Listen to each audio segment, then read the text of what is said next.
Arthur Conan Doyle gave the world Sherlock Holmes, and in the Memoirs of Sherlock Holmes he collects some of the detective's most ingenious cases, from a vanished racehorse on the Devon moors to the final confrontation that readers still argue about today.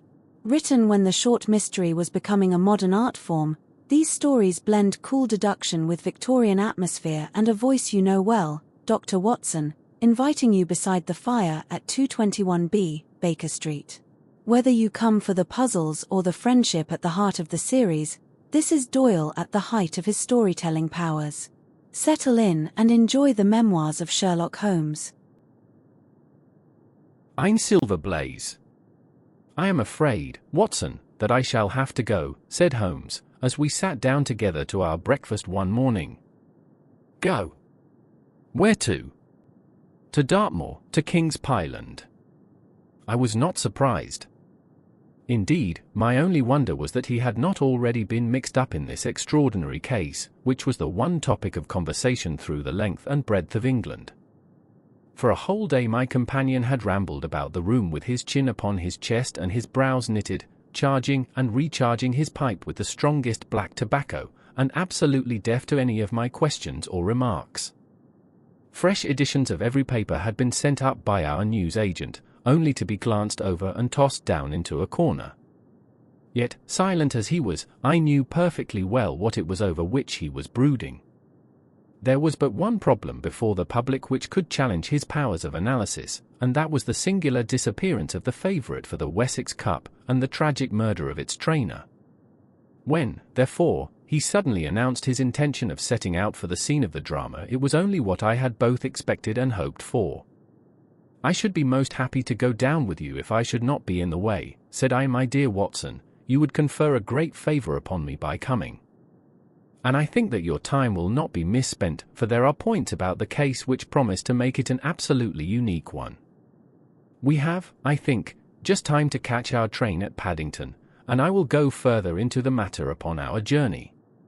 You would oblige me by bringing with you your very excellent field glass. And so it happened that an hour or so later I found myself in the corner of a first-class carriage flying along en route for Exeter, while Sherlock Holmes, with his sharp, eager face framed in his ear-flapped travelling cap, dipped rapidly into the bundle of fresh papers which he had procured at Paddington.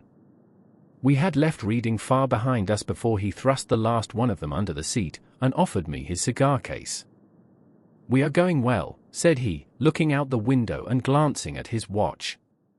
"Our rate at present is 53.5 miles an hour. I have not observed the quarter-mile posts," said I. "Nor have I. But the telegraph posts upon this line are 60 yards apart, and the calculation is a simple one. I presume that you have looked into this matter of the murder of John Straker and the disappearance of Silver Blaze. I have seen what the Telegraph and the Chronicle have to say. It is one of those cases where the art of the reasoner should be used rather for the sifting of details than for the acquiring of fresh evidence. The tragedy has been so uncommon, so complete, and of such personal importance to so many people, that we are suffering from a plethora of surmise, conjecture, and hypothesis. The difficulty is to detach the framework of fact, of absolute undeniable fact, from the embellishments of theorists and reporters. Then, having established ourselves upon this sound basis, it is our duty to see what inferences may be drawn and what are the special points upon which the whole mystery turns. On Tuesday evening I received telegrams from both Colonel Ross, the owner of the horse, and from Inspector Gregory, who is looking after the case, inviting my cooperation. "Tuesday evening!" I exclaimed. "And this is Thursday morning. Why didn't you go down yesterday?" "Because I made a blunder, my dear Watson, which is, I am afraid, a more common occurrence than anyone would think who only knew me through your memoirs. The fact is that I could not believe it possible that the most remarkable horse in England could long remain concealed, especially in so sparsely inhabited a place as the north of Dartmoor. From hour to hour yesterday I expected to hear that he had been found, and that his abductor was the murderer of John Straker. When, however, another morning had come, and I found that beyond the arrest of young Fitzroy Simpson nothing had been done, I felt that it was time for me to take action. Yet in some ways I feel that yesterday has not been wasted." "You have formed a theory, then?" At least I have got a grip of the essential facts of the case. I shall enumerate them to you, for nothing clears up a case so much as stating it to another person, and I can hardly expect your cooperation if I do not show you the position from which we start. I lay back against the cushions, puffing at my cigar, while Holmes, leaning forward, with his long, thin forefinger checking off the points upon the palm of his left hand, gave me a sketch of the events which had led to our journey. Silver Blaze, said he, is from the isonomy stock, and holds as brilliant a record as his famous ancestor. He is now in his 5th year, and has brought in turn each of the prizes of the turf to Colonel Ross, his fortunate owner. Up to the time of the catastrophe he was the first favourite for the Wessex Cup, the betting being 3-1 on him.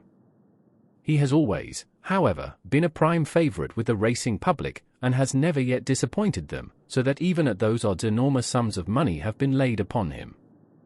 It is obvious, therefore, that there were many people who had the strongest interest in preventing Silver Blaze from being there at the fall of the flag next Tuesday.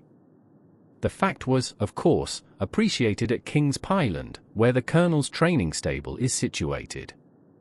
Every precaution was taken to guard the favourite. The trainer, John Straker, is a retired jockey who rode in Colonel Ross's colours before he became too heavy for the weighing chair. He has served the Colonel for 5 years as jockey and for 7 as trainer, and has always shown himself to be a zealous and honest servant. Under him were 3 lads, for the establishment was a small one, containing only 4 horses in all. One of these lads sat up each night in the stable, while the others slept in the loft. All 3 bore excellent characters. John Straker, who is a married man, lived in a small villa about 200 yards from the stables. He has no children, keeps 1 maidservant, and is comfortably off. The country round is very lonely, but about half a mile to the north there is a small cluster of villas which have been built by a Tavistock contractor for the use of invalids and others who may wish to enjoy the pure Dartmoor air. Tavistock itself lies 2 miles to the west, while across the moor, also about 2 miles distant, is the larger training establishment of Mapleton, which belongs to Lord Backwater, and is managed by Silas Brown.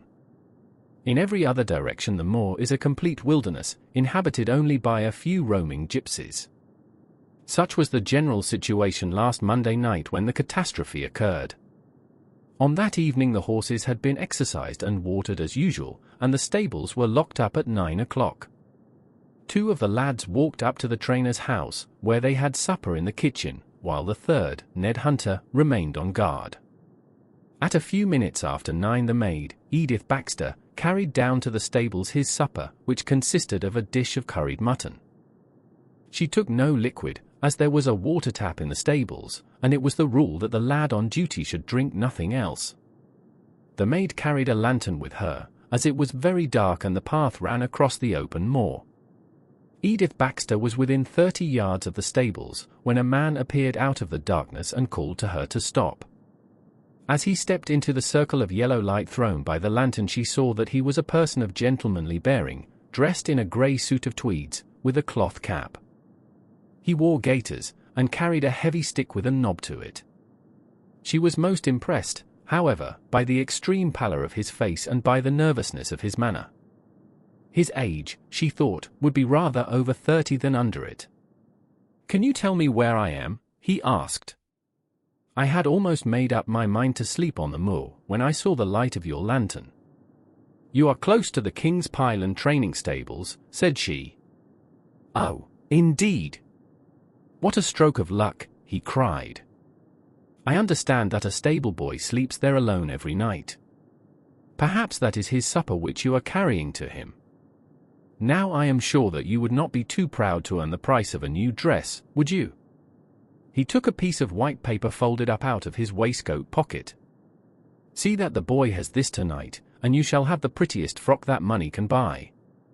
She was frightened by the earnestness of his manner, and ran past him to the window through which she was accustomed to hand the meals. It was already opened, and Hunter was seated at the small table inside. She had begun to tell him of what had happened, when the stranger came up again. "Good evening," said he, looking through the window. "I wanted to have a word with you." The girl has sworn that as he spoke she noticed the corner of the little paper packet protruding from his closed hand. "What business have you here?" asked the lad. "It's business that may put something into your pocket," said the other. "You've 2 horses in for the Wessex Cup, Silver Blaze and Bayard.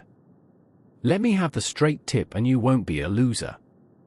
Is it a fact that at the weights Bayard could give the other 100 yards in 5 furlongs, and that the stable have put their money on him?" "So, you're one of those damned touts," cried the lad. "I'll show you how we serve them in King's Pyland." He sprang up and rushed across the stable to unloose the dog. The girl fled away to the house, but as she ran she looked back and saw that the stranger was leaning through the window. A minute later, however, when Hunter rushed out with the hound he was gone, and though he ran all round the buildings he failed to find any trace of him. "One moment," I asked. "Did the stable boy, when he ran out with the dog, leave the door unlocked behind him?"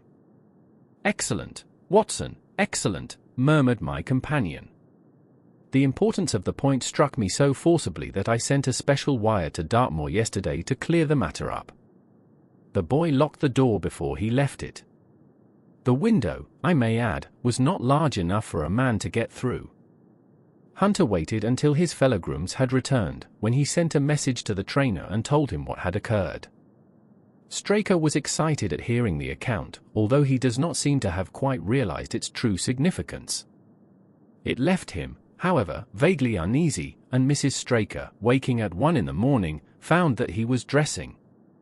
In reply to her inquiries, he said that he could not sleep on account of his anxiety about the horses, and that he intended to walk down to the stables to see that all was well. She begged him to remain at home, as she could hear the rain pattering against the window, but in spite of her entreaties he pulled on his large mackintosh and left the house. Mrs. Straker awoke at 7 in the morning, to find that her husband had not yet returned. She dressed herself hastily, called the maid, and set off for the stables. The door was open. Inside, huddled together upon a chair, Hunter was sunk in a state of absolute stupor. The favourite stall was empty, and there were no signs of his trainer. The 2 lads who slept in the chaff-cutting loft above the harness room were quickly aroused. They had heard nothing during the night, for they are both sound sleepers.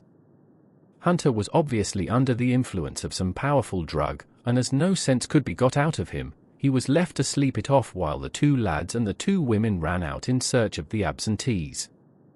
They still had hopes that the trainer had for some reason taken out the horse for early exercise, but on ascending the knoll near the house, from which all the neighbouring moors were visible, they not only could see no signs of the missing favourite, but they perceived something which warned them that they were in the presence of a tragedy.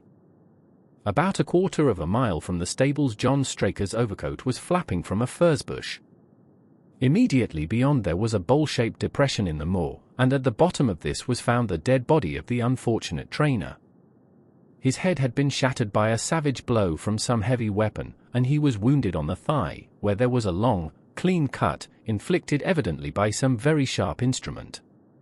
It was clear, however, that Straker had defended himself vigorously against his assailants, for in his right hand he held a small knife, which was clotted with blood up to the handle, while in his left he clasped a red and black silk cravat, which was recognized by the maid as having been worn on the preceding evening by the stranger who had visited the stables. Hunter, on recovering from his stupor, was also quite positive as to the ownership of the cravat. He was equally certain that the same stranger had, while standing at the window, drugged his curried mutton, and so deprived the stables of their watchman. As to the missing horse, there were abundant proofs in the mud which lay at the bottom of the fatal hollow that he had been there at the time of the struggle. But from that morning he has disappeared, and although a large reward has been offered, and all the gypsies of Dartmoor are on the alert, no news has come of him. Finally, an analysis has shown that the remains of his supper left by the stable lad contain an appreciable quantity of powdered opium, while the people at the house partook of the same dish on the same night without any ill effect. Those are the main facts of the case, stripped of all surmise, and stated as baldly as possible.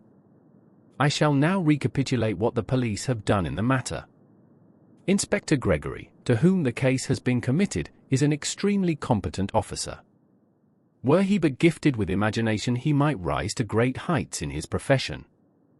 On his arrival he promptly found and arrested the man upon whom suspicion naturally rested. There was little difficulty in finding him, for he inhabited one of those villas which I have mentioned. His name, it appears, was Fitzroy Simpson.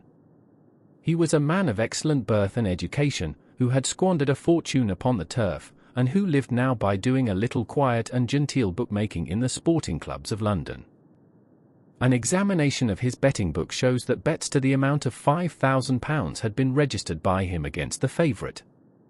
On being arrested he volunteered the statement that he had come down to Dartmoor in the hope of getting some information about the King's Pyland horses, and also about Desborough, the second favourite, which was in charge of Silas Brown at the Mapleton stables.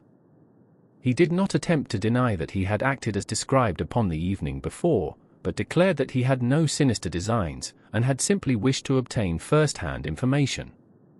When confronted with his cravat, he turned very pale, and was utterly unable to account for its presence in the hand of the murdered man. His wet clothing showed that he had been out in the storm of the night before, and his stick, which was a panangloya weighted with lead, was just such a weapon as might, by repeated blows, have inflicted the terrible injuries to which the trainer had succumbed.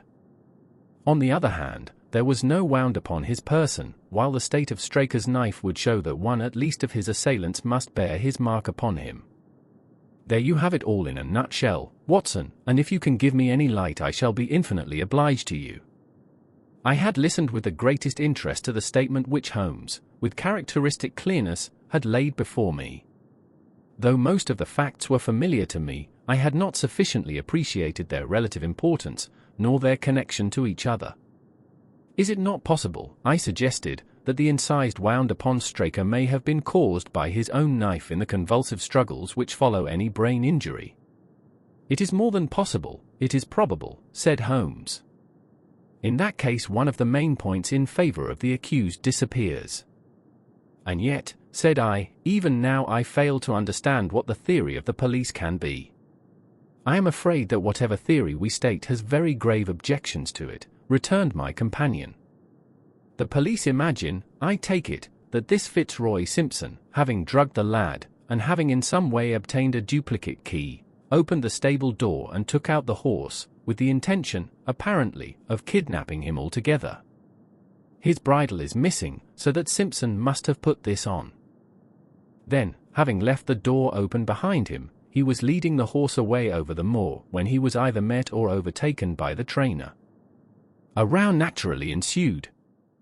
Simpson beat out the trainer's brains with his heavy stick without receiving any injury from the small knife which Straker used in self-defense, and then the thief either led the horse on to some secret hiding place, or else it may have bolted during the struggle, and be now wandering out on the moors. That is the case as it appears to the police, and improbable as it is, all other explanations are more improbable still. However, I shall very quickly test the matter when I am once upon the spot, and until then I cannot really see how we can get much further than our present position. It was evening before we reached the little town of Tavistock, which lies, like the boss of a shield, in the middle of the huge circle of Dartmoor. Two gentlemen were awaiting us in the station, the one a tall, fair man with lion-like hair and beard and curiously penetrating light blue eyes, the other a small, alert person, very neat and dapper, in a frock coat and gaiters, with trim little side whiskers and an eyeglass. The latter was Colonel Ross, the well-known sportsman, the other, Inspector Gregory, a man who was rapidly making his name in the English detective service. "I am delighted that you have come down, Mr. Holmes," said the Colonel. "The inspector here has done all that could possibly be suggested, but I wish to leave no stone unturned in trying to avenge poor Straker and in recovering my horse." "Have there been any fresh developments?" asked Holmes. "I am sorry to say that we have made very little progress," said the inspector. "We have an open carriage outside, and as you would no doubt like to see the place before the light fails, we might talk it over as we drive." A minute later we were all seated in a comfortable landau, and were rattling through the quaint old Devonshire city. Inspector Gregory was full of his case, and poured out a stream of remarks, while Holmes threw in an occasional question or interjection. Colonel Ross leaned back with his arms folded and his hat tilted over his eyes, while I listened with interest to the dialogue of the two detectives. Gregory was formulating his theory, which was almost exactly what Holmes had foretold in the train. "The net is drawn pretty close round Fitzroy Simpson," he remarked, "and I believe myself that he is our man. At the same time I recognize that the evidence is purely circumstantial, and that some new development may upset it. How about Straker's knife?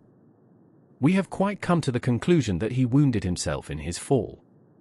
My friend Dr. Watson made that suggestion to me as we came down. If so, it would tell against this man Simpson. Undoubtedly.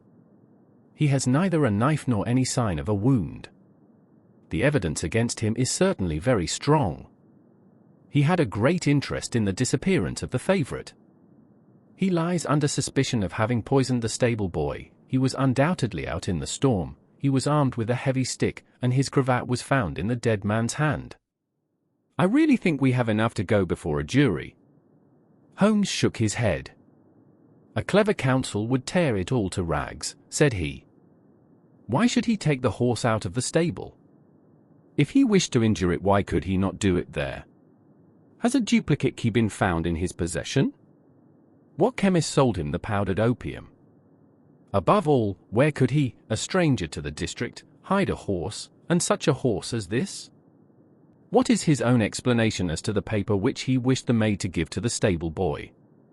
He says that it was a £10 note. One was found in his purse. But your other difficulties are not so formidable as they seem. He is not a stranger to the district. He has twice lodged at Tavistock in the summer. The opium was probably brought from London. The key, having served its purpose, would be hurled away. The horse may be at the bottom of one of the pits or old mines upon the moor. What does he say about the cravat? He acknowledges that it is his, and declares that he had lost it. But a new element has been introduced into the case which may account for his leading the horse from the stable." Holmes pricked up his ears. "We have found traces which show that a party of gypsies encamped on Monday night within a mile of the spot where the murder took place. On Tuesday they were gone. Now, presuming that there was some understanding between Simpson and these gypsies, might he not have been leading the horse to them when he was overtaken, and may they not have him now? It is certainly possible. The moor is being scoured for these gypsies. I have also examined every stable and outhouse in Tavistock, and for a radius of 10 miles. There is another training stable quite close, I understand. Yes, and that is a factor which we must certainly not neglect.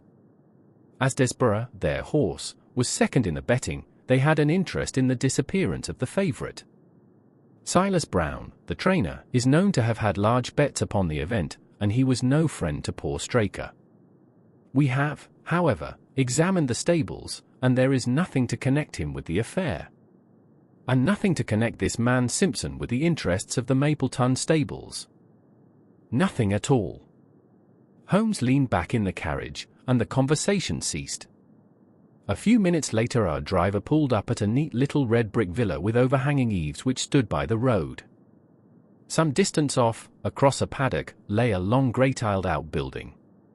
In every other direction the low curves of the moor, bronze-coloured from the fading ferns, stretched away to the skyline, broken only by the steeples of Tavistock, and by a cluster of houses away to the westward which marked the Mapleton stables.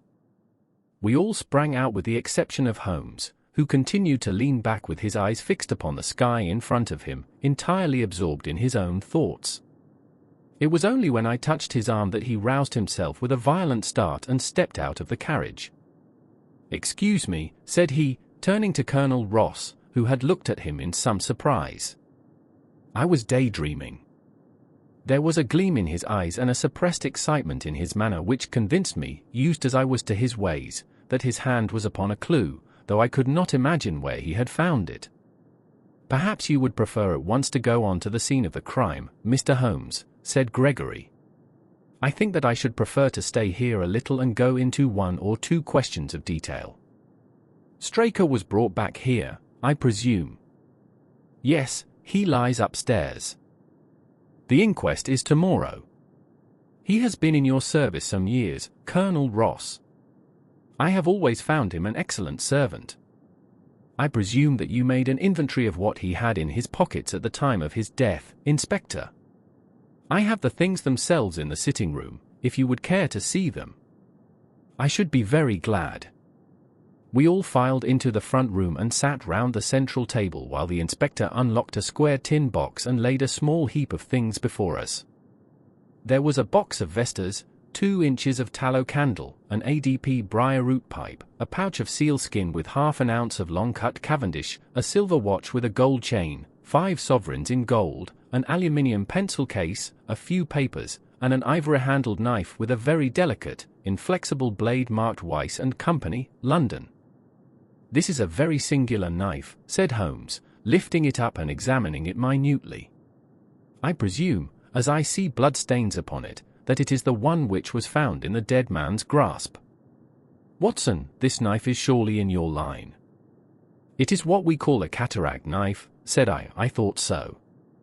A very delicate blade devised for very delicate work. A strange thing for a man to carry with him upon a rough expedition, especially as it would not shut in his pocket."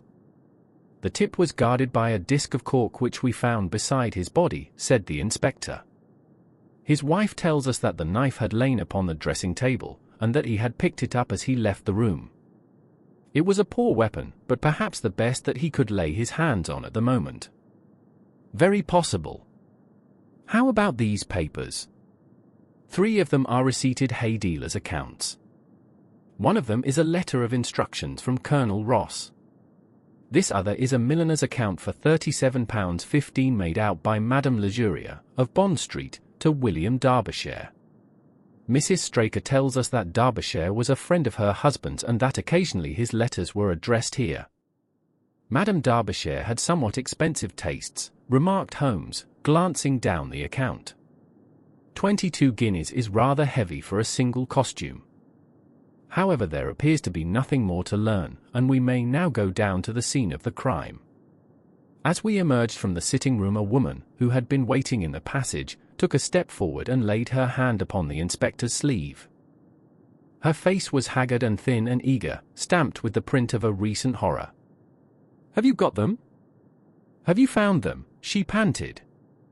"No, Mrs. Straker. But Mr. Holmes here has come from London to help us, and we shall do all that is possible. Surely I met you in Plymouth at a garden party some little time ago, Mrs. Straker," said Holmes. "No, sir, you are mistaken." "Dear me. Why, I could have sworn to it. You wore a costume of dove-colored silk with ostrich feather trimming." "I never had such a dress, sir," answered the lady. "Ah, that quite settles it," said Holmes. And with an apology he followed the inspector outside. A short walk across the moor took us to the hollow in which the body had been found. At the brink of it was the furze bush upon which the coat had been hung. "There was no wind that night, I understand," said Holmes. "None, but very heavy rain." "In that case the overcoat was not blown against the furze bush, but placed there." "Yes, it was laid across the bush." "You fill me with interest. I perceive that the ground has been trampled up a good deal. No doubt many feet have been here since Monday night. A piece of matting has been laid here at the side, and we have all stood upon that." "Excellent. In this bag I have one of the boots which Straker wore, one of Fitzroy Simpson's shoes, and a cast horseshoe of silver blaze." "My dear Inspector, you surpass yourself." Holmes took the bag, and, descending into the hollow, he pushed the matting into a more central position. Then, stretching himself upon his face and leaning his chin upon his hands, he made a careful study of the trampled mud in front of him. "Hullo," said he, suddenly. "What's this?" It was a wax vesta half burned, which was so coated with mud that it looked at first like a little chip of wood. "I cannot think how I came to overlook it," said the inspector, with an expression of annoyance. "It was invisible, buried in the mud. I only saw it because I was looking for it." "What? You expected to find it?" "I thought it not unlikely." He took the boots from the bag, and compared the impressions of each of them with marks upon the ground. Then he clambered up to the rim of the hollow, and crawled about among the ferns and bushes. "I am afraid that there are no more tracks," said the inspector. "I have examined the ground very carefully for 100 yards in each direction." "Indeed," said Holmes, rising. "I should not have the impertinence to do it again after what you say. But I should like to take a little walk over the moor before it grows dark, that I may know my ground tomorrow, and I think that I shall put this horseshoe into my pocket for luck."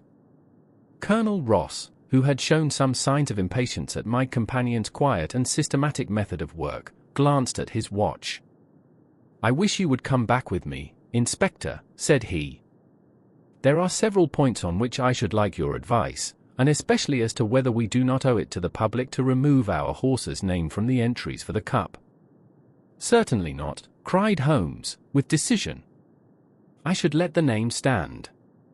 The colonel bowed. "I am very glad to have had your opinion, sir," said he. "You will find us at poor Straker's house when you have finished your walk, and we can drive together into Tavistock." He turned back with the inspector, while Holmes and I walked slowly across the moor.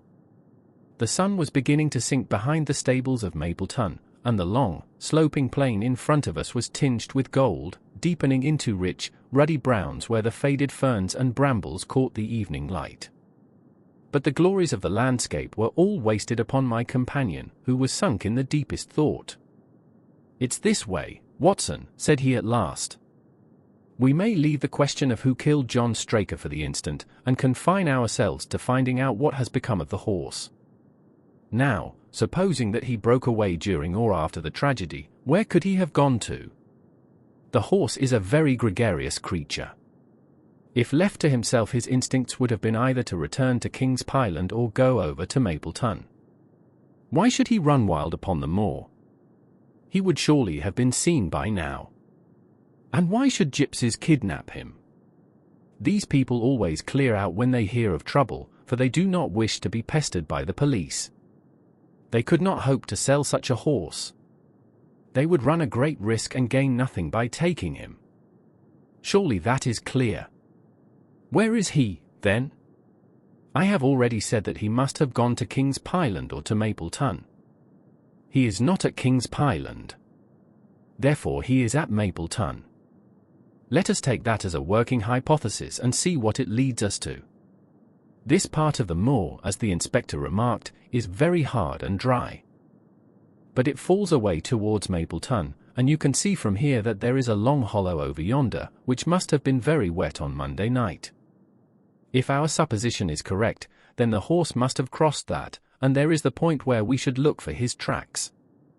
We had been walking briskly during this conversation, and a few more minutes brought us to the hollow in question. At Holmes' request I walked down the bank to the right, and he to the left, but I had not taken 50 paces before I heard him give a shout, and saw him waving his hand to me. The track of a horse was plainly outlined in the soft earth in front of him, and the shoe which he took from his pocket exactly fitted the impression. "See the value of imagination," said Holmes. "It is the one quality which Gregory lacks. We imagined what might have happened, acted upon the supposition, and find ourselves justified. Let us proceed." We crossed the marshy bottom and passed over a quarter of a mile of dry, hard turf. Again the ground sloped, and again we came on the tracks. Then we lost them for half a mile, but only to pick them up once more quite close to Mapleton. It was Holmes who saw them first, and he stood pointing with a look of triumph upon his face. A man's track was visible beside the horse's. "The horse was alone before," I cried. "Quite so. It was alone before. Hullo, what is this?" The double track turned sharp off and took the direction of King's Pyland. Holmes whistled, and we both followed along after it. His eyes were on the trail, but I happened to look a little to one side, and saw to my surprise the same tracks coming back again in the opposite direction. "One for you, Watson," said Holmes, when I pointed it out. "You have saved us a long walk, which would have brought us back on our own traces. Let us follow the return track." We had not to go far. It ended at the paving of asphalt which led up to the gates of the Mapleton stables. As we approached, a groom ran out from them. "We don't want any loiterers about here," said he. "I only wish to ask a question," said Holmes, with his finger and thumb in his waistcoat pocket. "Should I be too early to see your master, Mr. Silas Brown, if I were to call at 5 o'clock tomorrow morning?" "Bless you, sir, if anyone is about he will be, for he is always the first stirring. But here he is, sir, to answer your questions for himself." "No, sir, no, it is as much as my place is worth to let him see me touch your money. Afterwards, if you like." As Sherlock Holmes replaced the half-crown which he had drawn from his pocket, a fierce-looking elderly man strode out from the gate with a hunting crop swinging in his hand. "What's this, Dawson?" he cried. "No gossiping. Go about your business. And you, what the devil do you want here?" "10 minutes' talk with you, my good sir," said Holmes in the sweetest of voices. "I've no time to talk to every gadabout. We want no strangers here. Be off, or you may find a dog at your heels." Holmes leaned forward and whispered something in the trainer's ear. He started violently and flushed to the temples. "It's a lie," he shouted, "an infernal lie." "Very good. Shall we argue about it here in public or talk it over in your parlor?" "Oh, come in if you wish to." Holmes smiled. "I shall not keep you more than a few minutes, Watson," said he. "Now, Mr. Brown, I am quite at your disposal." It was 20 minutes, and the reds had all faded into greys before Holmes and the trainer reappeared.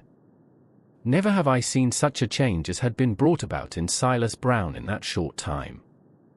His face was ashy pale, beads of perspiration shone upon his brow, and his hands shook until the hunting crop wagged like a branch in the wind. His bullying, overbearing manner was all gone too, and he cringed along at my companion's side like a dog with its master. "Your instructions will be done." "It shall all be done," said he. "There must be no mistake," said Holmes, looking round at him. The other winced as he read the menace in his eyes. "Oh no, there shall be no mistake." "It shall be there. Should I change it first or not?" Holmes thought a little and then burst out laughing. "No, don't," said he, "I shall write to you about it. No tricks, now, or, oh, you can trust me, you can trust me." "Yes, I think I can." "Well, you shall hear from me tomorrow." He turned upon his heel, disregarding the trembling hand which the other held out to him, and we set off for King's Pyland. A more perfect compound of the bully, coward, and sneak than Master Silas Brown I have seldom met with, remarked Holmes as we trudged along together. "He has the horse, then?" He tried to bluster out of it, but I described to him so exactly what his actions had been upon that morning that he is convinced that I was watching him. Of course you observed the peculiarly square toes in the impressions, and that his own boots exactly corresponded to them. Again, of course no subordinate would have dared to do such a thing. I described to him how, when according to his custom he was the first down, he perceived a strange horse wandering over the moor. How he went out to it, and his astonishment at recognizing, from the white forehead which has given the favourite its name, that chance had put in his power the only horse which could beat the one upon which he had put his money. Then I described how his first impulse had been to lead him back to King's Pyland, and how the devil had shown him how he could hide the horse until the race was over, and how he had led it back and concealed it at Mapleton. When I told him every detail he gave it up and thought only of saving his own skin. But his stables had been searched. Oh, an old horse-faker like him has many a dodge. But are you not afraid to leave the horse in his power now, since he has every interest in injuring it?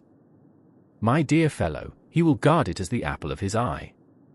He knows that his only hope of mercy is to produce it safe. Colonel Ross did not impress me as a man who would be likely to show much mercy in any case. The matter does not rest with Colonel Ross. I follow my own methods, and tell as much or as little as I choose. That is the advantage of being unofficial. I don't know whether you observed it, Watson, but the Colonel's manner has been just a trifle cavalier to me. I am inclined now to have a little amusement at his expense. Say nothing to him about the horse. Certainly not without your permission. And of course this is all quite a minor point compared to the question of who killed John Straker. And you will devote yourself to that. On the contrary, we both go back to London by the night train. I was thunderstruck by my friend's words. We had only been a few hours in Devonshire, and that he should give up an investigation which he had begun so brilliantly was quite incomprehensible to me. Not a word more could I draw from him until we were back at the trainer's house. The Colonel and the Inspector were awaiting us in the parlour. My friend and I returned to town by the night express, said Holmes. We have had a charming little breath of your beautiful Dartmoor air. The Inspector opened his eyes, and the Colonel's lip curled in a sneer. So you despair of arresting the murderer of poor Straker, said he. Holmes shrugged his shoulders. There are certainly grave difficulties in the way, said he. I have every hope, however, that your horse will start upon Tuesday, and I beg that you will have your jockey in readiness. Might I ask for a photograph of Mr. John Straker? The Inspector took one from an envelope and handed it to him. My dear Gregory, you anticipate all my wants. If I might ask you to wait here for an instant, I have a question which I should like to put to the maid.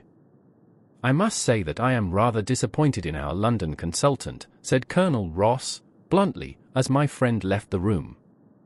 I do not see that we are any further than when he came. At least you have his assurance that your horse will run, said I. Yes, I have his assurance, said the Colonel, with a shrug of his shoulders. I should prefer to have the horse. I was about to make some reply in defense of my friend when he entered the room again. Now, gentlemen, said he, I am quite ready for Tavistock.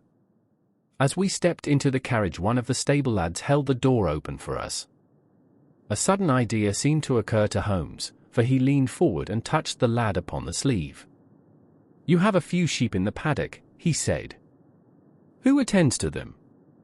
I do, sir. Have you noticed anything amiss with them of late? Well, sir, not of much account, but 3 of them have gone lame, sir. I could see that Holmes was extremely pleased, for he chuckled and rubbed his hands together. A long shot, Watson, a very long shot, said he, pinching my arm. Gregory, let me recommend to your attention this singular epidemic among the sheep. Drive on, coachman. Colonel Ross still wore an expression which showed the poor opinion which he had formed of my companion's ability, but I saw by the inspector's face that his attention had been keenly aroused. You consider that to be important? He asked. Exceedingly so. Is there any point to which you would wish to draw my attention? To the curious incident of the dog in the night time. The dog did nothing in the night time. That was the curious incident, remarked Sherlock Holmes.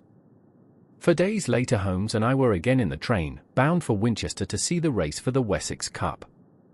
Colonel Ross met us by appointment outside the station, and we drove in his drag to the course beyond the town. His face was grave, and his manner was cold in the extreme. I have seen nothing of my horse, said he. I suppose that you would know him when you saw him, asked Holmes. The Colonel was very angry. I have been on the turf for 20 years, and never was asked such a question as that before, said he. A child would know Silver Blaze, with his white forehead and his mottled-off foreleg. How is the betting? Well, that is the curious part of it. You could have got 15 to 1 yesterday, but the price has become shorter and shorter, until you can hardly get 3 to 1 now. Said Holmes. Somebody knows something, that is clear. As the drag drew up in the enclosure near the grandstand, I glanced at the card to see the entries. It ran, Wessex Plate. 50 sovs each feet with 1,000 sovs added for 4 and 5-year-olds. Second, £300. Third, £200. New course, 1 mile and 5 furlongs. 1. Mr. Heath Newton's The Negro, red cap, cinnamon jacket. 2. Colonel Wardlaw's Pugilist, pink cap, blue and black jacket. 3. Lord Backwater's Desborough, yellow cap and sleeves. 4. Colonel Ross's Silver Blaze, black cap, red jacket. 5. Duke of Balmoral's iris, yellow and black stripes. 6. Lord Singleford's rasper, purple cap, black sleeves. We scratched our other one, and put all hopes on your word, said the Colonel. Why, what is that? Silver Blaze favourite. 5-4 against Silver Blaze, roared the ring. 5-4 against Silver Blaze. 5-15 against Desborough. 5-4 on the field. There are the numbers up, I cried. They are all 6 there. All 6 there? Then my horse is running, cried the Colonel in great agitation. But I don't see him. My colours have not passed. Only 5 have passed. This must be he. As I spoke, a powerful bay horse swept out from the weighing enclosure and cantered past us, bearing on its back the well-known black and red of the Colonel. That's not my horse, cried the owner. That beast has not a white hair upon its body. What is this that you have done, Mr. Holmes? Well, well, let us see how he gets on, said my friend, imperturbably. For a few minutes he gazed through my field-glass. Capital! An excellent start, he cried suddenly. There they are, coming round the curve. From our drag we had a superb view as they came up the straight. The 6 horses were so close together that a carpet could have covered them, but halfway up the yellow of the Mapleton stable showed to the front. Before they reached us, however, Desborough's bolt was shot, and the Colonel's horse, coming away with a rush, passed the post a good 6 lengths before its rival, the Duke of Balmoral's iris making a bad third. It's my race, anyhow, gasped the Colonel, passing his hand over his eyes. I confess that I can make neither head nor tail of it. Don't you think that you have kept up your mystery long enough, Mr. Holmes? Certainly, Colonel, you shall know everything. Let us all go round and have a look at the horse together. Here he is, he continued, as we made our way into the weighing enclosure, where only owners and their friends find admittance. You have only to wash his face and his leg in spirits of wine, and you will find that he is the same old Silver Blaze as ever. You take my breath away. I found him in the hands of a faker, and took the liberty of running him just as he was sent over. My dear sir, you have done wonders. The horse looks very fit and well. It never went better in its life. I owe you 1,000 apologies for having doubted your ability. You have done me a great service by recovering my horse. You would do me a greater still if you could lay your hands on the murderer of John Straker. I have done so, said Holmes quietly. The Colonel and I stared at him in amazement. You have got him. Where is he, then? He is here. Here? Where? In my company at the present moment. The Colonel flushed angrily. I quite recognize that I am under obligations to you, Mr. Holmes, said he, but I must regard what you have just said as either a very bad joke or an insult. Sherlock Holmes laughed. I assure you that I have not associated you with the crime, Colonel, said he. The real murderer is standing immediately behind you. He stepped past and laid his hand upon the glossy neck of the thoroughbred. The horse, cried both the Colonel and myself. Yes, the horse. And it may lessen his guilt if I say that it was done in self-defense, and that John Straker was a man who was entirely unworthy of your confidence. But there goes the bell, and as I stand to win a little on this next race, I shall defer a lengthy explanation until a more fitting time. We had the corner of a Pullman car to ourselves that evening as we whirled back to London, and I fancy that the journey was a short one to Colonel Ross as well as to myself, as we listened to our companion's narrative of the events which had occurred at the Dartmoor training stables upon the Monday night, and the means by which he had unravelled them. I confess, said he, that any theories which I had formed from the newspaper reports were entirely erroneous. And yet there were indications there, had they not been overlaid by other details which concealed their true import. I went to Devonshire with the conviction that Fitzroy Simpson was the true culprit, although, of course, I saw that the evidence against him was by no means complete. It was while I was in the carriage, just as we reached the trainer's house, that the immense significance of the curried mutton occurred to me. You may remember that I was distrait, and remained sitting after you had all alighted. I was marveling in my own mind how I could possibly have overlooked so obvious a clue.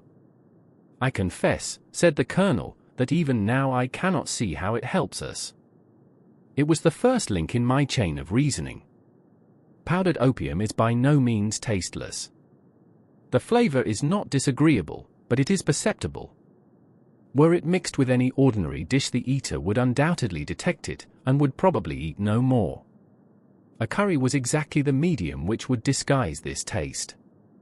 By no possible supposition could this stranger, Fitzroy Simpson, have caused curry to be served in the trainer's family that night, and it is surely too monstrous a coincidence to suppose that he happened to come along with powdered opium upon the very night when a dish happened to be served which would disguise the flavor. That is unthinkable. Therefore Simpson becomes eliminated from the case, and our attention centers upon Straker and his wife, the only two people who could have chosen curried mutton for supper that night. The opium was added after the dish was set aside for the stable boy, for the others had the same for supper with no ill effects. Which of them, then, had access to that dish without the maid seeing them? Before deciding that question I had grasped the significance of the silence of the dog, for one true inference invariably suggests others. The Simpson incident had shown me that a dog was kept in the stables, and yet, though someone had been in and had fetched out a horse, he had not barked enough to arouse the two lads in the loft. Obviously the midnight visitor was someone whom the dog knew well. I was already convinced, or almost convinced, that John Straker went down to the stables in the dead of the night and took out Silver Blaze. For what purpose? For a dishonest one, obviously, or why should he drug his own stable boy? And yet I was at a loss to know why. There have been cases before now where trainers have made sure of great sums of money by laying against their own horses, through agents, and then preventing them from winning by fraud. Sometimes it is a pulling jockey. Sometimes it is some surer and subtler means. What was it here? I hoped that the contents of his pockets might help me to form a conclusion. And they did so. You cannot have forgotten the singular knife which was found in the dead man's hand, a knife which certainly no sane man would choose for a weapon. It was, as Dr. Watson told us, a form of knife which is used for the most delicate operations known in surgery. And it was to be used for a delicate operation that night. You must know, with your wide experience of turf matters, Colonel Ross, that it is possible to make a slight nick upon the tendons of a horse's ham, and to do it subcutaneously, so as to leave absolutely no trace. A horse so treated would develop a slight lameness, which would be put down to a strain in exercise or a touch of rheumatism, but never to foul play. Villain! Scoundrel! Cried the Colonel. We have here the explanation of why John Straker wished to take the horse out onto the moor. So spirited a creature would have certainly roused the soundest of sleepers when it felt the prick of the knife. It was absolutely necessary to do it in the open air. I have been blind, cried the Colonel. Of course that was why he needed the candle, and struck the match. Undoubtedly. But in examining his belongings I was fortunate enough to discover not only the method of the crime, but even its motives.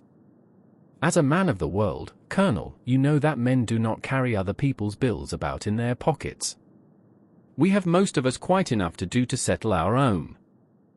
I at once concluded that Straker was leading a double life, and keeping a second establishment. The nature of the bill showed that there was a lady in the case, and one who had expensive tastes. Liberal as you are with your servants, one can hardly expect that they can buy 20-guinea walking dresses for their ladies. I questioned Mrs. Straker as to the dress without her knowing it, and having satisfied myself that it had never reached her, I made a note of the milliner's address, and felt that by calling there with Straker's photograph I could easily dispose of the mythical Derbyshire. From that time on all was plain. Straker had led out the horse to a hollow where his light would be invisible. Simpson in his flight had dropped his cravat, and Straker had picked it up, with some idea, perhaps, that he might use it in securing the horse's leg. Once in the hollow, he had got behind the horse and had struck a light, but the creature, frightened at the sudden glare, and with the strange instinct of animals feeling that some mischief was intended, had lashed out, and the steel shoe had struck Straker full on the forehead. He had already, in spite of the rain, taken off his overcoat in order to do his delicate task, and so, as he fell, his knife gashed his thigh. "Do I make it clear?" "Wonderful," cried the colonel. "Wonderful. You might have been there." My final shot was, I confess, a very long one. It struck me that so astute a man as Straker would not undertake this delicate tender nicking without a little practice. What could he practice on? My eyes fell upon the sheep, and I asked a question which, rather to my surprise, showed that my surmise was correct. When I returned to London, I called upon the milliner, who had recognized Straker as an excellent customer of the name of Derbyshire, who had a very dashing wife, with a strong partiality for expensive dresses. I have no doubt that this woman had plunged him over head and ears in debt, and so led him into this miserable plot. "You have explained all but one thing," cried the colonel. "Where was the horse?" "Ah, it bolted, and was cared for by one of your neighbors. We must have an amnesty in that direction, I think. This is Clapham Junction, if I am not mistaken, and we shall be in Victoria in less than 10 minutes. If you care to smoke a cigar in our rooms, Colonel, I shall be happy to give you any other details which might interest you." The story begins with a mysterious conversation between two characters, setting the tone for a thrilling adventure on Dartmoor. 2. The Adventure of the Cardboard Box. In choosing a few typical cases which illustrate the remarkable mental qualities of my friend, Sherlock Holmes, I have endeavored, as far as possible, to select those which presented the minimum of sensationalism, while offering a fair field for his talents. It is, however, unfortunately impossible entirely to separate the sensational from the criminal, and a chronicler is left in the dilemma that he must either sacrifice details which are essential to his statement and so give a false impression of the problem, or he must use matter which chance, and not choice, has provided him with. With this short preface I shall turn to my notes of what proved to be a strange, though a peculiarly terrible, chain of events. It was a blazing hot day in August.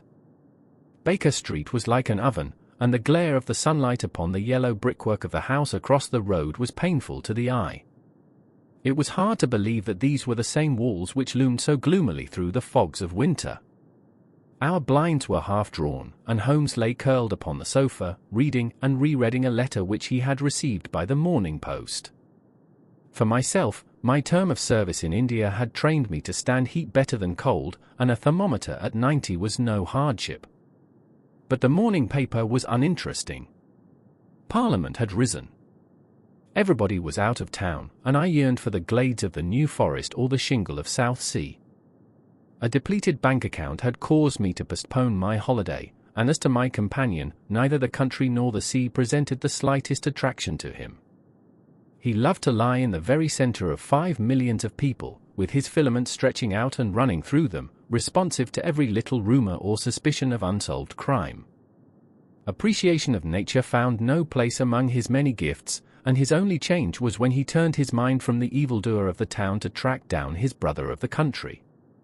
Finding that Holmes was too absorbed for conversation, I had tossed aside the barren paper, and leaning back in my chair I fell into a brown study.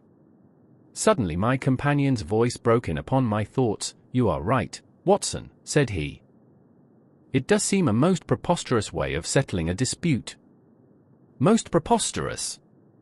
I exclaimed, and then suddenly realizing how he had echoed the inmost thought of my soul, I sat up in my chair and stared at him in blank amazement. "What is this, Holmes?" I cried. "This is beyond anything which I could have imagined." He laughed heartily at my perplexity. "You remember," he said, "that some little time ago when I read you the passage in one of Poe's sketches in which a close reasoner follows the unspoken thoughts of his companion, you were inclined to treat the matter as a mere tour de force of the author. On my remarking that I was constantly in the habit of doing the same thing, you expressed incredulity." "Oh, no. Perhaps not with your tongue, my dear Watson, but certainly with your eyebrows. So when I saw you throw down your paper and enter upon a train of thought, I was very happy to have the opportunity of reading it off, and eventually of breaking into it, as a proof that I had been in rapport with you. But I was still far from satisfied. In the example which you read to me, said I, the reasoner drew his conclusions from the actions of the man whom he observed. If I remember right, he stumbled over a heap of stones, looked up at the stars, and so on. But I have been seated quietly in my chair, and what clues can I have given you? You do yourself an injustice. The features are given to man as the means by which he shall express his emotions, and yours are faithful servants. Do you mean to say that you read my train of thoughts from my features? Your features, and especially your eyes. Perhaps you cannot yourself recall how your reverie commenced. No, I cannot. Then I will tell you. After throwing down your paper, which was the action which drew my attention to you, you sat for half a minute with a vacant expression. Then your eyes fixed themselves upon your newly framed picture of General Gordon, and I saw by the alteration in your face that a train of thought had been started. But it did not lead very far.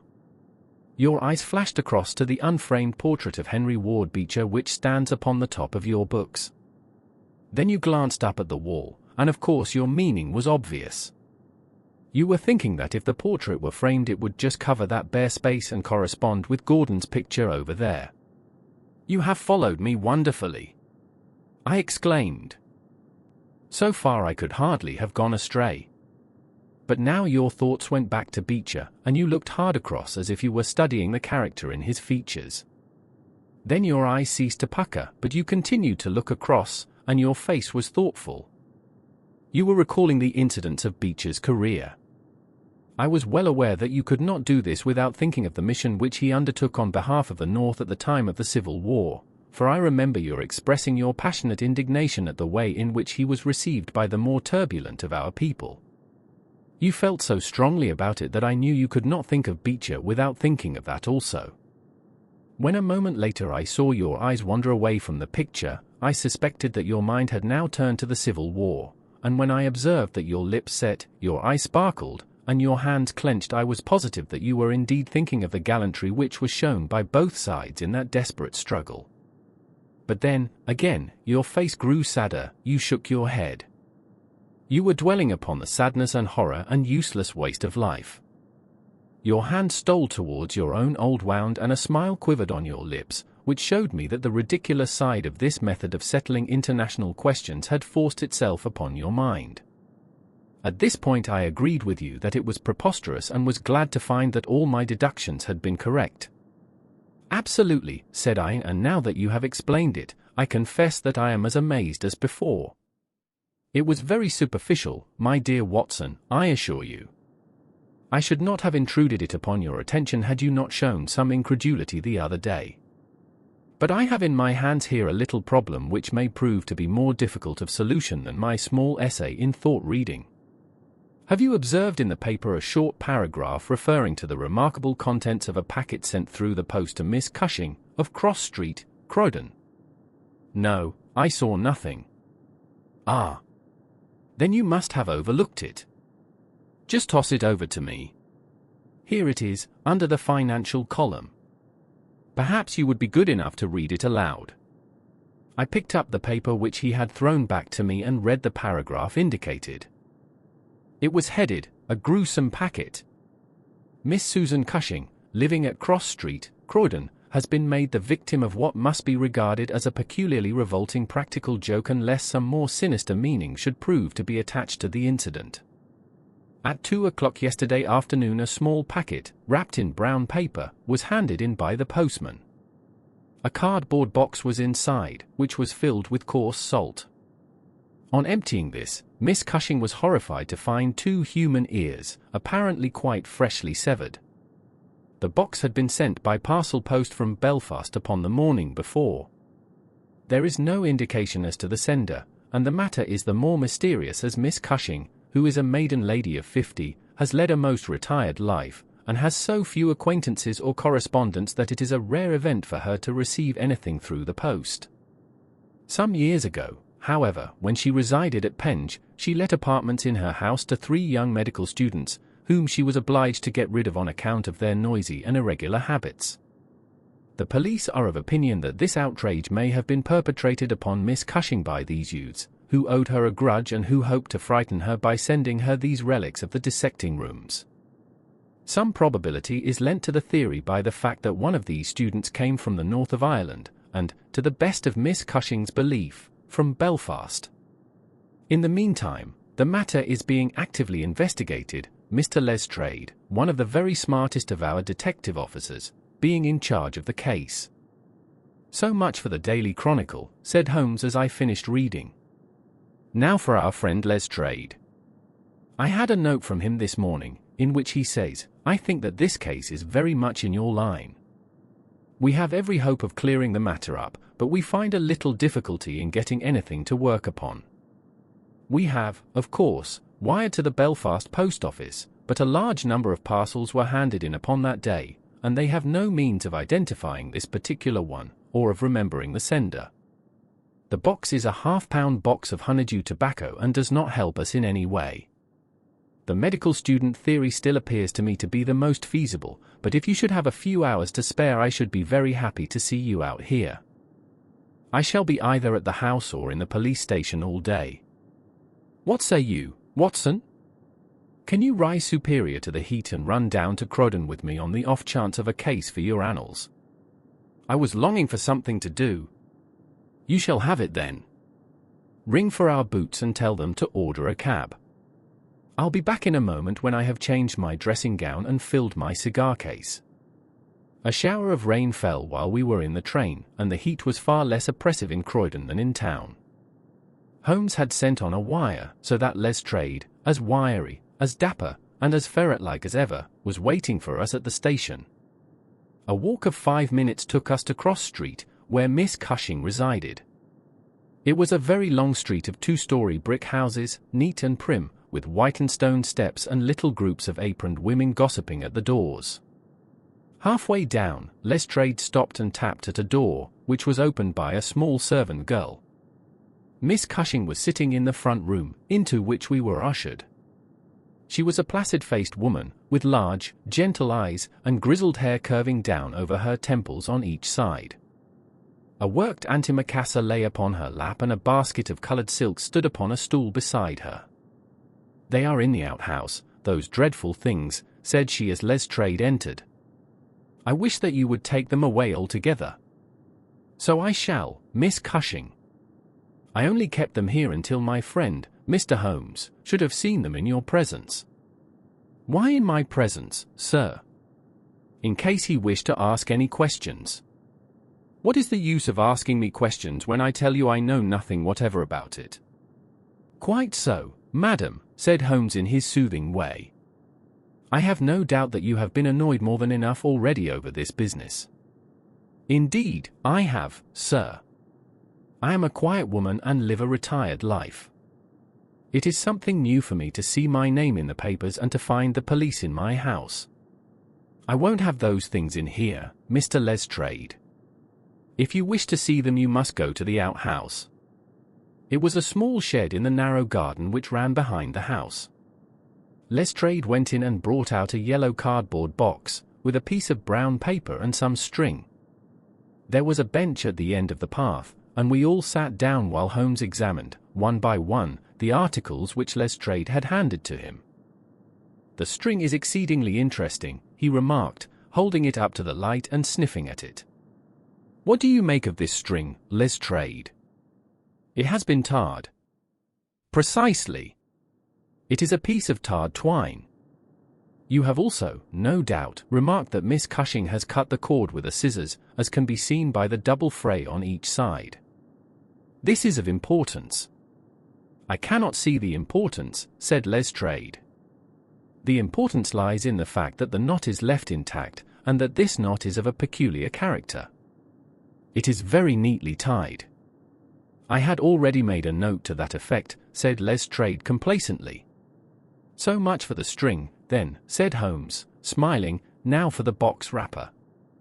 Brown paper, with a distinct smell of coffee. What, did you not observe it? I think there can be no doubt of it. Address printed in rather straggling characters, Miss S. Cushing, Cross Street, Croydon. Done with a broad-pointed pen, probably a J, and with very inferior ink. The word Croydon has been originally spelled with an I, which has been changed to a Y. The parcel was directed, then, by a man. The printing is distinctly masculine, of limited education and unacquainted with the town of Croydon. So far, so good. The box is a yellow half-pound honeydew box, with nothing distinctive save 2 thumb marks at the left bottom corner. It is filled with rough salt of the quality used for preserving hides and other of the coarser commercial purposes. And embedded in it are these very singular enclosures. He took out the 2 ears as he spoke, and laying a board across his knee he examined them minutely, while Lestrade and I, bending forward on each side of him, glanced alternately at these dreadful relics and at the thoughtful, eager face of our companion. Finally he returned them to the box once more and sat for a while in deep meditation. "You have observed, of course," said he at last, "that the ears are not a pair." "Yes, I have noticed that. But if this were the practical joke of some students from the dissecting rooms, it would be as easy for them to send 2 odd ears as a pair." "Precisely. But this is not a practical joke." "You are sure of it?" "The presumption is strongly against it. Bodies in the dissecting rooms are injected with preservative fluid. These ears bear no signs of this. They are fresh, too. They have been cut off with a blunt instrument, which would hardly happen if a student had done it. Again, carbolic or rectified spirits would be the preservatives which would suggest themselves to the medical mind, certainly not rough salt. I repeat that there is no practical joke here, but that we are investigating a serious crime." A vague thrill ran through me as I listened to my companion's words and saw the stern gravity which had hardened his features. This brutal preliminary seemed to shadow forth some strange and inexplicable horror in the background. Lestrade, however, shook his head like a man who is only half convinced. "There are objections to the joke theory, no doubt," said he, "but there are much stronger reasons against the other. We know that this woman has led a most quiet and respectable life at Pension here for the last 20 years. She has hardly been away from her home for a day during that time. Why on earth, then, should any criminal send her the proofs of his guilt, especially as, unless she is a most consummate actress, she understands quite as little of the matter as we do?" "That is the problem which we have to solve," Holmes answered, "and for my part one shall set about it by presuming that my reasoning is correct, and that a double murder has been committed. One of these ears is a woman's, small, finely formed, and pierced for an earring. The other is a man's, sunburned, discolored, and also pierced for an earring. These 2 people are presumably dead, or we should have heard their story before now. Today is Friday. The packet was posted on Thursday morning. The tragedy, then, occurred on Wednesday or Tuesday or earlier. If the 2 people were murdered, who but their murderer would have sent this sign of his work to Miss Cushing? We may take it that the sender of the packet is the man whom we want. But he must have some strong reason for sending Miss Cushing this packet. What reason then? It must have been to tell her that the deed was done. Or to pain her, perhaps. But in that case she knows who it is. Does she know? I doubt it. If she knew, why should she call the police in? She might have buried the ears, and no one would have been the wiser. That is what she would have done if she had wished to shield the criminal. But if she does not wish to shield him, she would give his name. There is a tangle here which needs straightening out. He had been talking in a high, quick voice, staring blankly up over the garden fence, but now he sprang briskly to his feet and walked towards the house. "I have a few questions to ask Miss Cushing," said he. "In that case I may leave you here," said Lestrade, "for I have another small business on hand. I think that I have nothing further to learn from Miss Cushing. You will find me at the police station." "We shall look in on our way to the train," answered Holmes. A moment later he and I were back in the front room, where the impassive lady was still quietly working away at her antimacassar. She put it down on her lap as we entered and looked at us with her frank, searching blue eyes. "I am convinced, sir," she said, that this matter is a mistake, and that the parcel was never meant for me at all. I have said this several times to the gentleman from Scotland Yard, but he simply laughs at me. I have not an enemy in the world, as far as I know, so why should anyone play me such a trick? I am coming to be of the same opinion, Miss Cushing, said Holmes, taking a seat beside her. I think that it is more than probable. He paused, and I was surprised, on glancing round, to see that he was staring with singular intentness at the lady's profile. Surprise and satisfaction were both for an instant to be read upon his eager face, though when she glanced round to find out the cause of his silence he had become as demure as ever. I stared hard myself at her flat, grizzled hair, her trim cap, her little gilt earrings, her placid features, but I could see nothing which could account for my companion's evident excitement. There were one or two questions. "Oh, I am weary of questions," cried Miss Cushing impatiently. "You have two sisters, I believe." "How could you know that?"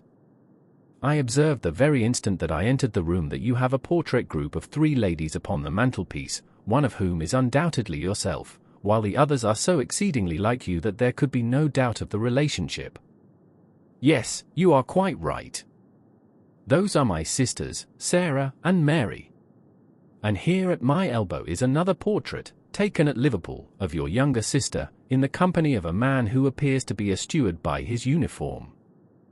I observe that she was unmarried at the time." "You are very quick at observing." "That is my trade." "Well, you are quite right. But she was married to Mr. Browner a few days afterwards. He was on the South American line when that was taken, but he was so fond of her that he couldn't abide to leave her for so long, and he got into the Liverpool and London boats." "Ah, the Conqueror, perhaps?"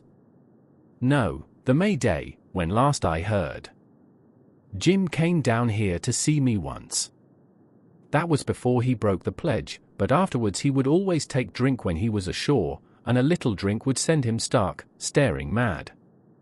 Ah! It was a bad day that ever he took a glass in his hand again. First he dropped me, then he quarrelled with Sarah, and now that Mary has stopped writing we don't know how things are going with them." It was evident that Miss Cushing had come upon a subject on which she felt very deeply. Like most people who lead a lonely life, she was shy at first, but ended by becoming extremely communicative.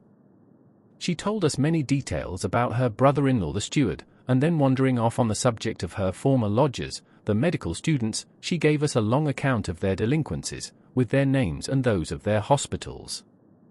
Holmes listened attentively to everything, throwing in a question from time to time. "About your second sister, Sarah," said he. "I wonder, since you are both maiden ladies, that you do not keep house together." "Ah! You don't know Sarah's temper, or you would wonder no more. I tried it when I came to Croydon, and we kept on until about 2 months ago, when we had to part. I don't want to say a word against my own sister, but she was always meddlesome and hard to please, was Sarah." "You say that she quarrelled with your Liverpool relations?" "Yes, and they were the best of friends at one time. Why, she went up there to live in order to be near them. And now she has no word hard enough for Jim Browner. The last 6 months that she was here she would speak of nothing but his drinking and his ways.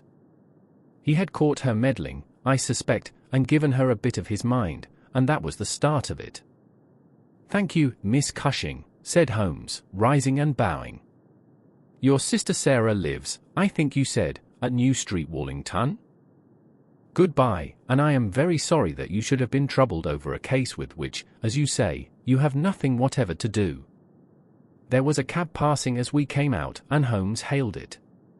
"How far to Wallington?" he asked. "Only about a mile, sir." "Very good. Jump in, Watson. We must strike while the iron is hot. Simple as the case is, there have been 1 or 2 very instructive details in connection with it. Just pull up at a telegraph office as you pass, cabby." Holmes sent off a short wire, and for the rest of the drive lay back in the cab, with his hat tilted over his nose to keep the sun from his face. Our driver pulled up at a house which was not unlike the one which we had just quitted. My companion ordered him to wait, and had his hand upon the knocker, when the door opened and a grave young gentleman in black, with a very shiny hat, appeared on the step. "Is Miss Cushing at home?" asked Holmes. "Miss Sarah Cushing is extremely ill," said he. "She has been suffering since yesterday from brain symptoms of great severity. As her medical adviser, I cannot possibly take the responsibility of allowing anyone to see her. I should recommend you to call again in 10 days. He drew on his gloves, closed the door, and marched off down the street. "Well, if we can't, we can't," said Holmes, cheerfully. "Perhaps she could not or would not have told you much. I did not wish her to tell me anything. I only wanted to look at her. However, I think that I have got all that I want. Drive us to some decent hotel, cabby, where we may have some lunch, and afterwards we shall drop down upon friend Lestrade at the police station." We had a pleasant little meal together, during which Holmes would talk about nothing but violins, narrating with great exultation how he had purchased his own Stradivarius, which was worth at least 500 guineas, at a Jew broker's in Tottenham Court Road for 55 shillings. This led him to Paganini, and we sat for an hour over a bottle of claret while he told me anecdote after anecdote of that extraordinary man. The afternoon was far advanced and the hot glare had softened into a mellow glow before we found ourselves at the police station. Lestrade was waiting for us at the door. "A telegram for you, Mr. Holmes," said he. "Ah! It is the answer." He tore it open, glanced his eyes over it, and crumpled it into his pocket. "That's all right," said he. "Have you found out anything?" "I have found out everything." "What?" Lestrade stared at him in amazement. "You are joking." "I was never more serious in my life. A shocking crime has been committed, and I think I have now laid bare every detail of it." "And the criminal?" Holmes scribbled a few words upon the back of one of his visiting cards and threw it over to Lestrade. "That is the name," he said. "You cannot effect an arrest until tomorrow night at the earliest. I should prefer that you do not mention my name at all in connection with the case, as I choose to be only associated with those crimes which present some difficulty in their solution. Come on, Watson." We strode off together to the station, leaving Lestrade still staring with a delighted face at the card which Holmes had thrown him. "The case," said Sherlock Holmes as we chatted over our cigars that night in our rooms at Baker Street, "is one where, as in the investigations which you have chronicled under the names of Sir Study in Scarlet and of the Sign of 4, we have been compelled to reason backward from effects to causes. I have written to Lestrade asking him to supply us with the details which are now wanting, and which he will only get after he has secured his man. That he may be safely trusted to do, for although he is absolutely devoid of reason, he is as tenacious as a bulldog when he once understands what he has to do, and, indeed, it is just this tenacity which has brought him to the top at Scotland Yard." "Your case is not complete, then?" I asked. "It is fairly complete in essentials. We know who the author of the revolting business is, although one of the victims still escapes us. Of course, you have formed your own conclusions. I presume that this Jim Browner, the steward of a Liverpool boat, is the man whom you suspect." "Oh. It is more than a suspicion. And yet I cannot see anything save very vague indications. On the contrary, to my mind nothing could be more clear. Let me run over the principal steps. We approached the case, you remember, with an absolutely blank mind, which is always an advantage. We had formed no theories. We were simply there to observe and to draw inferences from our observations. What did we see first? A very placid and respectable lady, who seemed quite innocent of any secret, and a portrait which showed me that she had 2 younger sisters. It instantly flashed across my mind that the box might have been meant for one of these. I set the idea aside as one which could be disproved or confirmed at our leisure. Then we went to the garden, as you remember, and we saw the very singular contents of the little yellow box. The string was of the quality which is used by sailmakers aboard ship, and at once a whiff of the sea was perceptible in our investigation. When I observed that the knot was one which is popular with sailors, that the parcel had been posted at a port, and that the male ear was pierced for an earring which is so much more common among sailors than landsmen, I was quite certain that all the actors in the tragedy were to be found among our seafaring classes. When I came to examine the address of the packet, I observed that it was to Miss S. Cushing. Now, the oldest sister would, of course, be Miss Cushing, and although her initial was S, it might belong to one of the others as well. In that case, we should have to commence our investigation from a fresh basis altogether. I therefore went into the house with the intention of clearing up this point. I was about to assure Miss Cushing that I was convinced that a mistake had been made when you may remember that I came suddenly to a stop. The fact was that I had just seen something which filled me with surprise and at the same time narrowed the field of our inquiry immensely. As a medical man, you are aware, Watson, that there is no part of the body which varies so much as the human ear. Each ear is as a rule quite distinctive and differs from all other ones. In last year's Anthropological Journal you will find 2 short monographs from my pen upon the subject. I had, therefore, examined the ears in the box with the eyes of an expert and had carefully noted their anatomical peculiarities. Imagine my surprise, then, when on looking at Miss Cushing I perceived that her ear corresponded exactly with the female ear which I had just inspected. The matter was entirely beyond coincidence. There was the same shortening of the pinna, the same broad curve of the upper lobe, the same convolution of the inner cartilage. In all essentials it was the same ear. Of course, I at once saw the enormous importance of the observation. It was evident that the victim was a blood relation and probably a very close one. I began to talk to her about her family, and you remember that she at once gave us some exceedingly valuable details.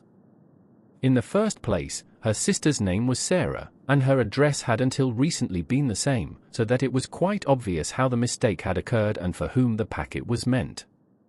Then we heard of this steward, married to the third sister, and learned that he had at one time been so intimate with Miss Sarah that she had actually gone up to Liverpool to be near the Browners, but a quarrel had afterwards divided them. This quarrel had put a stop to all communications for some months, so that if Browner had occasion to address a packet to Miss Sarah, he would undoubtedly have done so to her old address. And now the matter had begun to straighten itself out wonderfully. We had learned of the existence of this steward, an impulsive man, of strong passions. You remember that he threw up what must have been a very superior berth in order to be nearer to his wife, subject, too, to occasional fits of hard drinking. We had reason to believe that his wife had been murdered, and that a man, presumably a seafaring man, had been murdered at the same time. Jealousy, of course, at once suggests itself as the motive for the crime. And why should these proofs of the deed be sent to Miss Sarah Cushing? Probably because during her residence in Liverpool she had some hand in bringing about the events which led to the tragedy. You will observe that this line of boats calls at Belfast, Dublin, and Waterford, so that, presuming that Browner had committed the deed and had embarked at once upon his steamer, the May Day, Belfast would be the first place at which he could post his terrible packet. A second solution was at this stage obviously possible, and although I thought it exceedingly unlikely, I was determined to elucidate it before going further. An unsuccessful lover might have killed Mr. and Mrs. Browner, and the male ear might have belonged to the husband. There were many grave objections to this theory, but it was conceivable. I therefore sent off a telegram to my friend Algar of the Liverpool force, and asked him to find out if Mrs. Browner were at home, and if Browner had departed in the May Day. Then we went on to Wallington to visit Miss Sarah. I was curious, in the first place, to see how far the family ear had been reproduced in her. Then, of course, she might give us very important information, but I was not sanguine that she would. She must have heard of the business the day before, since all Croydon was ringing with it, and she alone could have understood for whom the packet was meant. If she had been willing to help justice she would probably have communicated with the police already. However, it was clearly our duty to see her, so we went. We found that the news of the arrival of the packet, for her illness dated from that time, had such an effect upon her as to bring on brain fever. It was clearer than ever that she understood its full significance, but equally clear that we should have to wait some time for any assistance from her. However, we were really independent of her help. Our answers were waiting for us at the police station, where I had directed Algar to send them. Nothing could be more conclusive. Mrs. Browner's house had been closed for more than 3 days, and the neighbors were of opinion that she had gone south to see her relatives. It had been ascertained at the shipping offices that Browner had left aboard of the Mayday, and I calculate that she is due in the Thames tomorrow night. When he arrives he will be met by the obtuse but resolute Lestrade, and I have no doubt that we shall have all our details filled in. Sherlock Holmes was not disappointed in his expectations. 2 days later he received a bulky envelope, which contained a short note from the detective, and a typewritten document, which covered several pages of foolscap. "Lestrade has got him all right," said Holmes, glancing up at me. "Perhaps it would interest you to hear what he says. My dear Mr. Holmes, in accordance with the scheme which we had formed in order to test our theories, the we is rather fine, Watson, is it not? I went down to the Albert Dock yesterday at 6 p.m. and boarded the SS Mayday, belonging to the Liverpool, Dublin, and London Steam Packet Company. On inquiry, I found that there was a steward on board of the name of James Browner, and that he had acted during the voyage in such an extraordinary manner that the captain had been compelled to relieve him of his duties. On descending to his berth, I found him seated upon a chest with his head sunk upon his hands, rocking himself to and fro. He is a big, powerful chap, clean-shaven, and very swarthy, something like Aldridge, who helped us in the bogus laundry affair. He jumped up when he heard my business, and I had my whistle to my lips to call a couple of river police, who were round the corner, but he seemed to have no heart in him, and he held out his hands quietly enough for the darbies. We brought him along to the cells, and his box as well, for we thought there might be something incriminating, but, bar a big sharp knife such as most sailors have, we got nothing for our trouble. However, we find that we shall want no more evidence, for on being brought before the inspector at the station he asked leave to make a statement, which was, of course, taken down, just as he made it, by our shorthand man. We had 3 copies typewritten, one of which I enclose. The affair proves, as I always thought it would, to be an extremely simple one, but I am obliged to you for assisting me in my investigation. With kind regards, yours very truly, G. Lestrade. The investigation really was a very simple one, remarked Holmes, but I don't think it struck him in that light when he first called us in. However, let us see what Jim Browner has to say for himself. This is his statement as made before Inspector Montgomery at the Shadwell police station, and it has the advantage of being verbatim. Have I anything to say? Yes, I have a deal to say. I have to make a clean breast of it all. You can hang me, or you can leave me alone. I don't care a plug which you do. I tell you I've not shut an eye in sleep since I did it, and I don't believe I ever will again until I get past all waking. Sometimes it's his face, but most generally it's hers. I'm never without one or the other before me. He looks frowning and black-like, but she has a kind o' surprise upon her face. The white lamb, she might well be surprised when she read death on a face that had seldom looked anything but love upon her before. But it was Sarah's fault, and may the curse of a broken man put a blight on her and set the blood rotting in her veins. It's not that I want to clear myself. I know that I went back to drink, like the beast that I was. But she would have forgiven me, she would have stuck as close to me as a rope to a block if that woman had never darkened our door. For Sarah Cushing loved me, that's the root of the business, she loved me until all her love turned to poisonous hate when she knew that I thought more of my wife's footmark in the mud than I did of her whole body and soul. There were 3 sisters altogether. The old one was just a good woman, the second was a devil, and the third was an angel. Sarah was 33, and Mary was 29 when I married. We were just as happy as the day was long when we set up house together, and in all Liverpool there was no better woman than my Mary. And then we asked Sarah up for a week, and the week grew into a month, and one thing led to another, until she was just one of ourselves. I was blue ribbon at that time, and we were putting a little money by, and all was as bright as a new dollar. My God, whoever would have thought that it could have come to this? Whoever would have dreamed it? I used to be home for the weekends very often, and sometimes if the ship were held back for cargo I would have a whole week at a time, and in this way I saw a deal of my sister-in-law, Sarah. She was a fine tall woman, black and quick and fierce, with a proud way of carrying her head, and a glint from her eye like a spark from a flint. But when little Mary was there I had never a thought of her, and that I swear as I hope for God's mercy. It had seemed to me sometimes that she liked to be alone with me, or to coax me out for a walk with her, but I had never thought anything of that. But one evening my eyes were opened. I had come up from the ship and found my wife out, but Sarah at home. "Where's Mary?" I asked. "Oh, she has gone to pay some accounts." I was impatient and paced up and down the room. "Can't you be happy for 5 minutes without Mary, Jim?" says she.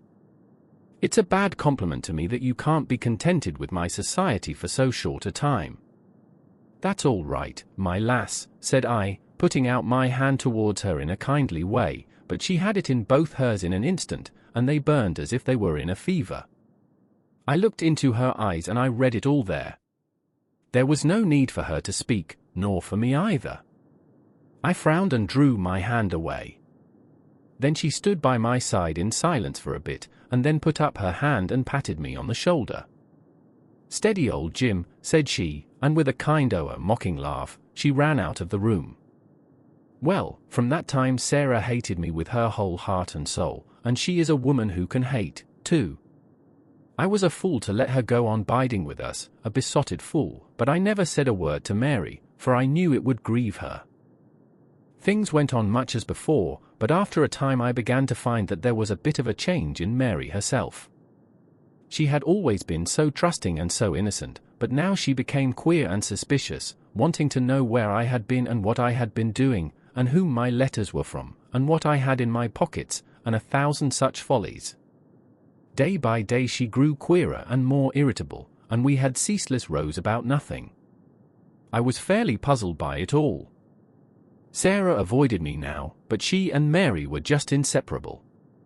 I can see now how she was plotting and scheming and poisoning my wife's mind against me, but I was such a blind beetle that I could not understand it at the time. Then I broke my blue ribbon and began to drink again, but I think I should not have done it if Mary had been the same as ever. She had some reason to be disgusted with me now, and the gap between us began to be wider and wider.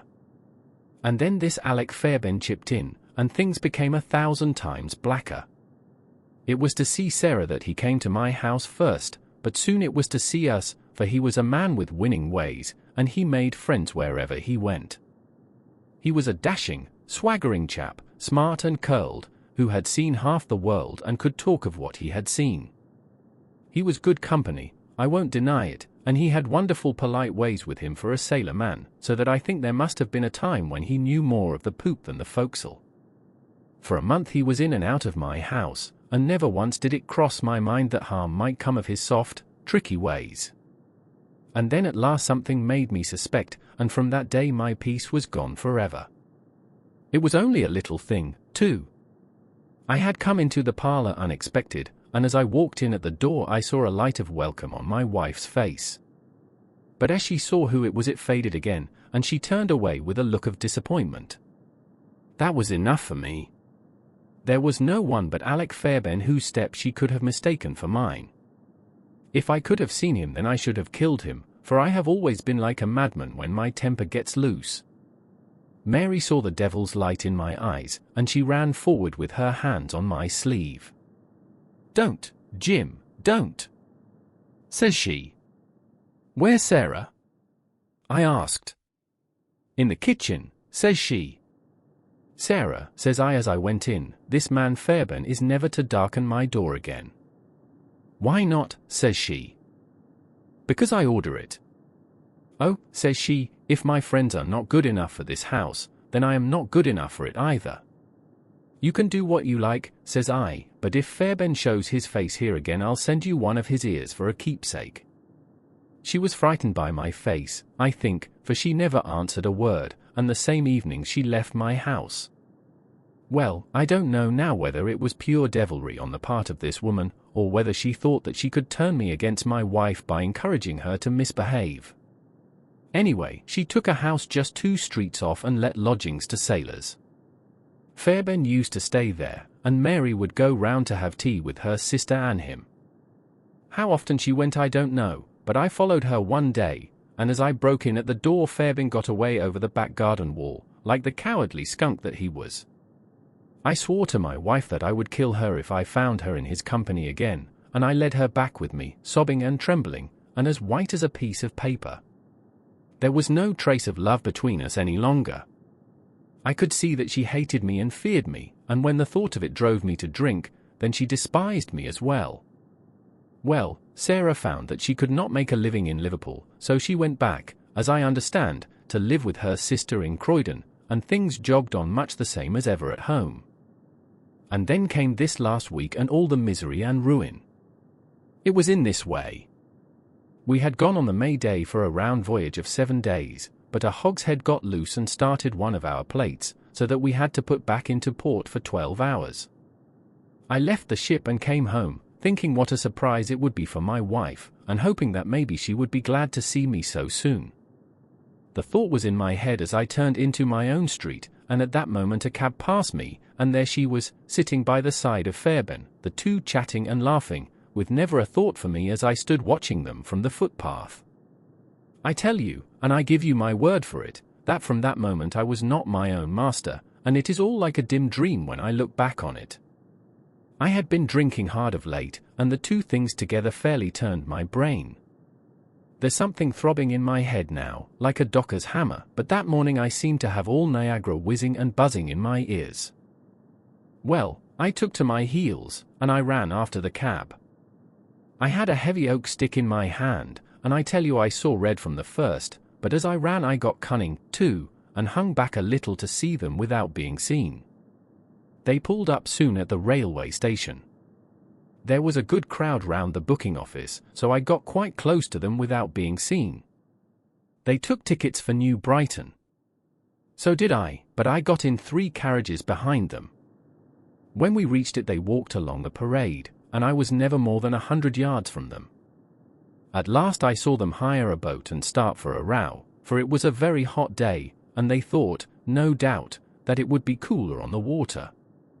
It was just as if they had been given into my hands. There was a bit of a haze, and you could not see more than a few 100 yards. I hired a boat for myself, and I pulled after them. I could see the blur of their craft, but they were going nearly as fast as I, and they must have been a long mile from the shore before I caught them up. The haze was like a curtain all round us, and there were we 3 in the middle of it. My God, shall I ever forget their faces when they saw who was in the boat that was closing in upon them? She screamed out. He swore like a madman and jabbed at me with an oar, for he must have seen death in my eyes. I got past it and got one in with my stick that crushed his head like an egg.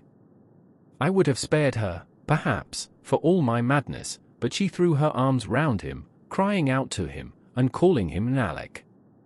I struck again, and she lay stretched beside him. I was like a wild beast then that had tasted blood. If Sarah had been there, by the Lord, she should have joined them.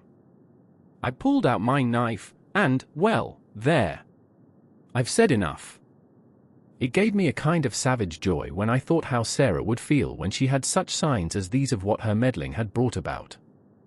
Then I tied the bodies into the boat, stove a plank, and stood by until they had sunk. I knew very well that the owner would think that they had lost their bearings in the haze, and had drifted off out to sea.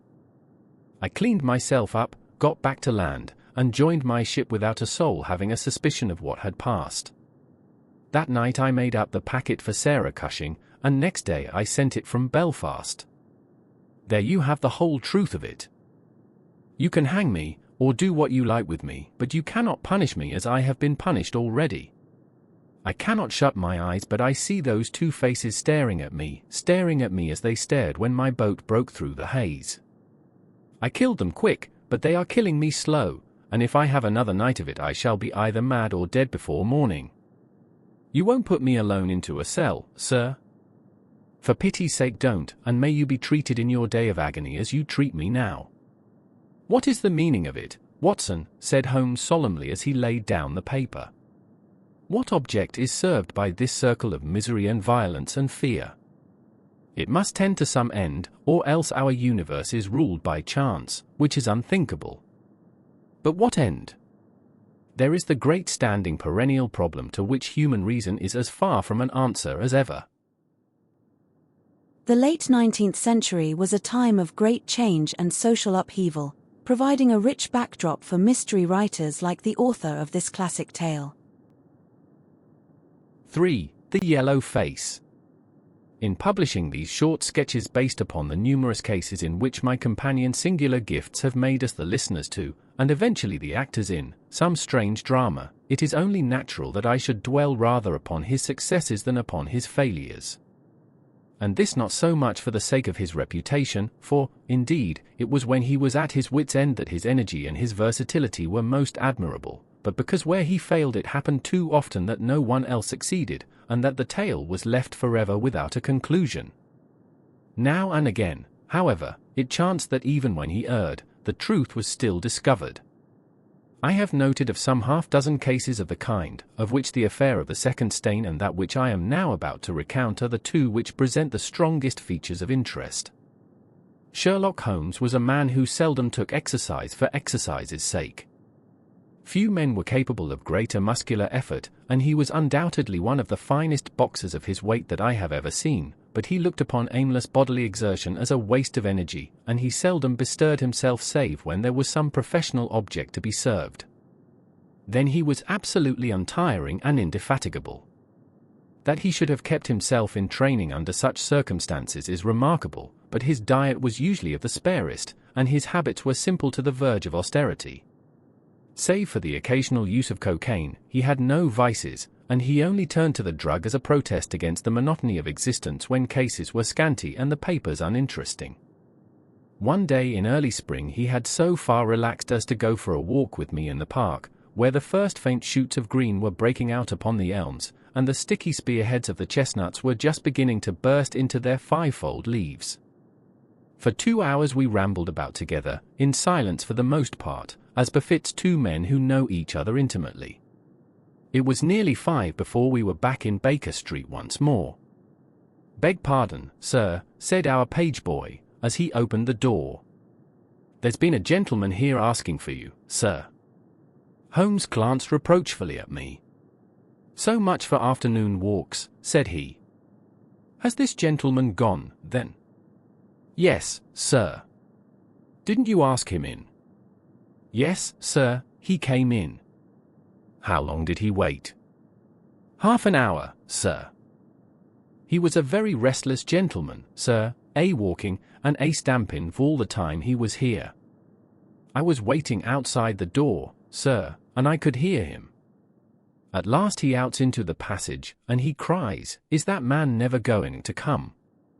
Those were his very words, sir.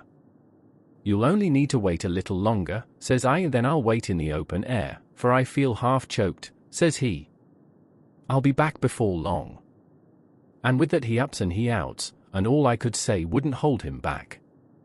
"Well, well, you did your best," said Holmes, as we walked into our room. "It's very annoying, though, Watson. I was badly in need of a case, and this looks, from the man's impatience, as if it were of importance. Hello! That's not your pipe on the table. He must have left his behind him. A nice old briar with a good long stem of what the tobacconists call amber. I wonder how many real amber mouthpieces there are in London. Some people think that a fly in it is a sign. Well, he must have been disturbed in his mind to leave a pipe behind him which he evidently values highly." "How do you know that he values it highly?" I asked. "Well, I should put the original cost of the pipe at 7 and 6pence. Now it has, you see, been twice mended, once in the wooden stem and once in the amber. Each of these mends, done, as you observe, with silver bands, must have cost more than the pipe did originally. The man must value the pipe highly when he prefers to patch it up rather than buy a new one with the same money. Anything else?" I asked, for Holmes was turning the pipe about in his hand, and staring at it in his peculiar pensive way. He held it up and tapped on it with his long, thin forefinger, as a professor might who was lecturing on a bone. "Pipes are occasionally of extraordinary interest," said he. "Nothing has more individuality, save perhaps watches and bootlaces. The indications here, however, are neither very marked nor very important. The owner is obviously a muscular man, left-handed, with an excellent set of teeth, careless in his habits, and with no need to practice economy." My friend threw out the information in a very offhand way, but I saw that he cocked his eye at me to see if I had followed his reasoning. "You think a man must be well-to-do if he smokes a 7-shilling pipe," said I. "This is Grosvenor mixture at 8d. an ounce," Holmes answered, knocking a little out on his palm. "As he might get an excellent smoke for half the price, he has no need to practice economy. And the other points? He has been in the habit of lighting his pipe at lamps and gas jets. You can see that it is quite charred all down one side. Of course a match could not have done that. Why should a man hold a match to the side of his pipe? But you cannot light it at a lamp without getting the bowl charred. And it is all on the right side of the pipe. From that I gather that he is a left-handed man.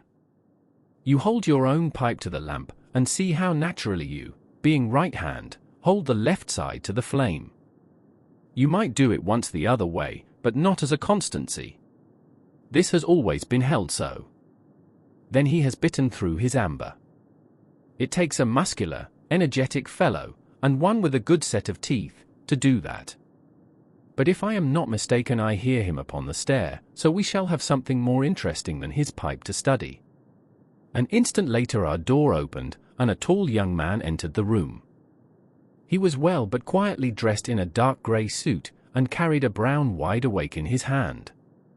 I should have put him at about 30, though he was really some years older. "I beg your pardon," said he, with some embarrassment. "I suppose I should have knocked." "Yes, of course I should have knocked. The fact is that I am a little upset, and you must put it all down to that."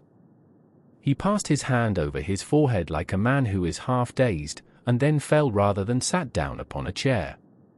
"I can see that you have not slept for a night or two," said Holmes, in his easy, genial way. "That tries a man's nerves more than work, and more even than pleasure. May I ask how I can help you?" "I wanted your advice, sir. I don't know what to do, and my whole life seems to have gone to pieces." "You wish to employ me as a consulting detective?" "Not that only. I want your opinion as a judicious man, as a man of the world. I want to know what I ought to do next. I hope to God you'll be able to tell me." He spoke in little, sharp, jerky outbursts, and it seemed to me that to speak at all was very painful to him, and that his will all through was overriding his inclinations. "It's a very delicate thing," said he. "One does not like to speak of one's domestic affairs to strangers. It seems dreadful to discuss the conduct of one's wife with two men whom I have never seen before. It's horrible to have to do it. But I've got to the end of my tether, and I must have advice." "My dear Mr. Grant Munro," began Holmes. Our visitor sprang from his chair. "What?" he cried. "You know my name." "If you wish to preserve your incognito," said Holmes, smiling, "I would suggest that you cease to write your name upon the lining of your hat, or else that you turn the crown towards the person whom you are addressing. I was about to say that my friend and I have listened to a good many strange secrets in this room, and that we have had the good fortune to bring peace to many troubled souls. I trust that we may do as much for you. Might I beg you, as time may prove to be of importance, to furnish me with the facts of your case without further delay?" Our visitor again passed his hand over his forehead, as if he found it bitterly hard. From every gesture and expression I could see that he was a reserved, self-contained man, with a dash of pride in his nature, more likely to hide his wounds than to expose them.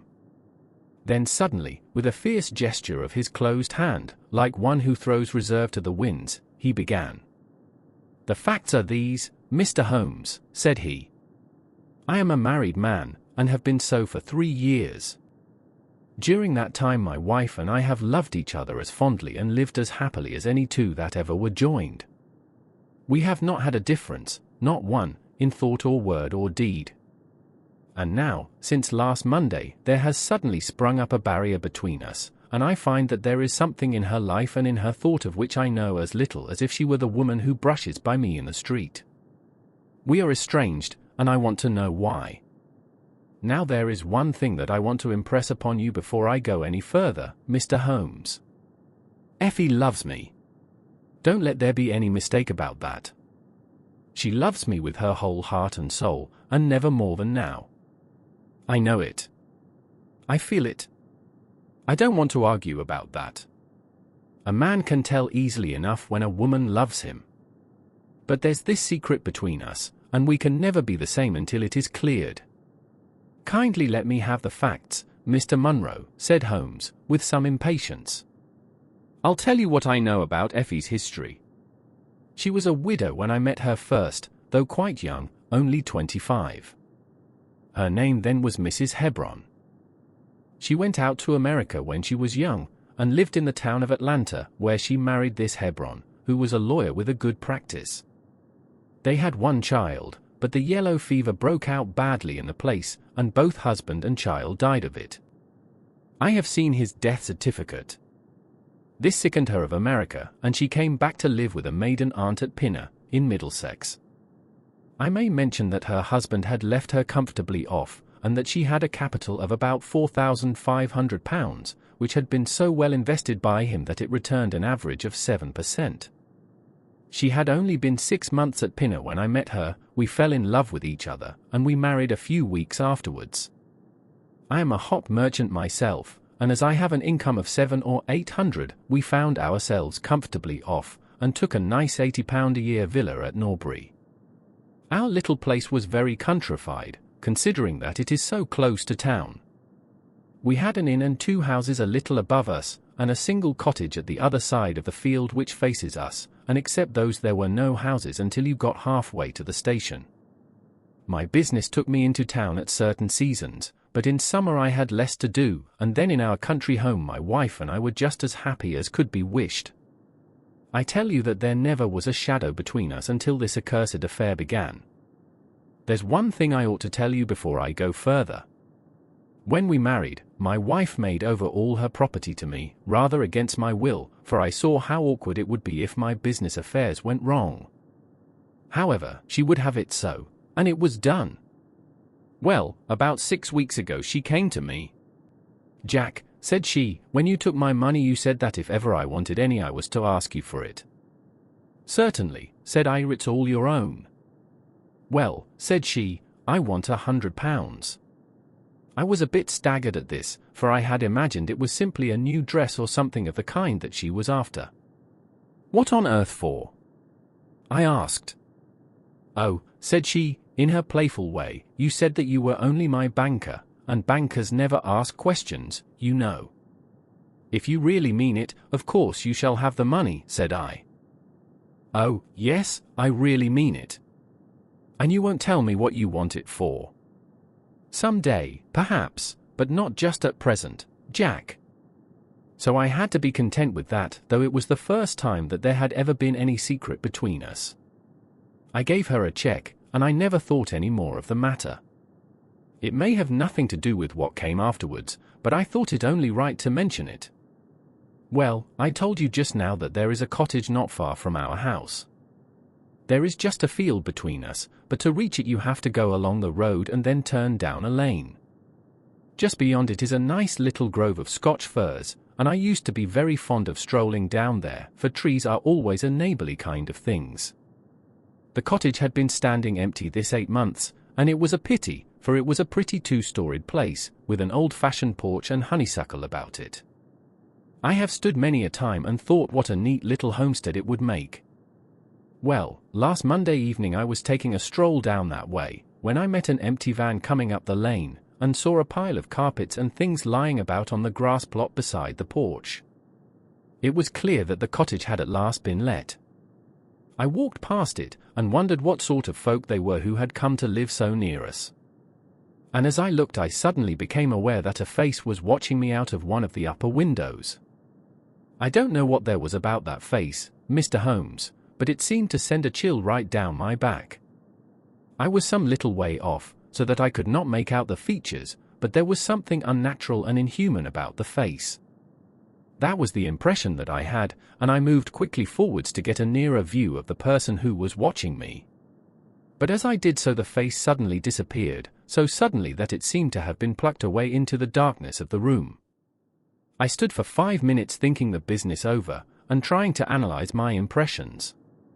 I could not tell if the face were that of a man or a woman.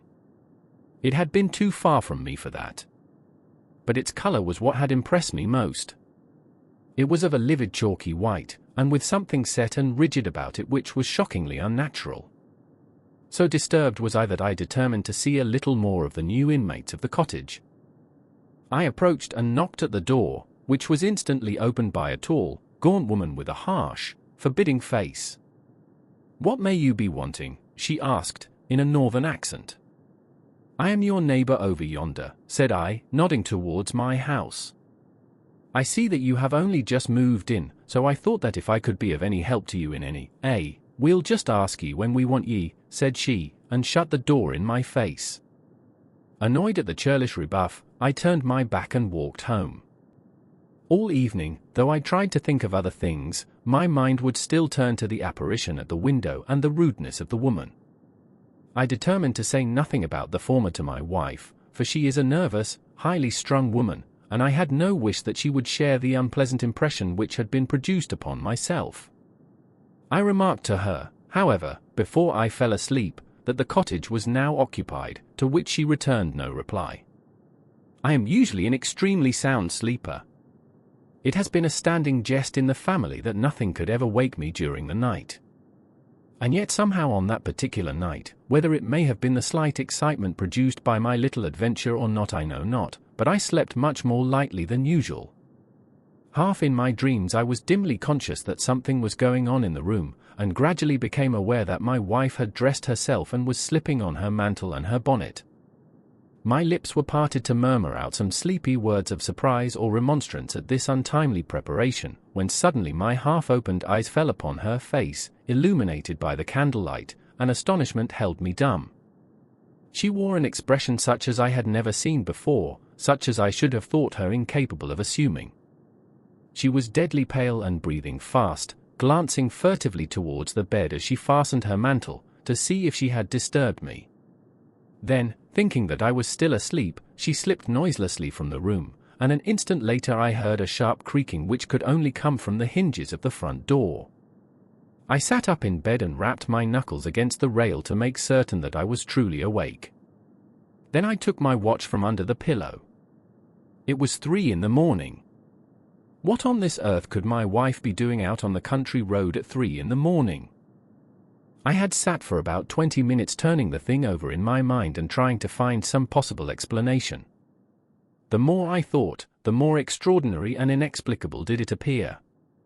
I was still puzzling over it when I heard the door gently close again, and her footsteps coming up the stairs.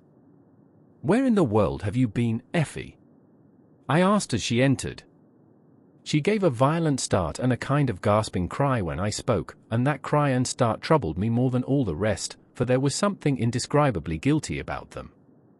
My wife had always been a woman of a frank, open nature, and it gave me a chill to see her slinking into her own room, and crying out and wincing when her own husband spoke to her. "You awake, Jack?" she cried, with a nervous laugh. "Why, I thought that nothing could awake you. Where have you been?" I asked, more sternly. "I don't wonder that you are surprised," said she, and I could see that her fingers were trembling as she undid the fastenings of her mantle. "Why, I never remember having done such a thing in my life before. The fact is that I felt as though I were choking, and had a perfect longing for a breath of fresh air. I really think that I should have fainted if I had not gone out. I stood at the door for a few minutes, and now I am quite myself again." All the time that she was telling me this story she never once looked in my direction, and her voice was quite unlike her usual tones. It was evident to me that she was saying what was false. I said nothing in reply, but turned my face to the wall, sick at heart, with my mind filled with 1,000 venomous doubts and suspicions. What was it that my wife was concealing from me? Where had she been during that strange expedition? I felt that I should have no peace until I knew, and yet I shrank from asking her again after once she had told me what was false. All the rest of the night I tossed and tumbled, framing theory after theory, each more unlikely than the last.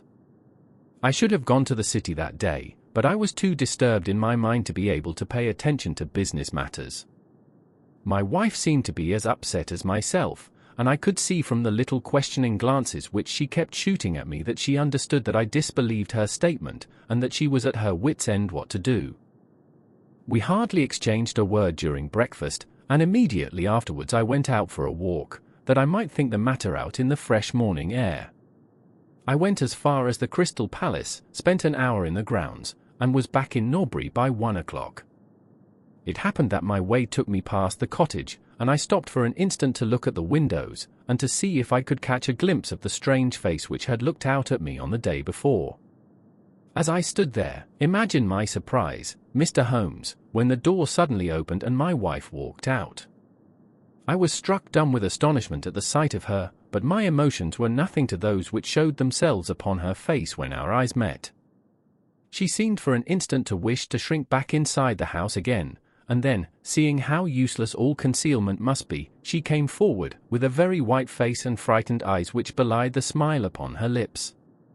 "Ah, Jack," she said, "I have just been in to see if I can be of any assistance to our new neighbors." "Why do you look at me like that, Jack? You are not angry with me?" "So," said I, "this is where you went during the night." "What do you mean?" she cried. "You came here." "I am sure of it." "Who are these people, that you should visit them at such an hour?" "I have not been here before." "How can you tell me what you know is false?" I cried. "Your very voice changes as you speak. When have I ever had a secret from you? I shall enter that cottage, and I shall probe the matter to the bottom." "No, no, Jack, for God's sake," she gasped, in uncontrollable emotion. Then, as I approached the door, she seized my sleeve and pulled me back with convulsive strength. "I implore you not to do this, Jack," she cried. "I swear that I will tell you everything some day, but nothing but misery can come of it if you enter that cottage." Then, as I tried to shake her off, she clung to me in a frenzy of entreaty. "Trust me, Jack," she cried. "Trust me only this once. You will never have cause to regret it. You know that I would not have a secret from you if it were not for your own sake. Our whole lives are at stake in this. If you come home with me, all will be well. If you force your way into that cottage, all is over between us." There was such earnestness, such despair, in her manner that her words arrested me, and I stood irresolute before the door. "I will trust you on one condition, and on one condition only," said I at last. "It is that this mystery comes to an end from now. You are at liberty to preserve your secret, but you must promise me that there shall be no more nightly visits, no more doings which are kept from my knowledge. I am willing to forget those which are past if you will promise that there shall be no more in the future." "I was sure that you would trust me," she cried, with a great sigh of relief. "It shall be just as you wish. Come away, oh, come away up to the house." Still pulling at my sleeve, she led me away from the cottage. As we went I glanced back, and there was that yellow livid face watching us out of the upper window. What link could there be between that creature and my wife? Or how could the coarse, rough woman whom I had seen the day before be connected with her? It was a strange puzzle, and yet I knew that my mind could never know ease again until I had solved it. For 2 days after this I stayed at home, and my wife appeared to abide loyally by our engagement, for, as far as I know, she never stirred out of the house.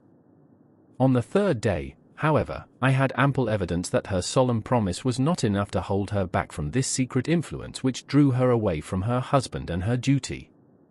I had gone into town on that day, but I returned by the 2.40 instead of the 3.36, which is my usual train.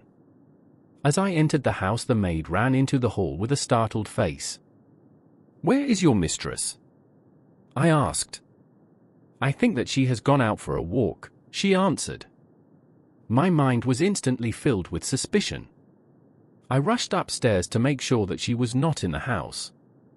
As I did so, I happened to glance out of one of the upper windows, and saw the maid with whom I had just been speaking running across the field in the direction of the cottage. Then of course I saw exactly what it all meant. My wife had gone over there, and had asked the servant to call her if I should return. Tingling with anger, I rushed down and hurried across, determined to end the matter once and forever. I saw my wife and the maid hurrying back along the lane, but I did not stop to speak with them. In the cottage lay the secret which was casting a shadow over my life. I vowed that, come what might, it should be a secret no longer. I did not even knock when I reached it, but turned the handle and rushed into the passage. It was all still and quiet upon the ground floor. In the kitchen a kettle was singing on the fire, and a large black cat lay coiled up in the basket, but there was no sign of the woman whom I had seen before. I ran into the other room, but it was equally deserted. Then I rushed up the stairs, only to find 2 other rooms empty and deserted at the top. There was no one at all in the whole house. The furniture and pictures were of the most common and vulgar description, save in the one chamber at the window of which I had seen the strange face. That was comfortable and elegant, and all my suspicions rose into a fierce bitter flame when I saw that on the mantelpiece stood a copy of a full-length photograph of my wife, which had been taken at my request only 3 months ago. I stayed long enough to make certain that the house was absolutely empty. Then I left it, feeling a weight at my heart such as I had never had before. My wife came out into the hall as I entered my house, but I was too hurt and angry to speak with her, and pushing past her, I made my way into my study. She followed me, however, before I could close the door. "I am sorry that I broke my promise, Jack," said she, "but if you knew all the circumstances I am sure that you would forgive me." "Tell me everything, then," said I. "I cannot, Jack, I cannot," she cried. "Until you tell me who it is that has been living in that cottage, and who it is to whom you have given that photograph, there can never be any confidence between us," said I, and breaking away from her, I left the house. That was yesterday, Mr. Holmes, and I have not seen her since, nor do I know anything more about this strange business. It is the first shadow that has come between us, and it has so shaken me that I do not know what I should do for the best. Suddenly this morning it occurred to me that you were the man to advise me, so I have hurried to you now, and I place myself unreservedly in your hands. If there is any point which I have not made clear, pray question me about it. But, above all, tell me quickly what I am to do, for this misery is more than I can bear." Holmes and I had listened with the utmost interest to this extraordinary statement, which had been delivered in the jerky, broken fashion of a man who is under the influence of extreme emotions. My companion sat silent for some time, with his chin upon his hand, lost in thought. "Tell me," said he at last, "could you swear that this was a man's face which you saw at the window?" "Each time that I saw it I was some distance away from it, so that it is impossible for me to say." "You appear, however, to have been disagreeably impressed by it. It seemed to be of an unnatural color, and to have a strange rigidity about the features. When I approached, it vanished with a jerk. How long is it since your wife asked you for £100? "Nearly 2 months. "Have you ever seen a photograph of her first husband?" "No, there was a great fire at Atlanta very shortly after his death, and all her papers were destroyed." "And yet she had a certificate of death." "You say that you saw it?" "Yes, she got a duplicate after the fire." "Did you ever meet anyone who knew her in America?" "No." "Did she ever talk of revisiting the place?" "No." "Or get letters from it?" "No, I thank you. I should like to think over the matter a little now. If the cottage is now permanently deserted we may have some difficulty. If, on the other hand, as I fancy is more likely, the inmates were warned of your coming, and left before you entered yesterday, then they may be back now, and we should clear it all up easily. Let me advise you, then, to return to Norbury, and to examine the windows of the cottage again. If you have reason to believe that it is inhabited, do not force your way in, but send a wire to my friend and me. We shall be with you within an hour of receiving it, and we shall then very soon get to the bottom of the business. And if it is still empty, in that case I shall come out tomorrow and talk it over with you. Goodbye, and, above all, do not fret until you know that you really have a cause for it. I am afraid that this is a bad business, Watson, said my companion, as he returned after accompanying Mr. Grant Munro to the door. What do you make of it? It had an ugly sound, I answered. Yes. There's blackmail in it, or I am much mistaken. And who is the blackmailer? Well, it must be the creature who lives in the only comfortable room in the place, and has her photograph above his fireplace.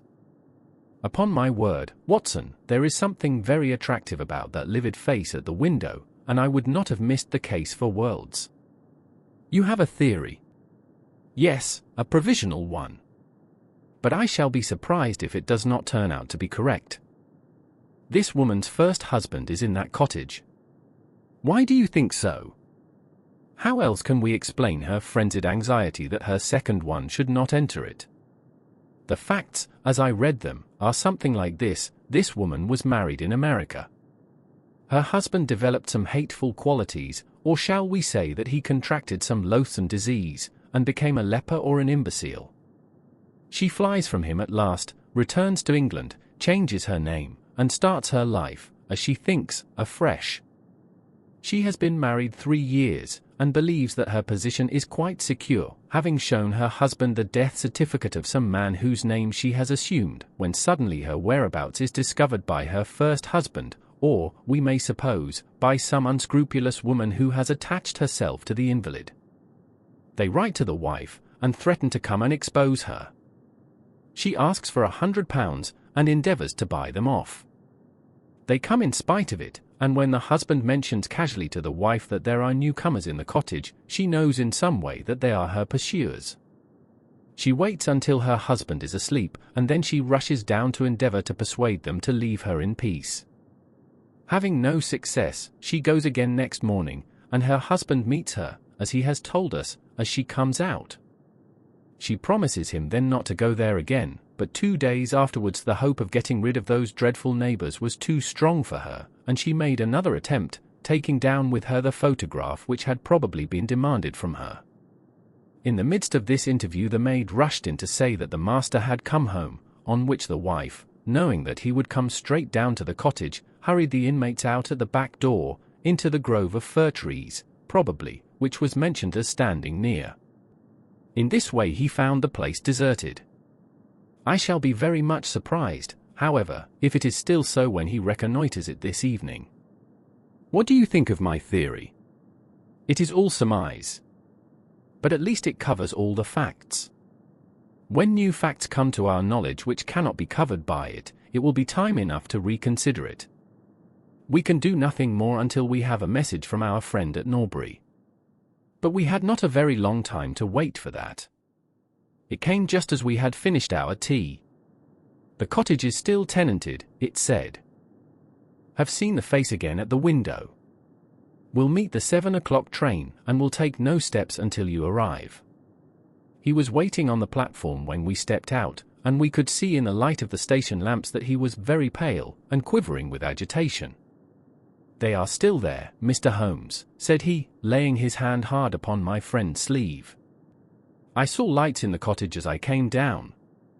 We shall settle it now once and for all. What is your plan, then? Asked Holmes, as he walked down the dark tree-lined road. I am going to force my way in and see for myself who is in the house. I wish you both to be there as witnesses. You are quite determined to do this, in spite of your wife's warning that it is better that you should not solve the mystery. Yes, I am determined. Well, I think that you are in the right. Any truth is better than indefinite doubt.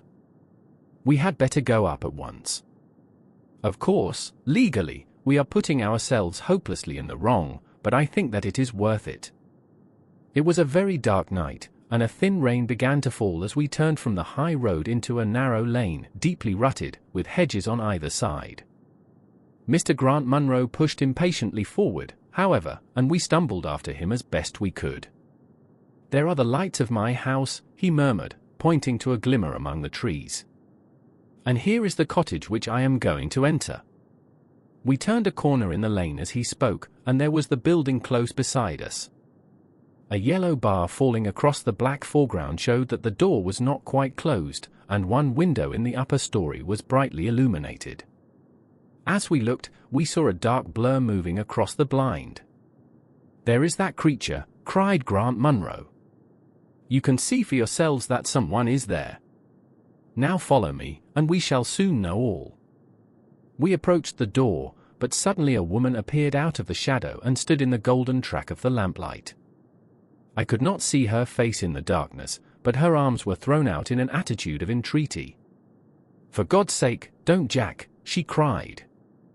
"I had a presentiment that you would come this evening. Think better of it, dear. Trust me again, and you will never have cause to regret it." "I have trusted you too long, Effie," he cried, sternly. "Leave go of me. I must pass you. My friends and I are going to settle this matter once and forever." He pushed her to one side, and we followed closely after him.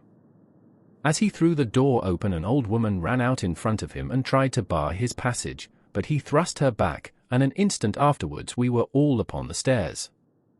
Grant Munro rushed into the lighted room at the top, and we entered at his heels.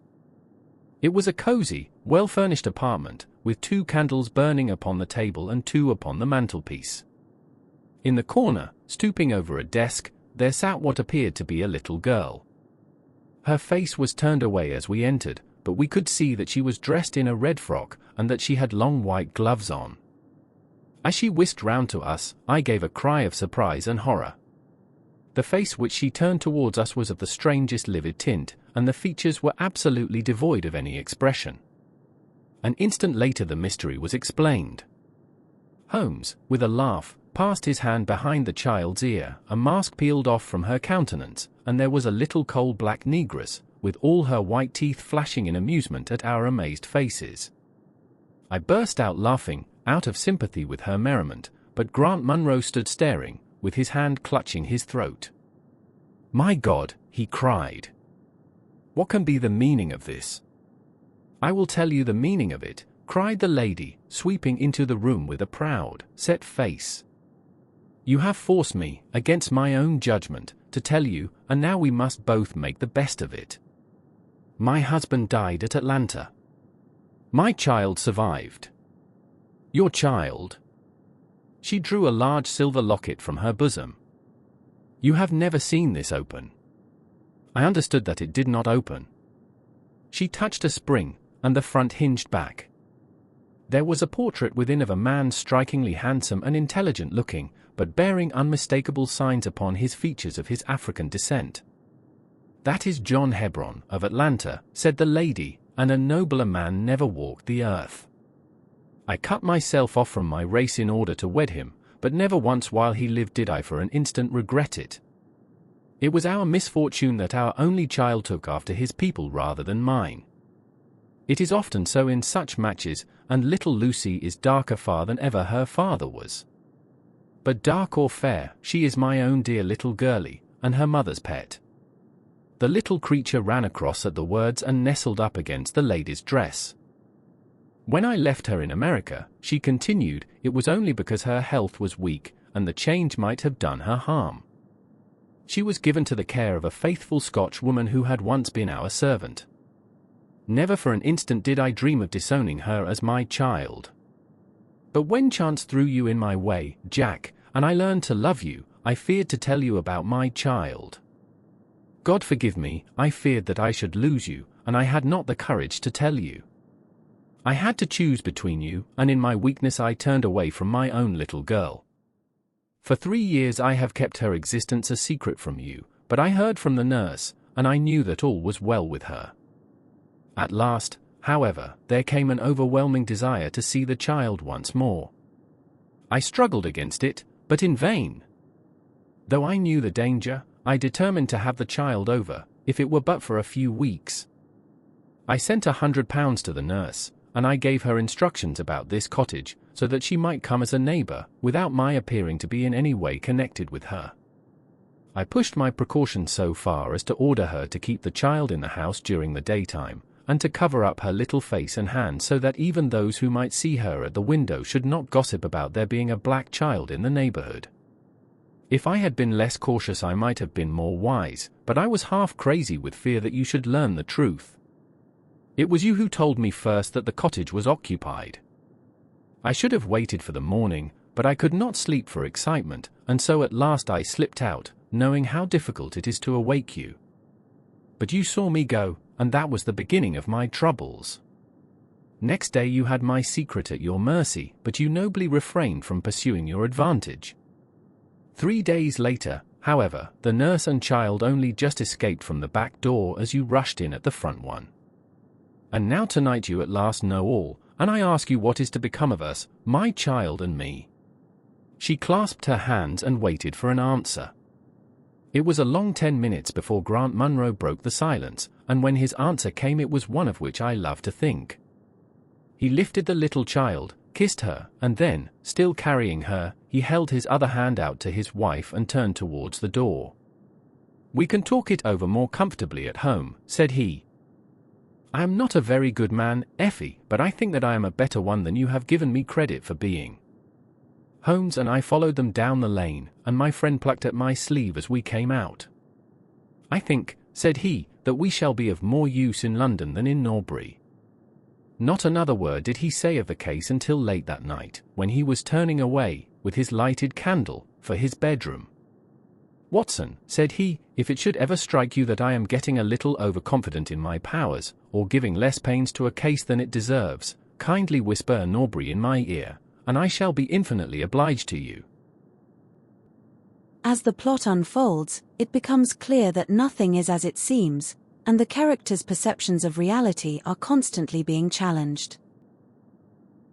4. The Stockbroker's Clerk. Shortly after my marriage I had bought a connection in the Paddington district. Old Mr. Farquhar, from whom I purchased it, had at one time an excellent general practice, but his age, and an affliction of the nature of St. Vitus's dance from which he suffered, had very much thinned it. The public not unnaturally goes on the principle that he who would heal others must himself be whole, and looks askance at the curative powers of the man whose own case is beyond the reach of his drugs. Thus as my predecessor weakened his practice declined, until when I purchased it from him it had sunk from 1,200 to little more than 300 a year. I had confidence, however, in my own youth and energy, and was convinced that in a very few years the concern would be as flourishing as ever. For 3 months after taking over the practice I was kept very closely at work, and saw little of my friend Sherlock Holmes, for I was too busy to visit Baker Street, and he seldom went anywhere himself save upon professional business. I was surprised, therefore, when, one morning in June, as I sat reading the British Medical Journal after breakfast, I heard a ring at the bell, followed by the high, somewhat strident tones of my old companion's voice. "Ah, my dear Watson," said he, striding into the room, "I am very delighted to see you. I trust that Mrs. Watson has entirely recovered from all the little excitements connected with our adventure of the Sign of 4. "Thank you, we are both very well," said I, shaking him warmly by the hand. "And I hope, also," he continued, sitting down in the rocking chair, "that the cares of medical practice have not entirely obliterated the interest which you used to take in our little deductive problems." "On the contrary," I answered, "it was only last night that I was looking over my old notes, and classifying some of our past results. I trust that you don't consider your collection closed." "Not at all. I should wish nothing better than to have some more of such experiences. Today, for example." "Yes, today, if you like." "And as far off as Birmingham?" "Certainly, if you wish it." "And the practice?" "I do my neighbour's when he goes. He is always ready to work off the debt." "Ah!" "Nothing could be better," said Holmes, leaning back in his chair and looking keenly at me from under his half-closed lids. "I perceive that you have been unwell lately." Summer colds are always a little trying. I was confined to the house by a severe chill for 3 days last week. I thought, however, that I had cast off every trace of it. So you have? You look remarkably robust. How, then, did you know of it? My dear fellow, you know my methods. You deduced it, then? Certainly. And from what? From your slippers. I glanced down at the new patent leathers which I was wearing. How on earth, I began, but Holmes answered my question before it was asked. Your slippers I knew, he said. You could not have had them more than a few weeks. The soles which you are at this moment presenting to me are slightly scorched. For a moment I thought they might have got wet and been burned in the drying. But near the instep there is a small circular wafer of paper with the shopman's hieroglyphics upon it. Damp would of course have removed this. You had, then, been sitting with your feet outstretched to the fire, which a man would hardly do even in so wet a June as this if he were in his full health. Like all Holmes's reasoning, the thing seemed simplicity itself when it was once explained. He read the thought upon my features, and his smile had a tinge of bitterness. I am afraid that I rather give myself away when I explain, said he. Results without causes are much more impressive. You are ready to come to Birmingham, then? Certainly. What is the case? You shall hear it all in the train. My client is outside in a four-wheeler. Can you come at once? In an instant. I scribbled a note to my neighbor, rushed upstairs to explain the matter to my wife, and joined Holmes upon the doorstep. Your neighbor is a doctor, said he, nodding at the brass plate. Yes, he bought a practice as I did. An old established one. Just the same as mine. Both have been ever since the houses were built. Ah. Then you got hold of the best of the two. I think I did. But how do you know? By the steps, my boy. Yours are worn 3 inches deeper than his. But this gentleman in the cab is my client, Mr. Hall Pycroft. Allow me to introduce you to him. Whip your horse up, cabby, for we have only just time to catch our train. The man whom I found myself facing was a well-built, fresh-complexioned young fellow, with a frank, honest face and a slight, crisp, yellow moustache. He wore a very shiny top hat and a neat suit of sober black, which made him look what he was, a smart young city man of the class who have been labelled cockneys, but who give us our crack volunteer regiments, and who turn out more fine athletes and sportsmen than any body of men in these islands. His round, ruddy face was naturally full of cheeriness, but the corners of his mouth seemed to me to be pulled down in a half-comical distress.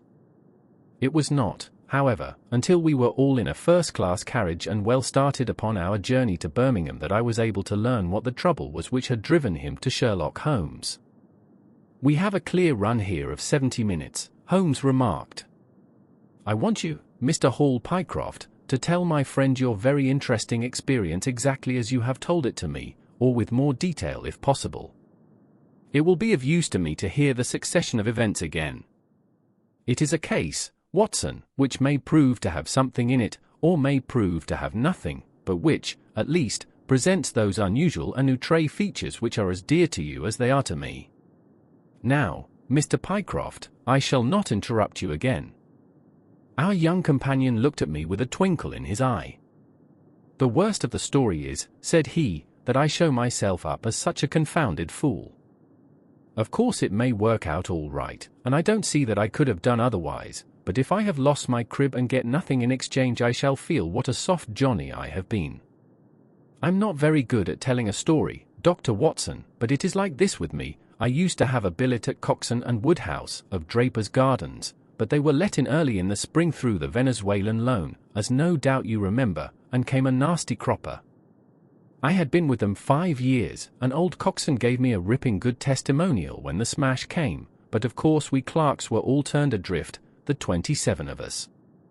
I tried here and tried there, but there were lots of other chaps on the same lay as myself, and it was a perfect frost for a long time. I had been taking £3 a week at Coxon's, and I had saved about 70 of them, but I soon worked my way through that and out at the other end. I was fairly at the end of my tether at last, and could hardly find the stamps to answer the advertisements or the envelopes to stick them to. I had worn out my boots paddling up office stairs, and I seemed just as far from getting a billet as ever. At last I saw a vacancy at Mawson and Williams, the great stockbroking firm in Lombard Street. I dare say EC is not much in your line, but I can tell you that this is about the richest house in London. The advertisement was to be answered by letter only.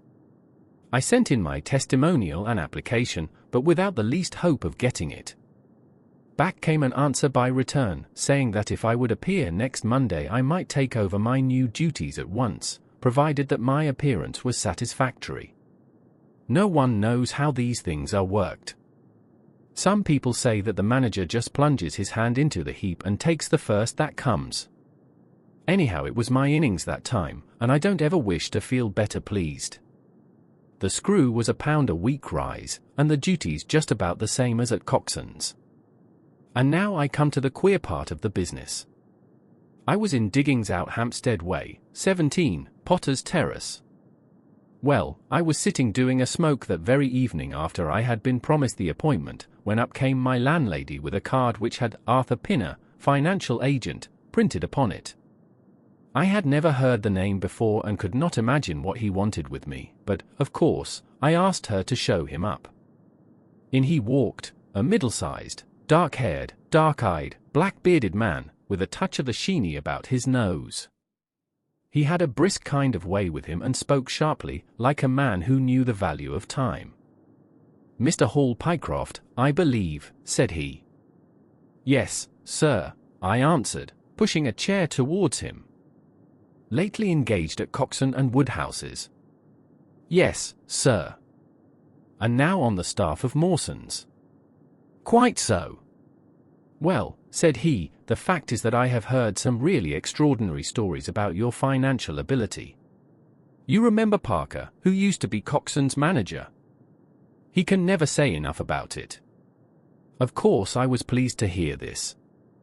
I had always been pretty sharp in the office, but I had never dreamed that I was talked about in the city in this fashion. "You have a good memory," said he. "Pretty fair," I answered, modestly. "Have you kept in touch with the market while you have been out of work?" he asked. "Yes, I read the stock exchange list every morning." "Now that shows real application," he cried. "That is the way to prosper. You won't mind my testing you, will you? Let me see. How are Escher's? 106 1/4 to 105 7/8. And New Zealand Consolidated? 104. And British Broken Hills? 7 to 7 6.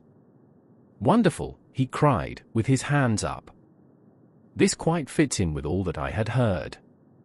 My boy, you are very much too good to be a clerk at Mawson's." This outburst rather astonished me, as you can think. "Well," said I, "other people don't think quite so much of me as you seem to do, Mr. Pinner. I had a hard enough fight to get this berth, and I am very glad to have it. Pooh, man, you should soar above it. You are not in your true sphere. Now, I'll tell you how it stands with me. What I have to offer is little enough when measured by your ability, but when compared with Mawson's, it's light to dark. Let me see. When do you go to Mawson's?" "On Monday." "Ha, ha. I think I would risk a little sporting flutter that you don't go there at all." "Not go to Mawson's?" "No, sir. By that day you will be the business manager of the Franco-Midland Hardware Company, Limited, with 134 branches in the towns and villages of France, not counting one in Brussels and one in San Remo." This took my breath away. "I never heard of it," said I. "Very likely not. It has been kept very quiet, for the capital was all privately subscribed, and it's too good a thing to let the public into. My brother, Harry Pinner, is promoter, and joins the board after allotment as managing director. He knew I was in the swim down here, and asked me to pick up a good man cheap. A young, pushing man with plenty of snap about him. Parker spoke of you, and that brought me here tonight. We can only offer you a beggarly 500 to start with. 500 a year? I shouted. Only that at the beginning, but you are to have an overriding commission of 1% on all business done by your agents, and you may take my word for it that this will come to more than your salary. But I know nothing about hardware. Tut, my boy, you know about figures. My head buzzed, and I could hardly sit still in my chair. But suddenly a little chill of doubt came upon me. I must be frank with you, said I. Mawson only gives me 200, but Mawson is safe. Now, really, I know so little about your company that, smart, he cried, in a kind of ecstasy of delight. You are the very man for us. You are not to be talked over, and quite right, too. Now, here's a note for £100, and if you think that we can do business you may just slip it into your pocket as an advance upon your salary. That is very handsome, said I. When should I take over my new duties? Be in Birmingham tomorrow at 1, said he. I have a note in my pocket here which you will take to my brother. You will find him at 126B, Corporation Street, where the temporary offices of the company are situated. Of course he must confirm your engagement, but between ourselves it will be all right. Really, I hardly know how to express my gratitude, Mr. Pinner, said I. Not at all, my boy.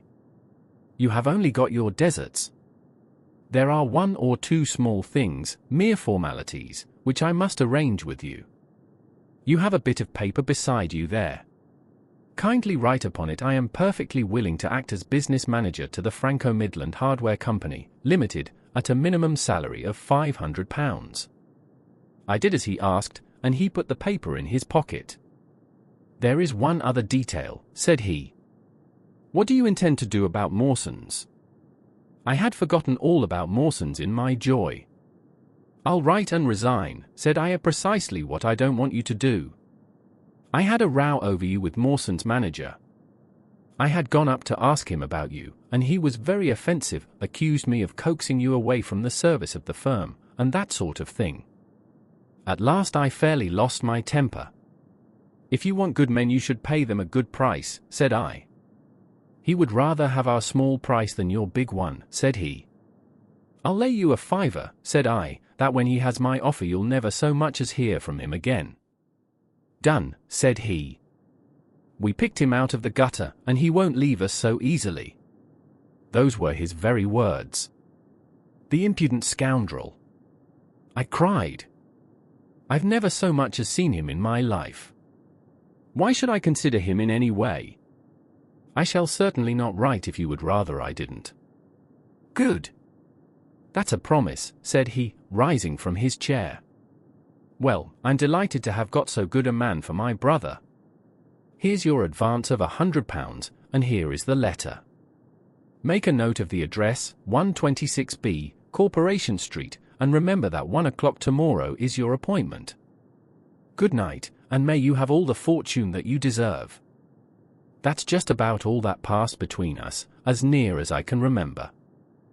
You can imagine, Dr. Watson, how pleased I was at such an extraordinary bit of good fortune. I sat up half the night hugging myself over it, and next day I was off to Birmingham in a train that would take me in plenty time for my appointment. I took my things to a hotel in New Street, and then I made my way to the address which had been given me. It was a quarter of an hour before my time, but I thought that would make no difference. 126B was a passage between two large shops, which led to a winding stone stair, from which there were many flats, let as offices to companies or professional men. The names of the occupants were painted at the bottom on the wall, but there was no such name as the Franco-Midland Hardware Company, Limited.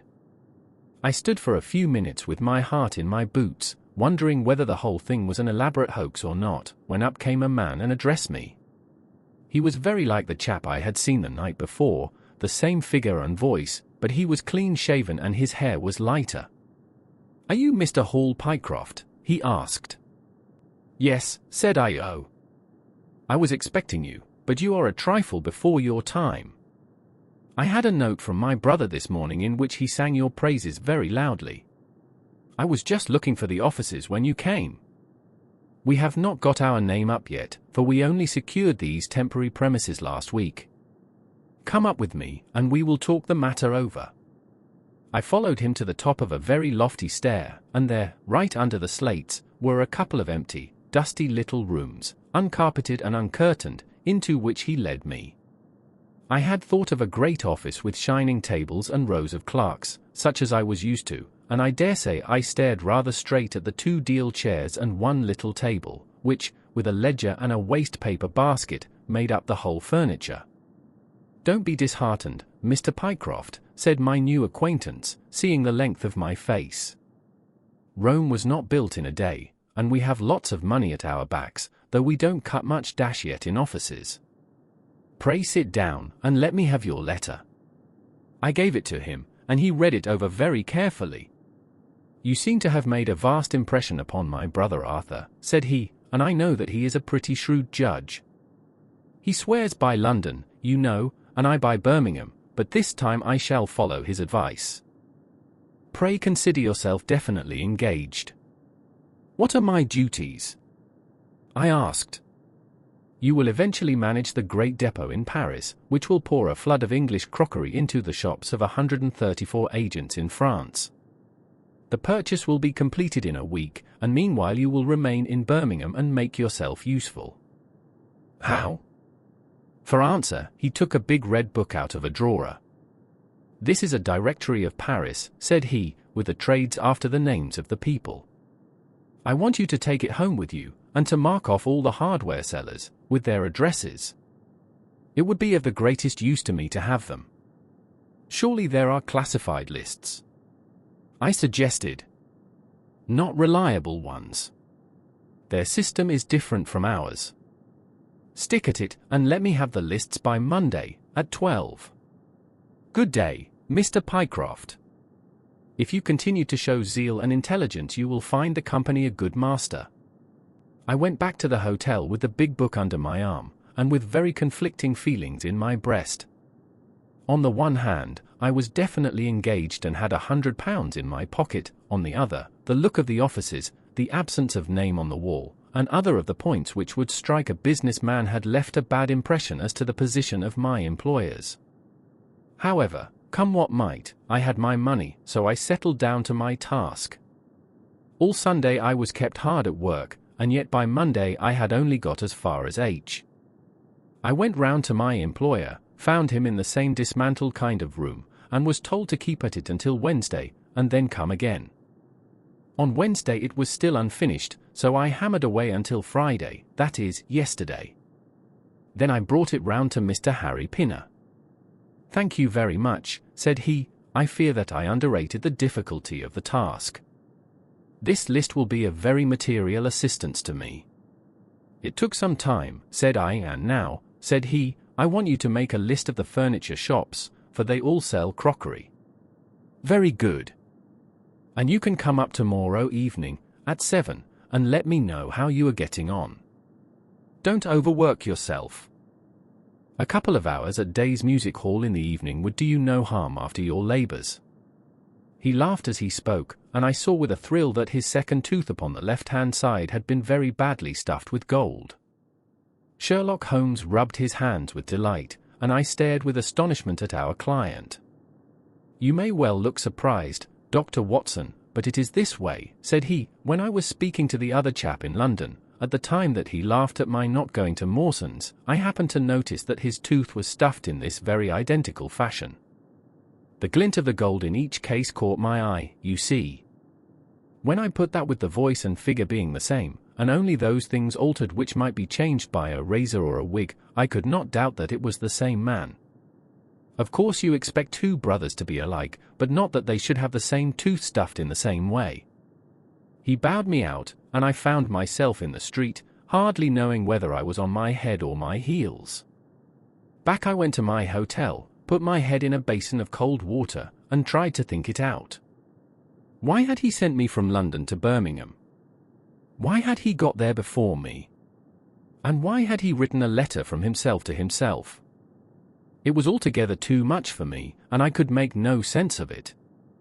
And then suddenly it struck me that what was dark to me might be very light to Mr. Sherlock Holmes. I had just time to get up to town by the night train to see him this morning, and to bring you both back with me to Birmingham." There was a pause after the stockbroker's clerk had concluded his surprising experience. Then Sherlock Holmes cocked his eye at me, leaning back on the cushions with a pleased and yet critical face, like a connoisseur who has just taken his first sip of a Comet vintage. "Rather fine, Watson, is it not?" said he. "There are points in it which please me.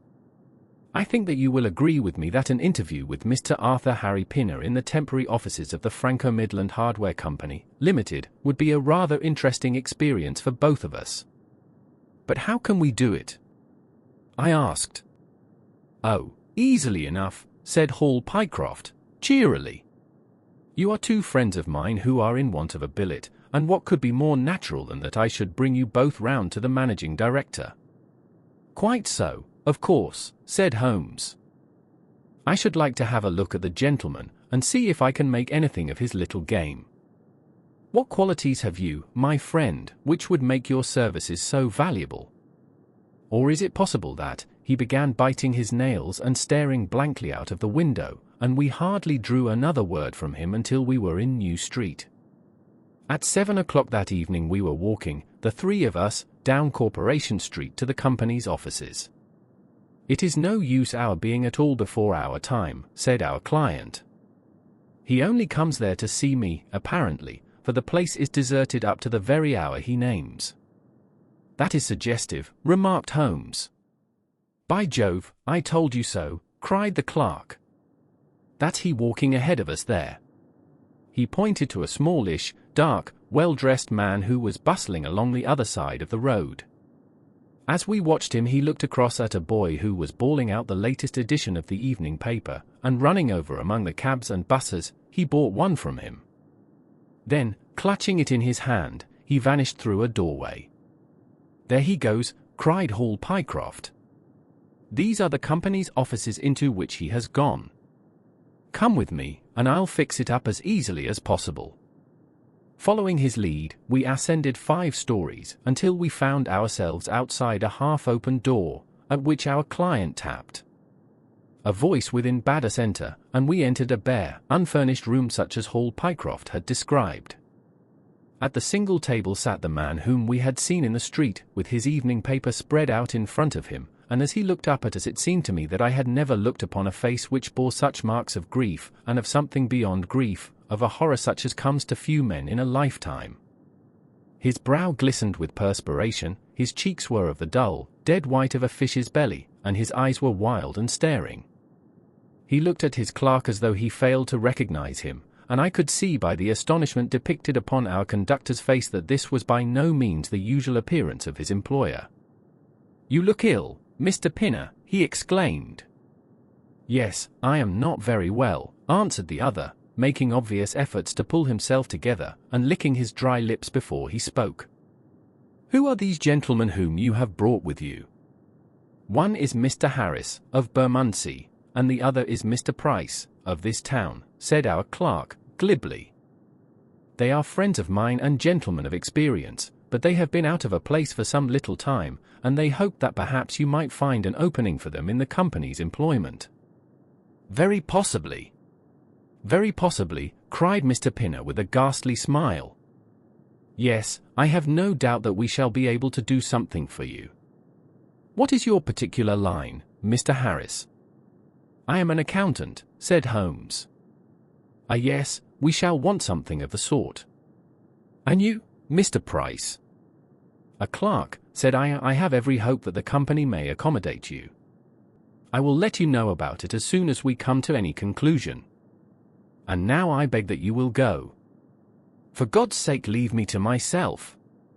These last words were shot out of him, as though the constraint which he was evidently setting upon himself had suddenly and utterly burst asunder. Holmes and I glanced at each other, and Hall Pycroft took a step towards the table. "You forget, Mr. Pinner, that I am here by appointment to receive some directions from you," said he. "Certainly, Mr. Pycroft, certainly," the other resumed in a calmer tone. "You may wait here a moment, and there is no reason why your friends should not wait with you. I will be entirely at your service in 3 minutes, if I might trespass upon your patience so far." He rose with a very courteous air, and, bowing to us, he passed out through a door at the farther end of the room, which he closed behind him. "What now?" whispered Holmes. "Is he giving us the slip?" "Impossible," answered Pycroft. "Why so?" "That door leads into an inner room." "There is no exit." "None." "Is it furnished?" "It was empty yesterday." "Then what on earth can he be doing?" "There is something which I don't understand in this manner. If ever a man was 3 parts mad with terror, that man's name is Pinner. What can have put the shivers on him?" "He suspects that we are detectives," I suggested. "That's it," cried Pycroft. Holmes shook his head.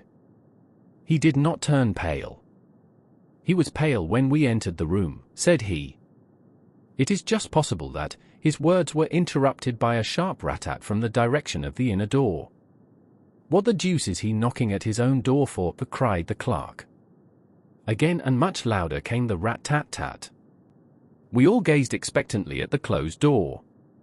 Glancing at Holmes, I saw his face turn rigid, and he leaned forward in intense excitement. Then suddenly came a low gargling sound, and a brisk drumming upon woodwork. Holmes sprang frantically across the room and pushed at the door. It was fastened on the inner side. Following his example, we threw ourselves upon it with all our weight. One hinge snapped, then the other, and down came the door with a crash. Rushing over it, we found ourselves in the inner room. It was empty. But it was only for a moment that we were at fault. At one corner, the corner nearest the room which we had left, there was a second door. Holmes sprang to it and pulled it open. A coat and waistcoat were lying on the floor, and from a hook behind the door, with his own braces round his neck, was hanging the managing director of the Franco-Midland Hardware Company. His knees were drawn up, his head hung at a dreadful angle to his body, and the clatter of his heels against the door made the noise which had broken in upon our conversation. In an instant I had caught him round the waist, and held him up while Holmes and Pycroft untied the elastic bands which had disappeared between the livid creases of skin. Then we carried him into the other room, where he lay with a clay-colored face, puffing his purple lips in and out with every breath, a dreadful wreck of all that he had been but 5 minutes before.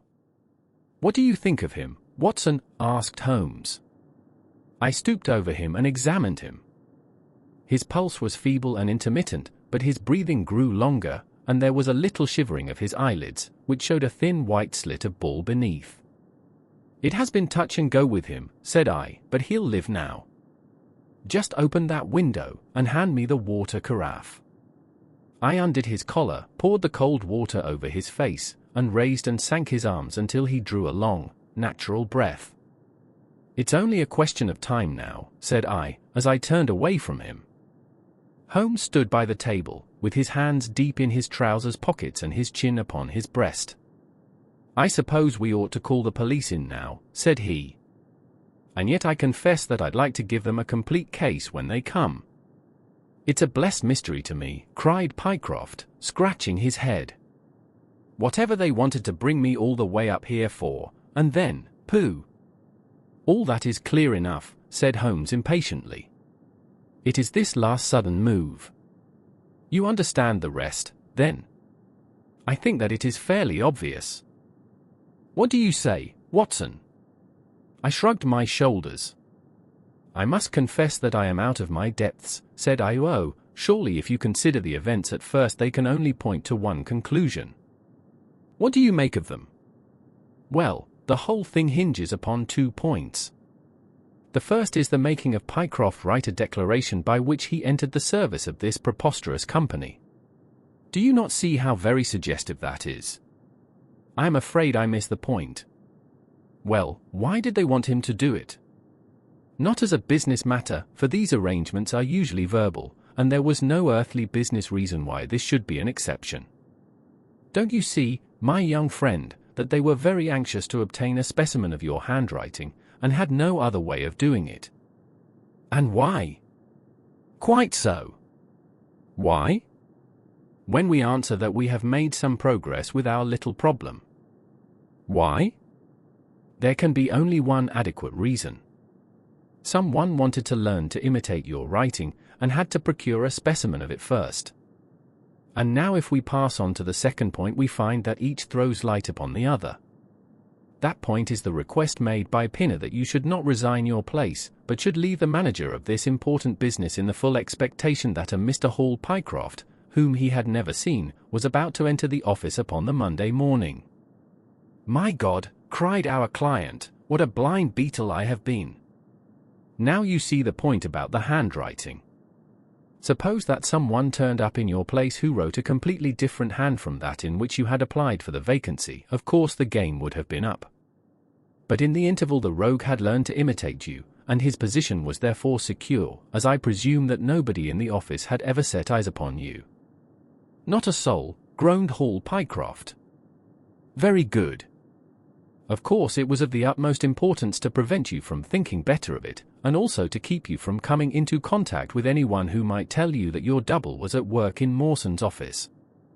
Therefore they gave you a handsome advance on your salary, and ran you off to the Midlands, where they gave you enough work to do to prevent your going to London, where you might have burst their little game up. That is all plain enough. But why should this man pretend to be his own brother? Well, that is pretty clear also. There are evidently only two of them in it. The other is impersonating you at the office. This one acted as your engager, and then found that he could not find you an employer without admitting a third person into his plot. That he was most unwilling to do. He changed his appearance as far as he could, and trusted that the likeness, which you could not fail to observe, would be put down to a family resemblance. But for the happy chance of the gold stuffing, your suspicions would probably never have been aroused." Hall Pycroft shook his clenched hands in the air. "Good Lord," he cried, "while I have been fooled in this way, what has this other Hall Pycroft been doing at Mawson's? What should we do, Mr. Holmes? Tell me what to do." "We must wire to Mawson's. They shut at 12 on Saturdays." "Never mind. There may be some doorkeeper or attendant. Ah yes, they keep a permanent guard there on account of the value of the securities that they hold.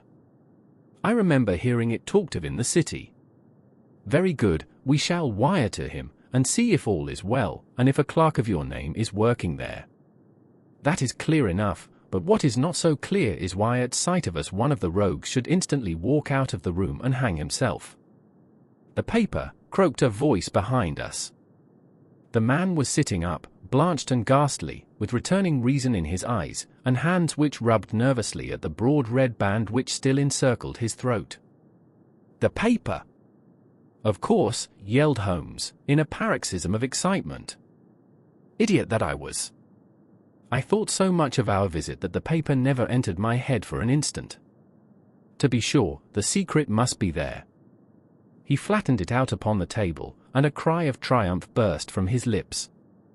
"Look at this, Watson," he cried. "It is a London paper, an early edition of the Evening Standard. Here is what we want. Look at the headlines: Crime in the City. Murder at Mawson and Williams. Gigantic attempted robbery. Capture of the criminal.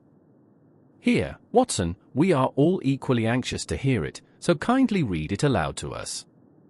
It appeared from its position in the paper to have been the one event of importance in town, and the account of it ran in this way: a desperate attempt at robbery, culminating in the death of one man and the capture of the criminal, occurred this afternoon in the city. For some time back Mawson and Williams, the famous financial house, have been the guardians of securities which amount in the aggregate to a sum of considerably over £1 million. So conscious was the manager of the responsibility which devolved upon him in consequence of the great interests at stake that safes of the very latest construction have been employed, and an armed watchman has been left day and night in the building. It appears that last week a new clerk named Hall Pycroft was engaged by the firm. This person appears to have been none other than Beddington, the famous forger and cracksman, who, with his brother, had only recently emerged from a 5 years spell of penal servitude. by some means, which are not yet clear, he succeeded in winning, under a false name, this official position in the office, which he utilized in order to obtain molding of various locks, and a thorough knowledge of the position of the strong room and the safes. It is customary at Mawson's for the clerks to leave at midday on Saturday. Sergeant Touzon, of the city police, was somewhat surprised, therefore, to see a gentleman with a carpet bag come down the steps at 20 minutes past 1. His suspicions being aroused, the sergeant followed the man, and with the aid of Constable Pollock succeeded, after a most desperate resistance, in arresting him. It was at once clear that a daring and gigantic robbery had been committed. Nearly £100,000 worth of American railway bonds, with a large amount of scrip in other mines and companies, was discovered in the bag. On examining the premises, the body of the unfortunate watchman was found doubled up and thrust into the largest of the safes, where it would not have been discovered until Monday morning had it not been for the prompt action of Sergeant Touzon. The man's skull had been shattered by a blow from a poker delivered from behind. There could be no doubt that Beddington had obtained entrance by pretending that he had left something behind him, and having murdered the watchman, rapidly rifled the large safe, and then made off with his booty. His brother, who usually works with him, has not appeared in this job as far as can at present be ascertained, although the police are making energetic inquiries as to his whereabouts.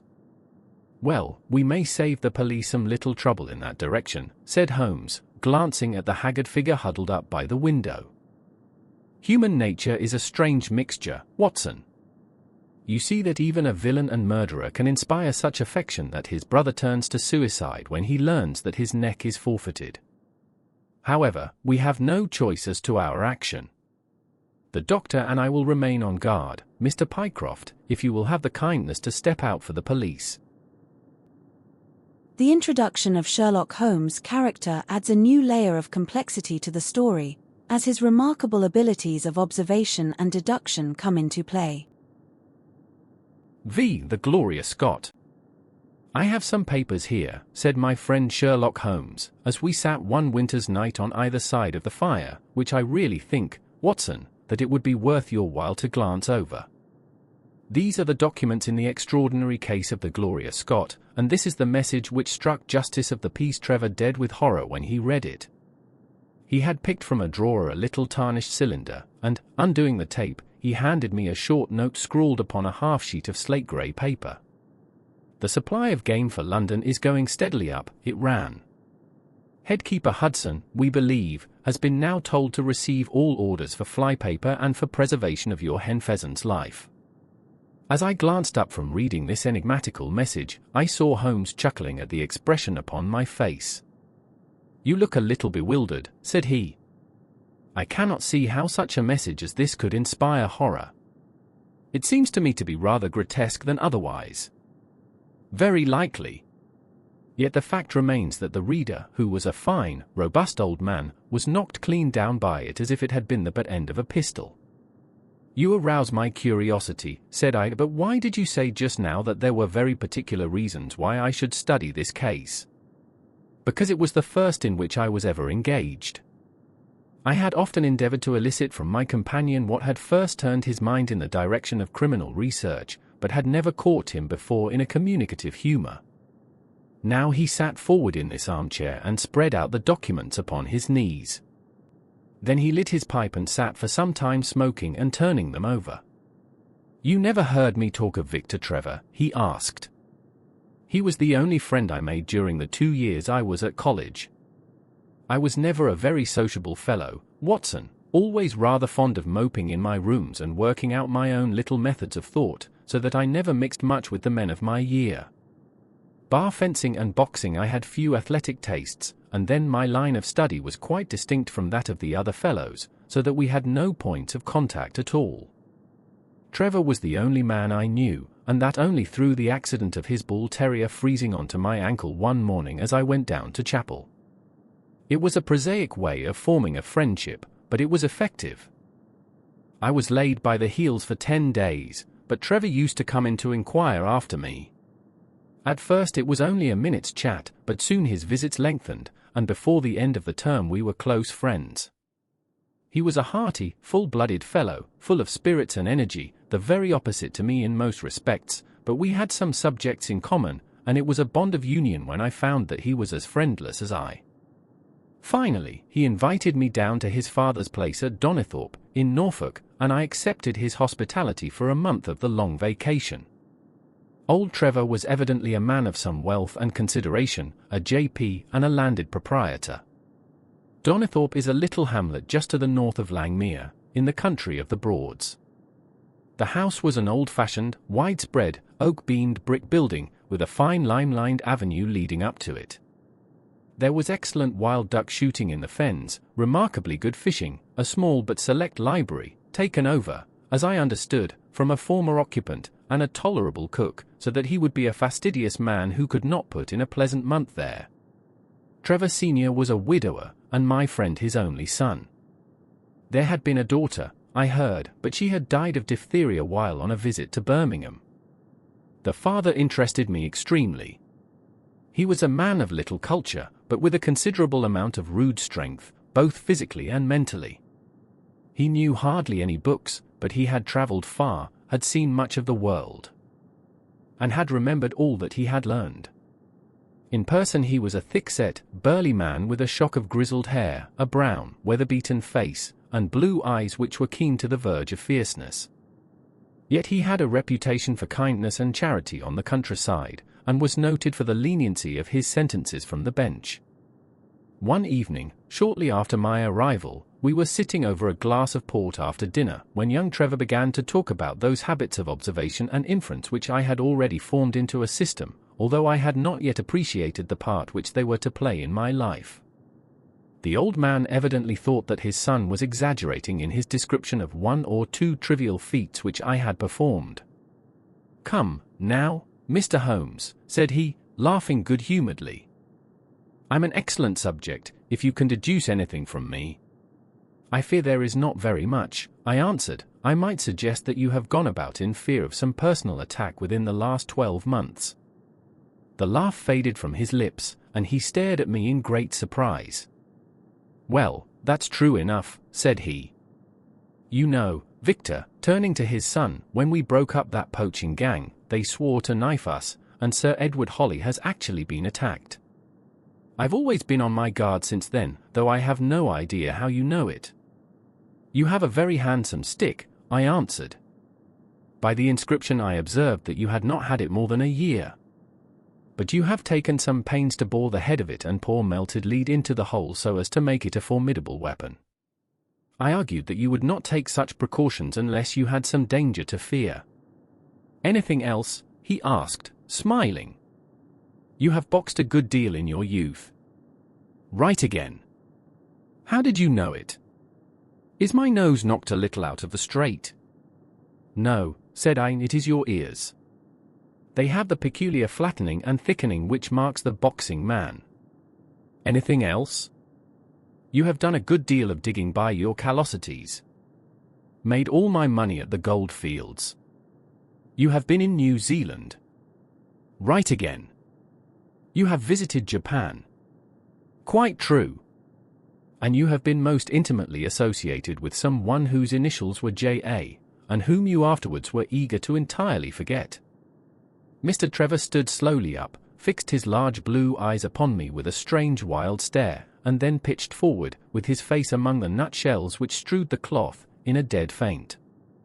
You can imagine, Watson, how shocked both his son and I were. His attack did not last long, however, for when we undid his collar, and sprinkled the water from one of the finger-glasses over his face, he gave a gasp or two and sat up. "Ah, boys," said he, forcing a smile, "I hope I haven't frightened you. Strong as I look, there is a weak place in my heart, and it does not take much to knock me over. I don't know how you manage this, Mr. Holmes, but it seems to me that all the detectives of fact and of fancy would be children in your hands. That's your line of life, sir, and you may take the word of a man who has seen something of the world." And that recommendation, with the exaggerated estimate of my ability with which he prefaced it, was, if you will believe me, Watson, the very first thing which ever made me feel that a profession might be made out of what had up to that time been the merest hobby. At the moment, however, I was too much concerned at the sudden illness of my host to think of anything else. "I hope that I have said nothing to pain you," said I. "Well, you certainly touched upon rather a tender point. Might I ask how you know, and how much you know?" He spoke now in a half-jesting fashion, but a look of terror still lurked at the back of his eyes. "It is simplicity itself," said I. "When you bared your arm to draw that fish into the boat, I saw that J.A. had been tattooed in the bend of the elbow." The letters were still legible, but it was perfectly clear from their blurred appearance, and from the staining of the skin round them, that efforts had been made to obliterate them. It was obvious, then, that those initials had once been very familiar to you, and that you had afterwards wished to forget them. "What an eye you have!" he cried, with a sigh of relief. "It is just as you say. But we won't talk of it. Of all ghosts, the ghosts of our old lovers are the worst. Come into the billiard room and have a quiet cigar." From that day, amid all his cordiality, there was always a touch of suspicion in Mr. Trevor's manner towards me. Even his son remarked it. "You've given the governor such a turn," said he, "that he'll never be sure again of what you know and what you don't know." He did not mean to show it, I am sure, but it was so strongly in his mind that it peeped out at every action. At last I became so convinced that I was causing him uneasiness that I drew my visit to a close. On the very day, however, before I left, an incident occurred which proved in the sequel to be of importance. We were sitting out upon the lawn on garden chairs, the three of us, basking in the sun and admiring the view across the Broads, when a maid came out to say that there was a man at the door who wanted to see Mr. Trevor. "What is his name?" asked my host. "He would not give any." "What does he want, then?" "He says that you know him, and that he only wants a moment's conversation." "Show him round here." An instant afterwards there appeared a little wizened fellow with a cringing manner and a shambling style of walking. He wore an open jacket, with a splotch of tar on the sleeve, a red and black check shirt, dungaree trousers, and heavy boots badly worn. His face was thin and brown and crafty, with a perpetual smile upon it, which showed an irregular line of yellow teeth, and his crinkled hands were half closed in a way that is distinctive of sailors. As he came slouching across the lawn, I heard Mr. Trevor make a sort of hiccuping noise in his throat, and jumping out of his chair, he ran into the house. He was back in a moment, and I smelt a strong reek of brandy as he passed me. "Well, my man," said he, "what can I do for you?" The sailor stood looking at him with puckered eyes, and with the same loose-lipped smile upon his face. "You don't know me?" he asked. "Why, dear me, it is surely Hudson," said Mr. Trevor in a tone of surprise. "Hudson it is, sir," said the seaman. "Why, it's 30 year and more since I saw you last. Here you are in your house, and me still picking my salt meat out of the harness cask." "Tut, you will find that I have not forgotten old times," cried Mr. Trevor, and, walking towards the sailor, he said something in a low voice. "Go into the kitchen," he continued out loud, "and you will get food and drink. I have no doubt that I shall find you a situation." "Thank you, sir," said the seaman, touching his forelock. "I'm just off a 2-year in an 8-knot tramp, short-handed at that, and I want a rest. I thought I'd get it either with Mr. Beddoes or with you." "Ah," cried Trevor. "You know where Mr. Beddoes is?" "Bless you, sir, I know where all my old friends are," said the fellow with a sinister smile, and he slouched off after the maid to the kitchen.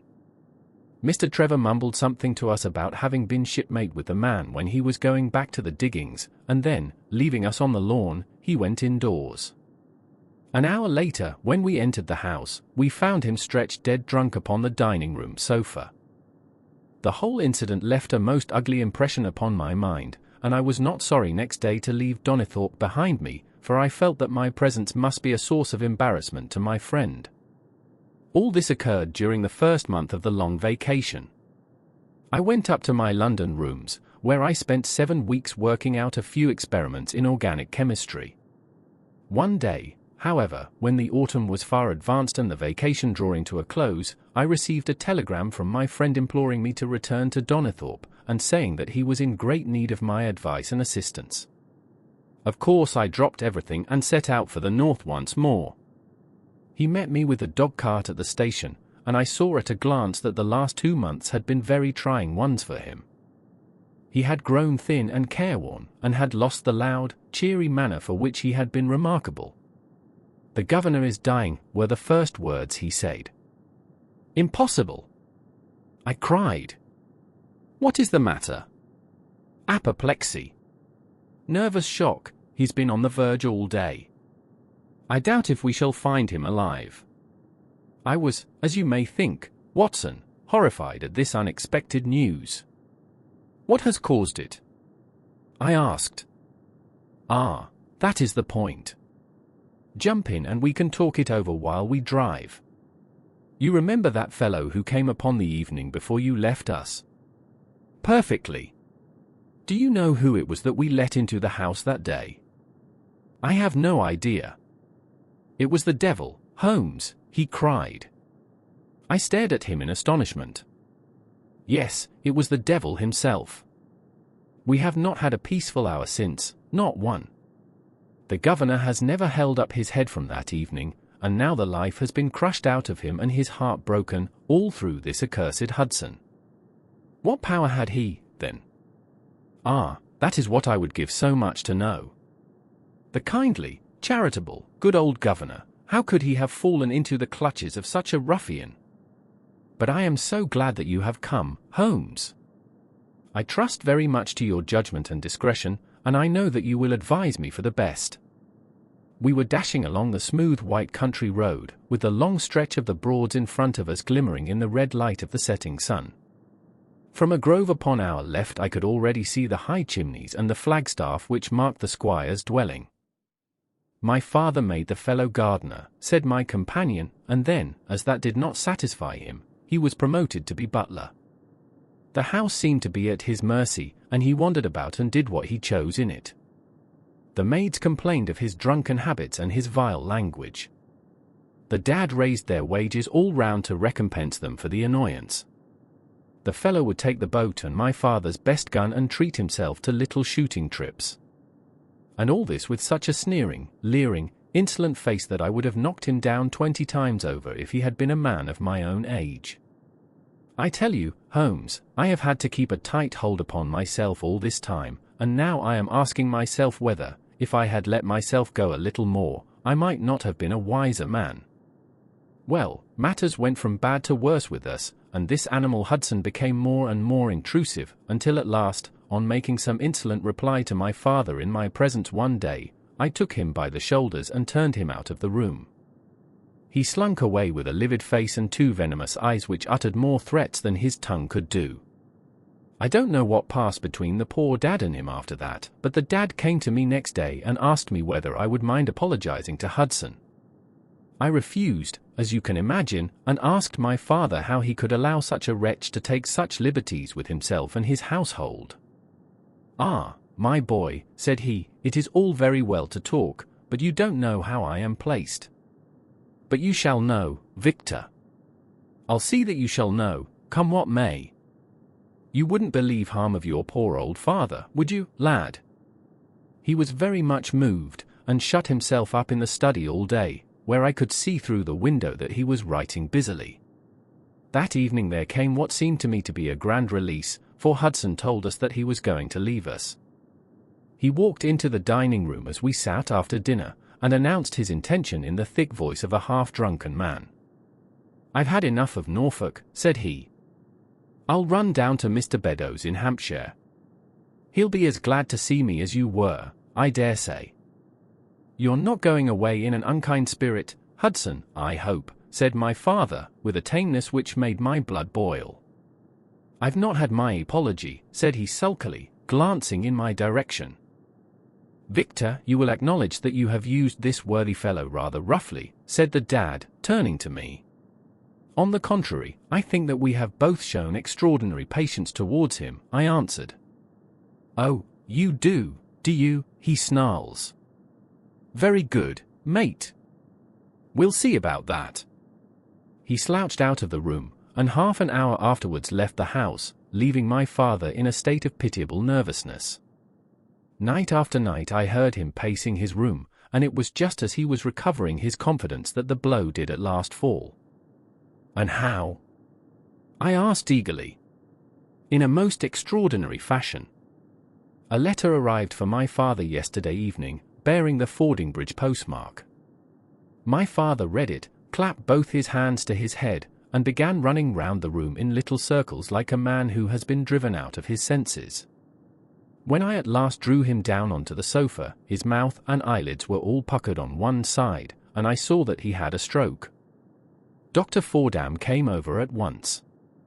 We put him to bed, but the paralysis has spread, he has shown no sign of returning consciousness, and I think that we shall hardly find him alive. You horrify me, Trevor! I cried. What then could have been in this letter to cause so dreadful a result? Nothing. There lies the inexplicable part of it. The message was absurd and trivial. Ah, my God, it is as I feared. As he spoke we came round the curve of the avenue, and saw in the fading light that every blind in the house had been drawn down. As we dashed up to the door, my friend's face convulsed with grief, a gentleman in black emerged from it. When did it happen, Doctor? Asked Trevor. Almost immediately after you left. Did he recover consciousness? For an instant before the end. Any message for me? Only that the papers were in the back drawer of the Japanese cabinet. My friend ascended with the doctor to the chamber of death, while I remained in the study, turning the whole matter over and over in my head, and feeling as sombre as ever I had done in my life. What was the past of this Trevor, pugilist, traveller, and gold digger, and how had he placed himself in the power of this acid-faced seaman? Why, too, should he faint at an allusion to the half-effaced initials upon his arm, and die of fright when he had a letter from Fordingbridge? Then I remembered that Fordingbridge was in Hampshire, and that this Mr. Beddoes, whom the seaman had gone to visit and presumably to blackmail, had also been mentioned as living in Hampshire.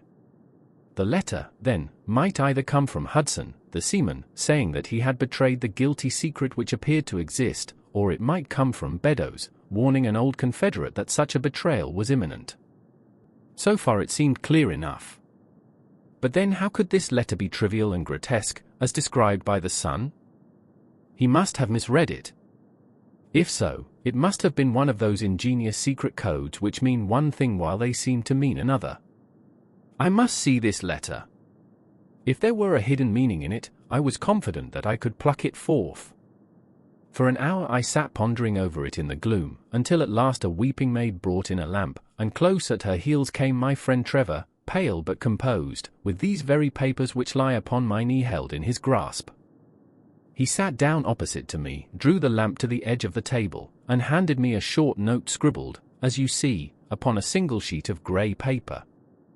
The supply of game for London is going steadily up, it ran. Headkeeper Hudson, we believe, has been now told to receive all orders for fly paper and for preservation of your hen pheasant's life. I dare say my face looked as bewildered as yours did just now when first I read this message.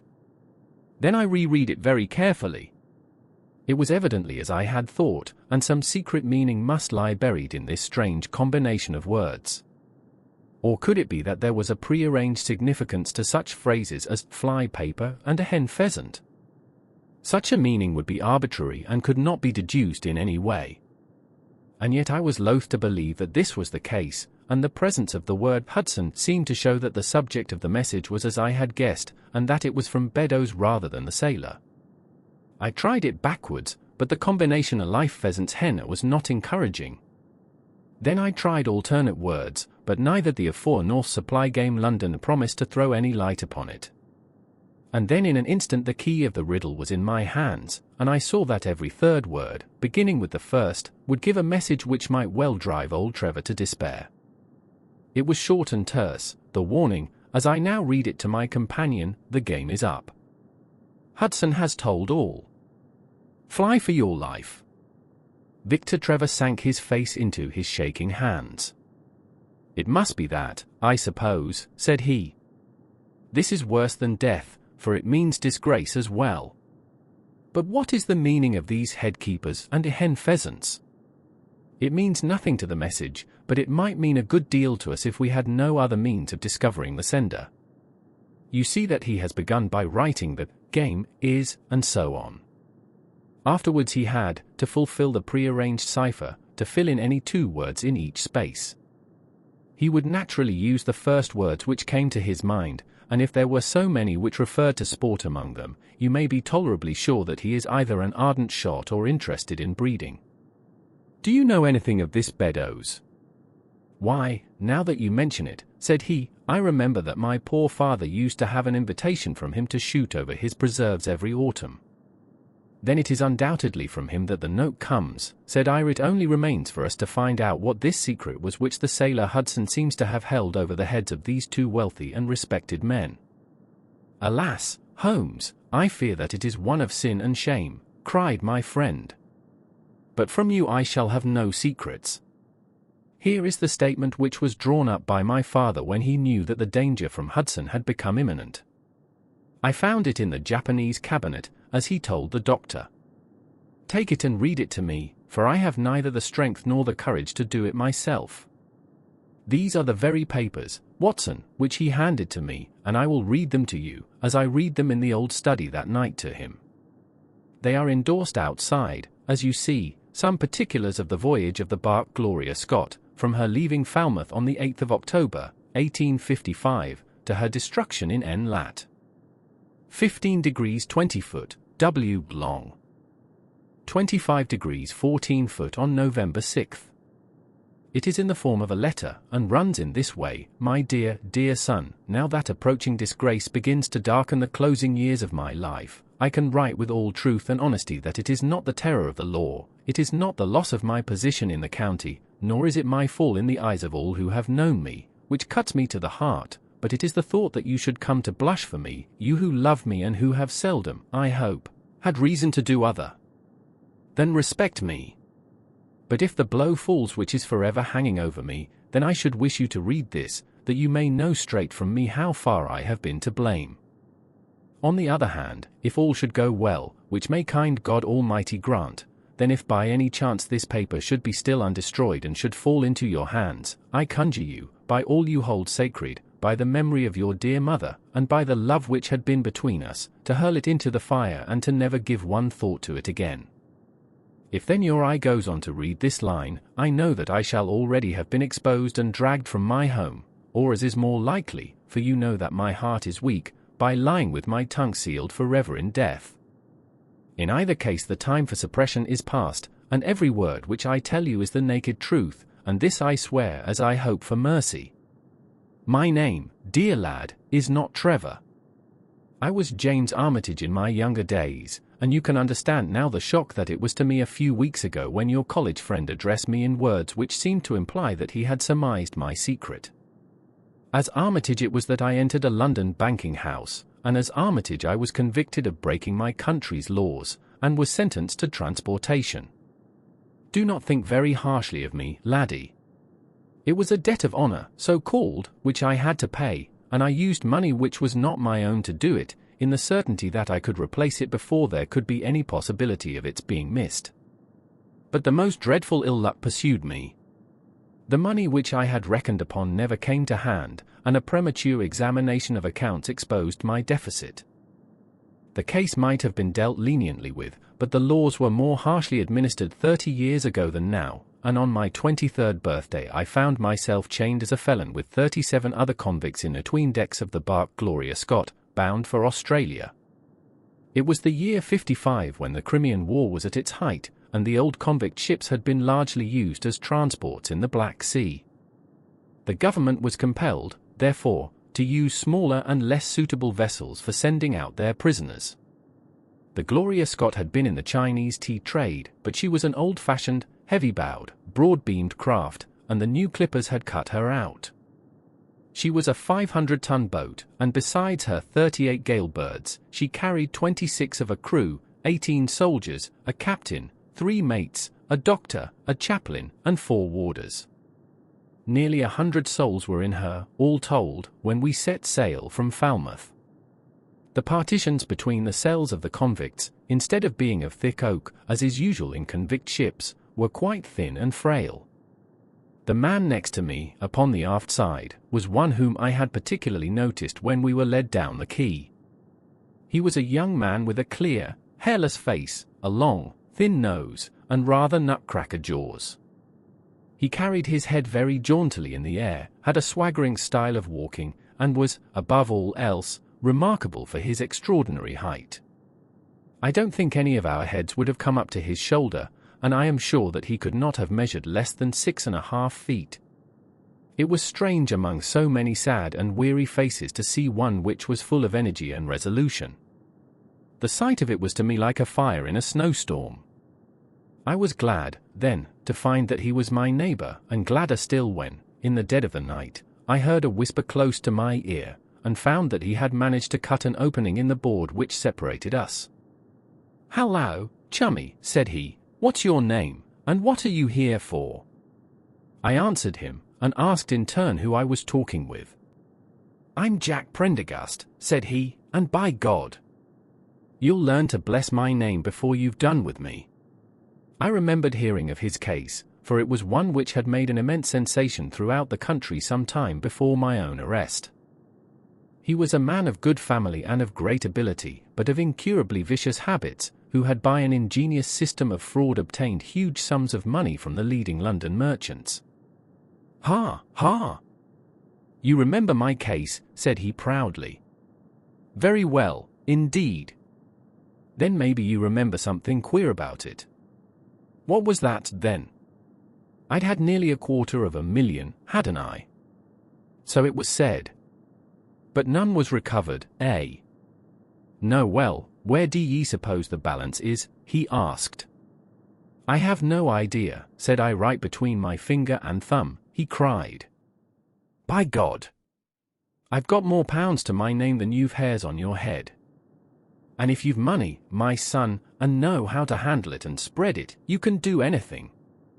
Now, you don't think it likely that a man who could do anything is going to wear his breeches out sitting in the stinking hold of a rat-gutted, beetle-ridden, mouldy old coffin of a China coaster?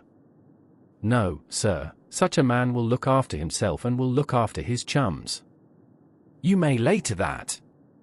You hold on to him, and you may kiss the book that he'll haul you through."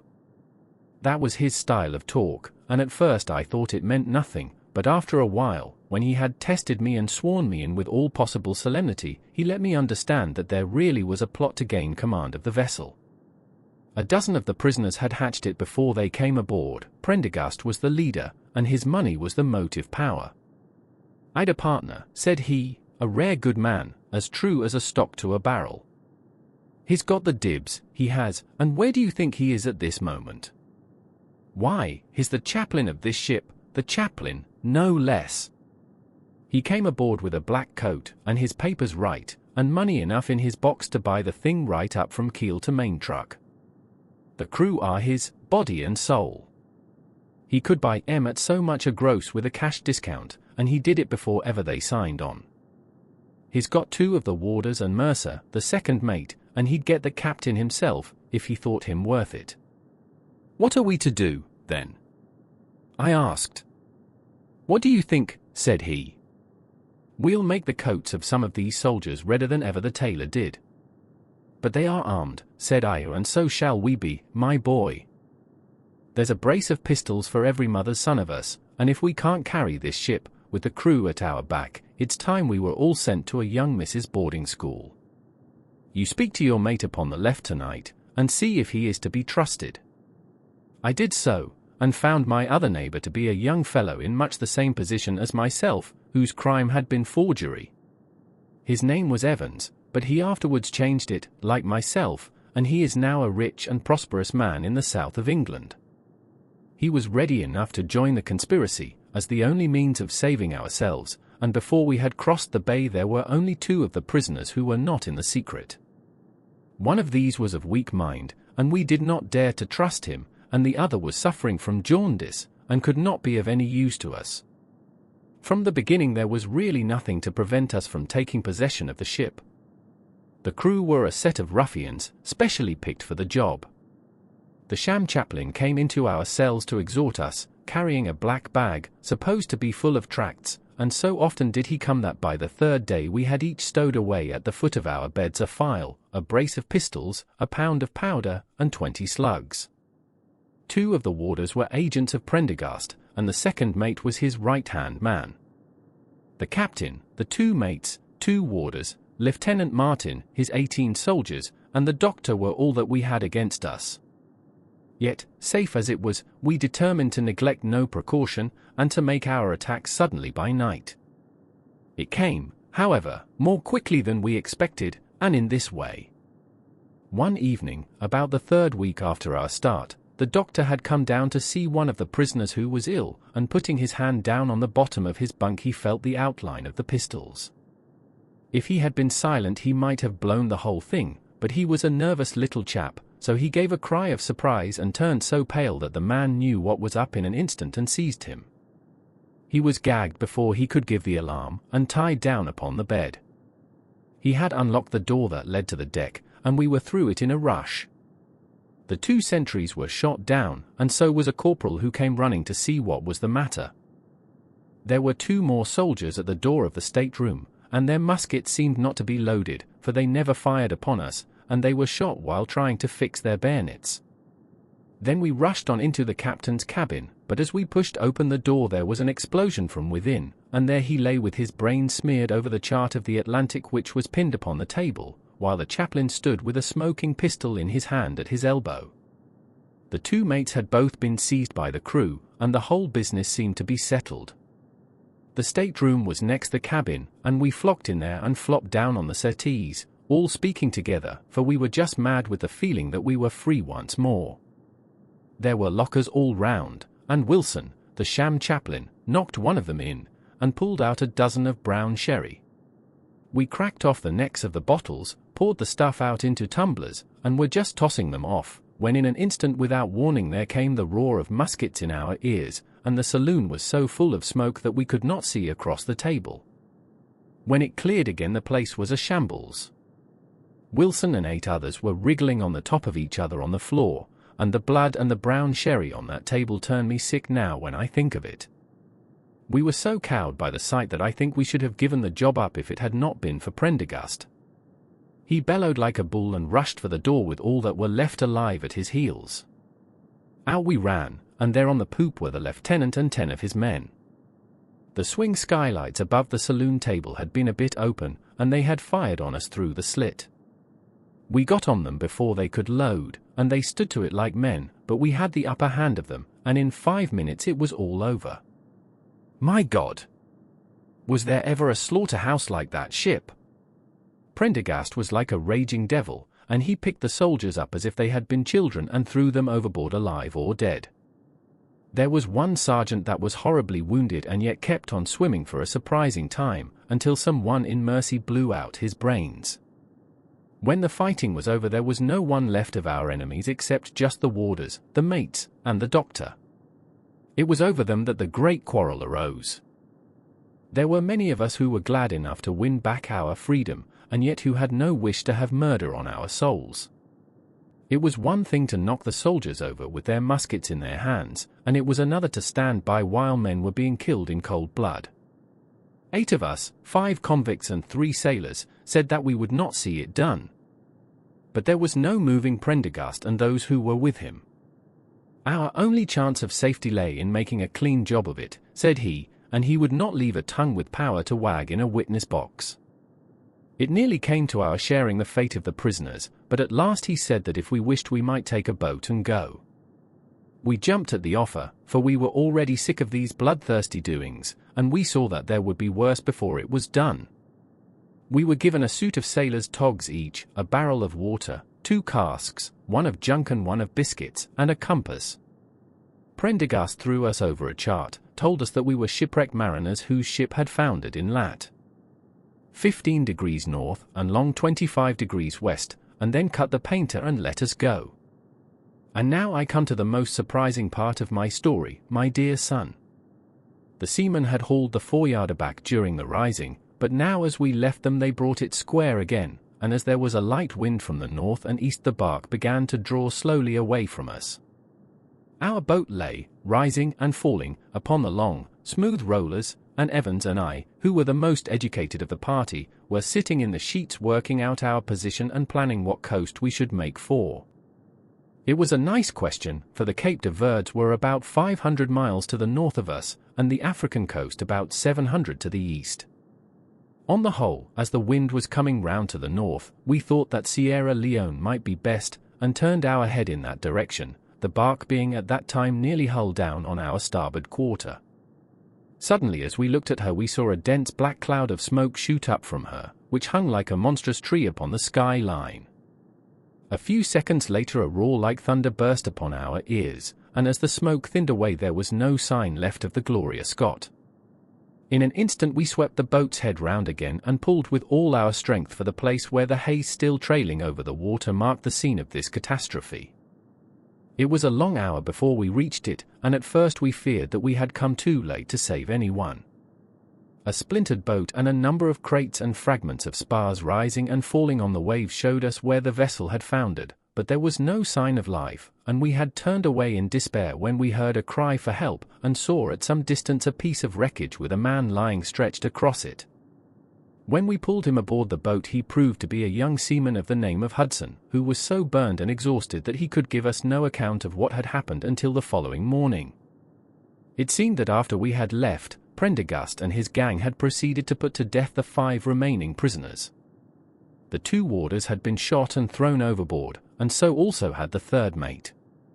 Prendergast then descended into the between decks and with his own hands cut the throat of the unfortunate surgeon. There only remained the 1st mate, who was a bold and active man. When he saw the convict approaching him with the bloody knife in his hand he kicked off his bonds, which he had somehow contrived to loosen, and rushing down the deck he plunged into the afterhold. A dozen convicts, who descended with their pistols in search of him, found him with a matchbox in his hand seated beside an open powder barrel, which was one of 100 carried on board, and swearing that he would blow all hands up if he were in any way molested. An instant later the explosion occurred, though Hudson thought it was caused by the misdirected bullet of one of the convicts rather than the mate's match.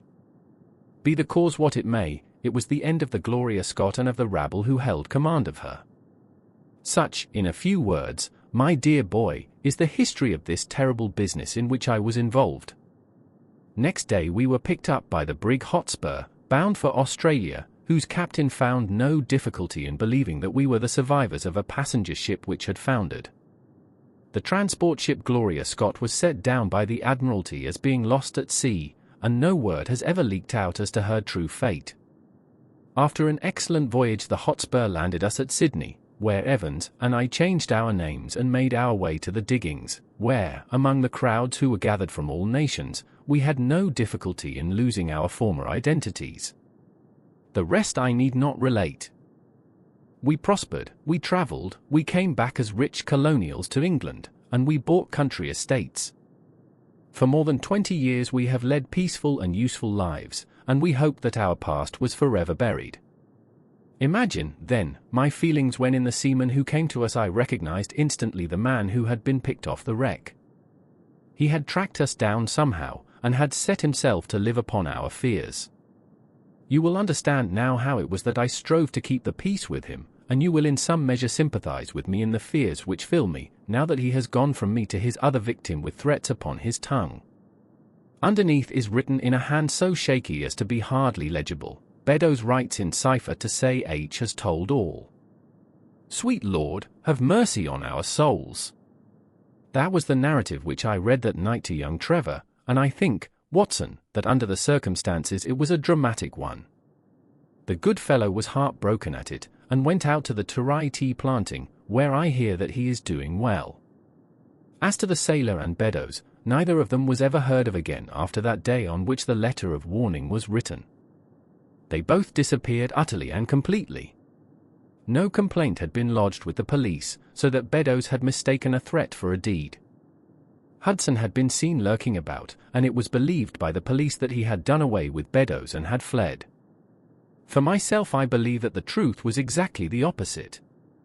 I think that it is most probable that Beddoes, pushed to desperation and believing himself to have been already betrayed, had revenged himself upon Hudson, and had fled from the country with as much money as he could lay his hands on. Those are the facts of the case, Doctor, and if they are of any use to your collection, I am sure that they are very heartily at your service. The author's use of descriptive language effectively transports the reader to the atmospheric landscapes of Dartmoor and the streets of London. 6. The Musgrave Ritual. An anomaly which often struck me in the character of my friend Sherlock Holmes was that, although in his methods of thought he was the neatest and most methodical of mankind, and although also he affected a certain quiet primness of dress, he was none the less in his personal habits one of the most untidy men that ever drove a fellow lodger to distraction. Not that I am in the least conventional in that respect myself.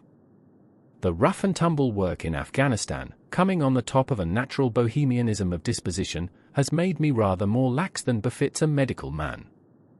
But with me there is a limit, and when I find a man who keeps his cigars in the coal scuttle, his tobacco in the toe end of a Persian slipper, and his unanswered correspondence transfixed by a jackknife into the very centre of his wooden mantelpiece, then I begin to give myself virtuous airs. I have always held, too, that pistol practice should be distinctly an open-air pastime, and when Holmes, in one of his queer humours, would sit in an armchair with his hair-trigger and 100 Boxer cartridges, and proceed to adorn the opposite wall with a patriotic VIII done in bullet pox, I felt strongly that neither the atmosphere nor the appearance of our room was improved by it. Our chambers were always full of chemicals and of criminal relics which had a way of wandering into unlikely positions, and of turning up in the butter dish or in even less desirable places. But his papers were my great crux. He had a horror of destroying documents, especially those which were connected with his past cases, and yet it was only once in every year or two that he would muster energy to docket and arrange them, for, as I have mentioned somewhere in these incoherent memoirs, the outbursts of passionate energy when he performed the remarkable feats with which his name is associated were followed by reactions of lethargy during which he would lie about with his violin and his books, hardly moving, save from the sofa to the table. Thus month after month his papers accumulated, until every corner of the room was stacked with bundles of manuscript which were on no account to be burned, and which could not be put away save by their owner. One winter's night, as we sat together by the fire, I ventured to suggest to him that, as he had finished pasting extracts into his commonplace book, he might employ the next 2 hours in making our room a little more habitable. He could not deny the justice of my request, so with a rather rueful face he went off to his bedroom, from which he returned presently pulling a large tin box behind him. This he placed in the middle of the floor and, squatting down upon a stool in front of it, he threw back the lid. I could see that it was already a third full of bundles of paper tied up with red tape into separate packages. "There are cases enough here, Watson," said he, looking at me with mischievous eyes. "I think that if you knew all that I had in this box you would ask me to pull some out instead of putting others in." "These are the records of your early work, then?" I asked. "I have often wished that I had notes of those cases." "Yes, my boy, these were all done prematurely before my biographer had come to glorify me." He lifted bundle after bundle in a tender, caressing sort of way. "They are not all successes, Watson," said he. "But there are some pretty little problems among them. Here's the record of the Torelton murders, and the case of Vanbury, the wine merchant, and the adventure of the old Russian woman, and the singular affair of the aluminium crutch, as well as a full account of Ricoletti of the clubfoot, and his abominable wife. And here, now, this really is something a little recherché." He dived his arm down to the bottom of the chest, and brought up a small wooden box with a sliding lid, such as children's toys are kept in. From within he produced a crumpled piece of paper, an old-fashioned brass key, a peg of wood with a ball of string attached to it, and 3 rusty old discs of metal. "Well, my boy, what do you make of this lot?" he asked, smiling at my expression. "It is a curious collection." "Very curious, and the story that hangs round it will strike you as being more curious still." "These relics have a history, then?" "So much so that they are history." "What do you mean by that?" Sherlock Holmes picked them up one by one, and laid them along the edge of the table. Then he reseated himself in his chair and looked them over with a gleam of satisfaction in his eyes. "These," said he, "are all that I have left to remind me of the adventure of the Musgrave ritual." I had heard him mention the case more than once, though I had never been able to gather the details. "I should be so glad," said I, "if you would give me an account of it." "And leave the litter as it is," he cried, mischievously. "Your tidiness won't bear much strain after all, Watson. But I should be glad that you should add this case to your annals, for there are points in it which make it quite unique in the criminal records of this or, I believe, of any other country. A collection of my trifling achievements would certainly be incomplete which contained no account of this very singular business. You may remember how the affair of the Gloria Scott and my conversation with the unhappy man whose fate I told you of, first turned my attention in the direction of the profession which has become my life's work. You see me now when my name has become known far and wide, and when I am generally recognized both by the public and by the official force as being a final court of appeal in doubtful cases. Even when you knew me first, at the time of the affair which you have commemorated in the study in scarlet, I had already established a considerable, though not a very lucrative, connection. You can hardly realize, then, how difficult I found it at first, and how long I had to wait before I succeeded in making any headway. When I first came up to London I had rooms in Montague Street, just round the corner from the British Museum, and there I waited, filling in my too abundant leisure time by studying all those branches of science which might make me more efficient. Now and again cases came in my way, principally through the introduction of old fellow students, for during my last years at the university there was a good deal of talk there about myself and my methods. The third of these cases was that of the Musgrave ritual, and it is to the interest which was aroused by that singular chain of events, and the large issues which proved to be at stake, that I trace my first stride towards the position which I now hold. Reginald Musgrave had been in the same college as myself, and I had some slight acquaintance with him. He was not generally popular among the undergraduates, though it always seemed to me that what was set down as pride was really an attempt to cover extreme natural diffidence. In appearance he was a man of exceedingly aristocratic type, thin, high-nosed, and large-eyed, with languid and yet courtly manners. He was indeed a scion of one of the very oldest families in the kingdom, though his branch was a cadet one which had separated from the northern Musgrave some time in the 16th century, and had established itself in western Sussex, where the manor house of Hurlstone is perhaps the oldest inhabited building in the county. Something of his birthplace seemed to cling to the man, and I never looked at his pale, keen face or the poise of his head without associating him with grey archways and mullioned windows and all the venerable wreckage of a feudal keep. Once or twice we drifted into talk, and I can remember that more than once he expressed a keen interest in my methods of observation and inference. For 4 years I had seen nothing of him until one morning he walked into my room in Montague Street. He had changed little, was dressed like a young man of fashion, he was always a bit of a dandy, and preserved the same quiet, suave manner which had formerly distinguished him. "How has all gone with you, Musgrave?" I asked, after we had cordially shaken hands. "You probably heard of my poor father's death," said he. "He was carried off about 2 years ago. Since then I have of course had the Hurlstone estates to manage, and as I am member for my district as well, my life has been a busy one. But I understand, Holmes, that you are turning to practical ends those powers with which you used to amaze us." "Yes," said I have taken to living by my wits." "I am delighted to hear it, for your advice at present would be exceedingly valuable to me. We have had some very strange doings at Hurlstone, and the police have been able to throw no light upon the matter. It is really the most extraordinary and inexplicable business. You can imagine with what eagerness I listened to him, Watson, for the very chance for which I had been panting during all those months of inaction seemed to have come within my reach. In my inmost heart I believed that I could succeed where others failed, and now I had the opportunity to test myself. "Pray, let me have the details," I cried. Reginald Musgrave sat down opposite to me, and lit the cigarette which I had pushed towards him. "You must know," said he, "that though I am a bachelor, I have to keep up a considerable staff of servants at Hurlstone, for it is a rambling old place, and takes a good deal of looking after.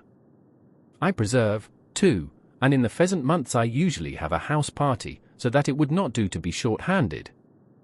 Altogether there are 8 maids, the cook, the butler, 2 footmen, and a boy. The garden and the stables of course have a separate staff. Of these servants the one who had been longest in our service was Brunton the butler.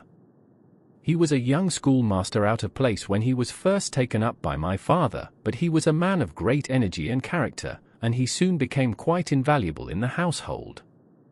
He was a well-grown, handsome man, with a splendid forehead, and though he has been with us for 20 years he cannot be more than 40 now. With his personal advantages and his extraordinary gifts, for he can speak several languages and play nearly every musical instrument, it is wonderful that he should have been satisfied so long in such a position, but I suppose that he was comfortable, and lacked energy to make any change. The butler of Hurlstone is always a thing that is remembered by all who visit us. But this paragon has one fault. He is a bit of a Don Juan, and you can imagine that for a man like him it is not a very difficult part to play in a quiet country district. When he was married it was all right, but since he has been a widower we have had no end of trouble with him.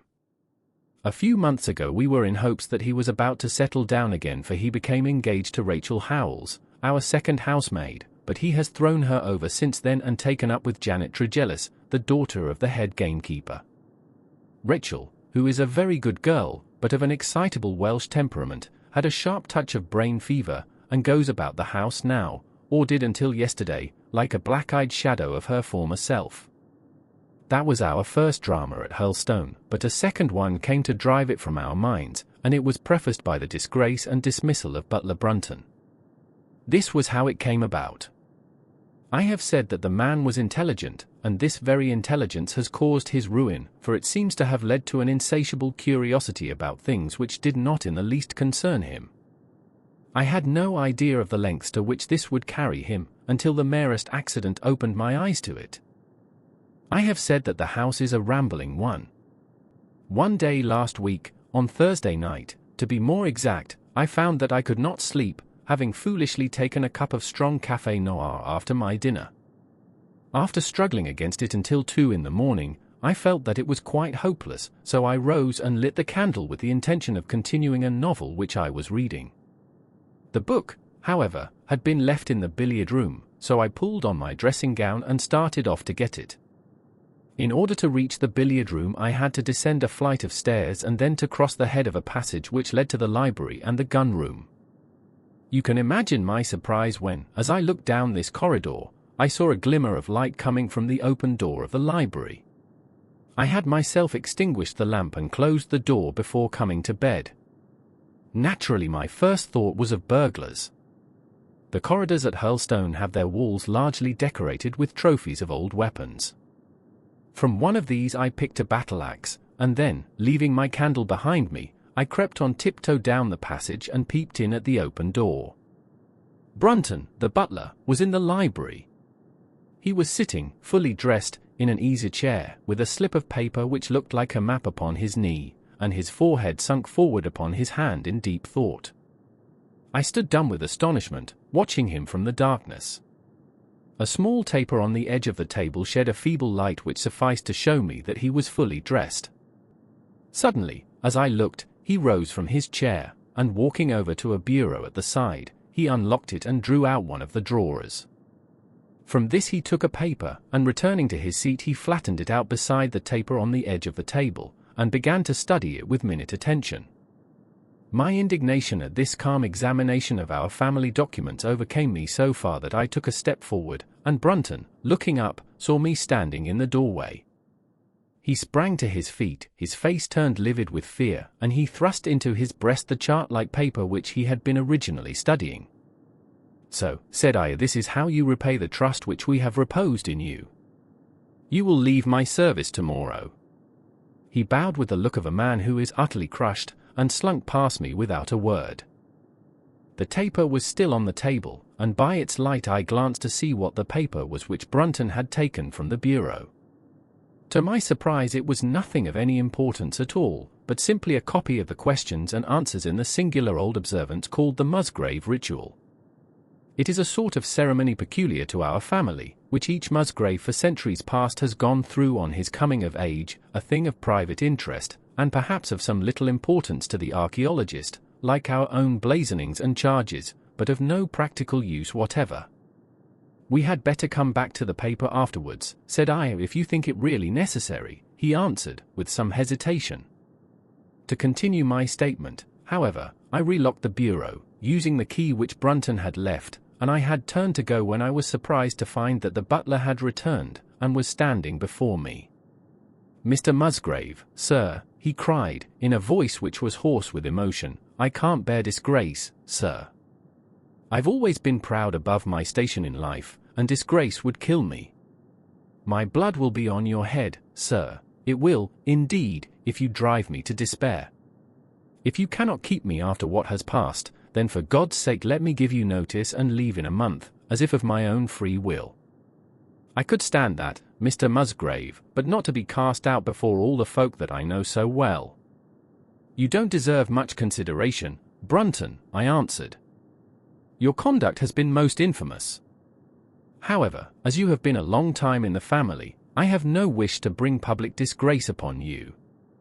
A month, however, is too long. Take yourself away in a week, and give what reason you like for going." "Only a week, sir," he cried, in a despairing voice. "A fortnight, say at least a fortnight." "A week," I repeated, "and you may consider yourself to have been very leniently dealt with."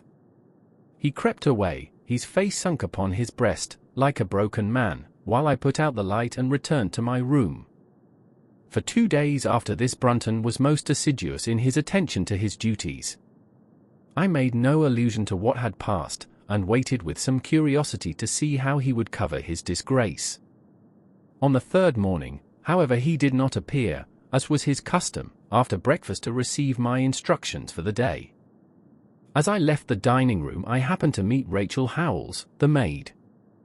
I have told you that she had only recently recovered from an illness, and was looking so wretchedly pale and wan that I remonstrated with her for being at work. "You should be in bed," I said. "Come back to your duties when you are stronger." She looked at me with so strange an expression that I began to suspect that her brain was affected. "I am strong enough, Mr. Musgrave," said she. "We will see what the doctor says," I answered. "You must stop work now, and when you go downstairs just say that I wish to see Brunton." "The butler is gone," said she. "Gone? Gone where?" "He is gone. No one has seen him. He is not in his room." "Oh, yes, he is gone, he is gone." She fell back against the wall with shriek after shriek of laughter, while I, horrified at this sudden hysterical attack, rushed to the bell to summon help. The girl was taken to her room, still screaming and sobbing, while I made inquiries about Brunton. There was no doubt about it that he had disappeared. His bed had not been slept in, he had been seen by no one since he had retired to his room the night before, and yet it was difficult to see how he could have left the house, as both windows and doors were found to be fastened in the morning.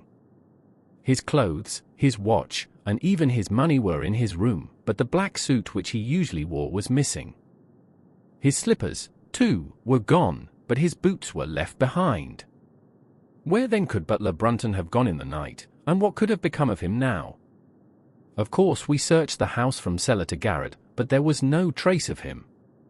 It is, as I have said, a labyrinth of an old house, especially the original wing, which is now practically uninhabited, but we ransacked every room and cellar without discovering the least sign of the missing man. It was incredible to me that he could have gone away leaving all his property behind him, and yet where could he be? I called in the local police, but without success. Rain had fallen on the night before and we examined the lawn and the paths all round the house, but in vain. Matters were in this state when a new development quite drew our attention away from the original mystery. For 2 days Rachel Howells had been so ill, sometimes delirious, sometimes hysterical, that a nurse had been employed to sit up with her at night. On the 3rd night after Brunton's disappearance, the nurse, finding her patient sleeping nicely, had dropped into a nap in the armchair when she woke in the early morning to find the bed empty, the window open, and no signs of the invalid. I was instantly aroused, and, with the 2 footmen, started off at once in search of the missing girl. It was not difficult to tell the direction which she had taken, for, starting from under her window, we could follow her footmarks easily across the lawn to the edge of the mere, where they vanished close to the gravel path which leads out of the grounds. The lake there is 8 feet deep, and you can imagine our feelings when we saw that the trail of the poor demented girl came to an end at the edge of it. Of course, we had the drags at once, and set to work to recover the remains, but no trace of the body could we find. On the other hand, we brought to the surface an object of a most unexpected kind. It was a linen bag which contained within it a mass of old rusted and discolored metal and several dull-colored pieces of pebble or glass. This strange find was all that we could get from the mere, and, although we made every possible search and inquiry yesterday, we know nothing of the fate either of Rachel Howells or of Richard Brunton. The county police are at their wits' end, and I have come up to you as a last resource. You can imagine, Watson, with what eagerness I listened to this extraordinary sequence of events, and endeavored to piece them together, and to devise some common thread upon which they might all hang. The butler was gone. The maid was gone. The maid had loved the butler, but had afterwards had cause to hate him. She was of Welsh blood, fiery and passionate. She had been terribly excited immediately after his disappearance. She had flung into the lake a bag containing some curious contents. These were all factors which had to be taken into consideration, and yet none of them got quite to the heart of the matter. What was the starting point of this chain of events? There lay the end of this tangled line. "I must see that paper, Musgrave," said I, "which this butler of yours thought it worth his while to consult, even at the risk of the loss of his place." "It is rather an absurd business, this ritual of ours," he answered. "But it has at least the saving grace of antiquity to excuse it. I have a copy of the questions and answers here if you care to run your eye over them." He handed me the very paper which I have here, Watson, and this is the strange catechism to which each Musgrave had to submit when he came to man's estate. I will read you the questions and answers as they stand. Whose was it? His who is gone. Who shall have it? He who will come. Where was the sun? Over the oak. Where was the shadow? Under the elm. How was it stepped? North by 10 and by 10, east by 5 and by 5, south by 2 and by 2, west by 1 and by 1, and so under. What shall we give for it? All that is ours. Why should we give it? For the sake of the trust. The original has no date, but is in the spelling of the middle of the 17th century, remarked Musgrave. I am afraid, however, that it can be of little help to you in solving this mystery. At least, said I, it gives us another mystery, and one which is even more interesting than the first. It may be that the solution of the one may prove to be the solution of the other. You will excuse me, Musgrave, if I say that your butler appears to me to have been a very clever man, and to have had a clearer insight than 10 generations of his masters. I hardly follow you, said Musgrave. The paper seems to me to be of no practical importance. But to me it seems immensely practical, and I fancy that Brunton took the same view. He had probably seen it before that night on which you caught him. It is very possible. We took no pains to hide it. He simply wished, I should imagine, to refresh his memory upon that last occasion. He had, as I understand, some sort of map or chart which he was comparing with the manuscript, and which he thrust into his pocket when you appeared. That is true. But what could he have to do with this old family custom of ours, and what does this rigmarole mean? I don't think that we should have much difficulty in determining that, said I. With your permission we will take the first train down to Sussex, and go a little more deeply into the matter upon the spot. The same afternoon saw us both at Hurlstone.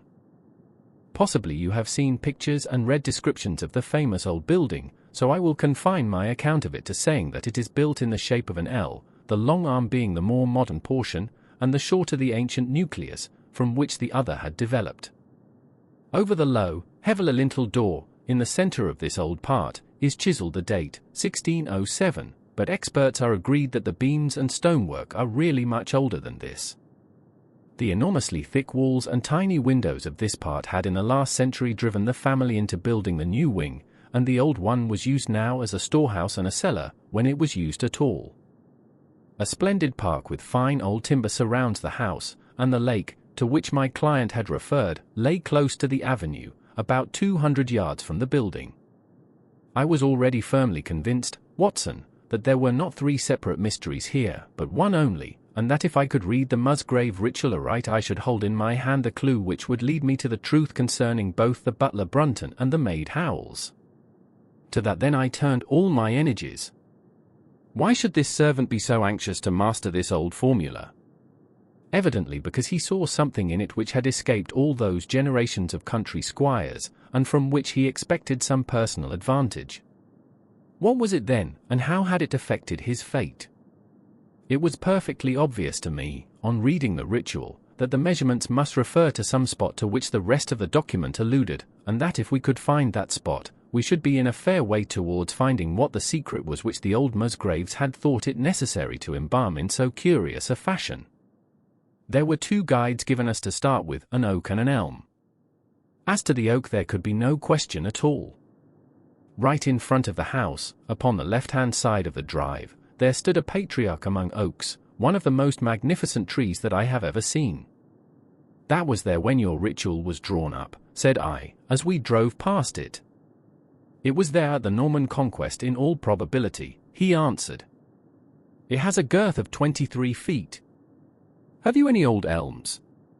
I asked. There used to be a very old one over yonder, but it was struck by lightning 10 years ago, and we cut down the stump.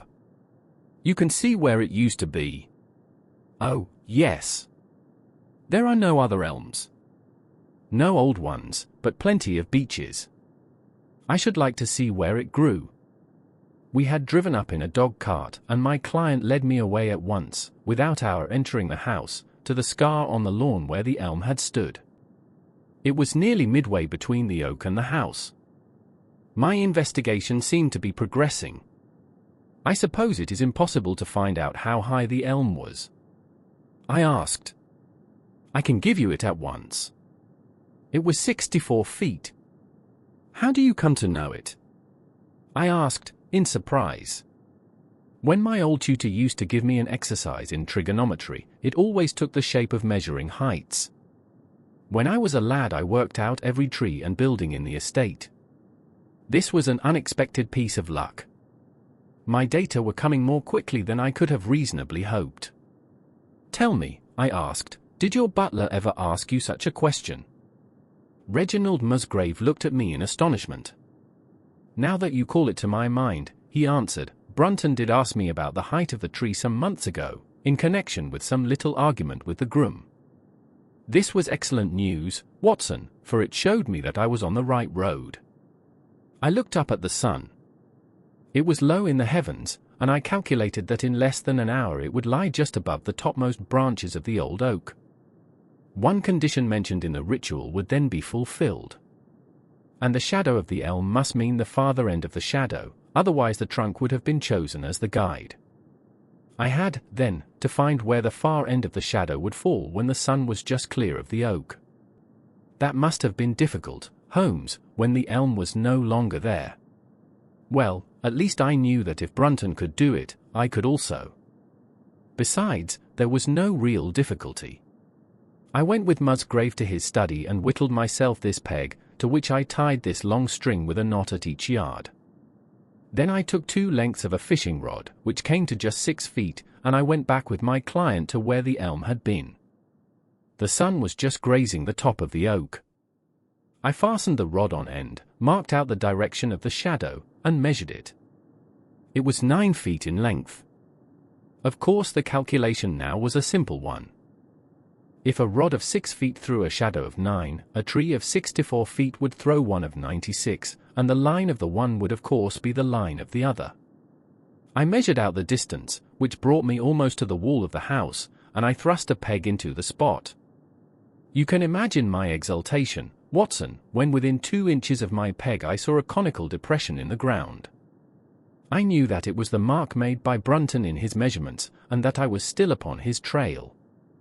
From this starting point I proceeded to step, having first taken the cardinal points by my pocket compass. 10 steps with each foot took me along parallel with the wall of the house, and again I marked my spot with a peg. Then I carefully paced off 5 to the east and 2 to the south.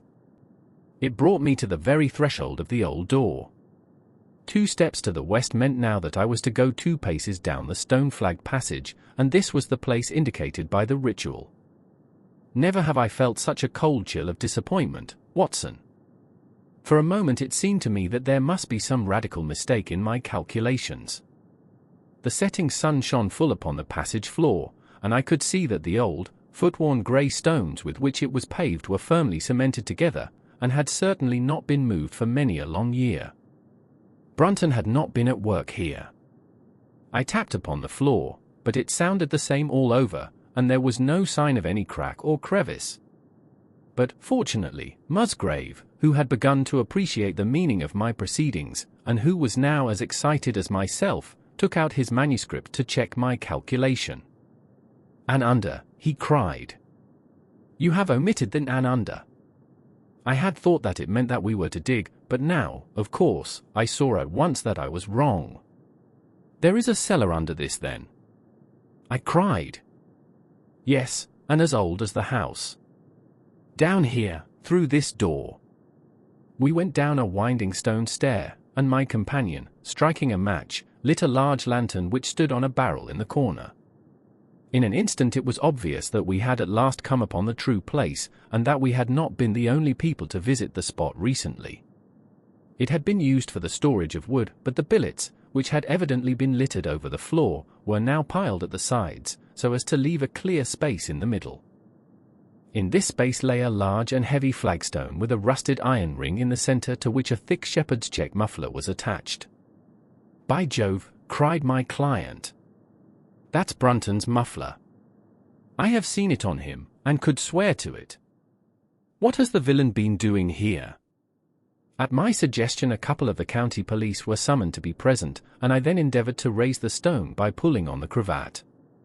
I could only move it slightly, and it was with the aid of one of the constables that I succeeded at last in carrying it to one side. A black hole yawned beneath into which we all peered, while Musgrave, kneeling at the side, pushed down the lantern.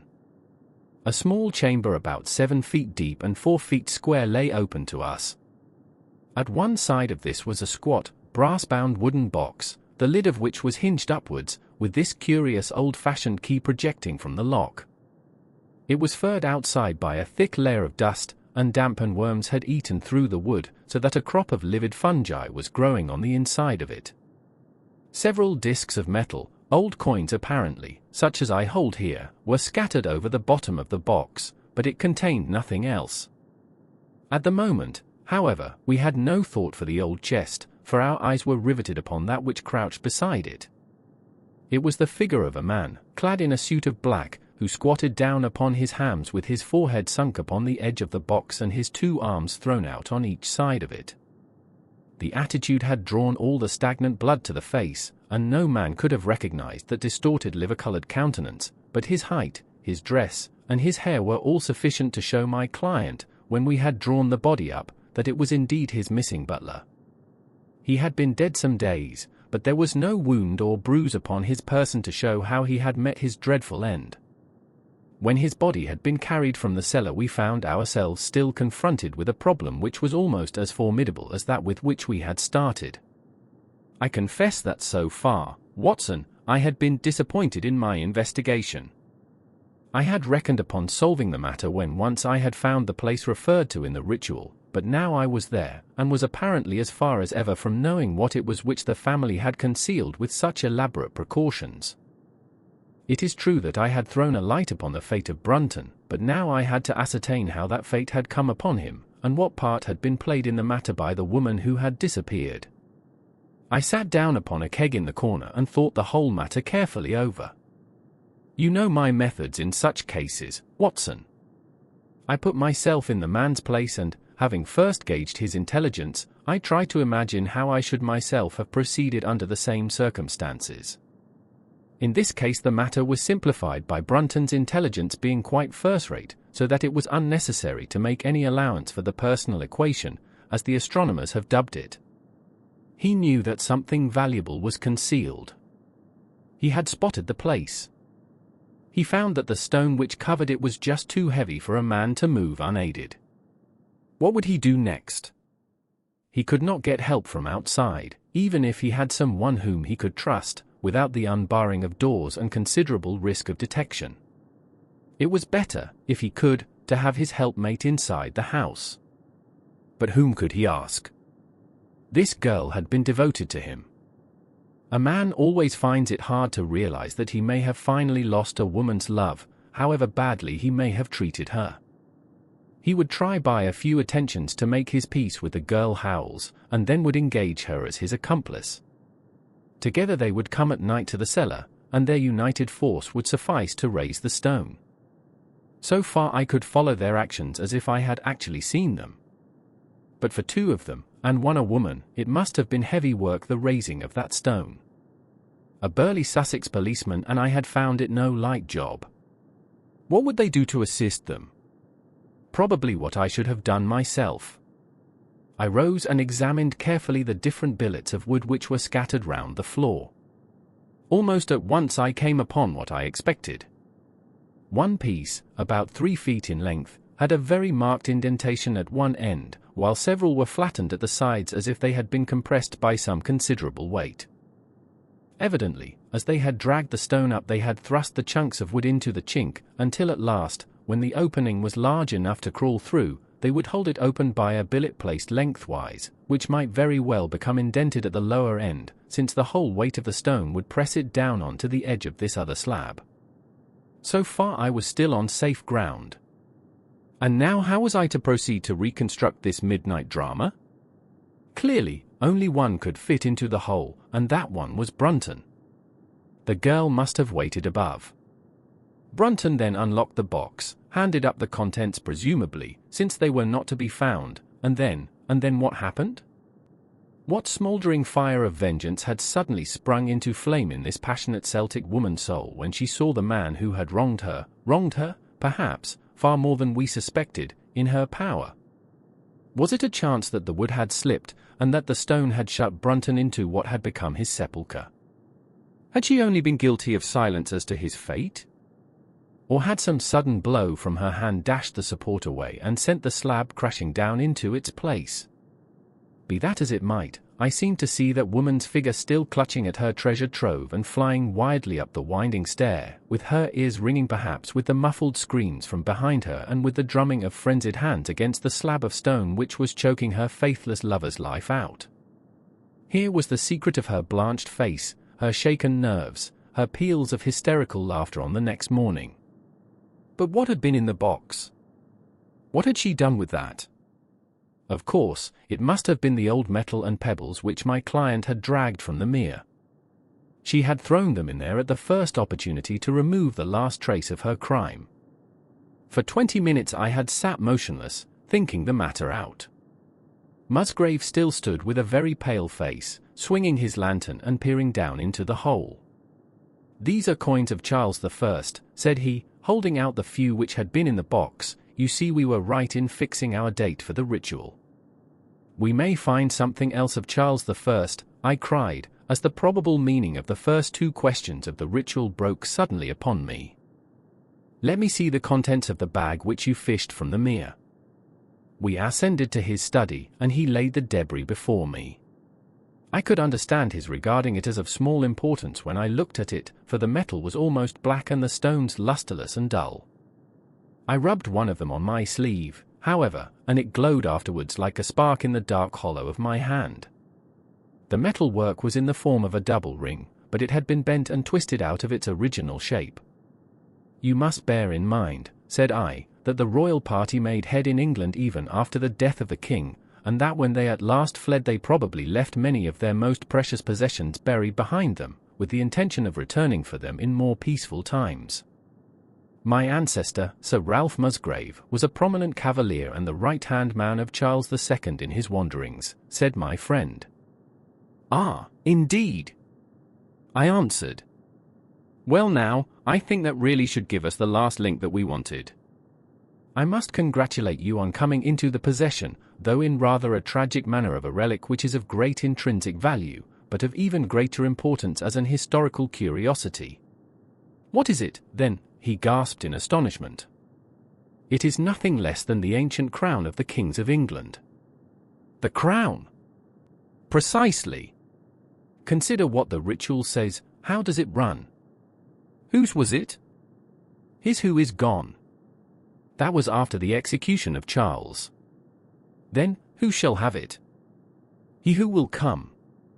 That was Charles II, whose advent was already foreseen. There can, I think, be no doubt that this battered and shapeless diadem once encircled the brows of the royal Stuarts. And how came it in the pond? Ah, that is a question that will take some time to answer. And with that I sketched out to him the whole long chain of surmise and of proof which I had constructed. The twilight had closed in and the moon was shining brightly in the sky before my narrative was finished. And how was it then that Charles did not get his crown when he returned? Asked Musgrave, pushing back the relic into its linen bag. Ah, there you lay your finger upon the one point which we shall probably never be able to clear up. It is likely that the Musgrave who held the secret died in the interval, and by some oversight left this guide to his descendant without explaining the meaning of it. From that day to this it has been handed down from father to son, until at last it came within reach of a man who tore its secret out of it and lost his life in the venture. And that's the story of the Musgrave ritual, Watson. They have the crown down at Hurlstone, though they had some legal bother and a considerable sum to pay before they were allowed to retain it. I am sure that if you mentioned my name they would be happy to show it to you. Of the woman nothing was ever heard, and the probability is that she got away out of England and carried herself and the memory of her crime to some land beyond the seas. The mysterious events that have transpired so far have left many questions unanswered, and it's clear that the truth is still waiting to be uncovered. 7. The Reigate Squires. It was some time before the health of my friend Mr. Sherlock Holmes recovered from the strain caused by his immense exertions in the spring of '87. The whole question of the Netherland Sumatra Company and of the colossal schemes of Baron Maupertuis are too recent in the minds of the public, and are too intimately concerned with politics and finance to be fitting subjects for this series of sketches. They led, however, in an indirect fashion to a singular and complex problem which gave my friend an opportunity of demonstrating the value of a fresh weapon among the many with which he waged his lifelong battle against crime. On referring to my notes I see that it was upon the 14th of April that I received a telegram from Lyons which informed me that Holmes was lying ill in the Hotel Geelong. Within 24 hours I was in his sick room, and was relieved to find that there was nothing formidable in his symptoms. Even his iron constitution, however, had broken down under the strain of an investigation which had extended over 2 months, during which period he had never worked less than 15 hours a day, and had more than once, as he assured me, kept to his task for 5 days at a stretch. Even the triumphant issue of his labors could not save him from reaction after so terrible an exertion, and at a time when Europe was ringing with his name and when his room was literally ankle-deep with congratulatory telegrams, I found him a prey to the blackest depression. Even the knowledge that he had succeeded where the police of 3 countries had failed, and that he had outmaneuvered at every point the most accomplished swindler in Europe, was insufficient to rouse him from his nervous prostration. 3 days later we were back in Baker Street together, but it was evident that my friend would be much the better for a change, and the thought of a week of springtime in the country was full of attractions to me also. My old friend, Colonel Hayter, who had come under my professional care in Afghanistan, had now taken a house near Reigate in Surrey, and had frequently asked me to come down to him upon a visit. On the last occasion he had remarked that if my friend would only come with me he would be glad to extend his hospitality to him also. A little diplomacy was needed, but when Holmes understood that the establishment was a bachelor one, and that he would be allowed the fullest freedom, he fell in with my plans, and a week after our return from Lyons we were under the Colonel's roof. Hayter was a fine old soldier who had seen much of the world, and he soon found, as I had expected, that Holmes and he had much in common. On the evening of our arrival we were sitting in the Colonel's gun-room after dinner, Holmes stretched upon the sofa, while Hayter and I looked over his little armory of firearms. "By the way," said he suddenly, "I think I'll take one of these pistols upstairs with me in case we have an alarm." "An alarm?" said I. "Yes, we've had a scare in this part lately. Old Acton, who is one of our county magnates, had his house broken into last Monday. No great damage done, but the fellows are still at large." "No clue?" asked Holmes, cocking his eye at the Colonel. "None as yet. But the affair is a petty one of our little country crimes, which must seem too small for your attention, Mr. Holmes, after this great international affair." Holmes waved away the compliment, though his smile showed that it had pleased him. "Was there any feature of interest?" "I fancy not. The thieves ransacked the library and got very little for their pains. The whole place was turned upside down, drawers burst open, and presses ransacked, with the result that an odd volume of Pope's Homer, 2 plated candlesticks, an ivory letter-weight, a small oak barometer, and a ball of twine are all that have vanished." "What an extraordinary assortment!" I exclaimed. "Oh, the fellows evidently grabbed hold of everything they could get." Holmes grunted from the sofa. "The county police ought to make something of that," said he. "Why, it is surely obvious that," but I held up a warning finger. "You are here for a rest, my dear fellow. For heaven's sake don't get started on a new problem when your nerves are all in shreds." Holmes shrugged his shoulders with a glance of comic resignation towards the Colonel, and the talk drifted away into less dangerous channels. It was destined, however, that all my professional caution should be wasted, for next morning the problem obtruded itself upon us in such a way that it was impossible to ignore it, and our country visit took a turn which neither of us could have anticipated. We were at breakfast when the Colonel's butler rushed in with all his propriety shaken out of him. "Have you heard the news, sir?" he gasped. "At the Cunninghams, sir." "Burglary," cried the Colonel, with his coffee cup in mid-air. "Murder!" The Colonel whistled. "By Jove," said he. "Who's killed, then?" "The JP or his son?" "Neither, sir. It was William the coachman. Shot through the heart, sir, and never spoke again." "Who shot him, then?" "The burglar, sir. He was off like a shot and got clean away. He just broke in at the pantry window when William came on him and met his end in saving his master's property." "What time?" "It was last night, sir, somewhere about 12. "Ah, then, we'll step over afterwards," said the Colonel, coolly settling down to his breakfast again. "It's a baddish business," he added when the butler had gone. "He's our leading man about here, is old Cunningham, and a very decent fellow too. He'll be cut up over this, for the man has been in his service for years and was a good servant. It's evidently the same villains who broke into Acton's." "And stole that very singular collection," said Holmes, thoughtfully. "Precisely." "Hum. It may prove the simplest matter in the world, but all the same at first glance this is just a little curious, is it not? A gang of burglars acting in the country might be expected to vary the scene of their operations, and not to crack 2 cribs in the same district within a few days. When you spoke last night of taking precautions, I remember that it passed through my mind that this was probably the last parish in England to which the thief or thieves would be likely to turn their attention, which shows that I have still much to learn." "I fancy it's some local practitioner," said the Colonel. "In that case, of course, Acton's and Cunningham's are just the places he would go for, since they are far the largest about here." "And richest?" "Well, they ought to be, but they've had a lawsuit for some years which has sucked the blood out of both of them, I fancy. Old Acton has some claim on half Cunningham's estate, and the lawyers have been at it with both hands. If it's a local villain there should not be much difficulty in running him down," said Holmes with a yawn. "All right, Watson, I don't intend to meddle." "Inspector Forrester, sir," said the butler, throwing open the door. The official, a smart, keen-faced young fellow, stepped into the room. "Good morning, Colonel," said he. "I hope I don't intrude, but we hear that Mr. Holmes of Baker Street is here." The Colonel waved his hand towards my friend, and the inspector bowed. "We thought that perhaps you would care to step across, Mr. Holmes."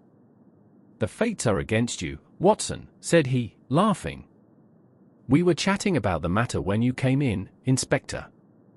Perhaps you can let us have a few details." As he leaned back in his chair in the familiar attitude, I knew that the case was hopeless. We had no clue in the Acton affair.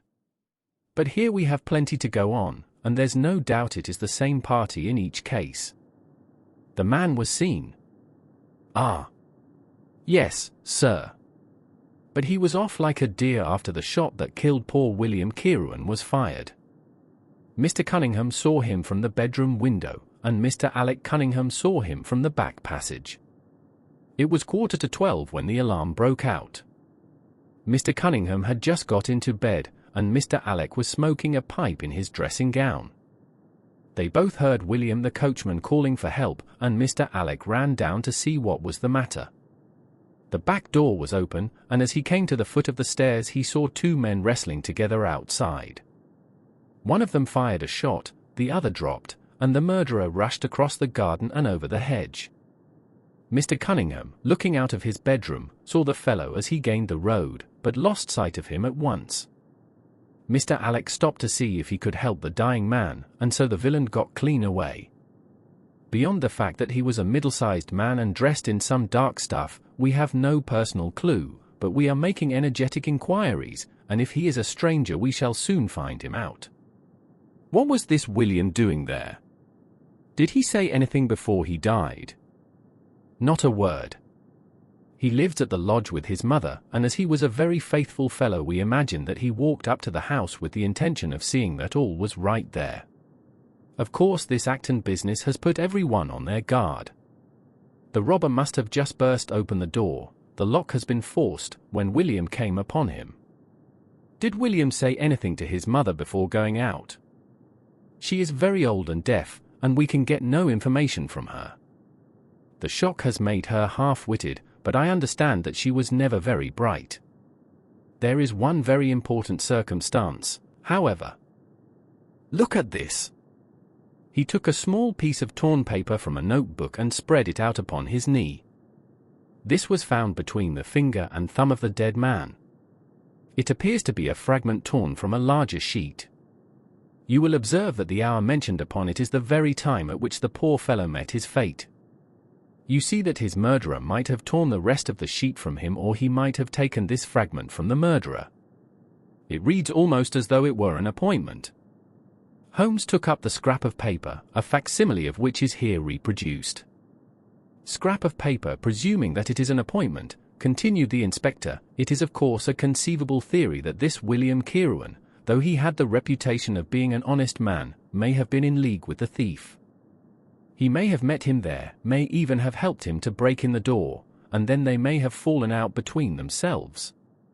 This writing is of extraordinary interest, said Holmes, who had been examining it with intense concentration. These are much deeper waters than I had thought. He sank his head upon his hands, while the inspector smiled at the effect which his case had had upon the famous London specialist. Your last remark, said Holmes, presently, as to the possibility of there being an understanding between the burglar and the servant, and this being a note of appointment from one to the other, is an ingenious and not entirely impossible supposition. But this writing opens up. He sank his head into his hands again and remained for some minutes in the deepest thought. When he raised his face again, I was surprised to see that his cheek was tinged with color, and his eyes as bright as before his illness. He sprang to his feet with all his old energy. I'll tell you what, said he, I should like to have a quiet little glance into the details of this case. There is something in it which fascinates me extremely. If you will permit me, Colonel, I will leave my friend Watson and you, and I will step round with the inspector to test the truth of one or two little fancies of mine.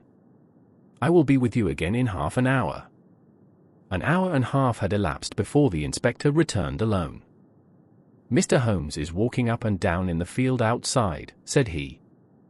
He wants us all four to go up to the house together. To Mr. Cunningham's. Yes, sir. What for? The inspector shrugged his shoulders. I don't quite know, sir. Between ourselves, I think Mr. Holmes had not quite got over his illness yet. He's been behaving very queerly, and he is very much excited. I don't think you need alarm yourself, said I. I have usually found that there was method in his madness. Some folks might say there was madness in his method, muttered the inspector. But he's all on fire to start, Colonel, so we had best go out if you are ready. We found Holmes pacing up and down in the field, his chin sunk upon his breast, and his hands thrust into his trousers pockets. The matter grows in interest, said he. Watson, your country trip has been a distinct success. I have had a charming morning. You have been up to the scene of the crime, I understand, said the Colonel. Yes, the inspector and I have made quite a little reconnaissance together. Any success? Well, we have seen some very interesting things. I'll tell you what we did as we walk. First of all, we saw the body of this unfortunate man. He certainly died from a revolver wound as reported. Had you doubted it, then? Oh, it is as well to test everything. Our inspection was not wasted. We then had an interview with Mr. Cunningham and his son, who were able to point out the exact spot where the murderer had broken through the garden hedge in his flight. That was of great interest. Naturally. Then we had a look at this poor fellow's mother. We could get no information from her, however, as she is very old and feeble. And what is the result of your investigations? The conviction that the crime is a very peculiar one. Perhaps our visit now may do something to make it less obscure. I think that we are both agreed, Inspector, that the fragment of paper in the dead man's hand, bearing, as it does, the very hour of his death written upon it, is of extreme importance. It should give a clue, Mr. Holmes. It does give a clue. Whoever wrote that note was the man who brought William Kieran out of his bed at that hour. But where is the rest of that sheet of paper? I examined the ground carefully in the hope of finding it, said the inspector. It was torn out of the dead man's hand. Why was someone so anxious to get possession of it? Because it incriminated him.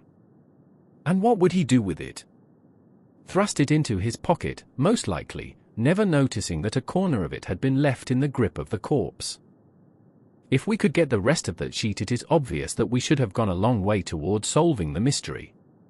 Yes, but how can we get at the criminal's pocket before we catch the criminal?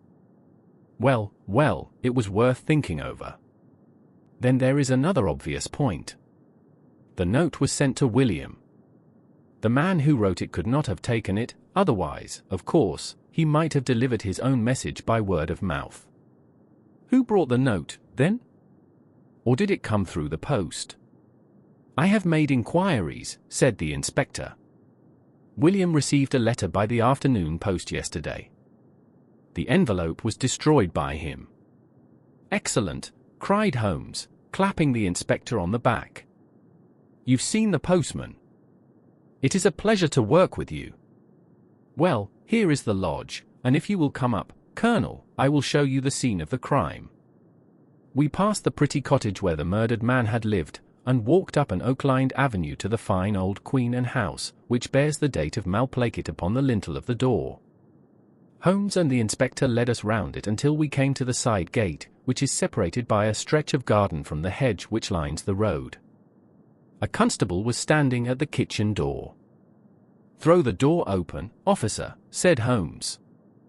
Now, it was on those stairs that young Mr. Cunningham stood and saw the two men struggling just where we are. Old Mr. Cunningham was at that window, the second on the left, and he saw the fellow get away just to the left of that bush. Then Mr. Alec ran out and knelt beside the wounded man. The ground is very hard, you see, and there are no marks to guide us. As he spoke, two men came down the garden path, from round the angle of the house. The one was an elderly man, with a strong, deep-lined, heavy-eyed face, the other a dashing young fellow, whose bright, smiling expression and showy dress were in strange contrast with the business which had brought us there. "Still at it, then," said he to Holmes. "I thought you Londoners were never at fault. You don't seem to be so very quick, after all." "Ah, you must give us a little time," said Holmes good-humouredly. "You'll want it," said young Alec Cunningham. "Why, I don't see that we have any clue at all." "There's only one," answered the inspector. "We thought that if we could only find, good heavens, Mr. Holmes." "What is the matter?" My poor friend's face had suddenly assumed the most dreadful expression. His eyes rolled upwards, his features writhed in agony, and with a suppressed groan he dropped on his face upon the ground. Horrified at the suddenness and severity of the attack, we carried him into the kitchen, where he lay back in a large chair, and breathed heavily for some minutes. Finally, with a shamefaced apology for his weakness, he rose once more. "Watson would tell you that I have only just recovered from a severe illness," he explained. "I am liable to these sudden nervous attacks." "Shall I send you home in my trap?" asked old Cunningham. "Well, since I am here, there is one point on which I should like to feel sure. We can very easily verify it." "What was it?" "Well, it seems to me that it is just possible that the arrival of this poor fellow William was not before, but after, the entrance of the burglar into the house. You appear to take it for granted that, although the door was forced, the robber never got in." "I fancy that is quite obvious," said Mr. Cunningham, gravely. "Why, my son Alec had not yet gone to bed, and he would certainly have heard anyone moving about." "Where was he sitting?" "I was smoking in my dressing room." "Which window is that?" "The last on the left next my father's." "Both of your lamps were lit, of course?"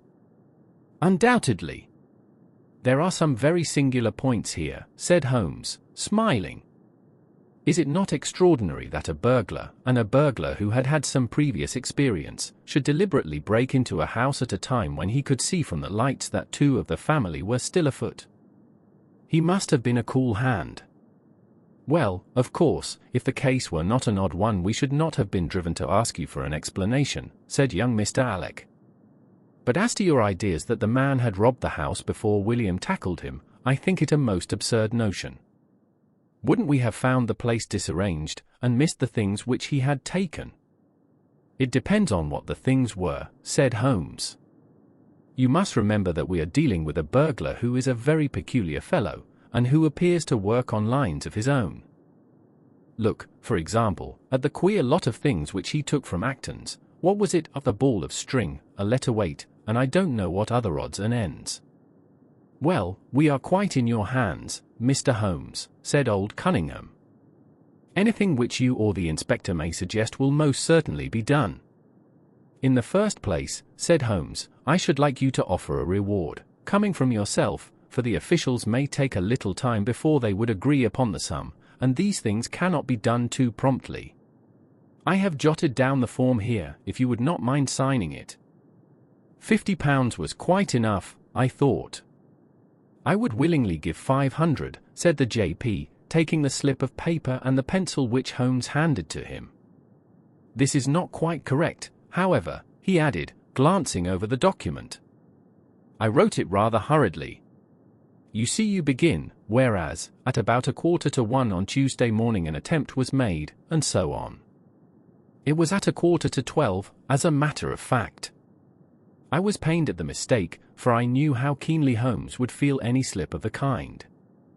It was his specialty to be accurate as to fact, but his recent illness had shaken him, and this one little incident was enough to show me that he was still far from being himself." He was obviously embarrassed for an instant, while the inspector raised his eyebrows, and Alec Cunningham burst into a laugh. The old gentleman corrected the mistake, however, and handed the paper back to Holmes. "Get it printed as soon as possible," he said. "I think your idea is an excellent one." Holmes put the slip of paper carefully away into his pocket-book. "And now," said he, "it really would be a good thing that we should all go over the house together and make certain that this rather erratic burglar did not, after all, carry anything away with him." Before entering, Holmes made an examination of the door which had been forced. It was evident that a chisel or strong knife had been thrust in, and the lock forced back with it. We could see the marks in the wood where it had been pushed in. "You don't use bars, then?" he asked. "We have never found it necessary." "You don't keep a dog?" "Yes, but he is chained on the other side of the house." "When do the servants go to bed?" "About 10. I understand that William was usually in bed also at that hour." "Yes. It is singular that on this particular night he should have been up. Now, I should be very glad if you would have the kindness to show us over the house, Mr. Cunningham." A stone-flagged passage, with the kitchens branching away from it, led by a wooden staircase directly to the first floor of the house. It came out upon the landing opposite to a second more ornamental stair which came up from the front hall. Out of this landing opened the drawing-room and several bedrooms, including those of Mr. Cunningham and his son. Holmes walked slowly, taking keen note of the architecture of the house. I could tell from his expression that he was on a hot scent, and yet I could not in the least imagine in what direction his inferences were leading him. "My good sir," said Mr. Cunningham with some impatience, "this is surely very unnecessary. That is my room at the end of the stairs, and my son's is the one beyond it. I leave it to your judgment whether it was possible for the thief to have come up here without disturbing us. You must try round and get on a fresh scent, I fancy," said the son with a rather malicious smile. "Still, I must ask you to humour me a little further. I should like, for example, to see how far the windows of the bedrooms command the front. This, I understand, is your son's room." He pushed open the door, "and that, I presume, is the dressing-room in which he sat smoking when the alarm was given. Where does the window of that look out to?" He stepped across the bedroom, pushed open the door, and glanced round the other chamber. "I hope that you are satisfied now," said Mr. Cunningham, tartly. "Thank you, I think I have seen all that I wished. Then if it is really necessary we can go into my room. If it is not too much trouble." The JP shrugged his shoulders, and led the way into his own chamber, which was a plainly furnished and commonplace room. As we moved across it in the direction of the window, Holmes fell back until he and I were the last of the group. Near the foot of the bed stood a dish of oranges and a carafe of water. As we passed it, Holmes, to my unutterable astonishment, leaned over in front of me and deliberately knocked the whole thing over. The glass smashed into 1,000 pieces and the fruit rolled about into every corner of the room. "You've done it now, Watson," said he, coolly. "A pretty mess you've made of the carpet." I stooped in some confusion and began to pick up the fruit, understanding for some reason my companion desired me to take the blame upon myself. The others did the same, and set the table on its legs again. "Hullo," cried the inspector, "where's he got to?" Holmes had disappeared. "Wait here an instant," said young Alec Cunningham. "The fellow is off his head, in my opinion. Come with me, father, and see where he has got to." They rushed out of the room, leaving the inspector, the colonel, and me staring at each other. "'Pon my word, I am inclined to agree with Master Alec," said the official. "It may be the effect of this illness, but it seems to me that his words were cut short by a sudden scream of help. Help! Murder! With a thrill I recognized the voice of that of my friend. I rushed madly from the room onto the landing. The cries, which had sunk down into a hoarse, inarticulate shouting, came from the room which we had first visited. I dashed in, and on into the dressing-room beyond. The two Cunninghams were bending over the prostrate figure of Sherlock Holmes, the younger clutching his throat with both hands, while the elder seemed to be twisting one of his wrists. In an instant the three of us had torn them away from him, and Holmes staggered to his feet, very pale and evidently greatly exhausted. "Arrest these men, Inspector," he gasped. "On what charge?" "That of murdering their coachman, William Kieran." The inspector stared about him in bewilderment. "Oh, come now, Mr. Holmes," said he at last, "I'm sure you don't really mean to." "Tut, man, look at their faces," cried Holmes, curtly. Never, certainly, have I seen a plainer confession of guilt upon human countenances. The older man seemed numbed and dazed with a heavy, sullen expression upon his strongly marked face. The son, on the other hand, had dropped all that jaunty, dashing style which had characterized him, and the ferocity of a dangerous wild beast gleamed in his dark eyes and distorted his handsome features.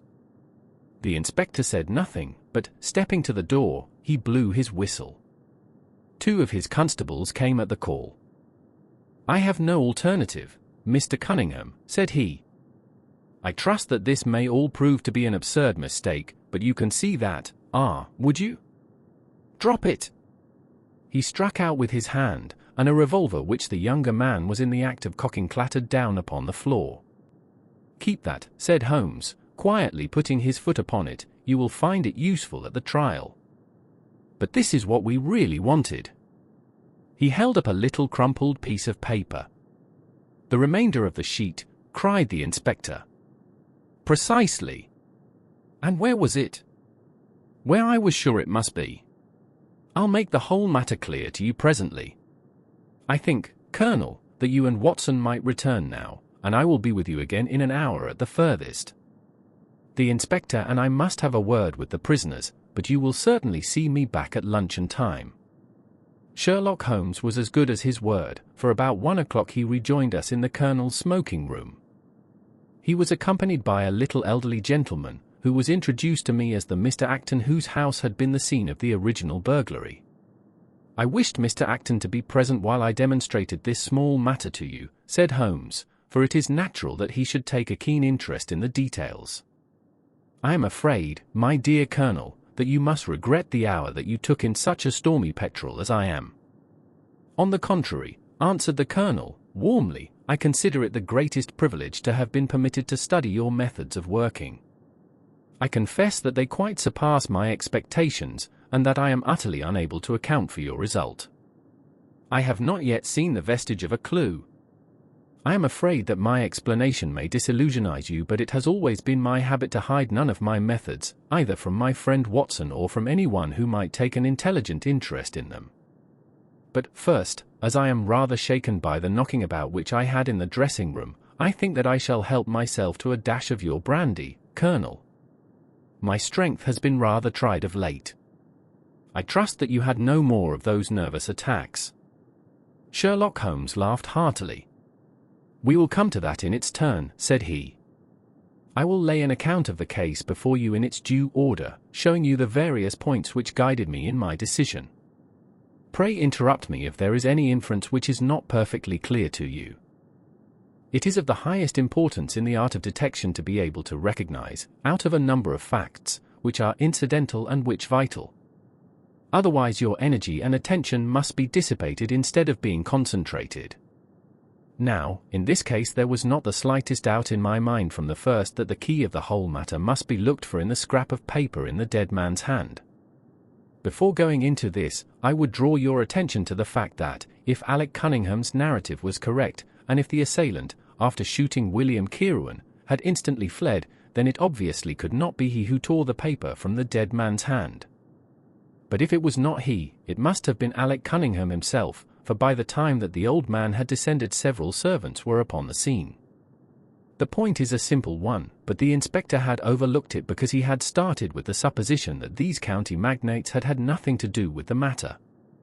Now, I make a point of never having any prejudices, and of following docilely wherever fact may lead me, and so, in the very first stage of the investigation, I found myself looking a little askance at the part which had been played by Mr. Alec Cunningham.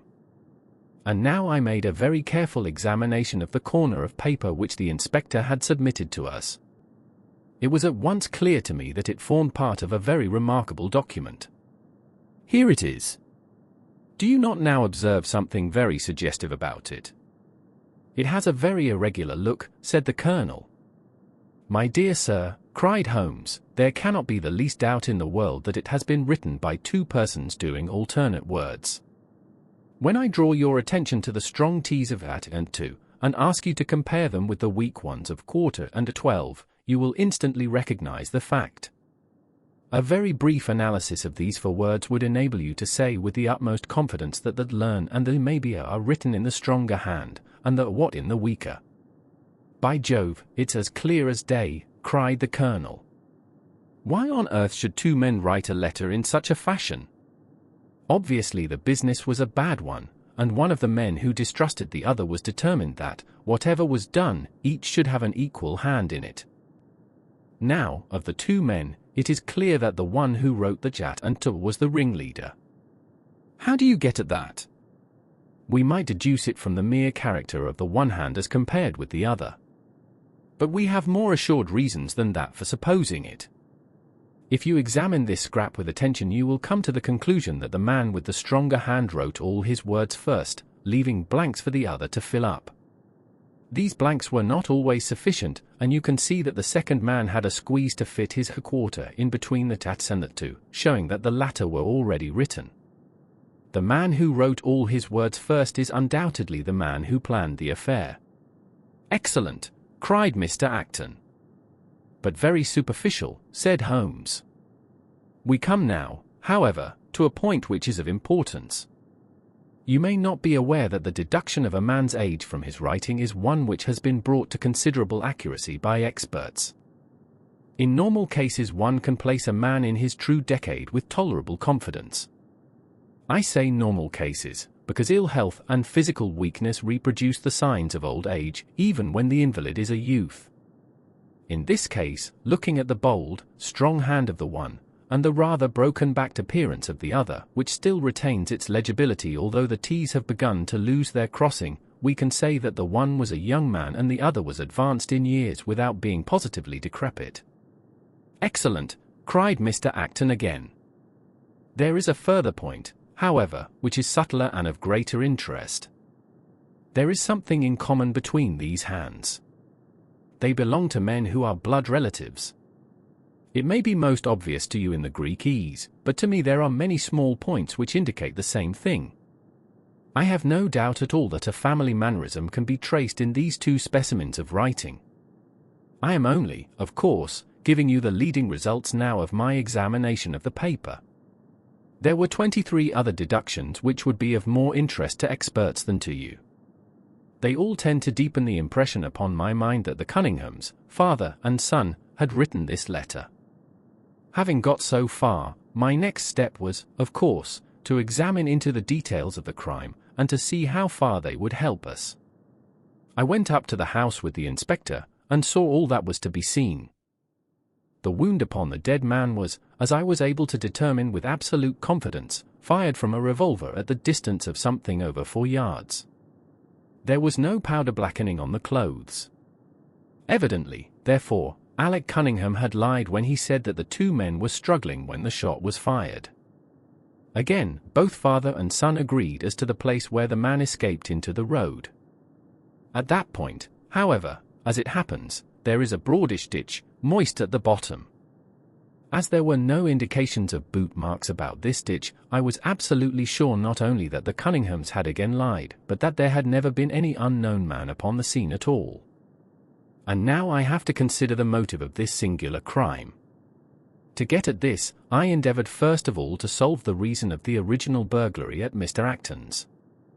I understood, from something which the Colonel told us, that a lawsuit had been going on between you, Mr. Acton, and the Cunninghams. Of course, it instantly occurred to me that they had broken into your library with the intention of getting at some document which might be of importance in the case. Precisely so, said Mr. Acton.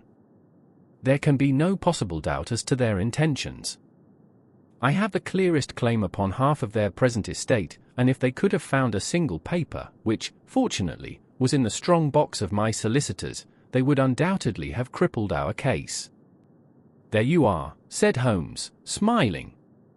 It was a dangerous, reckless attempt, in which I seemed to trace the influence of young Alec. Having found nothing, they tried to divert suspicion by making it appear to be an ordinary burglary, to which end they carried off whatever they could lay their hands upon. That is all clear enough, but there was much that was still obscure. What I wanted above all was to get the missing part of that note. I was certain that Alec had torn it out of the dead man's hand, and almost certain that he must have thrust it into the pocket of his dressing gown. Where else could he have put it? The only question was whether it was still there. It was worth an effort to find out, and for that object we all went up to the house. The Cunninghams joined us, as you doubtless remember, outside the kitchen door. It was, of course, of the very first importance that they should not be reminded of the existence of this paper, otherwise they would naturally destroy it without delay. The inspector was about to tell them the importance which we attached to it when, by the luckiest chance in the world, I tumbled down in a sort of fit and so changed the conversation. "Good heavens," cried the colonel, laughing, "do you mean to say all our sympathy was wasted and your fit an imposture?" "Speaking professionally, it was admirably done," cried I, looking in amazement at this man who was forever confounding me with some new phase of his astuteness. "It is an art which is often useful," said he. When I recovered I managed, by a device which had perhaps some little merit of ingenuity, to get old Cunningham to write the word 12, so that I might compare it with the 12 upon the paper. "Oh, what an ass I have been!" I exclaimed. "I could see that you were commiserating me over my weakness," said Holmes, laughing. "I was sorry to cause you the sympathetic pain which I know that you felt." We then went upstairs together, and having entered the room and seen the dressing gown hanging up behind the door, I contrived, by upsetting a table, to engage their attention for the moment, and slipped back to examine the pockets. I had hardly got the paper, however, which was, as I had expected, in one of them, when the two Cunninghams were on me, and would, I verily believe, have murdered me then and there but for your prompt and friendly aid. As it is, I feel that young man's grip on my throat now, and the father has twisted my wrist round in the effort to get the paper out of my hand. They saw that I must know all about it, you see, and the sudden change from absolute security to complete despair made them perfectly desperate. I had a little talk with old Cunningham afterwards as to the motive of the crime. He was tractable enough, though his son was a perfect demon, ready to blow out his own or anybody else's brains if he could have got to his revolver. When Cunningham saw that the case against him was so strong he lost all heart and made a clean breast of everything. It seems that William had secretly followed his two masters on the night when they made their raid upon Mr. Acton's, and having thus got them into his power, proceeded, under threats of exposure, to levy blackmail upon them. Mr. Alec, however, was a dangerous man to play games of that sort with. It was a stroke of positive genius on his part to see in the burglary scare which was convulsing the countryside an opportunity of plausibly getting rid of the man whom he feared. William was decoyed up and shot, and had they only got the whole of the note and paid a little more attention to detail in the accessories, it is very possible that suspicion might never have been aroused. "And the note?" I asked. Sherlock Holmes placed the subjoined paper before us. "Piece of paper, if you will only come round at 11:45 to the East Gate you will learn what will very much surprise you and maybe be of the greatest service to you and also to Annie Morrison. But say nothing to anyone upon the matter, it is very much the sort of thing that I expected," said he. "Of course, we do not yet know what the relations may have been between Alec Cunningham, William Kieran, and Annie Morrison. The result shows that the trap was skillfully baited. I am sure that you cannot fail to be delighted with the traces of heredity shown in the PS and in the tales of the GS. The absence of the I dots in the old man's writing is also most characteristic. Watson, I think our quiet rest in the country has been a distinct success, and I shall certainly return much invigorated to Baker Street tomorrow." The historical context of the time period is evident in the characters' social interactions and the societal norms that govern their behavior. 8. The Crooked Man. One summer night, a few months after my marriage, I was seated by my own hearth smoking a last pipe and nodding over a novel, for my day's work had been an exhausting one. My wife had already gone upstairs, and the sound of the locking of the hall door some time before told me that the servants had also retired. I had risen from my seat and was knocking out the ashes of my pipe when I suddenly heard the clang of the bell. I looked at the clock. It was 11:45. This could not be a visitor at so late an hour. A patient, evidently, and possibly an all-night sitting. With a wry face I went out into the hall and opened the door.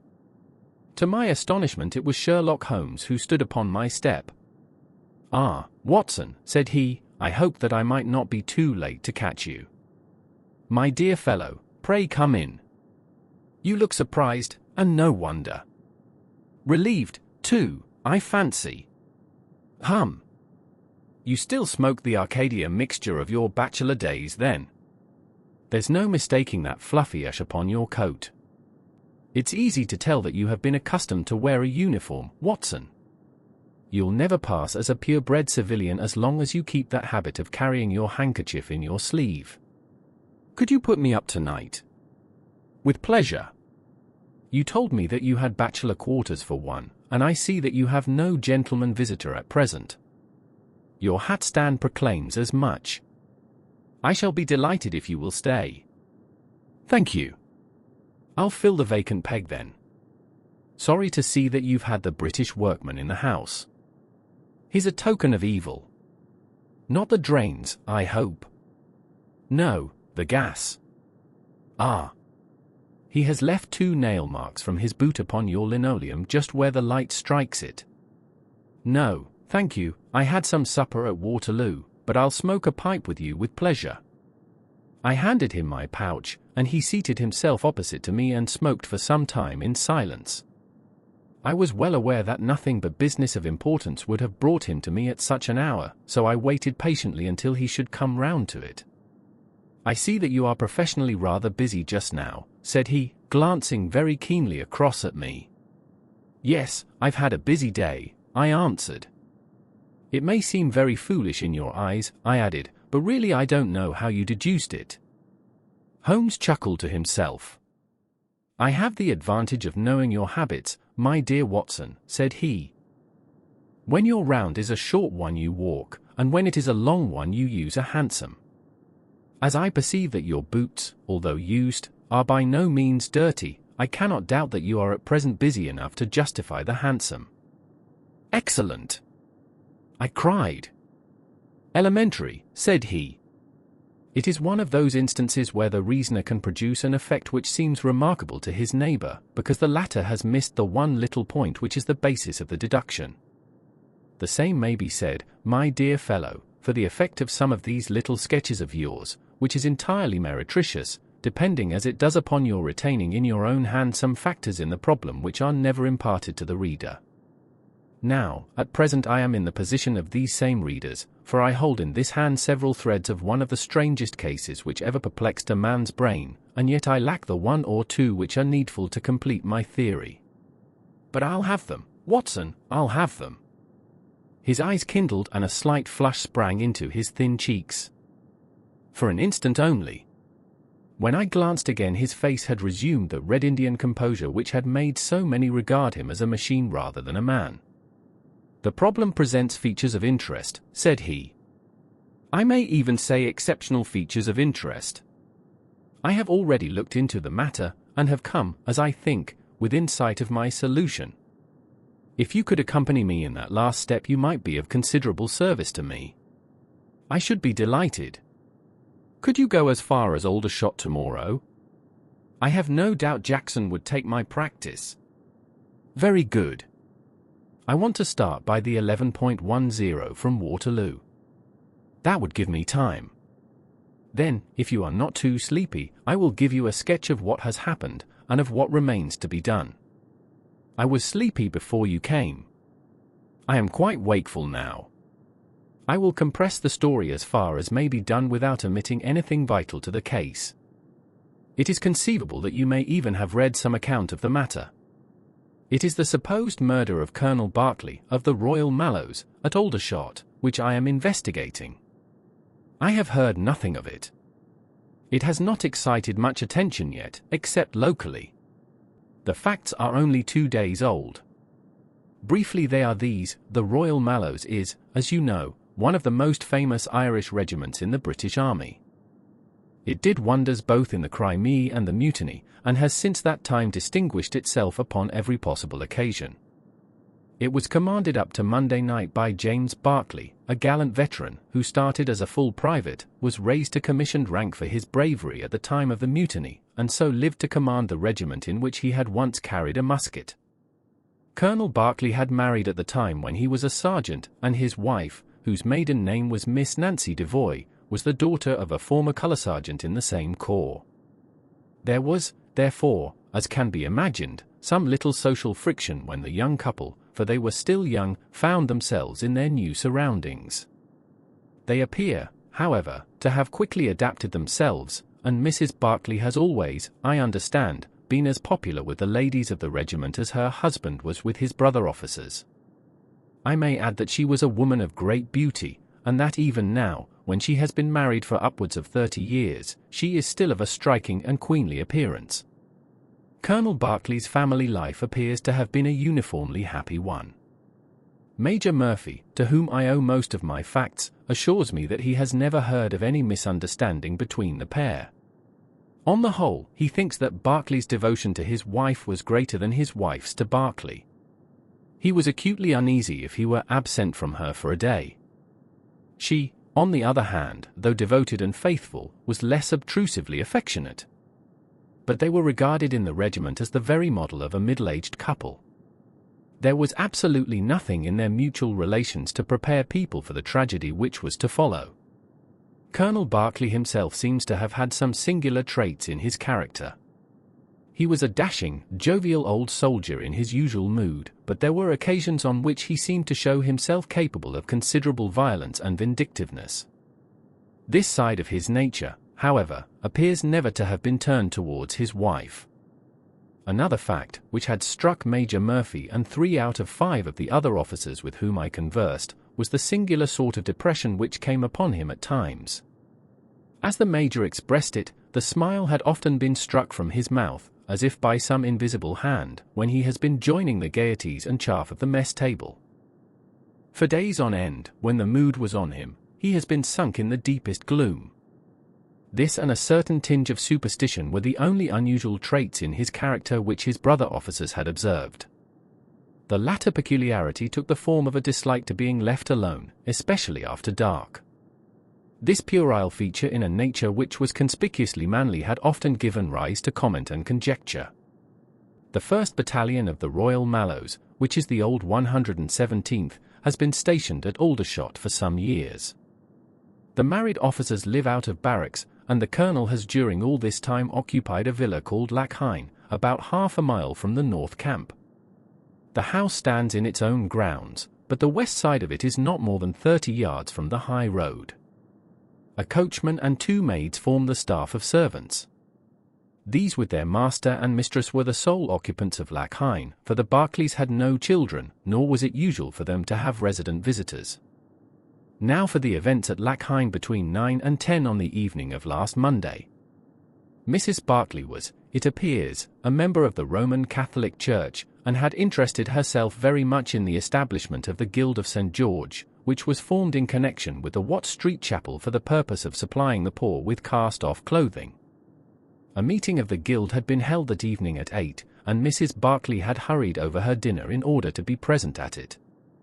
When leaving the house she was heard by the coachman to make some commonplace remark to her husband, and to assure him that she would be back before very long. She then called for Miss Morrison, a young lady who lives in the next villa, and the two went off together to their meeting. It lasted 40 minutes, and at 9:15 Mrs. Berkeley returned home, having left Miss Morrison at her door as she passed. There is a room which is used as a morning room at Lackhein. This faces the road and opens by a large glass folding door onto the lawn. The lawn is 30 yards across, and is only divided from the highway by a low wall with an iron rail above it. It was into this room that Mrs. Berkeley went upon her return. The blinds were not down, for the room was seldom used in the evening, but Mrs. Berkeley herself lit the lamp and then rang the bell, asking Jane Stewart, the housemaid, to bring her a cup of tea, which was quite contrary to her usual habits. The colonel had been sitting in the dining room, but hearing that his wife had returned he joined her in the morning room. The coachman saw him cross the hall and enter it. He was never seen again alive. The tea which had been ordered was brought up at the end of 10 minutes, but the maid, as she approached the door, was surprised to hear the voices of her master and mistress in furious altercation. She knocked without receiving any answer, and even turned the handle, but only to find that the door was locked upon the inside. Naturally enough, she ran down to tell the cook, and the two women with the coachman came up into the hall and listened to the dispute which was still raging. They all agreed that only two voices were to be heard, those of Berkeley and of his wife. Berkeley's remarks were subdued and abrupt, so that none of them were audible to the listeners. The lady's, on the other hand, were most bitter, and when she raised her voice could be plainly heard. "You coward," she repeated over and over again. "What can be done now? What can be done now? Give me back my life. I will never so much as breathe the same air with you again. You coward! You coward!" Those were scraps of her conversation, ending in a sudden dreadful cry in the man's voice, with a crash, and a piercing scream from the woman. Convinced that some tragedy had occurred, the coachman rushed to the door and strove to force it, while scream after scream issued from within. He was unable, however, to make his way in, and the maids were too distracted with fear to be of any assistance to him. A sudden thought struck him, however, and he ran through the hall door and round to the lawn upon which the long French windows open. One side of the window was open, which I understand was quite usual in the summer time, and he passed without difficulty into the room. His mistress had ceased to scream and was stretched insensible upon a couch, while with his feet tilted over the side of an armchair, and his head upon the ground near the corner of the fender, was lying the unfortunate soldier stone dead in a pool of his own blood. Naturally, the coachman's first thought, on finding that he could do nothing for his master, was to open the door. But here an unexpected and singular difficulty presented itself. The key was not in the inner side of the door, nor could he find it anywhere in the room. He went out again, therefore, through the window, and having obtained the help of a policeman and of a medical man, he returned. The lady, against whom naturally the strongest suspicion rested, was removed to her room, still in a state of insensibility. The colonel's body was then placed upon the sofa, and a careful examination made of the scene of the tragedy. The injury from which the unfortunate veteran was suffering was found to be a jagged cut some 2 inches long at the back part of his head, which had evidently been caused by a violent blow from a blunt weapon. Nor was it difficult to guess what that weapon may have been. Upon the floor, close to the body, was lying a singular club of hard carved wood with a bone handle. The colonel possessed a varied collection of weapons brought from the different countries in which he had fought, and it is conjectured by the police that his club was among his trophies. The servants deny having seen it before, but among the numerous curiosities in the house it is possible that it may have been overlooked. Nothing else of importance was discovered in the room by the police, save the inexplicable fact that neither upon Mrs. Berkeley's person nor upon that of the victim nor in any part of the room was the missing key to be found. The door had eventually to be opened by a locksmith from Aldershot. That was the state of things, Watson, when upon the Tuesday morning I, at the request of Major Murphy, went down to Aldershot to supplement the efforts of the police. I think that you will acknowledge that the problem was already one of interest, but my observation soon made me realize that it was in truth much more extraordinary than would at first sight appear. Before examining the room I cross-questioned the servants, but only succeeded in eliciting the facts which I have already stated. One other detail of interest was remembered by Jane Stewart, the housemaid. You will remember that on hearing the sound of the quarrel she descended and returned with the other servants. On that first occasion, when she was alone, she says that the voices of her master and mistress were sunk so low that she could hear hardly anything, and judged by their tones rather than their words that they had fallen out. On my pressing her, however, she remembered that she heard the word David's uttered twice by the lady. The point is of the utmost importance as guiding us towards the reason of the sudden quarrel. The colonel's name, you remember, was James. There was one thing in the case which had made the deepest impression both upon the servants and the police. This was the contortion of the colonel's face. It had set, according to their account, into the most dreadful expression of fear and horror which a human countenance is capable of assuming. More than one person fainted at the mere sight of him, so terrible was the effect. It was quite certain that he had foreseen his fate, and that it had caused him the utmost horror. This, of course, fitted in well enough with the police theory, if the colonel could have seen his wife making a murderous attack upon him. Nor was the fact of the wound being on the back of his head a fatal objection to this, as he might have turned to avoid the blow. No information could be got from the lady herself, who was temporarily insane from an acute attack of brain fever. From the police I learned that Miss Morrison, who you remember went out that evening with Mrs. Barclay, denied having any knowledge of what it was which had caused the ill humour in which her companion had returned. Having gathered these facts, Watson, I smoked several pipes over them, trying to separate those which were crucial from others which were merely incidental. There could be no question that the most distinctive and suggestive point in the case was the singular disappearance of the door key. A most careful search had failed to discover it in the room. Therefore it must have been taken from it. But neither the colonel nor the colonel's wife could have taken it. That was perfectly clear. Therefore a third person must have entered the room. And that third person could only have come in through the window. It seemed to me that a careful examination of the room and the lawn might possibly reveal some traces of this mysterious individual. You know my methods, Watson. There was not one of them which I did not apply to the inquiry. And it ended by my discovering traces, but very different ones from those which I had expected. There had been a man in the room, and he had crossed the lawn coming from the road. I was able to obtain 5 very clear impressions of his footmarks, one in the roadway itself, at the point where he had climbed the low wall, 2 on the lawn, and 2 very faint ones upon the stained boards near the window where he had entered. He had apparently rushed across the lawn, for his toe marks were much deeper than his heels. But it was not the man who surprised me. It was his companion. His companion! Holmes pulled a large sheet of tissue paper out of his pocket and carefully unfolded it upon his knee. "What do you make of that?" he asked. The paper was covered with the tracings of the footmarks of some small animal. It had 5 well-marked footpads, an indication of long nails, and the whole print might be nearly as large as a dessert spoon. "It's a dog," said I. "Did you ever hear of a dog running up a curtain?" I found distinct traces that this creature had done so. "A monkey, then?" "But it is not the print of a monkey." "What can it be, then?" "Neither dog nor cat nor monkey nor any creature that we are familiar with. I have tried to reconstruct it from the measurements. Here are footprints where the beast has been standing motionless. You see that it is no less than 15 inches from forefoot to hind. Add to that the length of neck and head, and you get a creature not much less than 2 feet long, probably more if there is any tail. But now observe this other measurement. The animal has been moving, and we have the length of its stride. In each case it is only about 3 inches. You have an indication, you see, of a long body with very short legs attached to it. It has not been considerate enough to leave any of its hair behind it. But its general shape must be what I have indicated, and it can run up a curtain, and it is carnivorous."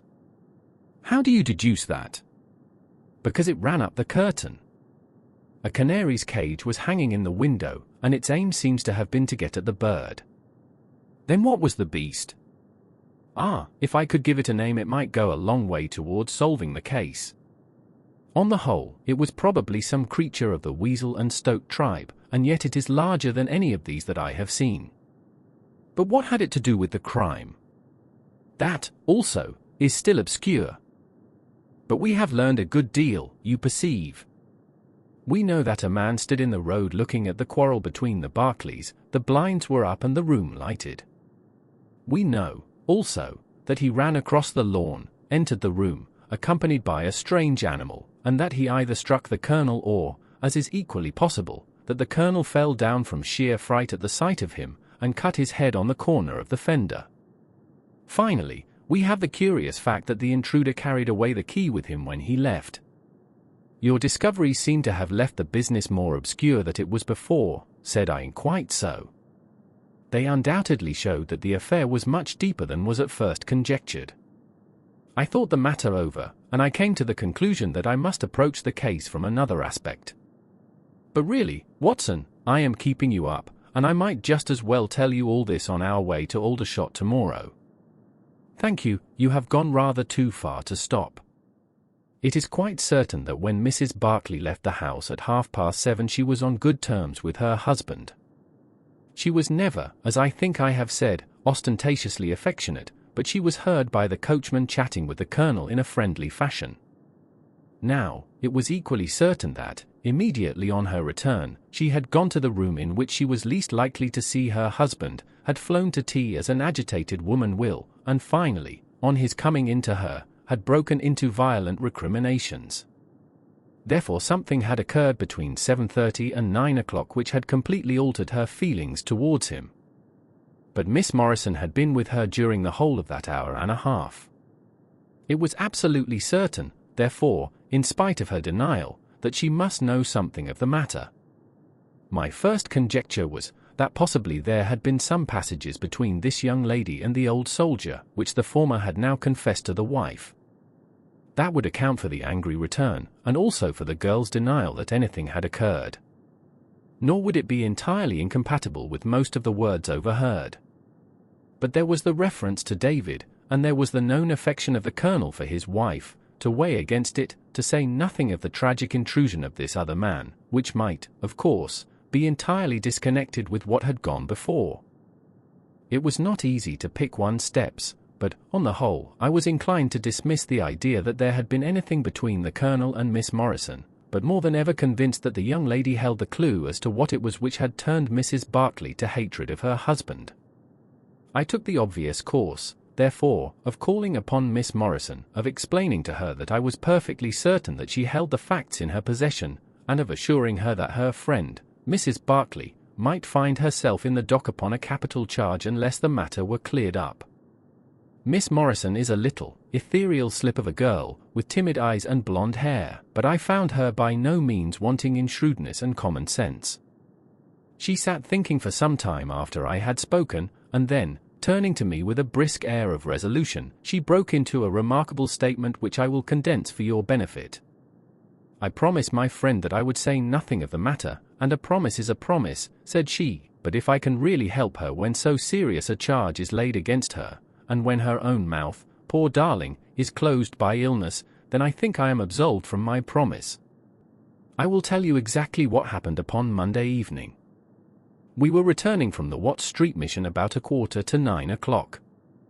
On our way we had to pass through Hudson Street, which is a very quiet thoroughfare. There is only one lamp in it, upon the left-hand side, and as we approached this lamp I saw a man coming towards us with his back very bent, and something like a box slung over one of his shoulders. He appeared to be deformed, for he carried his head low and walked with his knees bent. We were passing him when he raised his face to look at us in the circle of light thrown by the lamp, and as he did so he stopped and screamed out in a dreadful voice, "My God, it's Nancy!" Mrs. Barclay turned as white as death, and would have fallen down had the dreadful-looking creature not caught hold of her. I was going to call for the police, but she, to my surprise, spoke quite civilly to the fellow. "I thought you had been dead this 30 years, Henry," said she, in a shaking voice. "So I have," said he, and it was awful to hear the tones that he said it in. He had a very dark, fearsome face, and a gleam in his eyes that comes back to me in my dreams. His hair and whiskers were shot with grey, and his face was all crinkled and puckered like a withered apple. "Just walk on a little way, dear," said Mrs. Barclay. "I want to have a word with this man. There is nothing to be afraid of." She tried to speak boldly, but she was still deadly pale and could hardly get her words out for the trembling of her lips. I did as she asked me, and they talked together for a few minutes. Then she came down the street with her eyes blazing, and I saw the crippled wretch standing by the lamp-post and shaking his clenched fists in the air as if he were mad with rage. She never said a word until we were at the door here, when she took me by the hand and begged me to tell no one what had happened. "It's an old acquaintance of mine who has come down in the world," said she. When I promised her I would say nothing she kissed me, and I have never seen her since. I have told you now the whole truth, and if I withheld it from the police it is because I did not realize then the danger in which my dear friend stood. I know that it can only be to her advantage that everything should be known. There was her statement, Watson, and to me, as you can imagine, it was like a light on a dark night. Everything which had been disconnected before began at once to assume its true place, and I had a shadowy presentiment of the whole sequence of events. My next step obviously was to find the man who had produced such a remarkable impression upon Mrs. Barclay. If he were still in Aldershot, it should not be a very difficult matter. There are not such a very great number of civilians, and a deformed man was sure to have attracted attention. I spent a day in the search, and by evening, this very evening, Watson, I had run him down. The man's name is Henry Wood, and he lives in lodgings in this same street in which the ladies met him. He has only been 5 days in the place. In the character of a registration agent, I had a most interesting gossip with his landlady. The man is by trade a conjurer and performer, going round the canteens after nightfall, and giving a little entertainment at each. He carries some creature about with him in that box, about which the landlady seemed to be in considerable trepidation, for she had never seen an animal like it. He uses it in some of his tricks according to her account. So much the woman was able to tell me, and also that it was a wonder the man lived, seeing how twisted he was, and that he spoke in a strange tongue sometimes, and that for the last 2 nights she had heard him groaning and weeping in his bedroom. He was all right, as far as money went, but in his deposit he had given her what looked like a bad florin. She showed it to me, Watson, and it was an Indian rupee. So now, my dear fellow, you see exactly how we stand and why it is I want you. It is perfectly plain that after the ladies parted from this man he followed them at a distance, that he saw the quarrel between husband and wife through the window, that he rushed in, and that the creature which he carried in his box got loose. That is all very certain. But he is the only person in this world who can tell us exactly what happened in that room. And you intend to ask him? Most certainly, but in the presence of a witness. And I am the witness. If you will be so good. If he can clear the matter up, well and good. If he refuses, we have no alternative but to apply for a warrant. But how do you know he'll be there when we return? You may be sure that I took some precautions. I have one of my Baker Street boys mounting guard over him who would stick to him like a burr, go where he might. We shall find him in Hudson Street tomorrow, Watson, and meanwhile I should be the criminal myself if I kept you out of bed any longer. It was midday when we found ourselves at the scene of the tragedy, and, under my companion's guidance, we made our way at once to Hudson Street. In spite of his capacity for concealing his emotions, I could easily see that Holmes was in a state of suppressed excitement, while I was myself tingling with that half-sporting, half-intellectual pleasure which I invariably experienced when I associated myself with him in his investigations. "This is the street," said he, as we turned into a short thoroughfare lined with plain 2-storied brick houses. "Ah, here is Simpson to report." "He's in all right, Mr. Holmes," cried a small street Arab, running up to us. "Good, Simpson," said Holmes, patting him on the head. "Come along, Watson. This is the house." He sent in his card with a message that he had come on important business, and a moment later we were face to face with the man whom we had come to see. In spite of the warm weather he was crouching over a fire, and the little room was like an oven. The man sat all twisted and huddled in his chair in a way which gave an indescribable impression of deformity, but the face which he turned towards us, though worn and swarthy, must at some time have been remarkable for its beauty. He looked suspiciously at us now out of yellow-shot, bilious eyes, and, without speaking or rising, he waved towards 2 chairs. "Mr. Henry Wood, late of India, I believe," said Holmes, affably.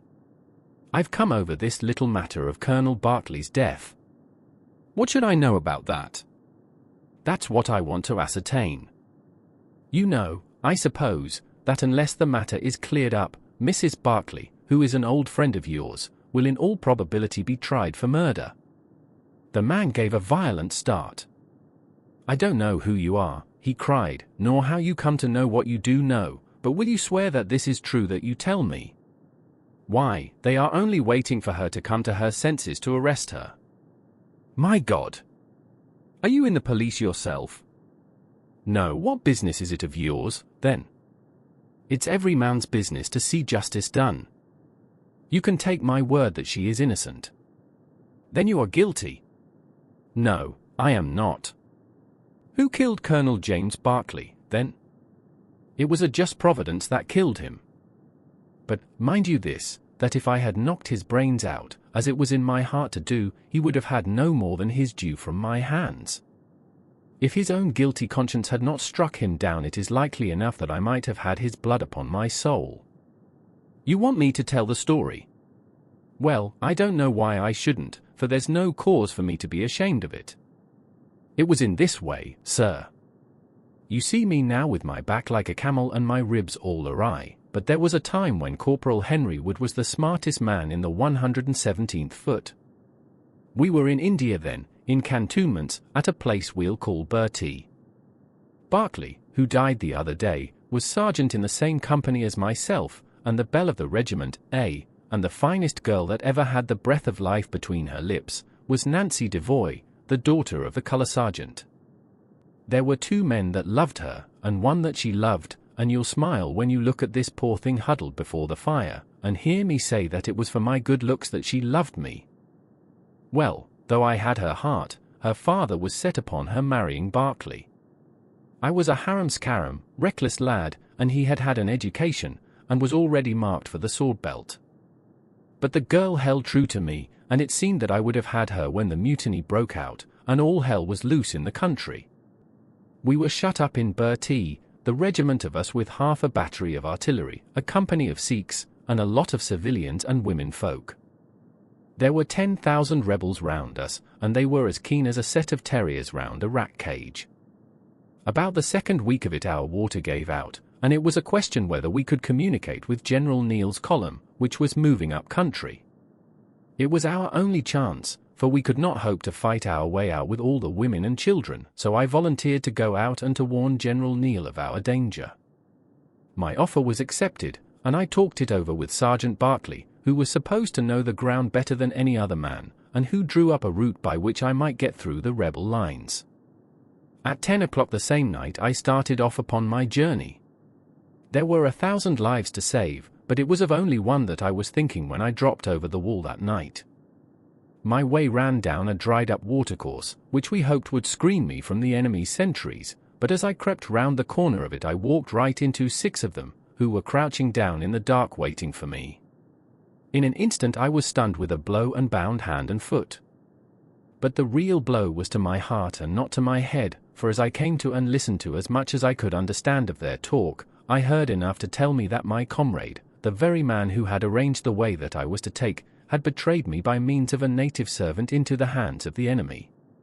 Well, there's no need for me to dwell on that part of it. You know now what James Berkeley was capable of. But he was relieved by Neal next day, but the rebels took me away with them in their retreat, and it was many a long year before ever I saw a white face again. I was tortured and tried to get away, and was captured and tortured again. You can see for yourselves the state in which I was left. Some of them that fled into Nepal took me with them, and then afterwards I was up past Darjeeling. The hill folk up there murdered the rebels who had me, and I became their slave for a time until I escaped, but instead of going south I had to go north, until I found myself among the Afghans. There I wandered about for many a year, and at last came back to the Punjab, where I lived mostly among the natives and picked up a living by the conjuring tricks that I had learned. What use was it for me, a wretched cripple, to go back to England or to make myself known to my old comrades? Even my wish for revenge would not make me do that. I had rather that Nancy and my old pal should think of Harry Wood as having died with a straight back, than see him living and crawling with a stick like a chimpanzee. They never doubted that I was dead, and I meant that they never should. I heard that Berkeley had married Nancy, and that he was rising rapidly in the regiment, but even that did not make me speak. But when one gets old one has a longing for home. For years I've been dreaming of the bright green fields and the hedges of England. At last I determined to see them before I died. I saved enough to bring me across, and then I came here where the soldiers are, for I know their ways and how to amuse them and so earn enough to keep me. Your narrative is most interesting, said Sherlock Holmes. I have already heard of your meeting with Mrs. Bartley, and your mutual recognition. You then, as I understand, followed her home and saw through the window an altercation between her husband and her, in which she doubtless cast his conduct to you in his teeth. Your own feelings overcame you, and you ran across the lawn and broke in upon them.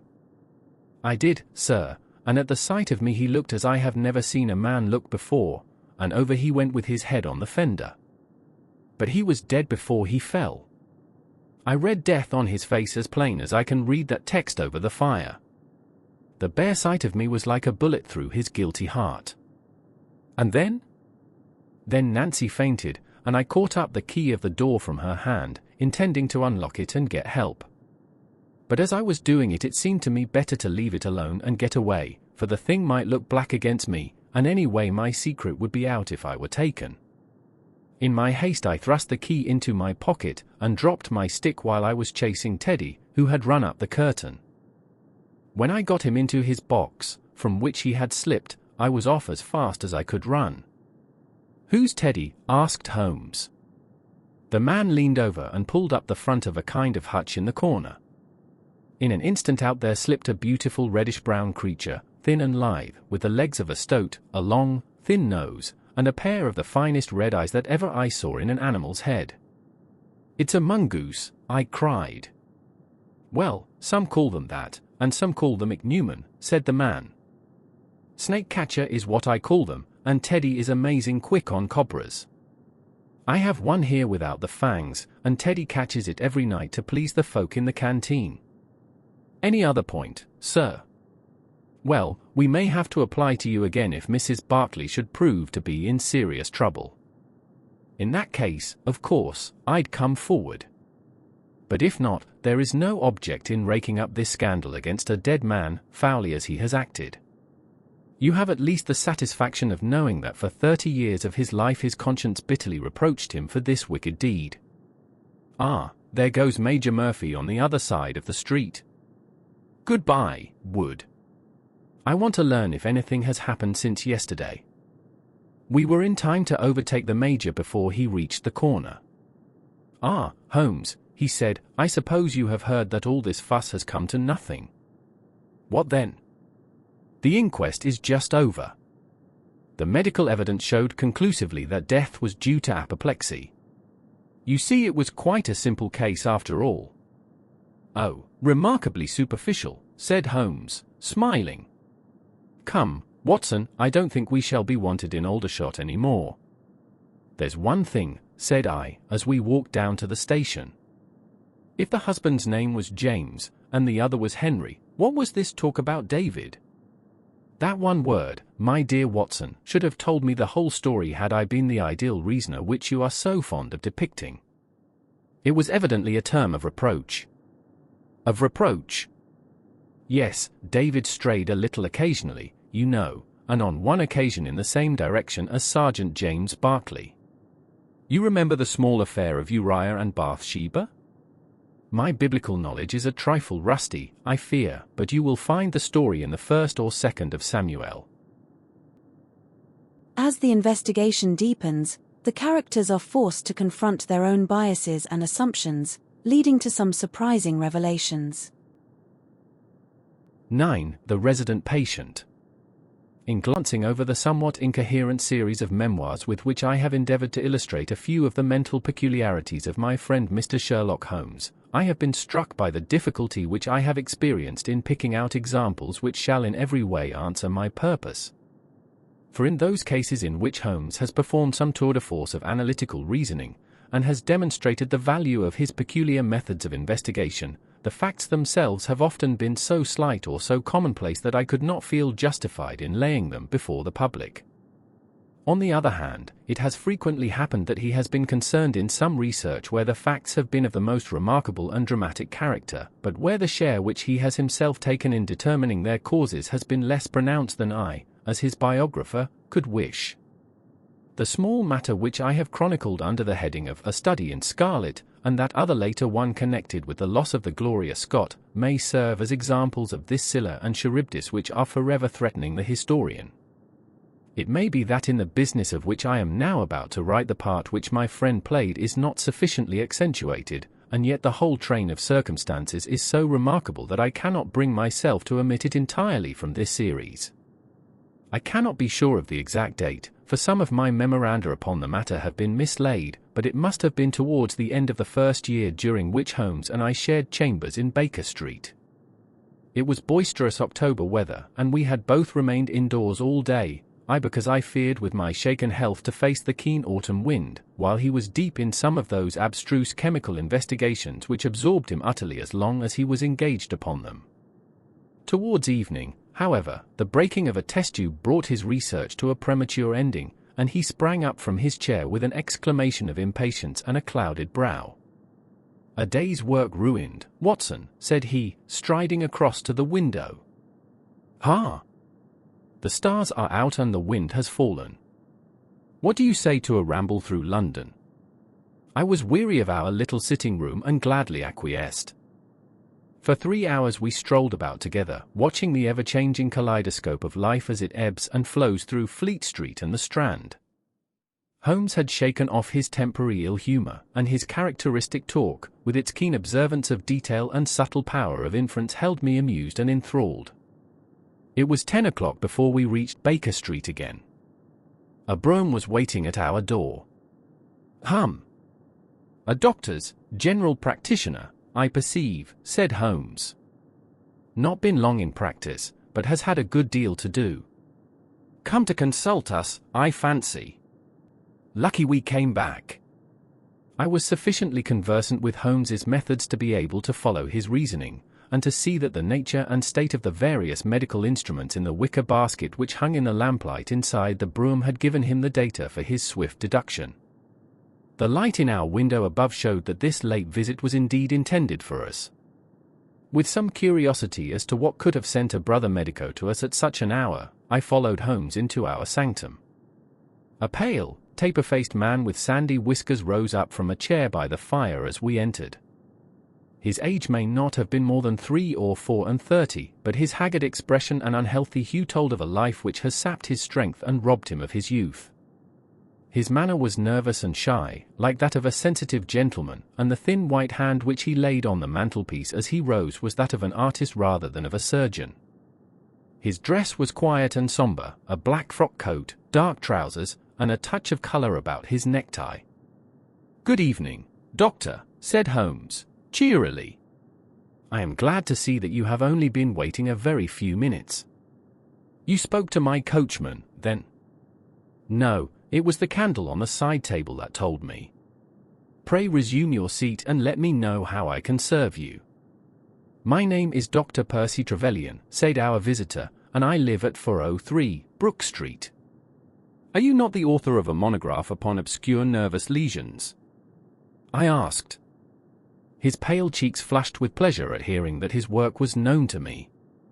"I so seldom hear of the work that I thought it was quite dead," said he. "My publishers gave me a most discouraging account of its sale. You are yourself, I presume, a medical man?"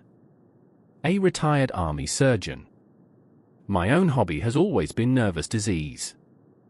I should wish to make it an absolute specialty, but, of course, a man must take what he can get at first. This, however, is beside the question, Mr. Sherlock Holmes, and I quite appreciate how valuable your time is. The fact is that a very singular train of events has occurred recently at my house in Brook Street, and tonight they came to such a head that I felt it was quite impossible for me to wait another hour before asking for your advice and assistance." Sherlock Holmes sat down and lit his pipe. "You are very welcome to both," said he. "Pray let me have a detailed account of what the circumstances are which have disturbed you."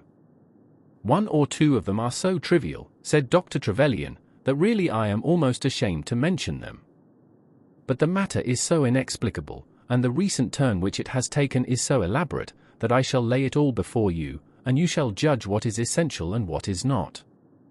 I am compelled, to begin with, to say something of my own college career. I am a London University man, you know, and I am sure that you will not think that I am unduly singing my own praises if I say that my student career was considered by my professors to be a very promising one. after I had graduated I continued to devote myself to research, occupying a minor position in King's College Hospital, and I was fortunate enough to excite considerable interest by my research into the pathology of catalepsy, and finally to win the Bruce Pinkerton Prize and medal by the monograph on nervous lesions to which your friend has just alluded. I should not go too far if I were to say that there was a general impression at that time that a distinguished career lay before me. But the one great stumbling block lay in my want of capital. As you will readily understand, a specialist who aims high is compelled to start in one of a dozen streets in the Cavendish Square quarter, all of which entail enormous rents and furnishing expenses. Besides this preliminary outlay, he must be prepared to keep himself for some years, and to hire a presentable carriage and horse. To do this was quite beyond my power, and I could only hope that by economy I might in 10 years' time save enough to enable me to put up my plate. Suddenly, however, an unexpected incident opened up quite a new prospect to me. This was a visit from a gentleman of the name of Blessington, who was a complete stranger to me. He came up to my room one morning, and plunged into business in an instant. "You are the same Percy Trevelyan who has had so distinguished a career and won a great prize lately," said he. I bowed. "Answer me frankly," he continued, "for you will find it to your interest to do so. You have all the cleverness which makes a successful man. Have you the tact?" I could not help smiling at the abruptness of the question. "I trust that I have my share," I said. "Any bad habits? Not drawn towards drink, eh?" "Really, sir?" I cried. "Quite right. That's all right. But I was bound to ask. With all these qualities, why are you not in practice?" I shrugged my shoulders. Come," said he, in his bustling way. "It's the old story. More in your brains than in your pocket, eh? What would you say if I were to start you in Brook Street?" I stared at him in astonishment. "Oh, it's for my sake, not for yours," he cried. "I'll be perfectly frank with you, and if it suits you it will suit me very well. I have a few thousands to invest, DEC, and I think I'll sink them in you." "But why?" I gasped. "Well, it's just like any other speculation, and safer than most." "What am I to do, then?" "I'll tell you. I'll take the house, furnish it, pay the maids, and run the whole place. All you have to do is just to wear out your chair in the consulting room. I'll let you have pocket money and everything. Then you hand over to me 3/4 of what you earn, and you keep the other quarter for yourself." This was the strange proposal, Mr. Holmes, with which the man Blessington approached me. I won't weary you with the account of how we bargained and negotiated. It ended in my moving into the house next Lady Day, and starting in practice on very much the same conditions as he had suggested. He came himself to live with me in the character of a resident patient. His heart was weak, it appears, and he needed constant medical supervision. He turned the 2 best rooms of the first floor into a sitting room and bedroom for himself. He was a man of singular habits, shunning company and very seldom going out. His life was irregular, but in one respect he was regularity itself. Every evening, at the same hour, he walked into the consulting room, examined the books, put down 5 and 3 for every guinea that I had earned, and carried the rest off to the strong box in his own room. I may say with confidence that he never had occasion to regret his speculation. From the first it was a success. A few good cases and the reputation which I had won in the hospital brought me rapidly to the front, and during the last few years I have made him a rich man. So much, Mr. Holmes, for my past history and my relations with Mr. Blessington. It only remains for me now to tell you what has occurred to bring me here tonight. Some weeks ago Mr. Blessington came down to me in, as it seemed to me, a state of considerable agitation. He spoke of some burglary which, he said, had been committed in the West End, and he appeared, I remember, to be quite unnecessarily excited about it, declaring that a day should not pass before we should add stronger bolts to our windows and doors. For a week he continued to be in a peculiar state of restlessness, peering continually out of the windows, and ceasing to take the short walk which had usually been the prelude to his dinner. From his manner it struck me that he was in mortal dread of something or somebody, but when I questioned him upon the point he became so offensive that I was compelled to drop the subject. Gradually, as time passed, his fears appeared to die away, and he had renewed his former habits, when a fresh event reduced him to the pitiable state of prostration in which he now lies. What happened was this. 2 days ago I received the letter which I now read to you. Neither address nor date is attached to it. A Russian nobleman who is now resident in England, it runs, would be glad to avail himself of the professional assistance of Dr. Percy Trevelyan. He has been for some years a victim to cataleptic attacks, on which, as is well known, Dr. Trevelyan is an authority. He proposes to call at about 6:15 tomorrow evening, if Dr. Trevelyan will make it convenient to be at home. This letter interested me deeply, because the chief difficulty in the study of catalepsy is the rareness of the disease.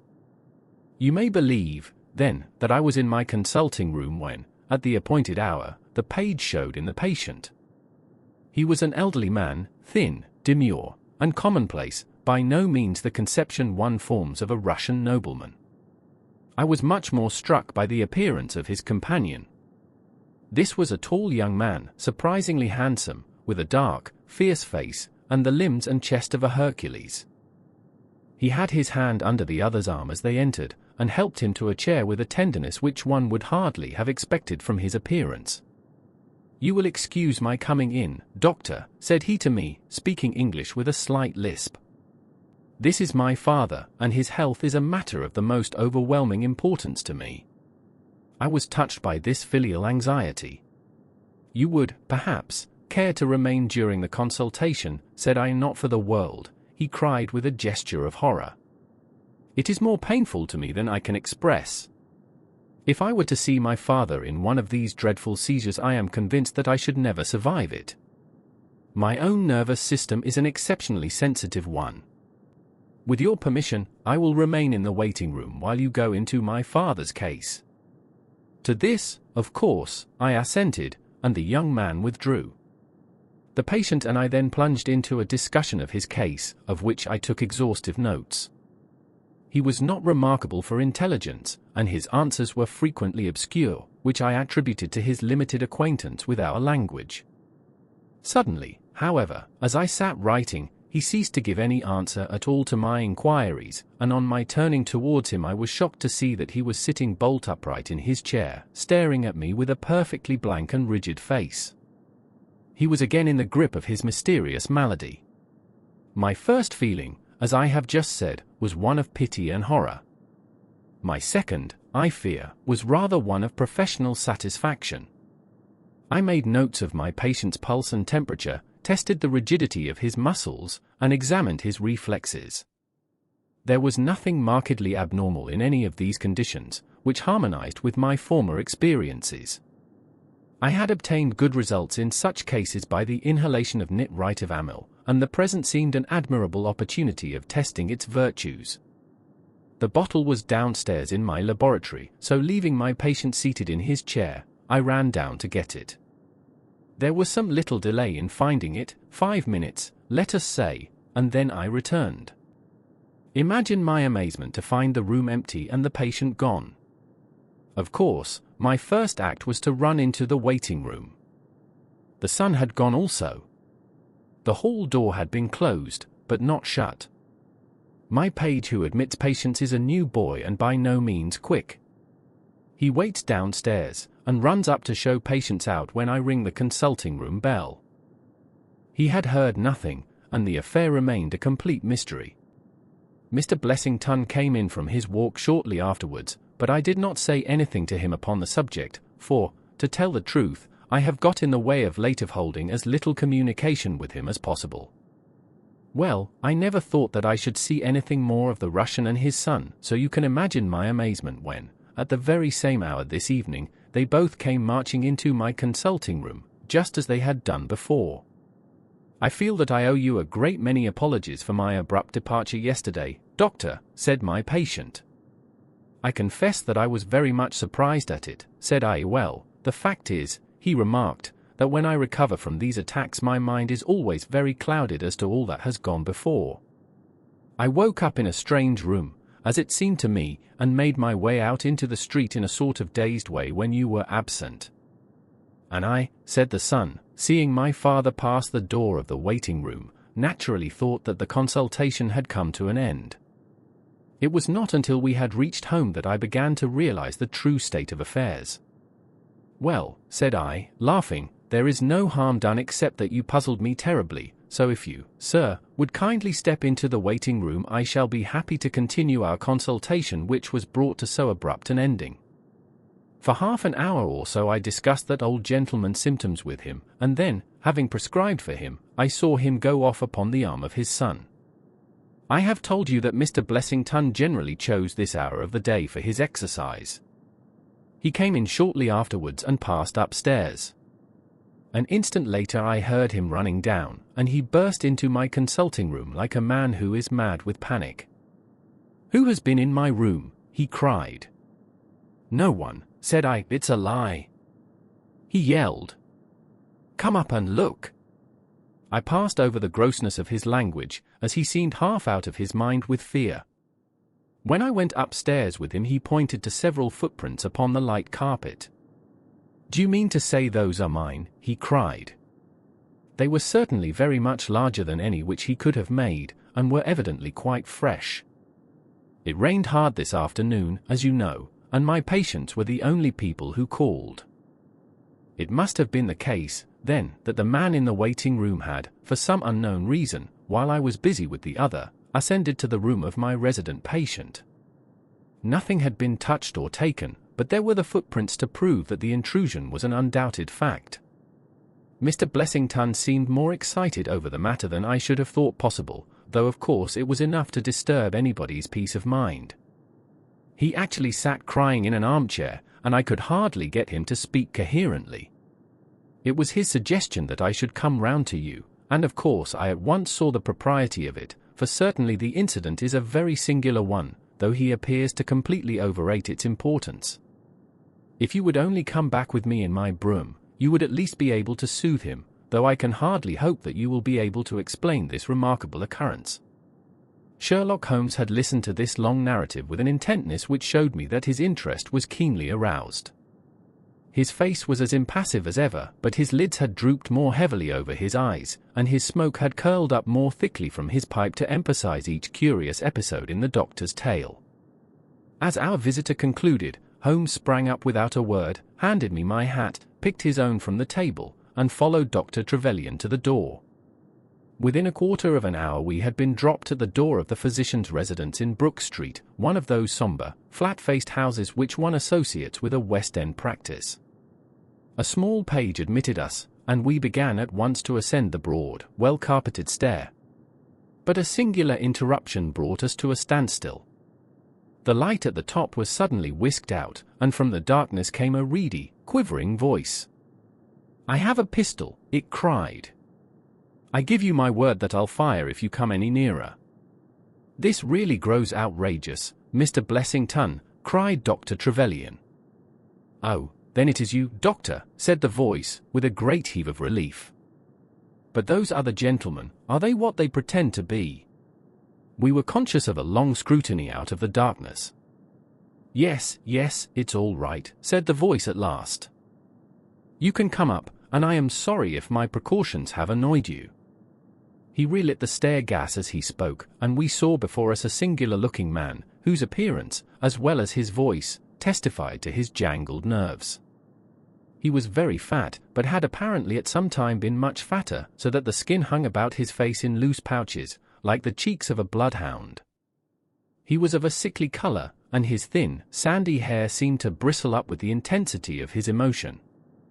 In his hand he held a pistol, but he thrust it into his pocket as we advanced. "Good evening, Mr. Holmes," said he. "I am sure I am very much obliged to you for coming round. No one ever needed your advice more than I do. I suppose that Dr. Trevelyan has told you of this most unwarrantable intrusion into my rooms." "Quite so," said Holmes. "Who are these two men, Mr. Blessington, and why do they wish to molest you?" "Well, well," said the resident patient, in a nervous fashion. "Of course it is hard to say that. You can hardly expect me to answer that, Mr. Holmes. Do you mean that you don't know? Come in here, if you please. Just have the kindness to step in here." He led the way into his bedroom, which was large and comfortably furnished. "You see that," said he, pointing to a big black box at the end of his bed. "I have never been a very rich man, Mr. Holmes, never made but one investment in my life, as Dr. Trevelyan would tell you. But I don't believe in bankers. I would never trust a banker, Mr. Holmes. Between ourselves, what little I have is in that box, so you can understand what it means to me when unknown people force themselves into my rooms." Holmes looked at Blessington in his questioning way and shook his head. "I cannot possibly advise you if you try to deceive me," said he. "But I have told you everything." Holmes turned on his heel with a gesture of disgust. "Good night, Dr. Trevelyan," said he. "And no advice for me," cried Blessington, in a breaking voice. "My advice to you, sir, is to speak the truth." A minute later we were in the street and walking for home. We had crossed Oxford Street and were halfway down Harley Street before I could get a word from my companion. "Sorry to bring you out on such a fool's errand, Watson," he said at last. "It is an interesting case, too, at the bottom of it. I can make little of it, I confessed. Well, it is quite evident that there are two men, more, perhaps, but at least two, who are determined for some reason to get at this fellow Blessington. I have no doubt in my mind that both on the first and on the second occasion that young man penetrated to Blessington's room, while his confederate, by an ingenious device, kept the doctor from interfering. And the catalepsy. A fraudulent imitation, Watson, though I should hardly dare to hint as much to our specialist. It is a very easy complaint to imitate. I have done it myself. And then? By the purest chance Blessington was out on each occasion. Their reason for choosing so unusual an hour for a consultation was obviously to ensure that there should be no other patient in the waiting room. It just happened, however, that this hour coincided with Blessington's constitutional, which seems to show that they were not very well acquainted with his daily routine. Of course, if they had been merely after plunder they would at least have made some attempt to search for it. Besides, I can read in a man's eye when it is his own skin that he is frightened for. It is inconceivable that this fellow could have made two such vindictive enemies as these appear to be without knowing of it. I hold it, therefore, to be certain that he does know who these men are, and that for reasons of his own he suppresses it. It is just possible that tomorrow may find him in a more communicative mood. Is there not one alternative, I suggested, grotesquely improbable, no doubt, but still just conceivable? Might the whole story of the cataleptic Russian and his son be a concoction of Dr. Trevelyan's, who has, for his own purposes, been in Blessington's rooms? I saw in the gaslight that Holmes wore an amused smile at this brilliant departure of mine. "My dear fellow," said he, "it was one of the first solutions which occurred to me, but I was soon able to corroborate the doctor's tale. This young man has left prints upon the stair carpet which made it quite superfluous for me to ask to see those which he had made in the room. When I tell you that his shoes were square-toed instead of being pointed like Blessington's, and were quite an inch and a third longer than the doctor's, you will acknowledge that there can be no doubt as to his individuality. But we may sleep on it now, for I shall be surprised if we do not hear something further from Brook Street in the morning." Sherlock Holmes's prophecy was soon fulfilled, and in a dramatic fashion. At 7:30 next morning, in the first glimmer of daylight, I found him standing by my bedside in his dressing gown. "There's a brougham waiting for us, Watson," said he. "What's the matter, then?" "The Brook Street business." "Any fresh news?" "Tragic, but ambiguous," said he, pulling up the blind. "Look at this, a sheet from a notebook, with 'For God's sake come at once, P.T.' scrawled upon it in pencil. Our friend, the doctor, was hard put to it when he wrote this. Come along, my dear fellow, for it's an urgent call." In a quarter of an hour or so we were back at the physician's house.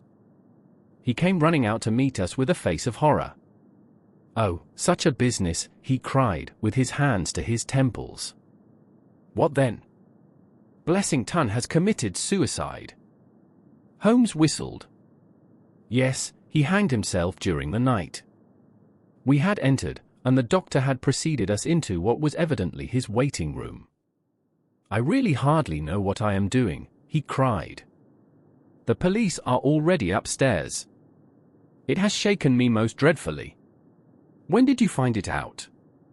"He has a cup of tea taken in to him early every morning. When the maid entered, about 7, there the unfortunate fellow was hanging in the middle of the room. He had tied his cord to the hook on which the heavy lamp used to hang, and he had jumped off from the top of the very box that he showed us yesterday." Holmes stood for a moment in deep thought. "With your permission," said he at last, "I should like to go upstairs and look into the matter." We both ascended, followed by the doctor. It was a dreadful sight which met us as we entered the bedroom door. I have spoken of the impression of flabbiness which this man Blessington conveyed. As he dangled from the hook, it was exaggerated and intensified until he was scarce human in his appearance. The neck was drawn out like a plucked chicken's, making the rest of him seem the more obese and unnatural by the contrast. He was clad only in his long night dress, and his swollen ankles and ungainly feet protruded starkly from beneath it. Beside him stood a smart-looking police inspector who was taking notes in a pocket-book. "Ah, Mr. Holmes," said he, heartily, as my friend entered, "I am delighted to see you." "Good morning, Lana," answered Holmes. "You won't think me an intruder, I am sure. Have you heard of the events which led up to this affair?" "Yes, I heard something of them." "Have you formed any opinion?" "As far as I can see, the man has been driven out of his senses by fright. The bed has been well slept in, you see. There's his impression deep enough. It's about 5 in the morning, you know, that suicides are most common. That would be about his time for hanging himself. It seems to have been a very deliberate affair. I should say that he has been dead about 3 hours, judging by the rigidity of the muscles." "Said I noticed anything peculiar about the room?" asked Holmes. "Found a screwdriver and some screws on the wash-hand stand. Seems to have smoked heavily during the night, too. Here are 4 cigar ends that I picked out of the fireplace." Said Holmes. "Have you got his cigar holder?" "No, I have seen none." "His cigar case, then?" "Yes, it was in his coat pocket." Holmes opened it and smelled the single cigar which it contained. "Oh, this is a Havana, and these others are cigars of the peculiar sort which are imported by the Dutch from their East Indian colonies. They are usually wrapped in straw, you know, and are thinner for their length than any other brand." He picked up the 4 ends and examined them with his pocket lens. "2 of these have been smoked from a holder and 2 without," said he. 2 have been cut by a not very sharp knife, and 2 have had the ends bitten off by a set of excellent teeth. This is no suicide, Mr. Lana. It is a very deeply planned and cold-blooded murder." "Impossible!" cried the inspector. "And why? Why should anyone murder a man in so clumsy a fashion as by hanging him? That is what we have to find out. How could they get in?" "Through the front door." "It was barred in the morning." "Then it was barred after them." "How do you know?" "I saw their traces." "Excuse me a moment, and I may be able to give you some further information about it." He went over to the door, and turning the lock he examined it in his methodical way. Then he took out the key, which was on the inside, and inspected that also. The bed, the carpet, the chairs, the mantelpiece, the dead body, and the rope were each in turn examined, until at last he professed himself satisfied, and with my aid and that of the inspector cut down the wretched object and laid it reverently under a sheet. "How about this rope?" he asked. "It is cut off this," said Dr. Trevelyan, drawing a large coil from under the bed. He was morbidly nervous of fire, and always kept this beside him, so that he might escape by the window in case the stairs were burning. "That must have saved them trouble," said Holmes, thoughtfully. "Yes, the actual facts are very plain, and I shall be surprised if by the afternoon I cannot give you the reasons for them as well. I will take this photograph of Blessington, which I see upon the mantelpiece, as it may help me in my inquiries." "But you have told us nothing," cried the doctor. "Oh, there can be no doubt as to the sequence of events," said Holmes. "There were 3 of them in it, the young man, the old man, and a third, to whose identity I have no clue. The first 2, I need hardly remark, are the same who masqueraded as the Russian Count and his son, so we can give a very full description of them.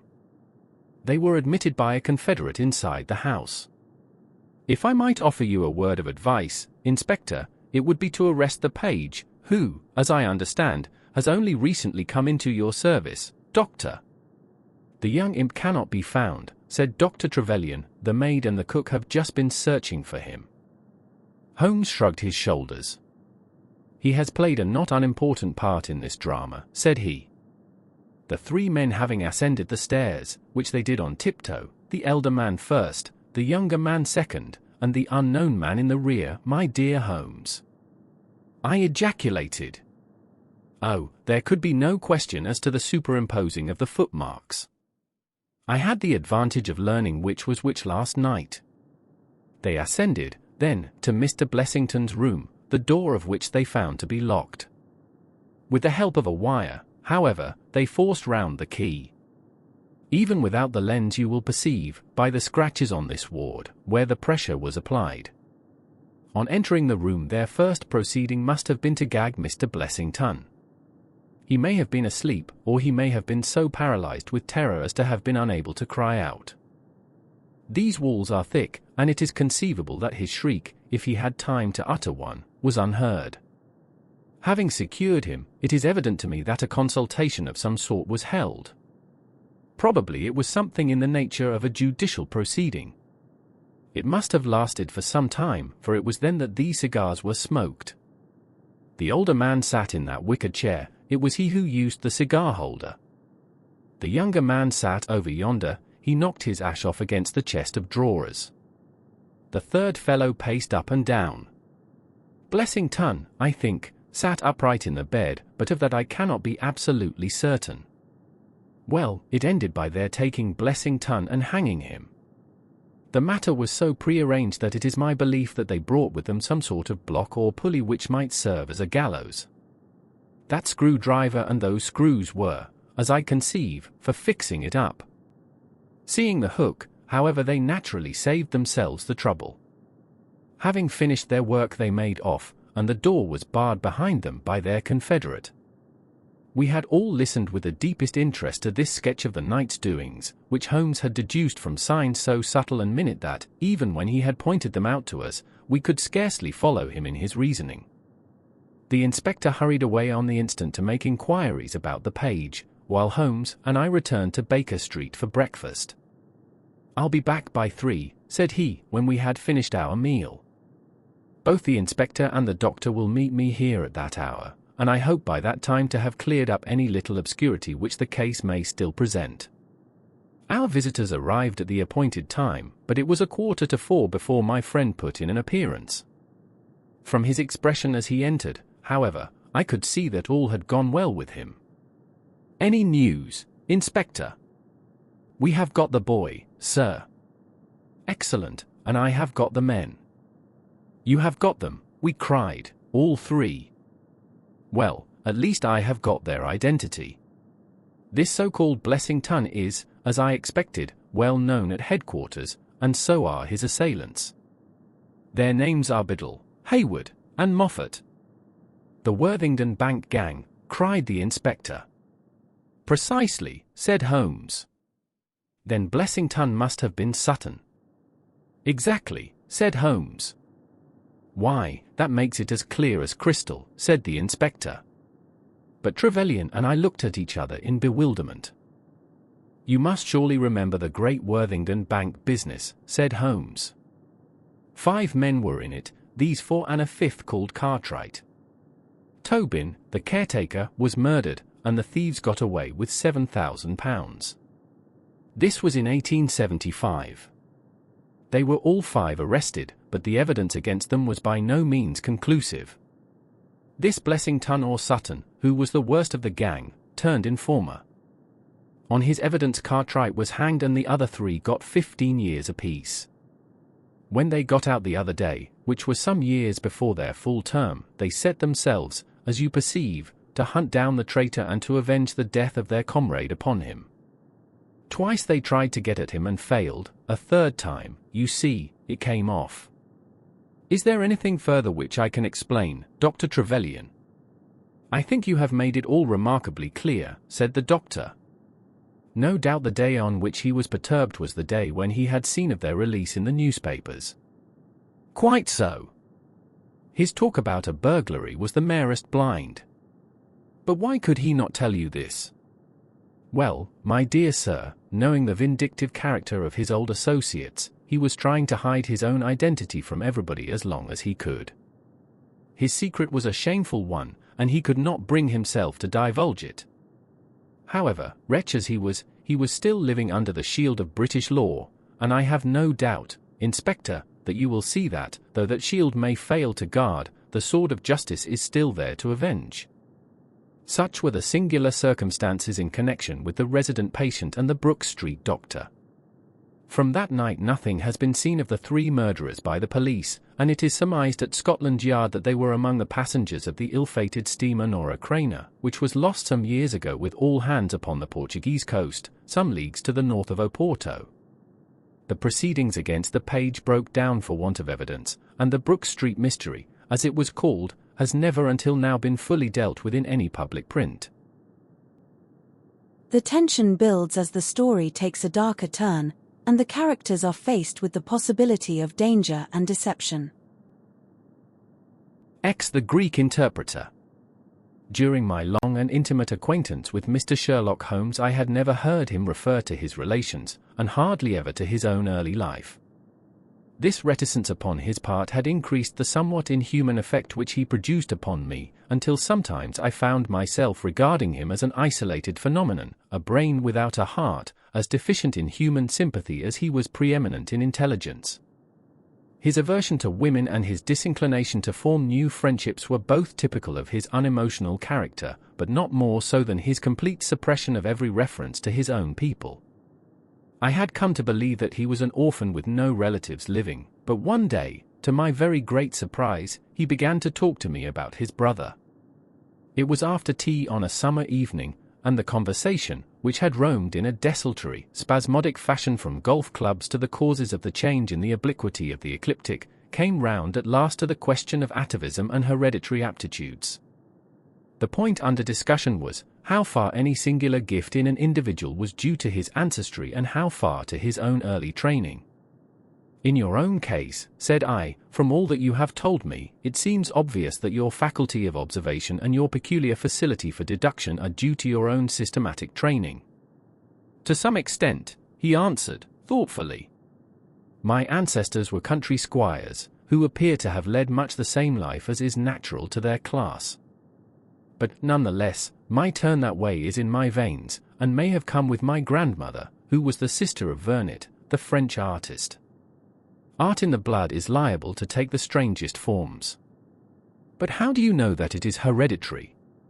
Because my brother Mycroft possesses it in a larger degree than I do. This was news to me indeed. If there were another man with such singular powers in England, how was it that neither police nor public had heard of him? I put the question, with a hint that it was my companion's modesty which made him acknowledge his brother as his superior. Holmes laughed at my suggestion. My dear Watson, said he, I cannot agree with those who rank modesty among the virtues. To the logician all things should be seen exactly as they are, and to underestimate oneself is as much a departure from truth as to exaggerate one's own powers. When I say, therefore, that Mycroft has better powers of observation than I, you may take it that I am speaking the exact and literal truth. Is he your junior? 7 years my senior. How comes it that he is unknown? Oh, he is very well known in his own circle. Where, then? Well, in the Diogenes Club, for example.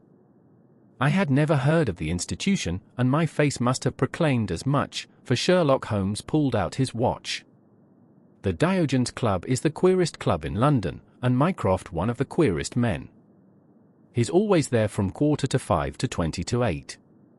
It's 6 now, so if you care for a stroll this beautiful evening I shall be very happy to introduce you to 2 curiosities. 5 minutes later we were in the street, walking towards Regent's Circus. You wonder, said my companion, why it is that Mycroft does not use his powers for detective work. He is incapable of it.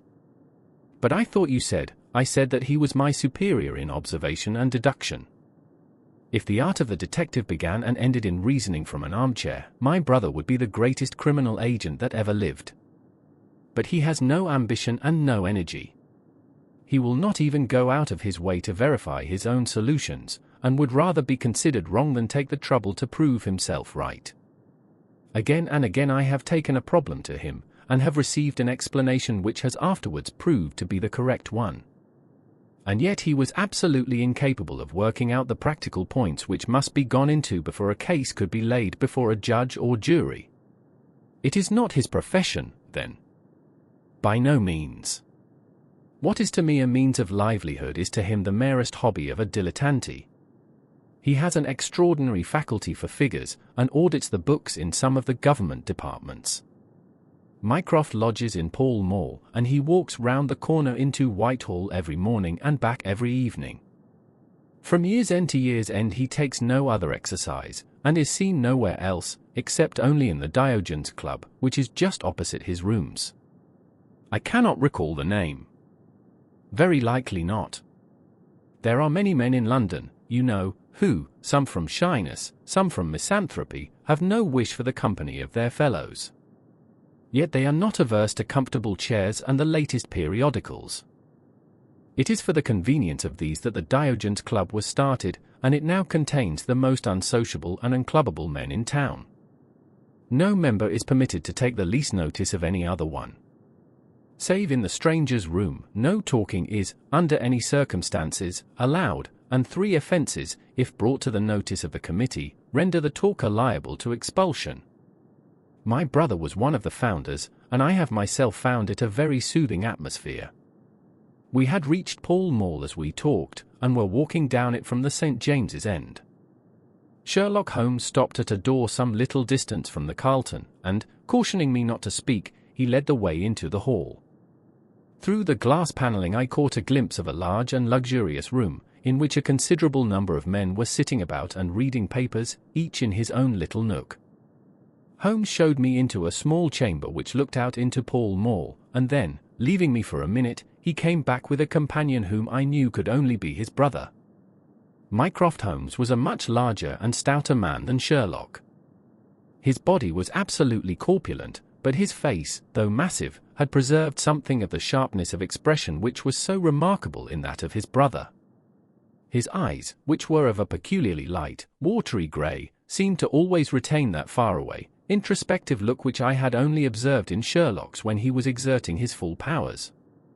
"I am glad to meet you, sir," said he, putting out a broad, fat hand like the flipper of a seal. "I hear of Sherlock everywhere since you became his chronicler.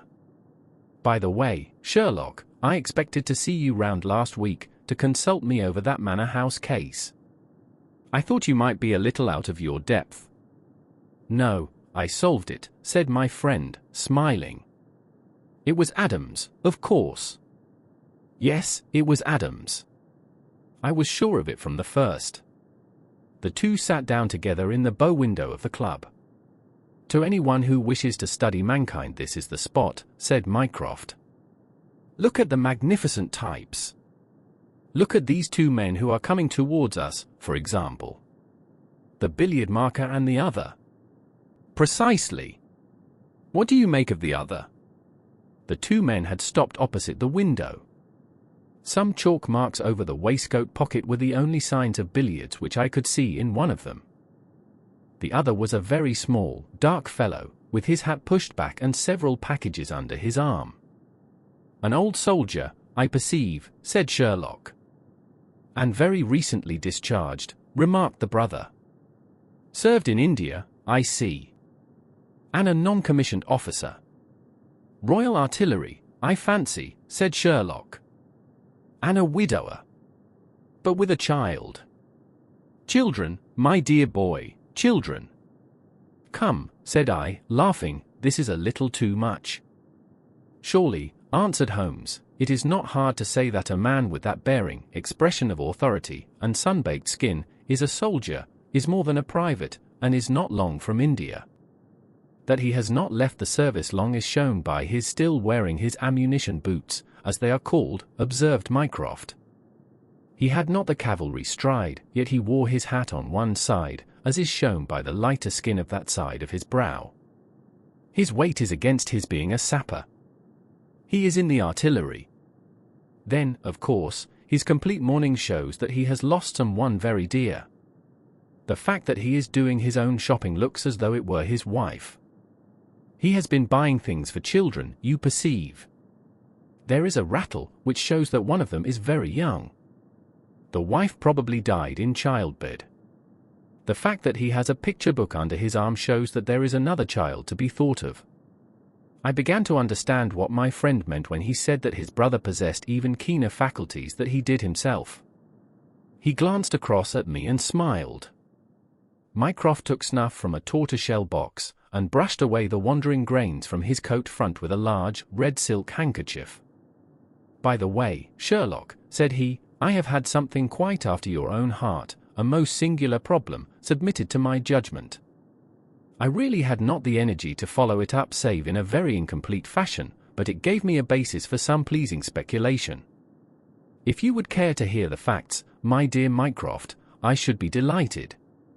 The brother scribbled a note upon a leaf of his pocketbook, and, ringing the bell, he handed it to the waiter.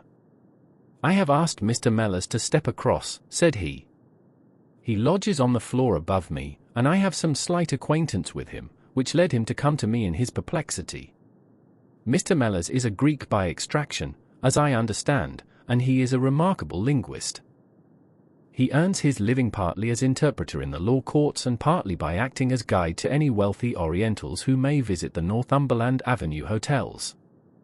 I think I will leave him to tell his very remarkable experience in his own fashion. A few minutes later we were joined by a short, stout man whose olive face and coal-black hair proclaimed his southern origin, though his speech was that of an educated Englishman. He shook hands eagerly with Sherlock Holmes, and his dark eye sparkled with pleasure when he understood that the specialist was anxious to hear his story. I do not believe that the police credit me, on my word, I do not, said he in a wailing voice. Just because they have never heard of it before, they think that such a thing cannot be. But I know that I shall never be easy in my mind until I know what has become of my poor man with the sticking plaster upon his face. I am all attention, said Sherlock Holmes. This is Wednesday evening, said Mr. Mellors. Well then, it was Monday night, only 2 days ago, you understand, that all this happened. I am an interpreter, as perhaps my neighbor there has told you. I interpret all languages, or nearly all, but as I am a Greek by birth and with a Grecian name, it is with that particular tongue that I am principally associated. For many years I have been the chief Greek interpreter in London, and my name is very well known in the hotels. It happens not infrequently that I am sent for at strange hours by foreigners who get into difficulties, or by travelers who arrive late and wish my services. I was not surprised, therefore, on Monday night when a Mr. Latimer, a very fashionably dressed young man, came up to my rooms and asked me to accompany him in a cab which was waiting at the door. A Greek friend had come to see him upon business, he said, and as he could speak nothing but his own tongue, the services of an interpreter were indispensable. He gave me to understand that his house was some little distance off, in Kensington, and he seemed to be in a great hurry, bustling me rapidly into the cab when we had descended to the street.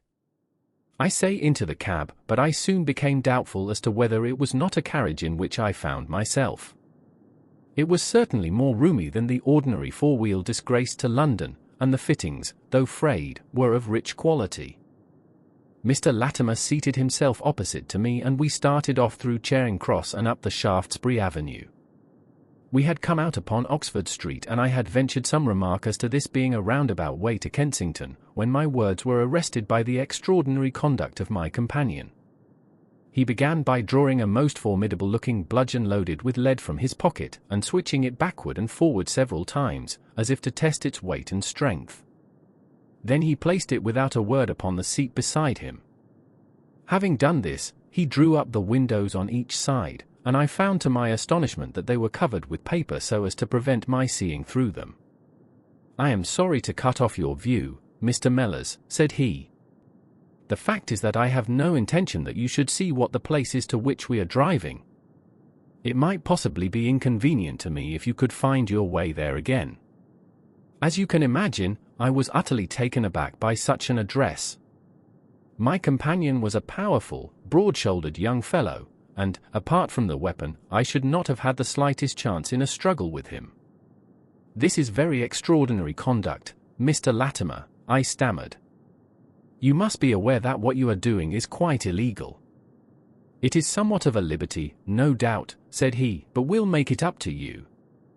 I must warn you, however, Mr. Mellors, that if at any time tonight you attempt to raise an alarm or do anything which is against my interests, you will find it a very serious thing. I beg you to remember that no one knows where you are, and that, whether you are in this carriage or in my house, you are equally in my power." His words were quiet, but he had a rasping way of saying them which was very menacing. I sat in silence, wondering what on earth could be his reason for kidnapping me in this extraordinary fashion. Whatever it might be, it was perfectly clear that there was no possible use in my resisting, and that I could only wait to see what might befall. For nearly 2 hours we drove without my having the least clue as to where we were going. Sometimes the rattle of the stones told of a paved causeway, and at others our smooth, silent course suggested asphalt, but, save by this variation in sound, there was nothing at all which could in the remotest way help me to form a guess as to where we were. The paper over each window was impenetrable to light, and a blue curtain was drawn across the glass work in front. It was 7:15 when we left Pall Mall, and my watch showed me that it was 10 minutes to 9 when we at last came to a standstill. My companion let down the window, and I caught a glimpse of a low, arched doorway with a lamp burning above it. As I was hurried from the carriage it swung open, and I found myself inside the house, with a vague impression of a lawn and trees on each side of me as I entered.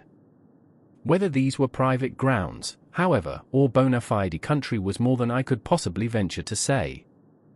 There was a colored gas lamp inside which was turned so low that I could see little save that the hall was of some size and hung with pictures. In the dim light I could make out that the person who had opened the door was a small, mean-looking, middle-aged man with rounded shoulders. As he turned towards us the glint of the light showed me that he was wearing glasses. "Is this Mr. Mellors, Harold?" said he. "Yes." "Well done, well done. No ill will, Mr. Mellors, I hope, but we could not get on without you. If you deal fair with us you'll not regret it, but if you try any tricks, God help you." He spoke in a nervous, jerky fashion, and with little giggling laughs in between, but somehow he impressed me with fear more than the other. "What do you want with me?" I asked. "Only to ask a few questions of a Greek gentleman who is visiting us, and to let us have the answers. But say no more than you are told to say, or," here came the nervous giggle again, "you had better never have been born."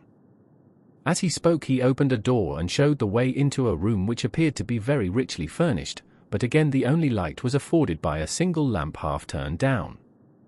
The chamber was certainly large, and the way in which my feet sank into the carpet as I stepped across it told me of its richness. I caught glimpses of velvet chairs, a high white marble mantelpiece, and what seemed to be a suit of Japanese armor at one side of it. There was a chair just under the lamp, and the elderly man motioned that I should sit in it. The younger had left us, but he suddenly returned through another door, leading with him a gentleman clad in some sort of loose dressing gown who moved slowly towards us. As he came into the circle of dim light which enables me to see him more clearly I was thrilled with horror at his appearance. He was deadly pale and terribly emaciated, with the protruding, brilliant eyes of a man whose spirit was greater than his strength. But what shocked me more than any signs of physical weakness was that his face was grotesquely crisscrossed with sticking plaster, and that one large pad of it was fastened over his mouth. "Have you the slate, Harold?" cried the older man, as this strange being fell rather than sat down into a chair. "Are his hands loose? Now, then, give him the pencil. You are to ask the questions, Mr. Mellors, and he will write the answers. Ask him first of all whether he is prepared to sign the papers." The man's eyes flashed fire. "Never," he wrote in Greek upon the slate. "On no condition." I asked, "At the bidding of our tyrant?" "Only if I see her married in my presence by a Greek priest whom I know." The man giggled in his venomous way. "You know what awaits you, then?" "I care nothing for myself." These are samples of the questions and answers which made up our strange half-spoken, half-written conversation.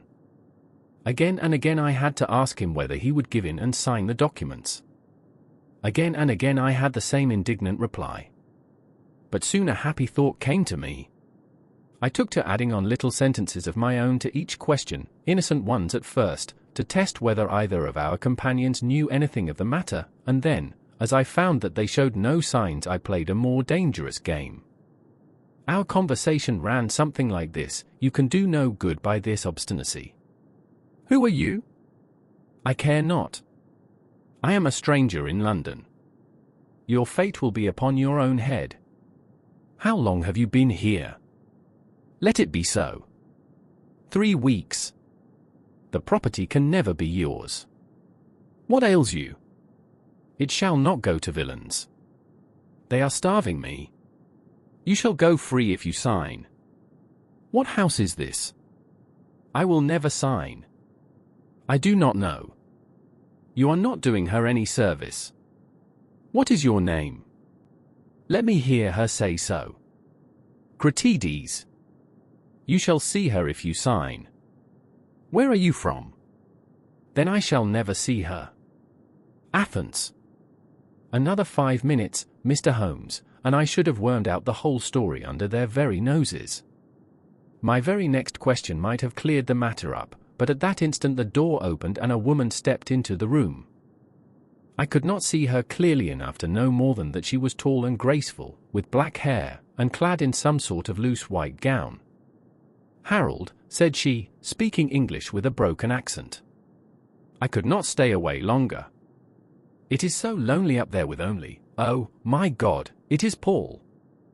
These last words were in Greek, and at the same instant the man with a convulsive effort tore the plaster from his lips, and screaming out "Sophie! Sophie!" rushed into the woman's arms.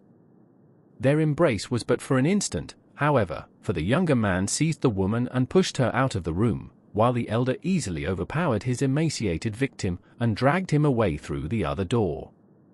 For a moment I was left alone in the room, and I sprang to my feet with some vague idea that I might in some way get a clue to what this house was in which I found myself. Fortunately, however, I took no steps, for looking up I saw that the older man was standing in the doorway with his eyes fixed upon me. "That will do, Mr. Mellors," said he. "You perceive that we have taken you into our confidence over some very private business. We should not have troubled you, only that our friend who speaks Greek and who began these negotiations has been forced to return to the East. It was quite necessary for us to find someone to take his place, and we were fortunate in hearing of your powers." I bowed. "There are 5 sovereigns here," said he, walking up to me, "which will, I hope, be a sufficient fee. But remember," he added, tapping me lightly on the chest and giggling, "if you speak to a human soul about this, one human soul, mind, well, may God have mercy upon your soul. I cannot tell you the loathing and horror with which this insignificant-looking man inspired me.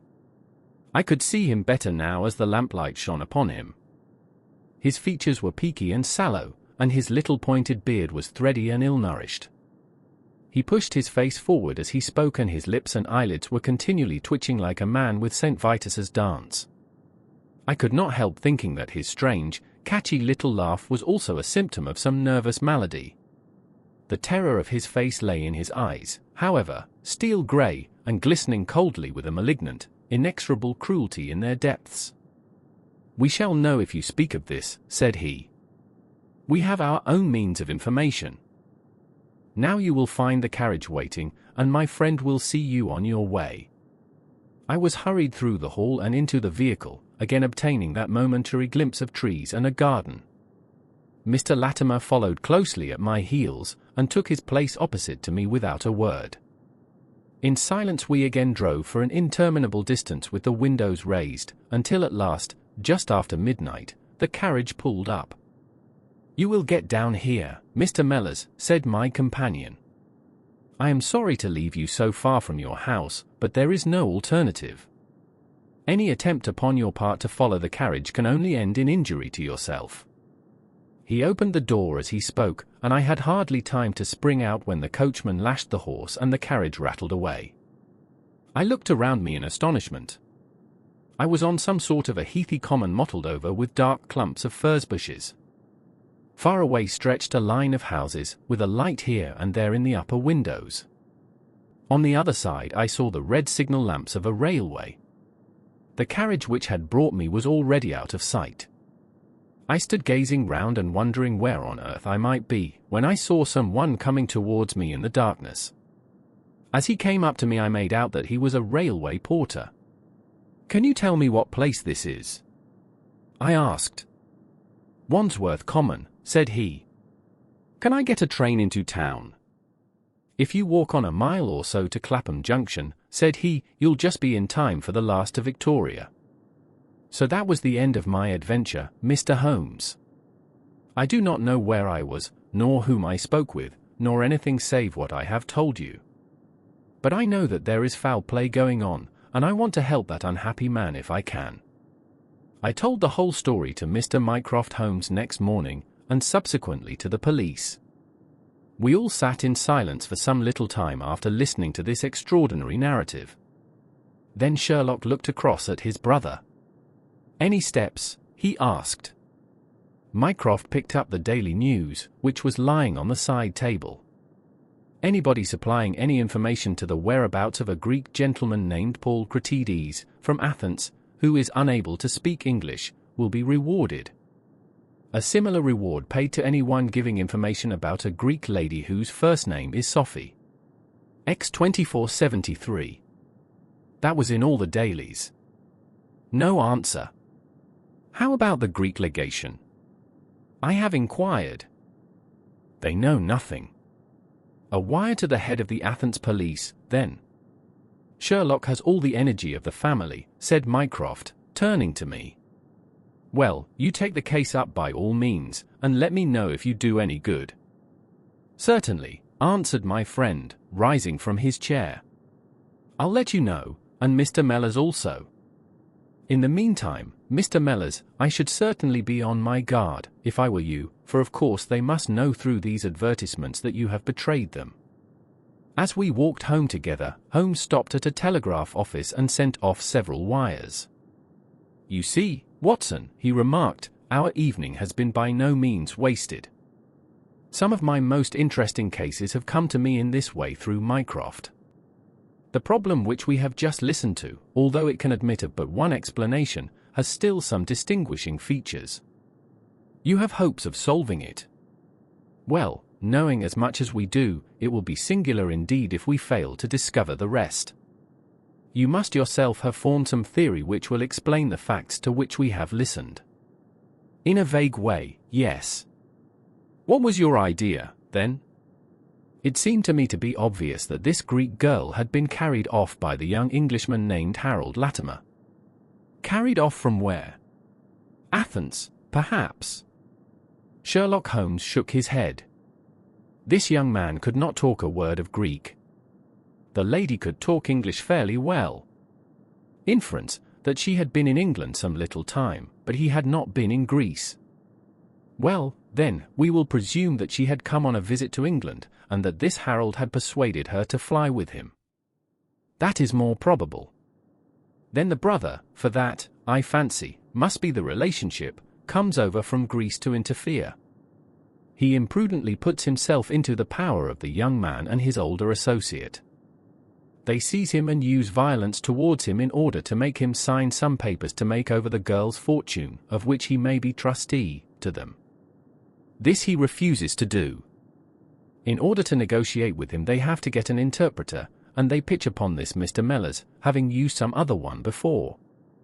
The girl is not told of the arrival of her brother, and finds it out by the merest accident. "Excellent, Watson," cried Holmes. "I really fancy that you are not far from the truth. You see that we hold all the cards, and we have only to fear some sudden act of violence on their part. If they give us time we must have them. But how can we find where this house lies? Well, if our conjecture is correct and the girl's name is always Sophocrates, we should have no difficulty in tracing her. That must be our main hope, for the brother is, of course, a complete stranger. It is clear that some time has elapsed since this Harold established these relations with the girl, some weeks, at any rate, since the brother in Greece has had time to hear of it and come across. If they have been living in the same place during this time, it is probable that we shall have some answer to Mycroft's advertisement. We had reached our house in Baker Street while we had been talking. Holmes ascended the stair first, and as he opened the door of our room he gave a start of surprise. Looking over his shoulder, I was equally astonished. His brother Mycroft was sitting smoking in the armchair. "Come in, Sherlock." "Come in, sir," said he blandly, smiling at our surprised faces. "You don't expect such energy from me, do you, Sherlock? But somehow this case attracts me. How did you get here?" "I passed you in a hansom." "There has been some new development." "I had an answer to my advertisement." "Ah." "Yes, it came within a few minutes of your leaving." "And to what effect?" Mycroft Holmes took out a sheet of paper. "Here it is," said he, "written with a J pen on royal cream paper by a middle-aged man with a weak constitution. 'Sir,' he says, 'in answer to your advertisement of today's date, I beg to inform you that I know the young lady in question very well. If you should care to call upon me I could give you some particulars as to her painful history. She is living at present at the Myrtles, Beckenham. Yours faithfully, J. Davenport.'" "He writes from Lower Brixton," said Mycroft Holmes. "Do you not think that we might drive to him now, Sherlock, and learn these particulars? My dear Mycroft, the brother's life is more valuable than the sister's story. I think we should call at Scotland Yard for Inspector Gregson, and go straight out to Beckenham. We know that a man is being done to death, and every hour may be vital. Better pick up Mr. Mellors on our way," I suggested. "We may need an interpreter." "Excellent," said Sherlock Holmes. "Send the boy for a four-wheeler, and we shall be off at once." He opened the table drawer as he spoke, and I noticed that he slipped his revolver into his pocket. "Yes," said he, "in answer to my glance, I should say from what we have heard, that we are dealing with a particularly dangerous gang." It was almost dark before we found ourselves in Pall Mall, at the rooms of Mr. Mellors. A gentleman had just called for him, and he was gone. "Can you tell me where?" asked Mycroft Holmes. "I don't know, sir," answered the woman who had opened the door. "I only know that he drove away with the gentleman in a carriage." "Did the gentleman give a name?" "No, sir." "He wasn't a tall, handsome, dark young man?" "Oh, no, sir. He was a little gentleman, with glasses, thin in the face, but very pleasant in his ways, for he was laughing all the time that he was talking." "Come along," cried Sherlock Holmes, abruptly. "This grows serious," he observed, as we drove to Scotland Yard. "These men have got hold of Mellors again. He is a man of no physical courage, as they are well aware from their experience the other night. This villain was able to terrorize him the instant that he got into his presence. No doubt they want his professional services, but, having used him, they may be inclined to punish him for what they will regard as his treachery. Our hope was that, by taking train, we might get to Beckenham as soon or sooner than the carriage. On reaching Scotland Yard, however, it was more than an hour before we could get Inspector Gregson and comply with the legal formalities which would enable us to enter the house. It was 10:15 before we reached London Bridge, and past before the four of us alighted on the Beckenham platform.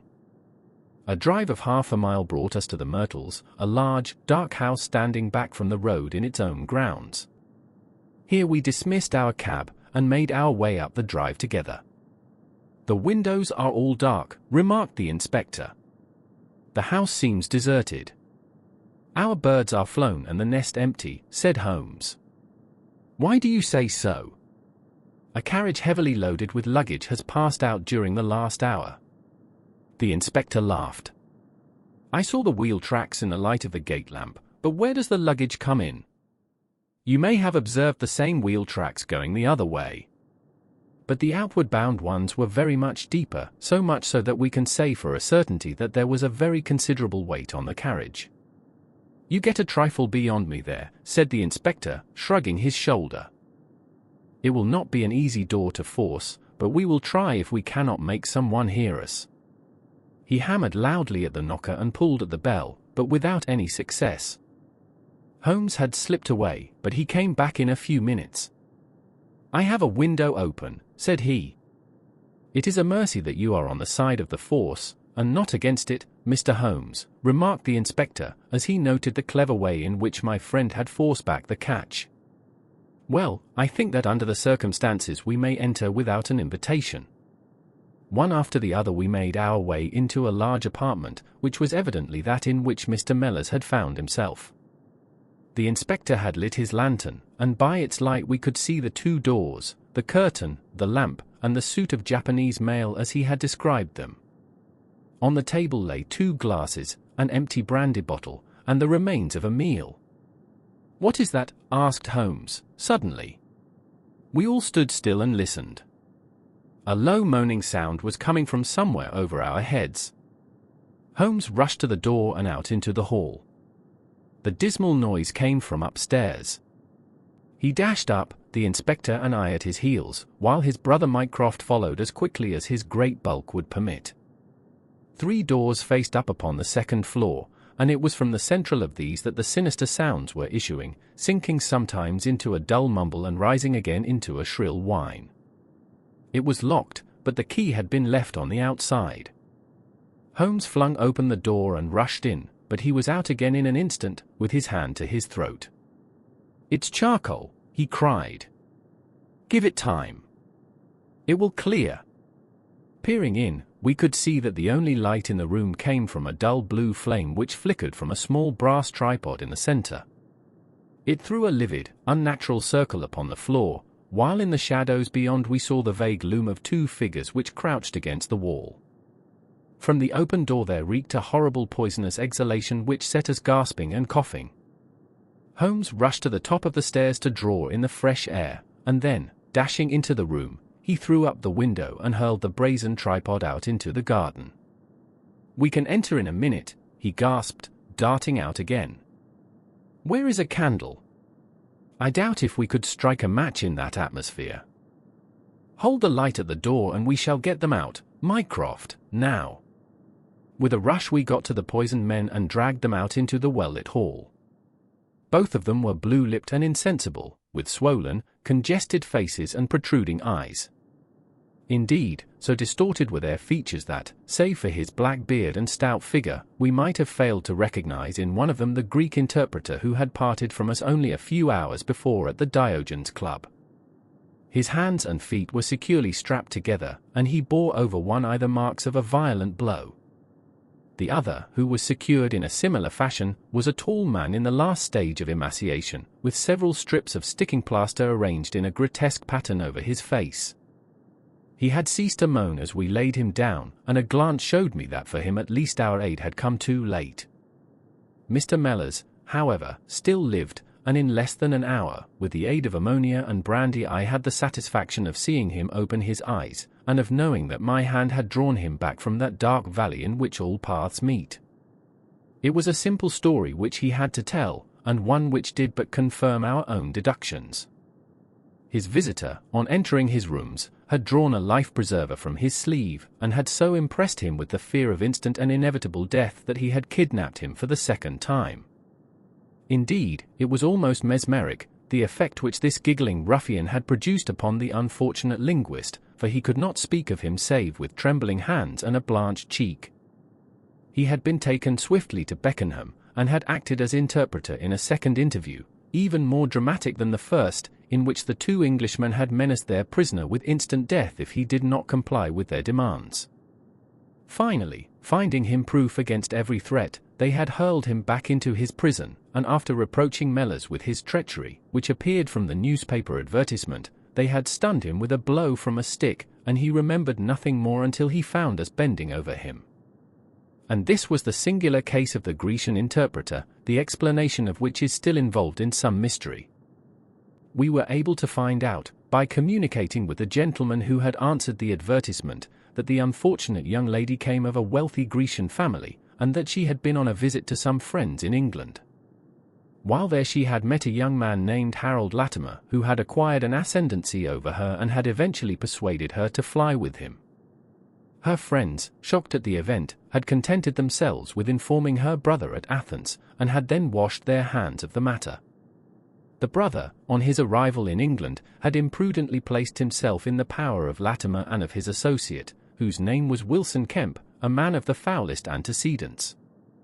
These two, finding that through his ignorance of the language he was helpless in their hands, had kept him a prisoner, and had endeavored by cruelty and starvation to make him sign away his own and his sister's property.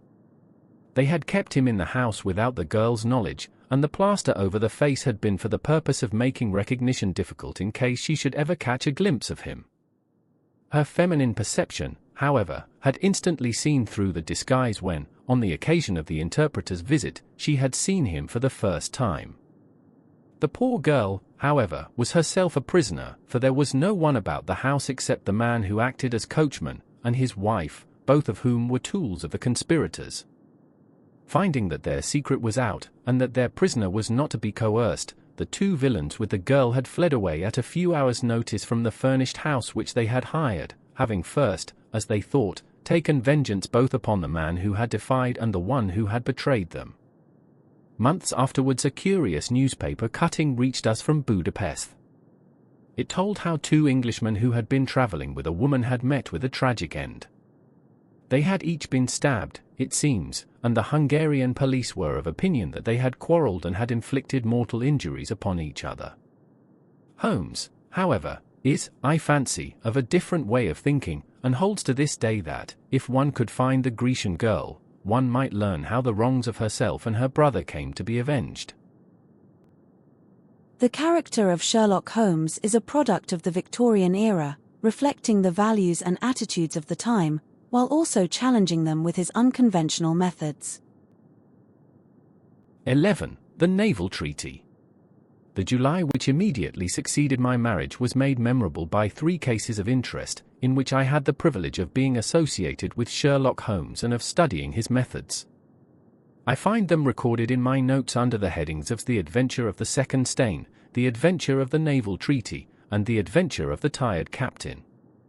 The first of these, however, deals with interest of such importance and implicates so many of the first families in the kingdom that for many years it will be impossible to make it public.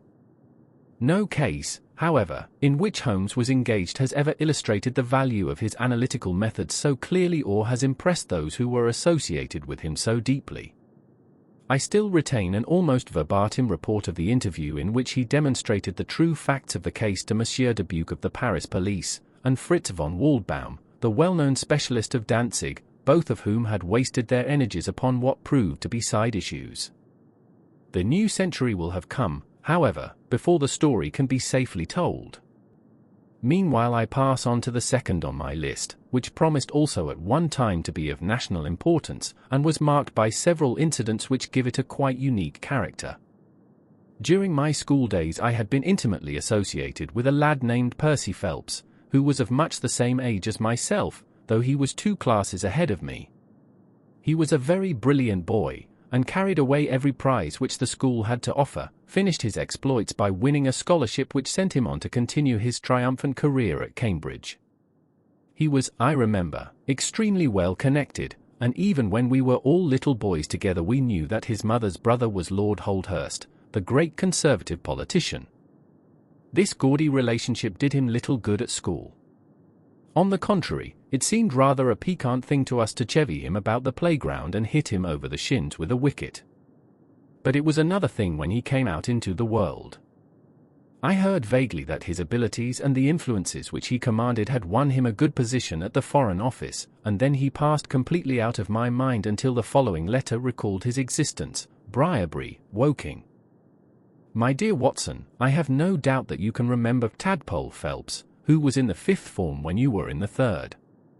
It is possible even that you may have heard that through my uncle's influence I obtained a good appointment at the Foreign Office, and that I was in a situation of trust and honor until a horrible misfortune came suddenly to blast my career. There is no use writing of the details of that dreadful event. In the event of your acceding to my request, it is probable that I shall have to narrate them to you. I have only just recovered from 9 weeks of brain fever, and am still exceedingly weak. Do you think that you could bring your friend Mr. Holmes down to see me? I should like to have his opinion of the case, though the authorities assure me that nothing more can be done. Do try to bring him down, and as soon as possible. Every minute seems an hour while I live in this state of horrible suspense. Assure him that if I have not asked his advice sooner, it was not because I did not appreciate his talents, but because I have been off my head ever since the blow fell. Now I am clear again, though I dare not think of it too much for fear of a relapse. I am still so weak that I have to write, as you see, by dictating. Do try to bring him. Your old schoolfellow, Percy Phelps. There was something that touched me as I read this letter, something pitiable in the reiterated appeals to bring Holmes. So moved was I that even had it been a difficult matter I should have tried it, but of course I knew well that Holmes loved his art, so that he was ever as ready to bring his aid as his client could be to receive it. My wife agreed with me that not a moment should be lost in laying the matter before him, and so within an hour of breakfast time I found myself back once more in the old rooms in Baker Street. Holmes was seated at his side table clad in his dressing gown, and working hard over a chemical investigation. A large curved retort was boiling furiously in the bluish flame of a Bunsen burner, and the distilled drops were condensing into a 2-liter measure. My friend hardly glanced up as I entered, and I, seeing that his investigation must be of importance, seated myself in an armchair and waited. He dipped into this bottle or that, drawing out a few drops of each with his glass pipette, and finally brought a test tube containing a solution over to the table. In his right hand he held a slip of litmus paper. "You come at a crisis, Watson," said he. "If this paper remains blue, all is well. If it turns red, it means a man's life." He dipped it into the test tube and it flashed at once into a dull, dirty crimson. "Hum! I thought as much," he cried. "I will be at your service in an instant, Watson. You will find tobacco in the Persian slipper." He turned to his desk and scribbled off several telegrams, which were handed over to the page boy. Then he threw himself down into the chair opposite, and drew up his knees until his fingers clasped round his long, thin shins. "A very commonplace little murder," said he. "You've got something better, I fancy. You are the stormy petrel of crime, Watson. What is it?" I handed him the letter, which he read with the most concentrated attention. "It does not tell us very much, does it?" he remarked, as he handed it back to me. "Hardly anything. And yet the writing is of interest." "But the writing is not his own." "Precisely. It is a woman's." "A man surely," I cried. "No, a woman's, and a woman of rare character. You see, at the commencement of an investigation it is something to know that your client is in close contact with someone who, for good or evil, has an exceptional nature. My interest is already awakened in the case. If you are ready we will start at once for Woking, and see this diplomatist who is in such evil case, and the lady to whom he dictates his letters." We were fortunate enough to catch an early train at Waterloo, and in a little under an hour we found ourselves among the firwoods and the heather of Woking. Briarbury proved to be a large detached house standing in extensive grounds within a few minutes' walk of the station. On sending in our cards we were shown into an elegantly appointed drawing-room, where we were joined in a few minutes by a rather stout man who received us with much hospitality. His age may have been nearer 40 than 30, but his cheeks were so ruddy and his eyes so merry that he still conveyed the impression of a plump and mischievous boy. "I am so glad that you have come," said he, shaking our hands with effusion.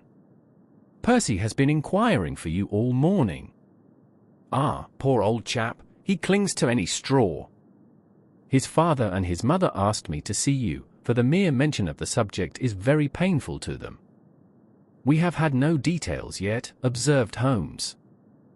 "I perceive that you are not yourself a member of the family." Our acquaintance looked surprised, and then, glancing down, he began to laugh. "Of course you saw the J.H. monogram on my locket," said he. "For a moment I thought you had done something clever. Joseph Harrison is my name, and as Percy is to marry my sister Annie, I shall at least be a relation by marriage. You will find my sister in his room, for she has nursed him hand and foot this 2 months back. Perhaps we'd better go in at once, for I know how impatient he is." The chamber in which we were shown was on the same floor as the drawing-room. It was furnished partly as a sitting and partly as a bedroom, with flowers arranged daintily in every nook and corner.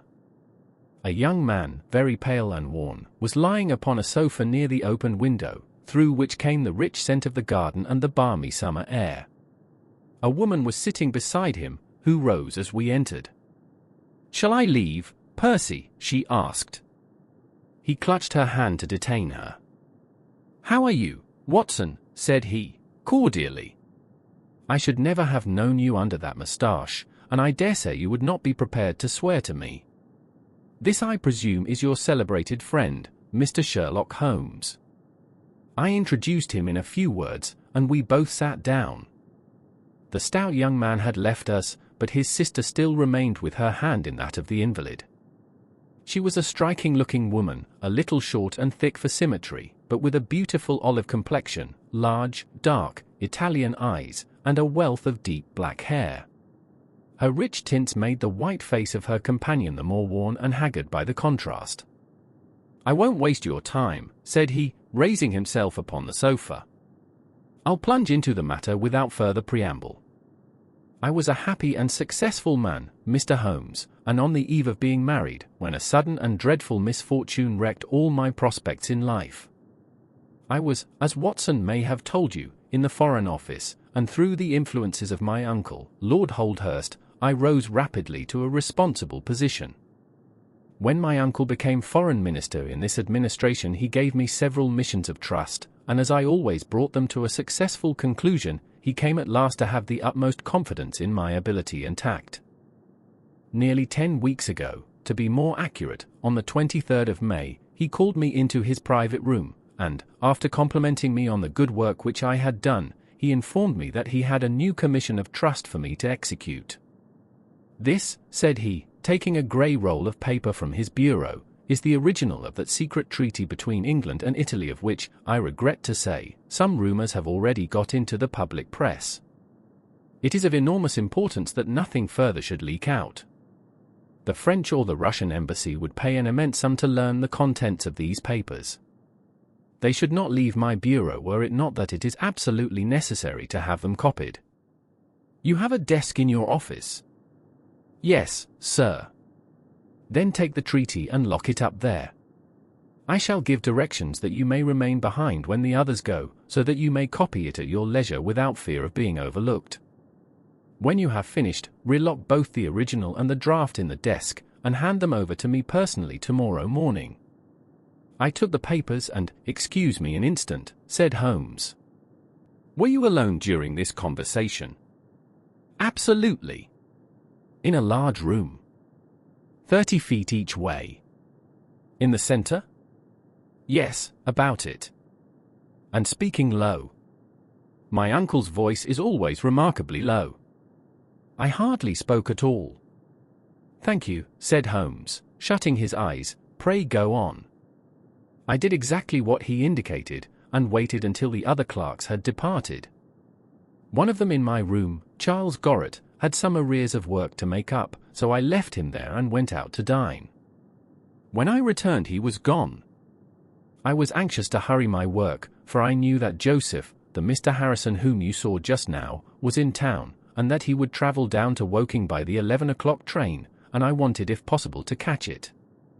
When I came to examine the treaty, I saw at once that it was of such importance that my uncle had been guilty of no exaggeration in what he had said. Without going into details, I may say that it defined the position of Great Britain towards the Triple Alliance, and foreshadowed the policy which this country would pursue in the event of the French fleet gaining a complete ascendancy over that of Italy in the Mediterranean. The questions treated in it were purely naval. At the end were the signatures of the high dignitaries who had signed it. I glanced my eyes over it, and then settled down to my task of copying. It was a long document, written in the French language, and containing 26 separate articles. I copied as quickly as I could, but at 9 o'clock I had only done 9 articles, and it seemed hopeless for me to attempt to catch my train. I was feeling drowsy and stupid, partly from my dinner and also from the effects of a long day's work. A cup of coffee would clear my brain. A commissionaire remains all night in a little lodge at the foot of the stairs, and is in the habit of making coffee at his spirit lamp for any of the officials who may be working overtime. I rang the bell, therefore, to summon him. To my surprise, it was a woman who answered the summons, a large, coarse-faced, elderly woman, in an apron.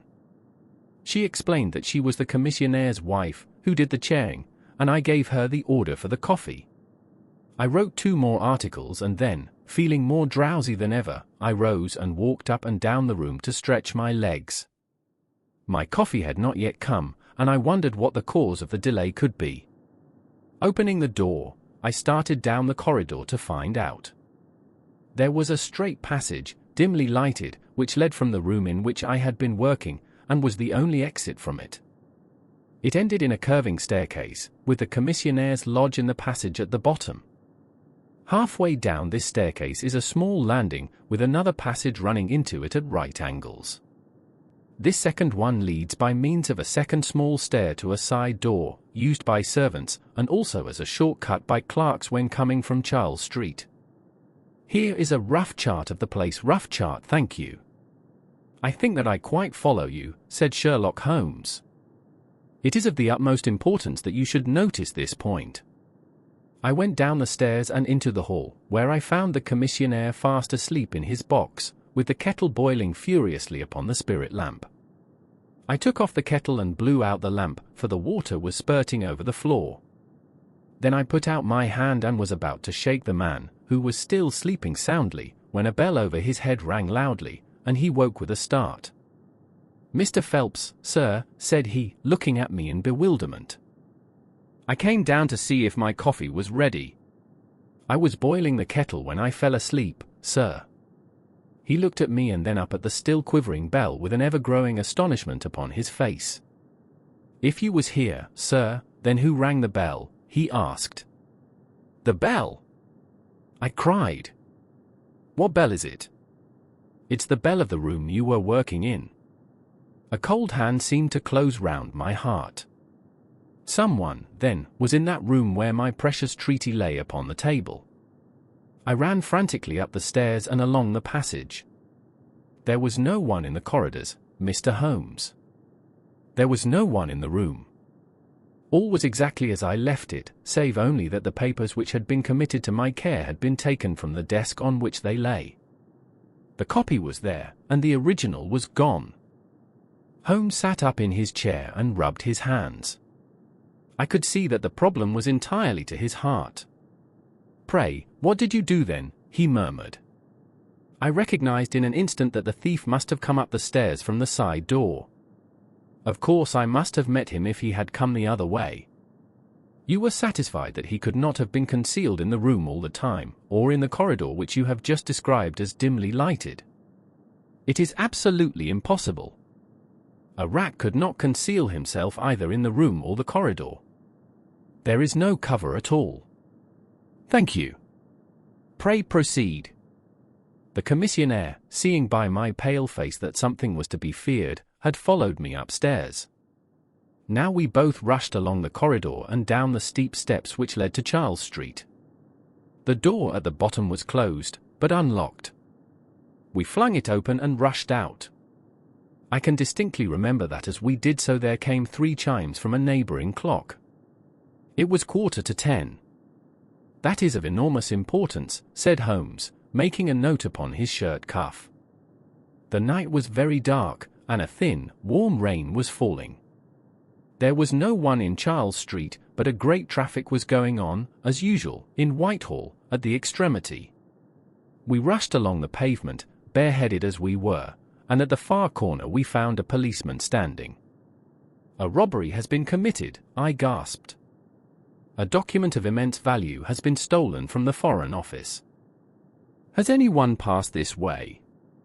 "I have been standing here for a quarter of an hour, sir," said he. "Only one person has passed during that time, a woman, tall and elderly, with a Paisley shawl." "Ah, that is only my wife," cried the commissionaire. "Has no one else passed?" "No one." "Then it must be the other way that the thief took," cried the fellow, tugging at my sleeve. But I was not satisfied, and the attempts which he made to draw me away increased my suspicions. "Which way did the woman go?" I cried. "I don't know, sir. I noticed her pass, but I had no special reason for watching her. She seemed to be in a hurry." "How long ago was it?" "Oh, not very many minutes." "Within the last 5. "Well, it could not be more than 5. "You're only wasting your time, sir, and every minute now is of importance," cried the commissionaire. "Take my word for it that my old woman has nothing to do with it, and come down to the other end of the street." "Well, if you won't, I will." And with that he rushed off in the other direction. But I was after him in an instant and caught him by the sleeve. "Where do you live?" said I. "16, Ivy Lane, Brixton," he answered. "But don't let yourself be drawn away upon a false scent, Mr. Phelps. Come to the other end of the street and let us see if we can hear of anything." Nothing was to be lost by following his advice. With the policeman we both hurried down, but only to find the street full of traffic, many people coming and going, but all only too eager to get to a place of safety upon so wet a night. There was no lounger who could tell us who had passed. Then we returned to the office, and searched the stairs and the passage without result.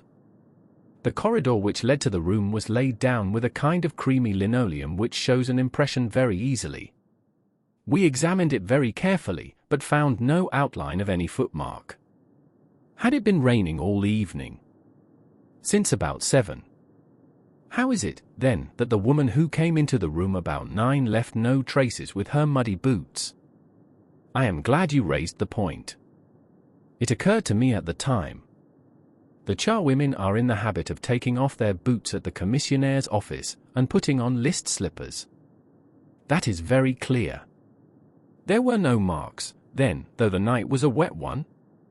The chain of events is certainly one of extraordinary interest. What did you do next? We examined the room also. There is no possibility of a secret door, and the windows are quite 30 feet from the ground. Both of them were fastened on the inside. The carpet prevents any possibility of a trap door, and the ceiling is of the ordinary whitewashed kind. I will pledge my life that whoever stole my papers could only have come through the door. How about the fireplace? They use none. There is a stove. The bell rope hangs from the wire just to the right of my desk. Whoever rang it must have come right up to the desk to do it. But why should any criminal wish to ring the bell? It is a most insoluble mystery. Certainly the incident was unusual. What were your next steps? You examined the room, I presume, to see if the intruder had left any traces, any cigar end or dropped glove or hairpin or other trifle. There was nothing of the sort. No smell. Well, we never thought of that. Ah, a scent of tobacco would have been worth a great deal to us in such an investigation. I never smoke myself, so I think I should have observed it if there had been any smell of tobacco. There was absolutely no clue of any kind. The only tangible fact was that the commissionnaire's wife, Mrs. Tangi was the name, had hurried out of the place. He could give no explanation save that it was about the time when the woman always went home. The policeman and I agreed that our best plan would be to seize the woman before she could get rid of the papers, presuming that she had them. The alarm had reached Scotland Yard by this time, and Mr. Forbes, the detective, came round at once and took up the case with a great deal of energy. We hired a hansom, and in half an hour we were at the address which had been given to us. A young woman opened the door, who proved to be Mrs. Tangis' eldest daughter. Her mother had not come back yet, and we were shown into the front room to wait. About 10 minutes later a knock came at the door, and here we made the one serious mistake for which I blame myself. Instead of opening the door ourselves, we allowed the girl to do so. We heard her say, "Mother, there are 2 men in the house waiting to see you," and an instant afterwards we heard the patter of feet rushing down the passage. Forbes flung open the door, and we both ran into the back room or kitchen, but the woman had got there before us. She stared at us with defiant eyes, and then, suddenly recognizing me, an expression of absolute astonishment came over her face. "Why, if it isn't Mr. Phelps, of the office," she cried. Come, who did you think we were when you ran away from us?" asked my companion. "I thought you were the brokers," said she. "We have had some trouble with a tradesman." "That's not quite good enough," answered Forbes.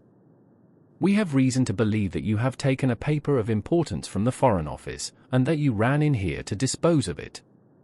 You must come back with us to Scotland Yard to be searched." It was in vain that she protested and resisted.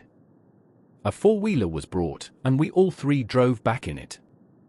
We had first made an examination of the kitchen, and especially of the kitchen fire, to see whether she might have made away with the papers during the instant that she was alone. There were no signs, however, of any ashes or scraps. When we reached Scotland Yard she was handed over at once to the female searcher. I waited in an agony of suspense until she came back with her report. There were no signs of the papers. Then for the first time the horror of my situation came in its full force. Hitherto I had been acting, and action had numbed thought. I had been so confident of regaining the treaty at once that I had not dared to think of what would be the consequence if I failed to do so. But now there was nothing more to be done, and I had leisure to realize my position. It was horrible. Watson there would tell you that I was a nervous, sensitive boy at school. It is my nature. I thought of my uncle and of his colleagues in the cabinet, of the shame which I had brought upon him, upon myself, upon every one connected with me. What though I was the victim of an extraordinary accident? No allowance is made for accidents where diplomatic interests are at stake. I was ruined, shamefully, hopelessly ruined. I don't know what I did. I fancy I must have made a scene. I have a dim recollection of a group of officials who crowded round me, endeavouring to soothe me. One of them drove down with me to Waterloo, and saw me into the Woking train. I believe that he would have come all the way had it not been that Dr. Ferrier, who lives near me, was going down by that very train. The doctor most kindly took charge of me, and it was well he did so, for I had a fit in the station, and before we reached home I was practically a raving maniac. You can imagine the state of things here when they were roused from their beds by the doctor's ringing and found me in this condition. Poor Annie here and my mother were broken-hearted. Dr. Ferrier had just heard enough from the detective at the station to be able to give an idea of what had happened, and his story did not mend matters. It was evident to all that I was in for a long illness, so Joseph was bundled out of this cheery bedroom, and it was turned into a sick room for me. Here I have lain, Mr. Holmes, for over 9 weeks, unconscious, and raving with brain fever. If it had not been for Miss Harrison here and for the doctor's care I should not be speaking to you now. She has nursed me by day and a hired nurse has looked after me by night, for in my mad fits I was capable of anything. Slowly my reason has cleared, but it is only during the last 3 days that my memory has quite returned. Sometimes I wish that it never had. The first thing that I did was to wire to Mr. Forbes, who had the case in hand. He came out and assures me that, though everything has been done, no trace of a clue has been discovered. The commissionaire and his wife have been examined in every way without any light being thrown upon the matter. The suspicions of the police then rested upon young Gorret, who, as you may remember, stayed over time in the office that night.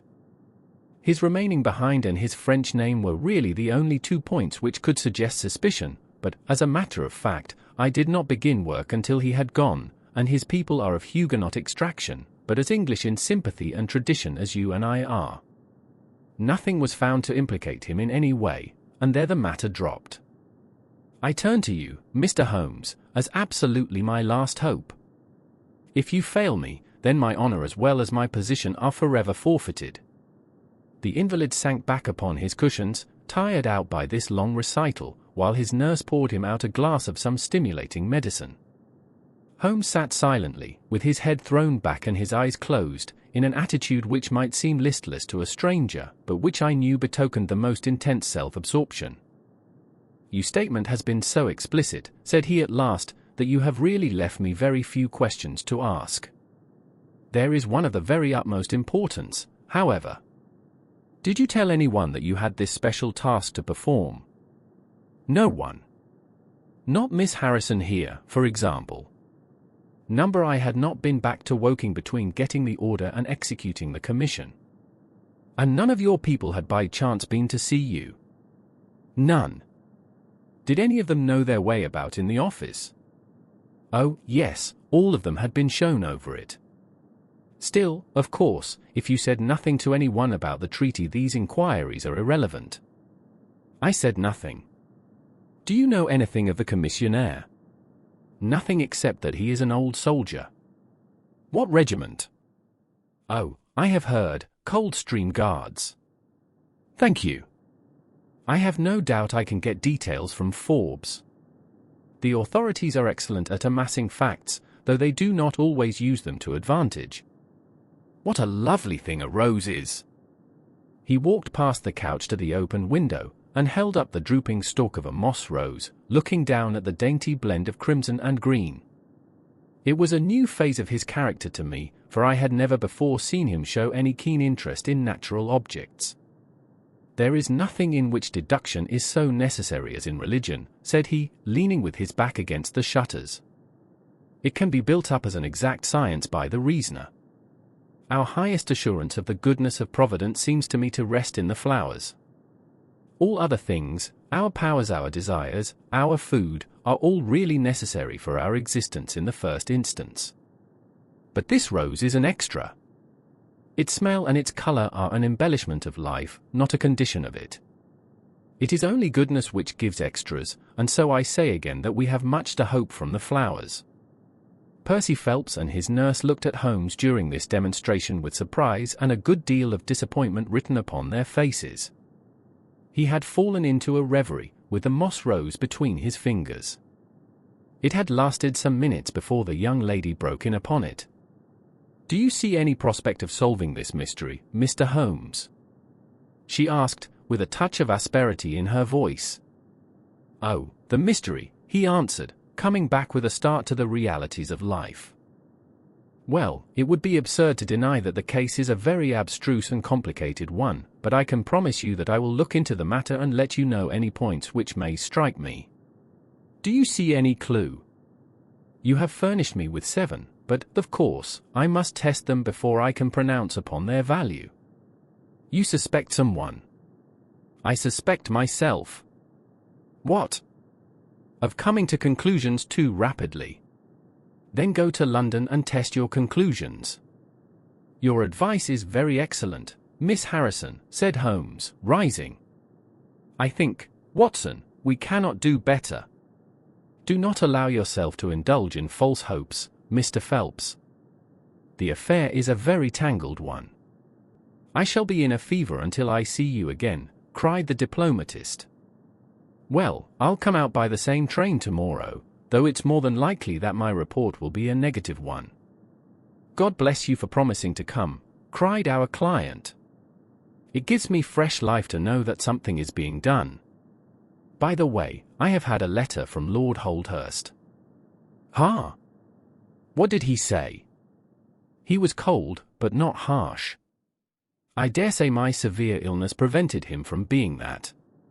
He repeated that the matter was of the utmost importance, and added that no steps would be taken about my future, by which he means, of course, my dismissal, until my health was restored and I had an opportunity of repairing my misfortune. Well, that was reasonable and considerate, said Holmes. Come, Watson, for we have a good day's work before us in town. Mr. Joseph Harrison drove us down to the station, and we were soon whirling up in a Portsmouth train. Holmes was sunk in profound thought, and hardly opened his mouth until we had passed Clapham Junction. It's a very cheery thing to come into London by any of these lines which run high, and allow you to look down upon the houses like this. I thought he was joking, for the view was sordid enough, but he soon explained himself. Look at those big, isolated clumps of building rising up above the slates, like brick islands in a lead-coloured sea. The board schools. Lighthouses, my boy. Beacons of the future. Capsules with hundreds of bright little seeds in each, out of which will spring the wise, better England of the future. I suppose that man Phelps does not drink. I should not think so. Nor should I, but we are bound to take every possibility into account. The poor devil has certainly got himself into very deep water, and it's a question whether we shall ever be able to get him ashore. What did you think of Miss Harrison? A girl of strong character. Yes, but she is a good sort, or I am mistaken. She and her brother are the only children of an ironmaster somewhere up Northumberland way. He got engaged to her when travelling last winter, and she came down to be introduced to his people, with her brother as escort. Then came the smash, and she stayed on to nurse her lover, while brother Joseph, finding himself pretty snug, stayed on too.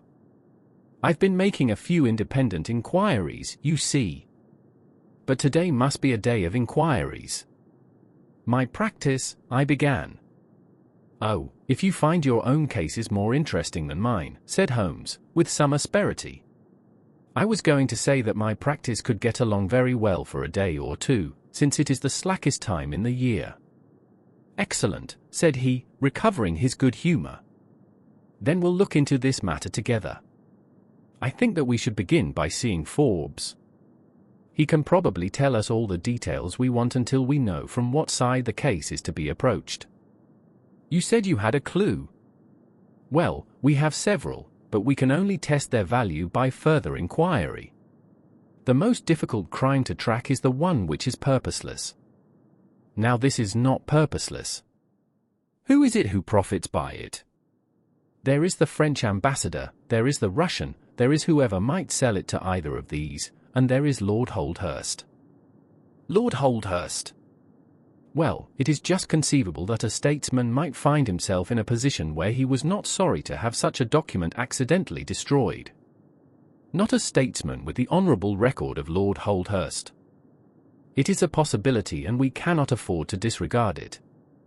We shall see the noble lord today and find out if he can tell us anything. Meanwhile I have already set inquiries on foot. Already? Yes, I sent wires from Woking Station to every evening paper in London. This advertisement will appear in each of them. He handed over a sheet torn from a notebook. On it was scribbled in pencil, £1.10 reward, the number of the cab which dropped a fare at or about the door of the Foreign Office in Charles Street at 9:45 in the evening of May 23rd, apply 221B, Baker Street. You are confident that the thief came in a cab? If not, there is no harm done. But if Mr. Phelps is correct in stating that there is no hiding place either in the room or the corridors, then the person must have come from outside. If he came from outside on so wet a night, and yet left no trace of damp upon the linoleum, which was examined within a few minutes of his passing, then it is exceeding probable that he came in a cab. Yes, I think that we may safely deduce a cab. It sounds plausible. That is one of the clues of which I spoke. It may lead us to something. And then, of course, there is the bell, which is the most distinctive feature of the case. Why should the bell ring? Was it the thief who did it out of bravado? Or was it someone who was with the thief who did it in order to prevent the crime? Or was it an accident? Or was it? He sank back into the state of intense and silent thought from which he had emerged, but it seemed to me, accustomed as I was to his every mood, that some new possibility had dawned suddenly upon him. It was 3:20 when we reached our terminus, and after a hasty luncheon at the buffet we pushed on at once to Scotland Yard. Holmes had already wired to Forbes, and we found him waiting to receive us, a small, foxy man with a sharp but by no means amiable expression. He was decidedly frigid in his manner to us, especially when he heard the errand upon which we had come. "I've heard of your methods before now, Mr. Holmes," said he, tartly. "You are ready enough to use all the information that the police can lay at your disposal, and then you try to finish the case yourself and bring discredit on them." "On the contrary," said Holmes, "out of my last 53 cases my name has only appeared in 4, and the police have had all the credit in 49. I don't blame you for not knowing this, for you are young and inexperienced, but if you wish to get on in your new duties you will work with me and not against me." "I'd be very glad of a hint or two," said the detective, changing his manner. "I've certainly had no credit from the case so far. What steps have you taken?" "Tangi, the commissionaire, has been shadowed. He left the guards with a good character and we can find nothing against him. His wife is a bad lot, though. I fancy she knows more about this than appears." "Have you shadowed her?" "We have set one of our women onto her. Mrs. Tangi drinks, and our woman has been with her twice when she was well on, but she could get nothing out of her. I understand that they have had brokers in the house." "Yes, but they were paid off." "Where did the money come from?" "That was all right. His pension was due. They have not shown any sign of being in funds." "What explanation did she give of having answered the bell when Mr. Phelps rang for the coffee?" "She said that her husband was very tired and she wished to relieve him." "Well, certainly that would agree with his being found a little later asleep in his chair. There is nothing against them then but the woman's character." "Did you ask her why she hurried away that night?" "Her haste attracted the attention of the police constable. She was later than usual and wanted to get home." "Did you point out to her that you and Mr. Phelps, who started at least 20 minutes after her, got home before her?" "She explains that by the difference between a bus and a hansom." "Did she make it clear why, on reaching her house, she ran into the back kitchen?" "Because she had the money there with which to pay off the brokers." "She has at least an answer for everything." "Did you ask her whether in leaving she met anyone or saw anyone loitering about Charles Street?" "She saw no one but the constable." "Well, you seem to have cross-examined her pretty thoroughly. What else have you done?" "The clerk Gorret has been shadowed all these 9 weeks, but without result. We can show nothing against him." "Anything else?" "Well, we have nothing else to go upon, no evidence of any kind." "Have you formed a theory about how that bell rang?" "Well, I must confess that it beats me. It was a cool hand, whoever it was, to go and give the alarm like that." "Yes, it was a queer thing to do. Many thanks to you for what you have told me. If I can put the man into your hands you shall hear from me. Come along, Watson." "Where are we going to now?" I asked, as we left the office. "We are now going to interview Lord Holdhurst, the Cabinet Minister and future Premier of England." We were fortunate in finding that Lord Holdhurst was still in his chambers in Downing Street, and on Holmes sending in his card we were instantly shown up. The statesman received us with that old-fashioned courtesy for which he is remarkable, and seated us on the 2 luxuriant lounges on either side of the fireplace. Standing on the rug between us, with his slight, tall figure, his sharp features, thoughtful face, and curling hair prematurely tinged with grey, he seemed to represent that not too common type, a nobleman who is in truth noble. "Your name is very familiar to me, Mr. Holmes," said he, smiling. "And, of course, I cannot pretend to be ignorant of the object of your visit. There has only been one occurrence in these offices which could call for your attention." "In whose interest are you acting, may I ask?" "In that of Mr. Percy Phelps," answered Holmes. "Ah, my unfortunate nephew. You can understand that our kinship makes it the more impossible for me to screen him in any way. I fear that the incident must have a very prejudicial effect upon his career. But if the document is found, that, of course, would be different. I had 1 or 2 questions which I wish to ask you, Lord Holdhurst. I shall be happy to give you any information in my power. Was it in this room that you gave your instructions as to the copying of the document? It was. Then you could hardly have been overheard. It is out of the question. Did you ever mention to anyone that it was your intention to give anyone the treaty to be copied? Never. You are certain of that? Absolutely. Well, since you never said so, and Mr. Phelps never said so, and nobody else knew anything of the matter, then the thief's presence in the room was purely accidental. He saw his chance and he took it. The statesman smiled. You take me out of my province there, said he. Holmes considered for a moment. There is another very important point which I wish to discuss with you, said he. You feared, as I understand, that very grave results might follow from the details of this treaty becoming known. A shadow passed over the expressive face of the statesman. Very grave results indeed. And have they occurred? Not yet. If the treaty had reached, let us say, the French or Russian Foreign Office, you would expect to hear of it. I should, said Lord Holdhurst, with a wry face.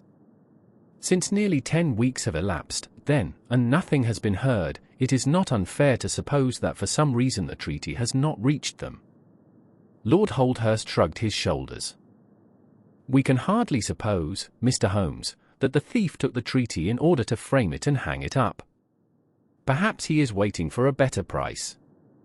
If he waits a little longer he will get no price at all. The treaty will cease to be secret in a few months. That is most important, said Holmes. Of course, it is a possible supposition that the thief has had a sudden illness, an attack of brain fever, for example, asked the statesman, flashing a swift glance at him. I did not say so, said Holmes, imperturbably. And now, Lord Holdhurst, we have already taken up too much of your valuable time, and we shall wish you good day. Every success to your investigation, be the criminal who it may, answered the nobleman, as he bowed us out the door. He's a fine fellow, said Holmes, as we came out into Whitehall. But he has a struggle to keep up his position. He is far from rich and has many calls. You noticed, of course, that his boots had been resold. Now, Watson, I won't detain you from your legitimate work any longer. I shall do nothing more today, unless I have an answer to my cab advertisement. But I should be extremely obliged to you if you would come down with me to Woking tomorrow, by the same train which we took yesterday. I met him accordingly next morning and we travelled down to Woking together. He had had no answer to his advertisement, he said, and no fresh light had been thrown upon the case. He had, when he so willed it, the utter immobility of countenance of a Red Indian, and I could not gather from his appearance whether he was satisfied or not with the position of the case. His conversation, I remember, was about the Bertillon system of measurements, and he expressed his enthusiastic admiration of the French savant. We found our client still under the charge of his devoted nurse, but looking considerably better than before. He rose from the sofa and greeted us without difficulty when we entered. Any news? He asked, eagerly. My report, as I expected, is a negative one, said Holmes. I have seen Forbes, and I have seen your uncle, and I have set 1 or 2 trains of inquiry upon foot which may lead to something. You have not lost heart, then? By no means. God bless you for saying that, cried Miss Harrison. If we keep our courage and our patience, the truth must come out. We have more to tell you than you have for us, said Phelps, reseating himself upon the couch. I hoped you might have something. Yes, we have had an adventure during the night, and one which might have proved to be a serious one. His expression grew very grave as he spoke, and a look of something akin to fear sprang up in his eyes. Do you know, said he, that I begin to believe that I am the unconscious center of some monstrous conspiracy, and that my life is aimed at as well as my honor. "Ah," cried Holmes. "It sounds incredible, for I have not, as far as I know, an enemy in the world. Yet from last night's experience I can come to no other conclusion." "Pray let me hear it." "You must know that last night was the very first night that I have ever slept without a nurse in the room. I was so much better that I thought I could dispense with one. I had a night light burning, however. Well, about 2 in the morning I had sunk into a light sleep when I was suddenly aroused by a slight noise. It was like the sound which a mouse makes when it is gnawing a plank, and I lay listening to it for some time under the impression that it must come from that cause. Then it grew louder, and suddenly there came from the window a sharp metallic snick. I sat up in amazement. There could be no doubt what the sounds were now. The first ones had been caused by some one forcing an instrument through the slit between the sashes, and the second by the catch being pressed back. There was a pause then for about 10 minutes, as if the person were waiting to see whether the noise had awakened me. Then I heard a gentle creaking as the window was very slowly opened. I could stand it no longer, for my nerves are not what they used to be. I sprang out of bed and flung open the shutters. A man was crouching at the window. I could see little of him, for he was gone like a flash. He was wrapped in some sort of cloak which came across the lower part of his face. One thing only I am sure of, and that is that he had some weapon in his hand. It looked to me like a long knife. I distinctly saw the gleam of it as he turned to run. "This is most interesting," said Holmes. "Pray what did you do then?" "I should have followed him through the open window if I had been stronger. As it was, I rang the bell and roused the house. It took me some little time, for the bell rings in the kitchen and the servants all sleep upstairs. I shouted, however, and that brought Joseph down, and he roused the others. Joseph and the groom found marks on the bed outside the window, but the weather has been so dry lately that they found it hopeless to follow the trail across the grass. There's a place, however, on the wooden fence which skirts the road which shows signs, they tell me, as if someone had got over, and had snapped the top of the rail in doing so. I have said nothing to the local police yet, for I thought I had best have your opinion first. This tale of our client appeared to have an extraordinary effect upon Sherlock Holmes. He rose from his chair and paced about the room in uncontrollable excitement. "Misfortunes never come single," said Phelps, smiling, though it was evident that his adventure had somewhat shaken him. "You have certainly had your share," said Holmes. "Do you think you could walk round the house with me?" "Oh, yes, I should like a little sunshine." "Joseph will come, too." "And I also," said Miss Harrison. "I am afraid not," said Holmes, shaking his head. "I think I must ask you to remain sitting exactly where you are." The young lady resumed her seat with an air of displeasure. Her brother, however, had joined us and we set off all four together. We passed round the lawn to the outside of the young diplomatist's window. There were, as he had said, marks upon the bed, but they were hopelessly blurred and vague. Holmes stopped over them for an instant, and then rose shrugging his shoulders. "I don't think anyone could make much of this," said he. "Let us go round the house and see why this particular room was chosen by the burglar. I should have thought those larger windows of the drawing-room and dining-room would have had more attractions for him." "They are more visible from the road," suggested Mr. Joseph Harrison. "Ah, yes, of course. There is a door here which he might have attempted." "What is it for?" "It is the side entrance for tradespeople. Of course it is locked at night." "Have you ever had an alarm like this before?" "Never," said our client. "Do you keep plate in the house, or anything to attract burglars?" "Nothing of value." Holmes strolled round the house with his hands in his pockets and a negligent air which was unusual with him. "By the way," said he to Joseph Harrison, "you found some place, I understand, where the fellow scaled the fence. Let us have a look at that." The plump young man led us to a spot where the top of one of the wooden rails had been cracked.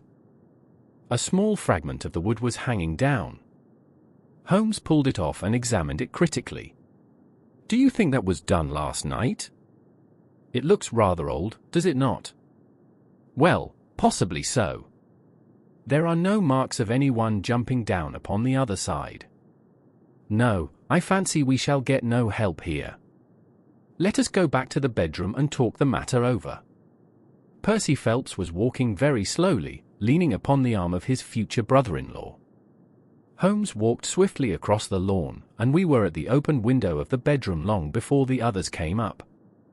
"Miss Harrison," said Holmes, speaking with the utmost intensity of manner, "you must stay where you are all day. Let nothing prevent you from staying where you are all day. It is of the utmost importance." "Certainly, if you wish it, Mr. Holmes," said the girl in astonishment. "When you go to bed, lock the door of this room on the outside and keep the key. Promise to do this."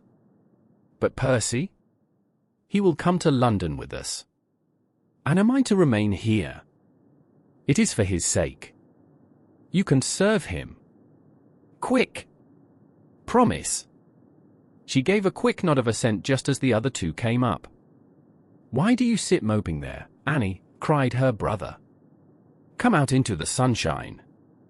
"No, thank you, Joseph.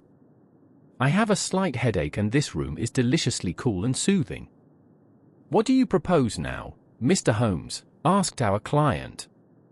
"Well, in investigating this minor affair we must not lose sight of our main inquiry. It would be a very great help to me if you would come up to London with us." "At once." "Well, as soon as you conveniently can. Say in an hour. I feel quite strong enough, if I can really be of any help. The greatest possible. Perhaps you would like me to stay there tonight." "I was just going to propose it. Then, if my friend of the night comes to revisit me, he will find the bird flown. We are all in your hands, Mr. Holmes, and you must tell us exactly what you would like done. Perhaps you would prefer that Joseph came with us so as to look after me?" "Oh, no, my friend Watson is a medical man, you know, and he'll look after you.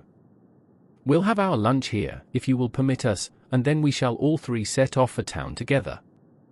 It was arranged as he suggested, though Miss Harrison excused herself from leaving the bedroom, in accordance with Holmes's suggestion.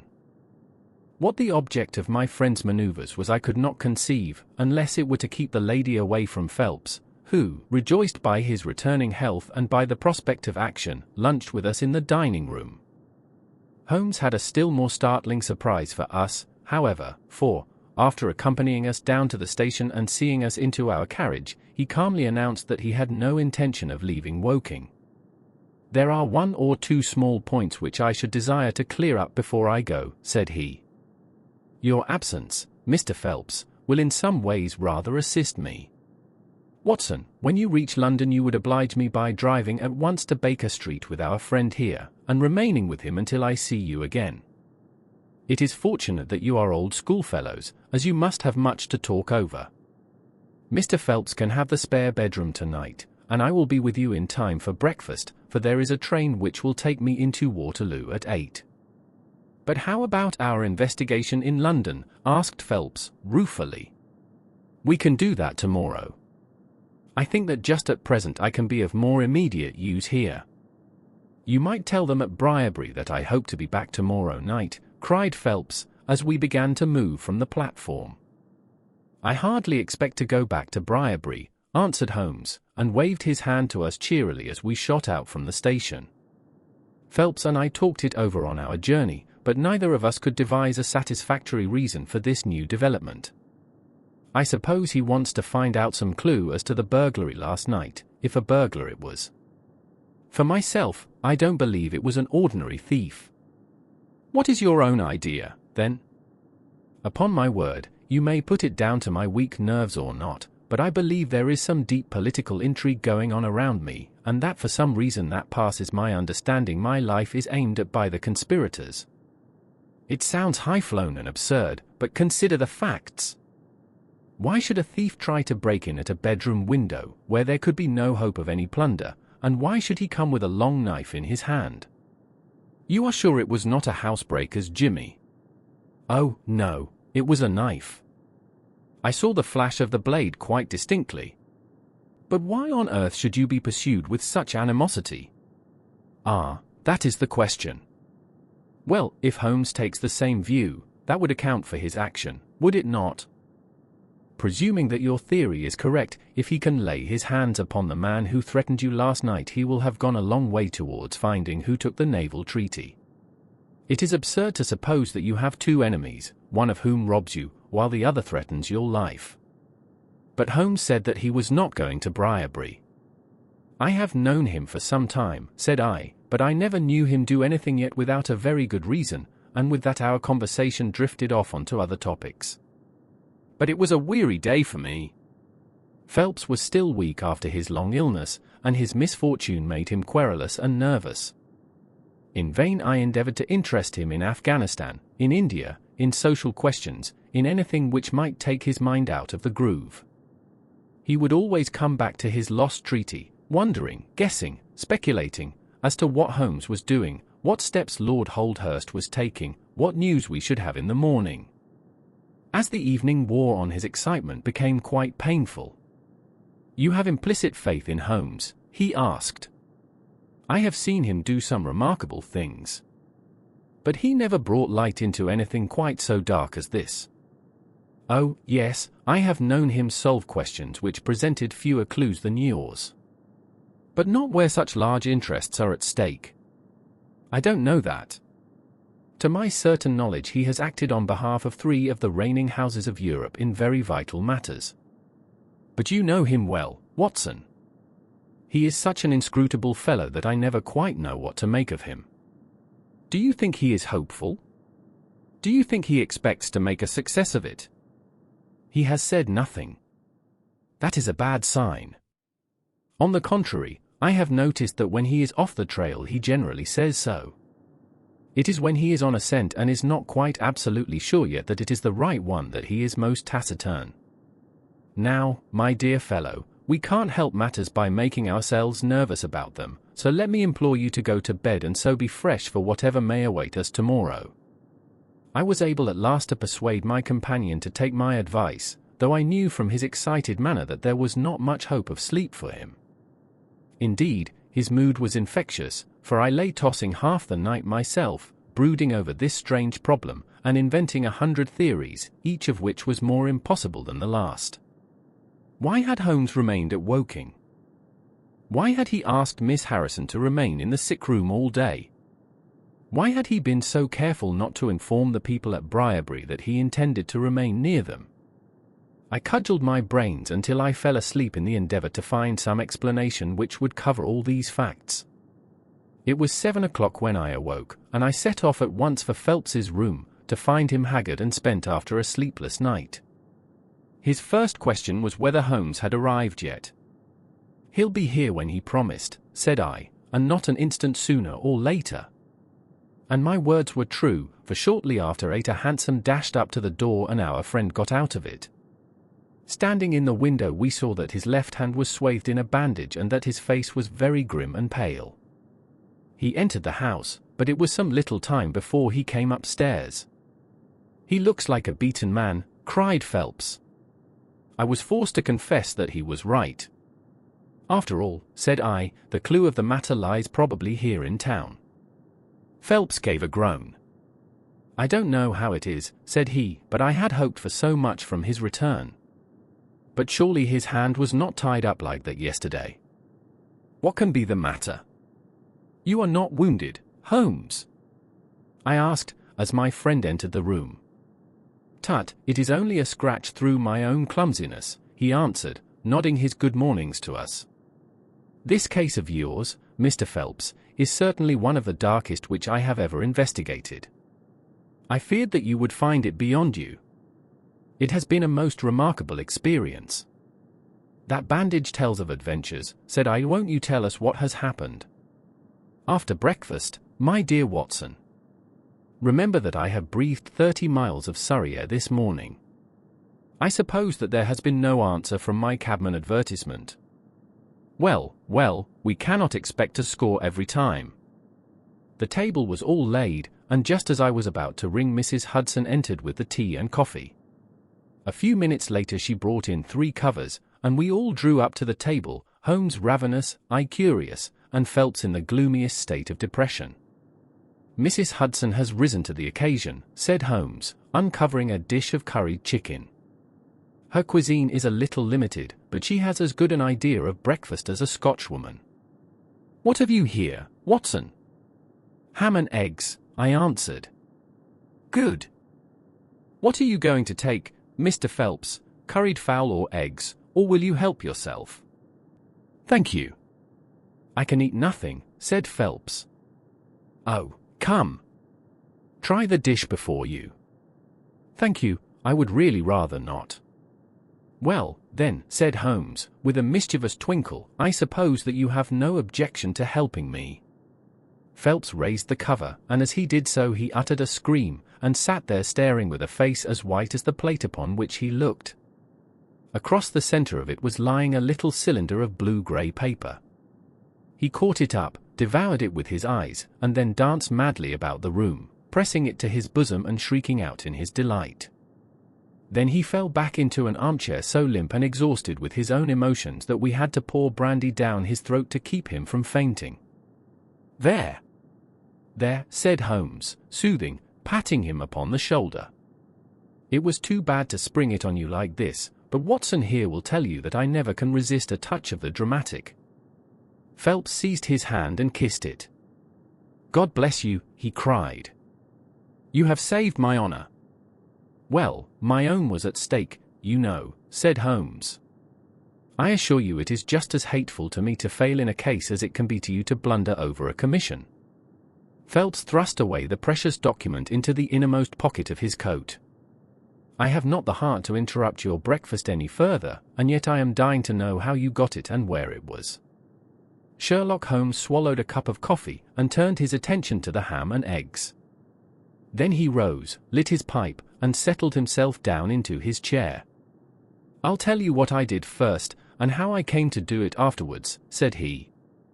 "After leaving you at the station I went for a charming walk through some admirable Surrey scenery to a pretty little village called Ripley, where I had my tea at an inn, and took the precaution of filling my flask and of putting a paper of sandwiches in my pocket. There I remained until evening, when I set off for Woking again, and found myself in the high road outside Briarbury just after sunset. Well, I waited until the road was clear. It is never a very frequented one at any time, I fancy, and then I clambered over the fence into the grounds." "Surely the gate was open," ejaculated Phelps. "Yes, but I have a peculiar taste in these matters. I chose the place where the 3 fir trees stand, and behind their screen I got over without the least chance of any one in the house being able to see me. I crouched down among the bushes on the other side, and crawled from one to the other, witness the disreputable state of my trouser knees, until I had reached the clump of rhododendrons just opposite to your bedroom window. There I squatted down and awaited developments. The blind was not down in your room, and I could see Miss Harrison sitting there reading by the table. It was 10:15 when she closed her book, fastened the shutters, and retired. I heard her shut the door, and felt quite sure that she had turned the key in the lock." "The key?" ejaculated Phelps. "Yes, I had given Miss Harrison instructions to lock the door on the outside and take the key with her when she went to bed. She carried out every one of my injunctions to the letter, and certainly without her cooperation you would not have that paper in your coat pocket. She departed then and the lights went out, and I was left squatting in the rhododendron bush. The night was fine, but still it was a very weary vigil. Of course it has the sort of excitement about it that the sportsman feels when he lies beside the watercourse and waits for the big game. It was very long, though, almost as long, Watson, as when you and I waited in that deadly room when we looked into the little problem of the speckled band. There was a church clock down at Woking which struck the quarters, and I thought more than once that it had stopped. At last, however, about 2 in the morning, I suddenly heard the gentle sound of a bolt being pushed back and the creaking of a key. A moment later the servant's door was opened, and Mr. Joseph Harrison stepped out into the moonlight. "Joseph!" ejaculated Phelps. He was bareheaded, but he had a black coat thrown over his shoulder so that he could conceal his face in an instant if there were any alarm. He walked on tiptoe under the shadow of the wall, and when he reached the window he worked a long-bladed knife through the sash and pushed back the catch. Then he flung open the window, and putting his knife through the crack in the shutters, he thrust the bar up and swung them open. From where I lay I had a perfect view of the inside of the room and of every one of his movements. He lit the 2 candles which stood upon the mantelpiece, and then he proceeded to turn back the corner of the carpet in the neighborhood of the door. Presently he stopped and picked out a square piece of board, such as is usually left to enable plumbers to get at the joints of the gas pipes. This one covered, as a matter of fact, the T-joint which gives off the pipe which supplies the kitchen underneath. Out of this hiding place he drew that little cylinder of paper, pushed down the board, rearranged the carpet, blew out the candles, and walked straight into my arms as I stood waiting for him outside the window. Well, he has rather more viciousness than I gave him credit for, has Master Joseph. He flew at me with his knife, and I had to grasp him twice, and got a cut over the knuckles, before I had the upper hand of him. He looked murder out of the only eye he could see with when we had finished, but he listened to reason and gave up the papers. Having got them I let my man go, but I wired full particulars to Forbes this morning. If he is quick enough to catch his bird, well and good. But if, as I shrewdly suspect, he finds the nest empty before he gets there, why, all the better for the government. I fancy that Lord Holdhurst for one, and Mr. Percy Phelps for another, would very much rather that the affair never got as far as a police court. My God, gasped our client.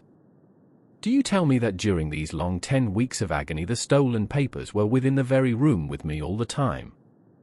So it was. And Joseph? Joseph a villain and a thief? Hum. I am afraid Joseph's character is a rather deeper and more dangerous one than one might judge from his appearance. From what I have heard from him this morning, I gather that he has lost heavily in dabbling with stocks, and that he is ready to do anything on earth to better his fortunes. Being an absolutely selfish man, when a chance presented itself he did not allow either his sister's happiness or your reputation to hold his hand. Percy Phelps sank back in his chair. My head whirls, said he. Your words have dazed me. The principal difficulty in your case, remarked Holmes, in his didactic fashion, lay in the fact of there being too much evidence. What was vital was overlaid and hidden by what was irrelevant. Of all the facts which were presented to us we had to pick just those which we deemed to be essential, and then piece them together in their order, so as to reconstruct this very remarkable chain of events. I had already begun to suspect Joseph, from the fact that you had intended to travel home with him that night, and that therefore it was a likely enough thing that he should call for you, knowing the Foreign Office well, upon his way.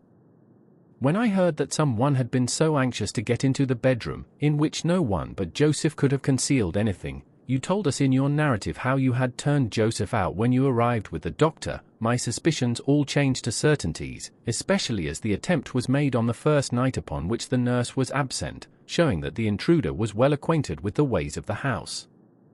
How blind I have been! The facts of the case, as far as I have worked them out, are these. This Joseph Harrison entered the office through the Charles Street door, and knowing his way he walked straight into your room the instant after you left it. Finding no one there he promptly rang the bell, and at the instant that he did so his eyes caught the paper upon the table. A glance showed him that chance had put in his way a state document of immense value, and in an instant he had thrust it into his pocket and was gone.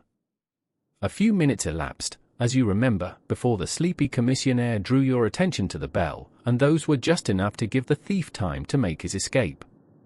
He made his way to Woking by the first train, and having examined his booty and assured himself that it really was of immense value, he had concealed it in what he thought was a very safe place, with the intention of taking it out again in a day or two, and carrying it to the French embassy, or wherever he thought that a long price was to be had. Then came your sudden return. He, without a moment's warning, was bundled out of his room, and from that time onward there were always at least 2 of you there to prevent him from regaining his treasure. The situation to him must have been a maddening one. But at last he thought he saw his chance. He tried to steal in, but was baffled by your wakefulness. You remember that you did not take your usual draught that night. I remember. I fancy that he had taken steps to make that draft efficacious, and that he quite relied upon your being unconscious. Of course, I understood that he would repeat the attempt whenever it could be done with safety. Your leaving the room gave him the chance he wanted. I kept Miss Harrison in it all day so that he might not anticipate us. Then, having given him the idea that the coast was clear, I kept guard as I have described. I already knew that the papers were probably in the room, but I had no desire to rip up all the planking and skirting in search of them. I let him take them, therefore, from the hiding place, and so saved myself an infinity of trouble. Is there any other point which I can make clear? Why did he try the window on the first occasion, I asked, when he might have entered by the door? In reaching the door he would have to pass 7 bedrooms. On the other hand, he could get out onto the lawn with ease. Anything else? You do not think, asked Phelps, that he had any murderous intention? The knife was only meant as a tool. It may be so, answered Holmes, shrugging his shoulders. I can only say for certain that Mr. Joseph Harrison is a gentleman to whose mercy I should be extremely unwilling to trust. The plot is expertly woven, with each new discovery shedding light on the events that have transpired so far, and raising more questions about what's to come. 12. The final problem. It is with a heavy heart that I take up my pen to write these the last words in which I shall ever record the singular gifts by which my friend Mr. Sherlock Holmes was distinguished. In an incoherent and, as I deeply feel, an entirely inadequate fashion, I have endeavored to give some account of my strange experiences in his company from the chance which first brought us together at the period of the study in Scarlet, up to the time of his interference in the matter of the Naval treaty, an interference which had the unquestionable effect of preventing a serious international complication. It was my intention to have stopped there, and to have said nothing of that event which has created a void in my life which the lapse of 2 years has done little to fill. My hand has been forced, however, by the recent letters in which Colonel James Moriarty defends the memory of his brother, and I have no choice but to lay the facts before the public exactly as they occurred. I alone know the absolute truth of the matter, and I am satisfied that the time has come when no good purpose is to be served by its suppression. As far as I know, there have been only 3 accounts in the public press, that in the Journal de Genève on May 6, 1891, the Reuters despatch in the English papers on May 7, and finally the recent letter to which I have alluded. Of these the first and second were extremely condensed, while the last is, as I shall now show, an absolute perversion of the facts. It lies with me to tell for the first time what really took place between Professor Moriarty and Mr. Sherlock Holmes. It may be remembered that after my marriage, and my subsequent start in private practice, the very intimate relations which had existed between Holmes and myself became to some extent modified. He still came to me from time to time when he desired a companion in his investigation, but these occasions grew more and more seldom, until I find that in the year 1890 there were only 3 cases of which I retain any record. During the winter of that year and the early spring of 1891, I saw in the papers that he had been engaged by the French government upon a matter of supreme importance, and I received 2 notes from Holmes, dated from Narbonne and from Nimes, from which I gathered that his stay in France was likely to be a long one. It was with some surprise, therefore, that I saw him walk into my consulting room upon the evening of the 24th of April. It struck me that he was looking even paler and thinner than usual. "Yes, I have been using myself up rather too freely," he remarked, in answer to my look rather than to my words. "I have been a little pressed of late. Have you any objection to my closing your shutters?" The only light in the room came from the lamp upon the table at which I had been reading. Holmes edged his way round the wall and flinging the shutters together, he bolted them securely. "You are afraid of something?" I asked. "Well, I am." "Of what?" "Of air guns." "My dear Holmes, what do you mean?" "I think that you know me well enough, Watson, to understand that I am by no means a nervous man. At the same time, it is stupidity rather than courage to refuse to recognize danger when it is close upon you. Might I trouble you for a match?" He drew in the smoke of his cigarette as if the soothing influence was grateful to him. "I must apologize for calling so late," said he, "and I must further beg you to be so unconventional as to allow me to leave your house presently by scrambling over your back garden wall." "But what does it all mean?" I asked. He held out his hand, and I saw in the light of the lamp that 2 of his knuckles were burst and bleeding. "It is not an airy nothing, you see," said he, smiling. "On the contrary, it is solid enough for a man to break his hand over. Is Mrs. Watson in?" "She is away upon a visit." "Indeed? You are alone?" "Quite." "Then it makes it the easier for me to propose that you should come away with me for a week to the continent." "Where?" "Oh, anywhere. It's all the same to me." There was something very strange in all this. It was not Holmes's nature to take an aimless holiday, and something about his pale, worn face told me that his nerves were at their highest tension. He saw the question in my eyes, and, putting his fingertips together and his elbows upon his knees, he explained the situation. "You have probably never heard of Professor Moriarty," said he. "Never." There's the genius and the wonder of the thing," he cried. "The man pervades London, and no one has heard of him. That's what puts him on a pinnacle in the records of crime. I tell you, Watson, in all seriousness, that if I could beat that man, if I could free society of him, I should feel that my own career had reached its summit, and I should be prepared to turn to some more placid line in life. Between ourselves, the recent cases in which I have been of assistance to the royal family of Scandinavia, and to the French Republic, have left me in such a position that I could continue to live in the quiet fashion which is most congenial to me, and to concentrate my attention upon my chemical researches. But I could not rest, Watson, I could not sit quiet in my chair if I thought that such a man as Professor Moriarty were walking the streets of London unchallenged. What has he done, then? His career has been an extraordinary one. He is a man of good birth and excellent education, endowed by nature with a phenomenal mathematical faculty. At the age of 21 he wrote a treatise upon the binomial theorem, which has had a European vogue. On the strength of it he won the mathematical chair at one of our smaller universities, and had, to all appearances, a most brilliant career before him. But the man had hereditary tendencies of the most diabolical kind. A criminal strain ran in his blood, which, instead of being modified, was increased and rendered infinitely more dangerous by his extraordinary mental powers.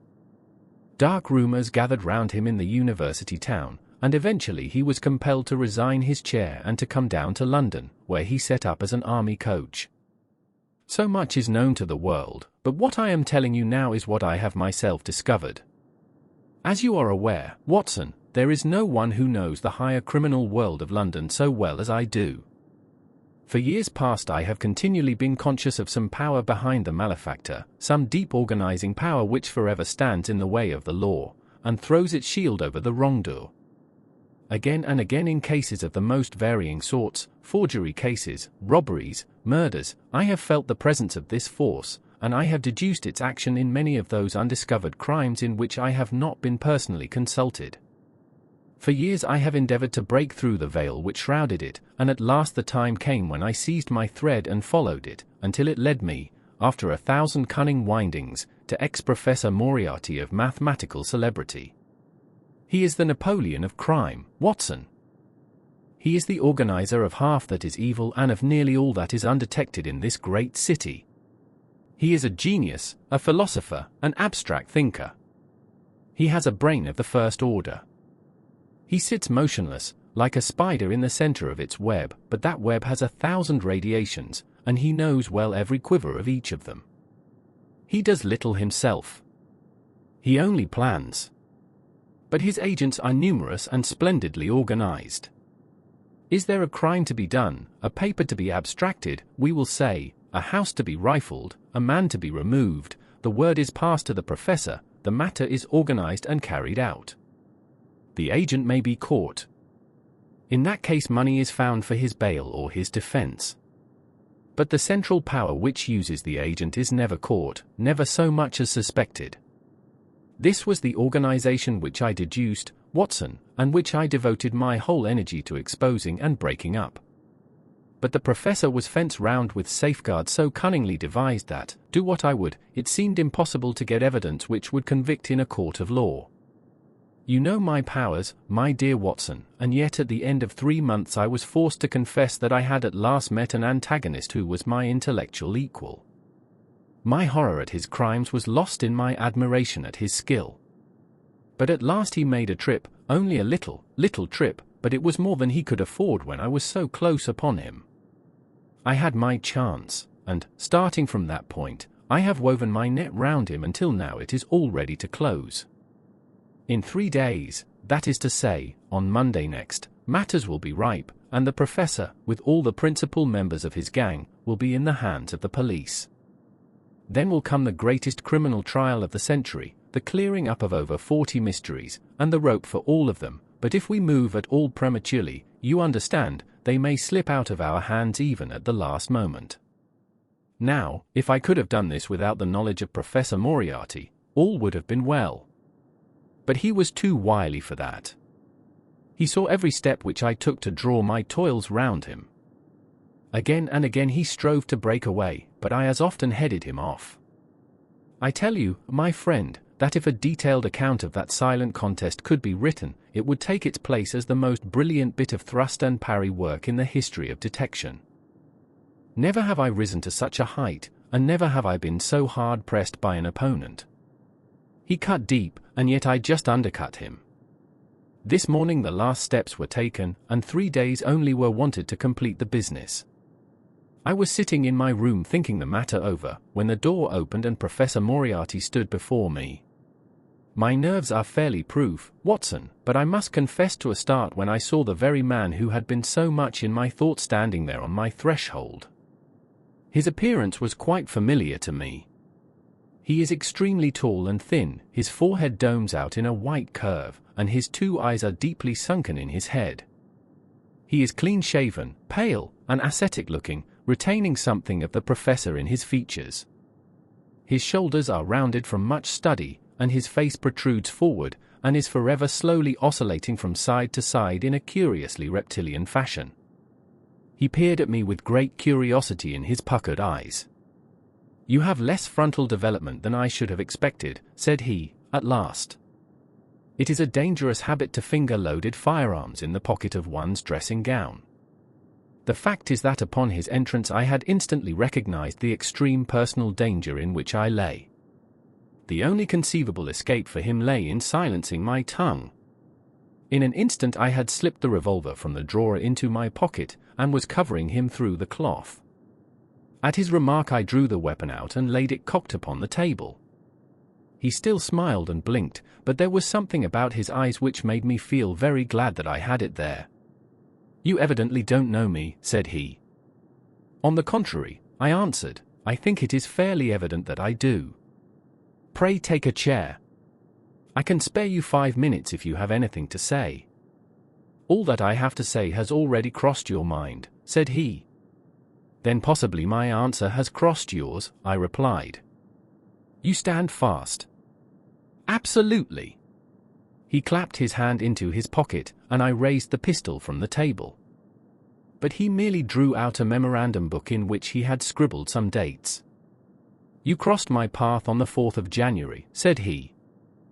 "On the 23rd you incommoded me, by the middle of February I was seriously inconvenienced by you, at the end of March I was absolutely hampered in my plans, and now, at the close of April, I find myself placed in such a position through your continual persecution that I am in positive danger of losing my liberty.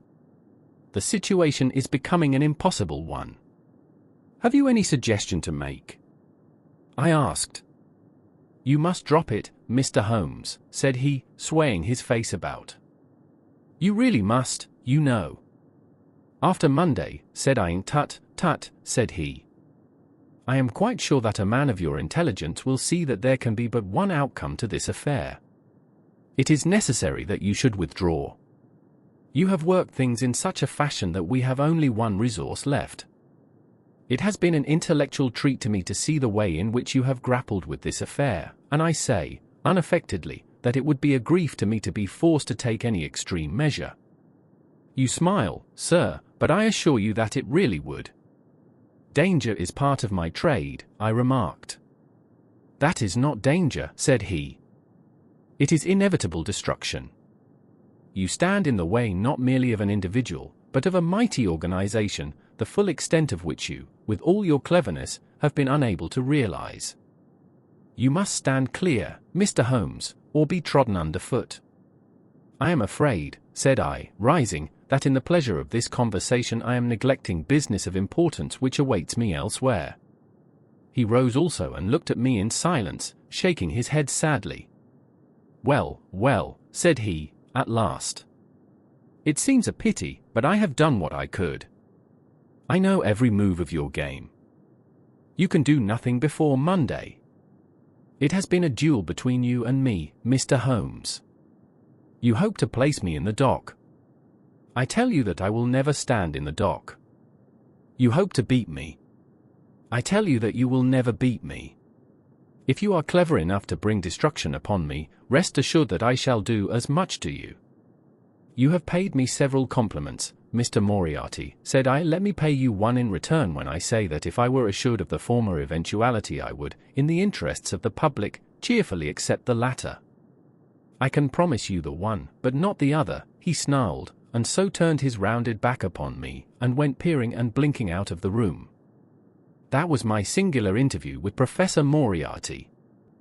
I confess that it left an unpleasant effect upon my mind. His soft, precise fashion of speech leaves a conviction of sincerity which a mere bully could not produce. Of course, you will say, why not take police precautions against him? The reason is that I am well convinced that it is from his agents the blow will fall. I have the best proofs that it would be so. You have already been assaulted. My dear Watson, Professor Moriarty is not a man who lets the grass grow under his feet. I went out about midday to transact some business in Oxford Street. As I passed the corner which leads from Bentinck Street onto the Welbeck Street crossing, a two-horse van furiously driven whizzed round and was on me like a flash. I sprang for the footpath and saved myself by the fraction of a second. The van dashed round by Marylebone Lane and was gone in an instant. I kept to the pavement after that, Watson, but as I walked down Vere Street a brick came down from the roof of one of the houses, and was shattered to fragments at my feet. I called the police and had the place examined. There were slates and bricks piled up on the roof preparatory to some repairs, and they would have me believe that the wind had toppled over one of these. Of course I knew better, but I could prove nothing. I took a cab after that and reached my brother's rooms in Pall Mall, where I spent the day. Now I have come round to you, and on my way I was attacked by a rough with a bludgeon. I knocked him down, and the police have him in custody, but I can tell you with the most absolute confidence that no possible connection will ever be traced between the gentleman upon whose front teeth I have barked my knuckles and the retiring mathematical coach, who is, I dare say, working out problems upon a blackboard 10 miles away. You will not wonder, Watson, that my first act on entering your rooms was to close your shutters, and that I have been compelled to ask your permission to leave the house by some less conspicuous exit than the front door. I had often admired my friend's courage, but never more than now, as he sat quietly checking off a series of incidents which must have combined to make up a day of horror. You will spend the night here, I said. No, my friend, you might find me a dangerous guest. I have my plans laid, and all will be well. Matters have gone so far now that they can move without my help as far as the arrest goes, though my presence is necessary for a conviction.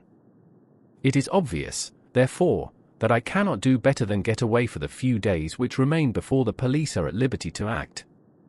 It would be a great pleasure to me, therefore, if you could come on to the continent with me. The practice is quiet, said I, and I have an accommodating neighbor. I should be glad to come. And to start tomorrow morning, if necessary. Oh yes, it is most necessary. Then these are your instructions, and I beg, my dear Watson, that you will obey them to the letter, for you are now playing a double-handed game with me against the cleverest rogue and the most powerful syndicate of criminals in Europe. Now listen. You will dispatch whatever luggage you intend to take by a trusty messenger unaddressed to Victoria tonight. In the morning you will send for a hansom, desiring your man to take neither the first nor the second which may present itself. Into this hansom you will jump, and you will drive to the Strand end of the Lowther Arcade, handing the address to the cabman upon a slip of paper, with a request that he will not throw it away. Have your fare ready, and the instant that your cab stops, dash through the arcade, timing yourself to reach the other side at 9:15. You will find a small brougham waiting close to the curb, driven by a fellow with a heavy black cloak tipped at the collar with red. Into this you will step, and you will reach Victoria in time for the Continental Express. Where shall I meet you? At the station. The second first-class carriage from the front will be reserved for us. The carriage is our rendezvous, then? Yes. It was in vain that I asked Holmes to remain for the evening. It was evident to me that he thought he might bring trouble to the roof he was under, and that was the motive which impelled him to go. With a few hurried words as to our plans for the morrow, he rose and came out with me into the garden, clambering over the wall which leads into Mortimer Street, and immediately whistling for a hansom, in which I heard him drive away. In the morning I obeyed Holmes's injunctions to the letter. A hansom was procured with such precaution as would prevent its being one which was placed ready for us, and I drove immediately after breakfast to the Lowther Arcade, through which I hurried at the top of my speed. A brougham was waiting with a very massive driver wrapped in a dark cloak, who, the instant that I had stepped in, whipped up the horse and rattled off to Victoria Station. On my alighting there he turned the carriage, and dashed away again without so much as a look in my direction. So far all had gone admirably. My luggage was waiting for me, and I had no difficulty in finding the carriage which Holmes had indicated, the less so as it was the only one in the train which was marked engaged. My only source of anxiety now was the non-appearance of Holmes. The station clock marked only 7 minutes from the time when we were due to start. In vain I searched among the groups of travellers and leave-takers for the lithe figure of my friend. There was no sign of him. I spent a few minutes in assisting a venerable Italian priest, who was endeavouring to make a porter understand, in his broken English, that his luggage was to be booked through to Paris. Then, having taken another look round, I returned to my carriage, where I found that the porter, in spite of the ticket, had given me my decrepit Italian friend as a travelling companion. It was useless for me to explain to him that his presence was an intrusion, for my Italian was even more limited than his English, so I shrugged my shoulders resignedly, and continued to look out anxiously for my friend. A chill of fear had come over me, as I thought that his absence might mean that some blow had fallen during the night. Already the doors had all been shut and the whistle blown, when, "My dear Watson," said a voice, "you have not even condescended to say good morning." I turned in uncontrollable astonishment. The aged ecclesiastic had turned his face towards me. For an instant the wrinkles were smoothed away, the nose drew away from the chin, the lower lip ceased to protrude and the mouth to mumble, the dull eyes regained their fire, the drooping figure expanded. The next the whole frame collapsed again, and Holmes had gone as quickly as he had come. "Good heavens!" I cried. "How you startled me!" "Every precaution is still necessary," he whispered. "I have reason to think that they are hot upon our trail. Ah, there is Moriarty himself." The train had already begun to move as Holmes spoke. Glancing back, I saw a tall man pushing his way furiously through the crowd, and waving his hand as if he desired to have the train stopped. It was too late, however, for we were rapidly gathering momentum, and an instant later had shot clear of the station. "With all our precautions, you see that we have cut it rather fine," said Holmes, laughing. He rose, and throwing off the black cassock and hat which had formed his disguise, he packed them away in a handbag. "Have you seen the morning paper, Watson?" "No, you haven't seen about Baker Street, then?" "Baker Street. They set fire to our rooms last night. No great harm was done." "Good heavens, Holmes! This is intolerable. They must have lost my track completely after their bludgeon man was arrested. Otherwise they could not have imagined that I had returned to my rooms. They have evidently taken the precaution of watching you, however, and that is what has brought Moriarty to Victoria. You could not have made any slip in coming. I did exactly what you advised. Did you find your brougham? Yes, it was waiting. Did you recognize your coachman? No, it was my brother Mycroft. It is an advantage to get about in such a case without taking a mercenary into your confidence. But we must plan what we are to do about Moriarty now. As this is an express, and as the boat runs in connection with it, I should think we have shaken him off very effectively. My dear Watson, you evidently did not realize my meaning when I said that this man may be taken as being quite on the same intellectual plane as myself. You do not imagine that if I were the pursuer I should allow myself to be baffled by so slight an obstacle. Why, then, should you think so meanly of him? What will he do? What I should do? What would you do, then? Engage a special. But it must be late. By no means.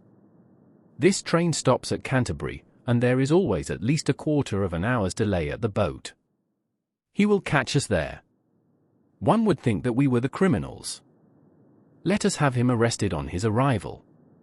It would be to ruin the work of 3 months. We should get the big fish, but the smaller would dart right and left out of the net. On Monday we should have them all. No, an arrest is inadmissible. What then? We shall get out at Canterbury. And then? Well, then we must make a cross-country journey to Newhaven, and so over to Deep. Moriarty will again do what I should do. He will get on to Paris, mark down our luggage, and wait for 2 days at the depot. In the meantime we shall treat ourselves to a couple of carpet bags, encourage the manufactures of the countries through which we travel, and make our way at our leisure into Switzerland, via Luxembourg and Basel. At Canterbury, therefore, we alighted, only to find that we should have to wait an hour before we could get a train to Newhaven. I was still looking rather ruefully after the rapidly disappearing luggage van which contained my wardrobe, when Holmes pulled my sleeve and pointed up the line. "Already, you see," said he. Far away, from among the Kentish woods there rose a thin spray of smoke. A minute later a carriage and engine could be seen flying along the open curve which leads to the station. We had hardly time to take our place behind a pile of luggage when it passed with a rattle and a roar, beating a blast of hot air into our faces. "There he goes," said Holmes, as we watched the carriage swing and rock over the points. "There are limits, you see, to our friend's intelligence. It would have been a coup de maître had he deduced what I would deduce and acted accordingly. And what would he have done had he overtaken us? There cannot be the least doubt that he would have made a murderous attack upon me. It is, however, a game at which two may play. The question now is whether we should take a premature lunch here, or run our chance of starving before we reach the buffet at Newhaven. We made our way to Brussels that night and spent 2 days there, moving on upon the 3rd day as far as Strasbourg. On the Monday morning Holmes had telegraphed to the London police, and in the evening we found a reply waiting for us at our hotel. Holmes tore it open, and then with a bitter curse hurled it into the grate. "I might have known it," he groaned. "He has escaped. Moriarty. They have secured the whole gang with the exception of him. He has given them the slip. Of course, when I had left the country there was no one to cope with him. But I did think that I had put the game in their hands. I think that you had better return to England, Watson." "Why?" "Because you will find me a dangerous companion now. This man's occupation is gone. He is lost if he returns to London. If I read his character right he will devote his whole energies to revenging himself upon me. He said as much in our short interview, and I fancy that he meant it. I should certainly recommend you to return to your practice." It was hardly an appeal to be successful with one who was an old campaigner as well as an old friend. We sat in the Strasbourg salle-à-manger arguing the question for half an hour, but the same night we had resumed our journey and were well on our way to Geneva. For a charming week we wandered up the valley of the Rhône, and then, branching off at Luc, we made our way over the Gemmi Pass, still deep in snow, and so, by way of Interlaken, to Meiringen. It was a lovely trip, the dainty green of the spring below, the virgin white of the winter above, but it was clear to me that never for one instant did Holmes forget the shadow which lay across him. In the homely alpine villages or in the lonely mountain passes, I could tell by his quick glancing eyes and his sharp scrutiny of every face that passed us, that he was well convinced that, walk where we would, we could not walk ourselves clear of the danger which was dogging our footsteps. Once, I remember, as we passed over the Gemmi, and walked along the border of the melancholy Dorban Sea, a large rock which had been dislodged from the ridge upon our right clattered down and roared into the lake behind us. In an instant Holmes had raced up onto the ridge, and, standing upon a lofty pinnacle, craned his neck in every direction. It was in vain that our guide assured him that a fall of stones was a common chance in the springtime at that spot. He said nothing, but he smiled at me with the air of a man who sees the fulfillment of that which he had expected. And yet for all his watchfulness he was never depressed. On the contrary, I can never recollect having seen him in such exuberant spirits. Again and again he recurred to the fact that if he could be assured that society was freed from Professor Moriarty he would cheerfully bring his own career to a conclusion. I think that I may go so far as to say, Watson, that I have not lived wholly in vain, he remarked. If my record were closed tonight I could still survey it with equanimity. The air of London is the sweeter for my presence.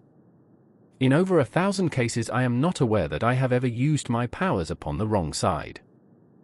Of late I have been tempted to look into the problems furnished by nature rather than those more superficial ones for which our artificial state of society is responsible. Your memoirs will draw to an end, Watson, upon the day that I crown my career by the capture or extinction of the most dangerous and capable criminal in Europe. I shall be brief, and yet exact, in the little which remains for me to tell. It is not a subject on which I would willingly dwell, and yet I am conscious that a duty devolves upon me to omit no detail. It was on the 3rd of May that we reached the little village of Meiringen, where we put up at the Englischer Hof, then kept by Peter Steyler the elder. Our landlord was an intelligent man, and spoke excellent English, having served for 3 years as waiter at the Grosvenor Hotel in London. At his advice, on the afternoon of the 4th we set off together, with the intention of crossing the hills and spending the night at the hamlet of Rosenlaui. We had strict injunctions, however, on no account to pass the falls of Reichenbach, which are about halfway up the hill, without making a small detour to see them. It is indeed a fearful place. The torrent, swollen by the melting snow, plunges into a tremendous abyss, from which the spray rolls up like the smoke from a burning house. The shaft into which the river hurls itself is an immense chasm, lined by glistening coal-black rock, and narrowing into a creaming, boiling pit of incalculable depth, which brims over and shoots the stream onward over its jagged lip. The long sweep of green water roaring forever down, and the thick flickering curtain of spray hissing forever upward, turn a man giddy with their constant whirl and clamour. We stood near the edge peering down at the gleam of the breaking water far below us against the black rocks, and listening to the half-human shout which came booming up with the spray out of the abyss. The path has been cut halfway round the fall to afford a complete view, but it ends abruptly, and the traveller has to return as he came. We had turned to do so, when we saw a Swiss lad come running along it with a letter in his hand. It bore the mark of the hotel which we had just left, and was addressed to me by the landlord. It appeared that within a very few minutes of our leaving, an English lady had arrived who was in the last stage of consumption. She had wintered at Duvau's Platz, and was journeying now to join her friends at Lucerne, when a sudden hemorrhage had overtaken her. It was thought that she could hardly live a few hours, but it would be a great consolation to her to see an English doctor, and, if I would only return, etc. The good Steyler assured me in a postscript that he would himself look upon my compliance as a very great favour, since the lady absolutely refused to see a Swiss physician, and he could not but feel that he was incurring a great responsibility. The appeal was one which could not be ignored. It was impossible to refuse the request of a fellow countrywoman dying in a strange land. Yet I had my scruples about leaving Holmes. It was finally agreed, however, that he should retain the young Swiss messenger with him as guide and companion while I returned to Meiringen. My friend would stay some little time at the fall, he said, and would then walk slowly over the hill to Rosenlaui, where I was to rejoin him in the evening. As I turned away, I saw Holmes, with his back against a rock and his arms folded, gazing down at the rush of the waters. It was the last that I was ever destined to see of him in this world. When I was near the bottom of the descent, I looked back. It was impossible, from that position, to see the fall, but I could see the curving path which winds over the shoulder of the hill and leads to it. Along this a man was, I remember, walking very rapidly. I could see his black figure clearly outlined against the green behind him. I noted him, and the energy with which he walked, but he passed from my mind again as I hurried on upon my errand. It may have been a little over an hour before I reached Meiringen. Old Steyler was standing at the porch of his hotel. "Well," said I, as I came hurrying up, "I trust that she is no worse." A look of surprise passed over his face, and at the first quiver of his eyebrows my heart turned to lead in my breast. "You did not write this?" I said, pulling the letter from my pocket.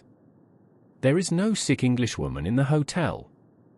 "Certainly not," he cried. "But it has the hotel mark upon it." "Ha, it must have been written by that tall Englishman who came in after you had gone," he said, but I waited for none of the landlord's explanations. In a tingle of fear I was already running down the village street, and making for the path which I had so lately descended. It had taken me an hour to come down. For all my efforts 2 more had passed before I found myself at the fall of Reichenbach once more. There was Holmes's alpine-stock still leaning against the rock by which I had left him. But there was no sign of him, and it was in vain that I shouted. My only answer was my own voice reverberating in a rolling echo from the cliffs around me. It was the sight of that alpine-stock which turned me cold and sick. He had not gone to Rosenlaui, then. He had remained on that 3-foot path, with sheer wall on one side and sheer drop on the other, until his enemy had overtaken him. The young Swiss had gone too. He had probably been in the pay of Moriarty, and had left the 2 men together. And then what had happened? Who was to tell us what had happened then? I stood for a minute or 2 to collect myself, for I was dazed with the horror of the thing. Then I began to think of Holmes's own methods and to try to practice them in reading this tragedy. It was, alas, only too easy to do. During our conversation we had not gone to the end of the path, and the alpine stock marked the place where we had stood. The blackish soil is kept forever soft by the incessant drift of spray, and a bird would leave its tread upon it.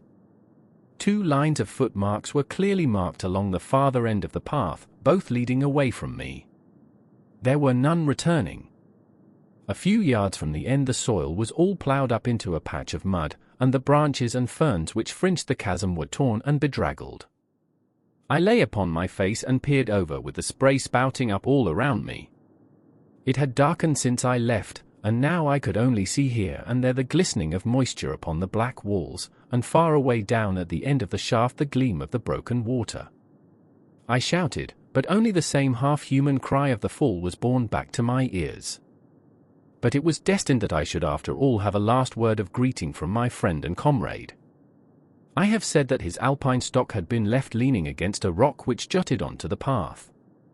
From the top of this boulder the gleam of something bright caught my eye, and, raising my hand, I found that it came from the silver cigarette case which he used to carry. As I took it up, a small square of paper upon which it had lain fluttered down onto the ground. Unfolding it, I found that it consisted of 3 pages torn from his notebook and addressed to me. It was characteristic of the man that the direction was precise, and the writing as firm and clear, as though it had been written in his study. "My dear Watson," he said, "I write these few lines through the courtesy of Mr. Moriarty, who awaits my convenience for the final discussion of those questions which lie between us. He has been giving me a sketch of the methods by which he avoided the English police and kept himself informed of our movements. They certainly confirm the very high opinion which I had formed of his abilities. I am pleased to think that I shall be able to free society from any further effects of his presence, though I fear that it is at a cost which will give pain to my friends, and especially, my dear Watson, to you. I have already explained to you, however, that my career had in any case reached its crisis, and that no possible conclusion to it could be more congenial to me than this. Indeed, if I may make a full confession to you, I was quite convinced that the letter from Meeringen was a hoax, and I allowed you to depart on that errand under the persuasion that some development of this sort would follow. Tell Inspector Patterson that the papers which he needs to convict the gang are in Pigeonhole M, done up in a blue envelope and inscribed Moriarty. I made every disposition of my property before leaving England, and handed it to my brother Mycroft. Pray give my greetings to Mrs. Watson, and believe me to be, my dear fellow, very sincerely yours, Sherlock Holmes. A few words may suffice to tell the little that remains. An examination by experts leaves little doubt that a personal contest between the two men ended, as it could hardly fail to end in such a situation, in their reeling over, locked in each other's arms. Any attempt at recovering the bodies was absolutely hopeless, and there, deep down in that dreadful cauldron of swirling water and seething foam, will lie for all time the most dangerous criminal and the foremost champion of the law of their generation. The Swiss youth was never found again, and there can be no doubt that he was one of the numerous agents whom Moriarty kept in his employ. As to the gang, it will be within the memory of the public how completely the evidence which Holmes had accumulated exposed their organization, and how heavily the hand of the dead man weighed upon them. Of their terrible chief few details came out during the proceedings, and if I have now been compelled to make a clear statement of his career, it is due to those injudicious champions who have endeavored to clear his memory by attacks upon him whom I shall ever regard as the best and the wisest man whom I have ever known. Thank you for listening to the Memoirs of Sherlock Holmes by Arthur Conan Doyle. These tales have kept readers guessing for more than a century, and they lose none of their pull in audio. If you enjoyed this recording, consider subscribing for more free public domain audiobooks. This text comes from Project Gutenberg. We're glad to share it with you.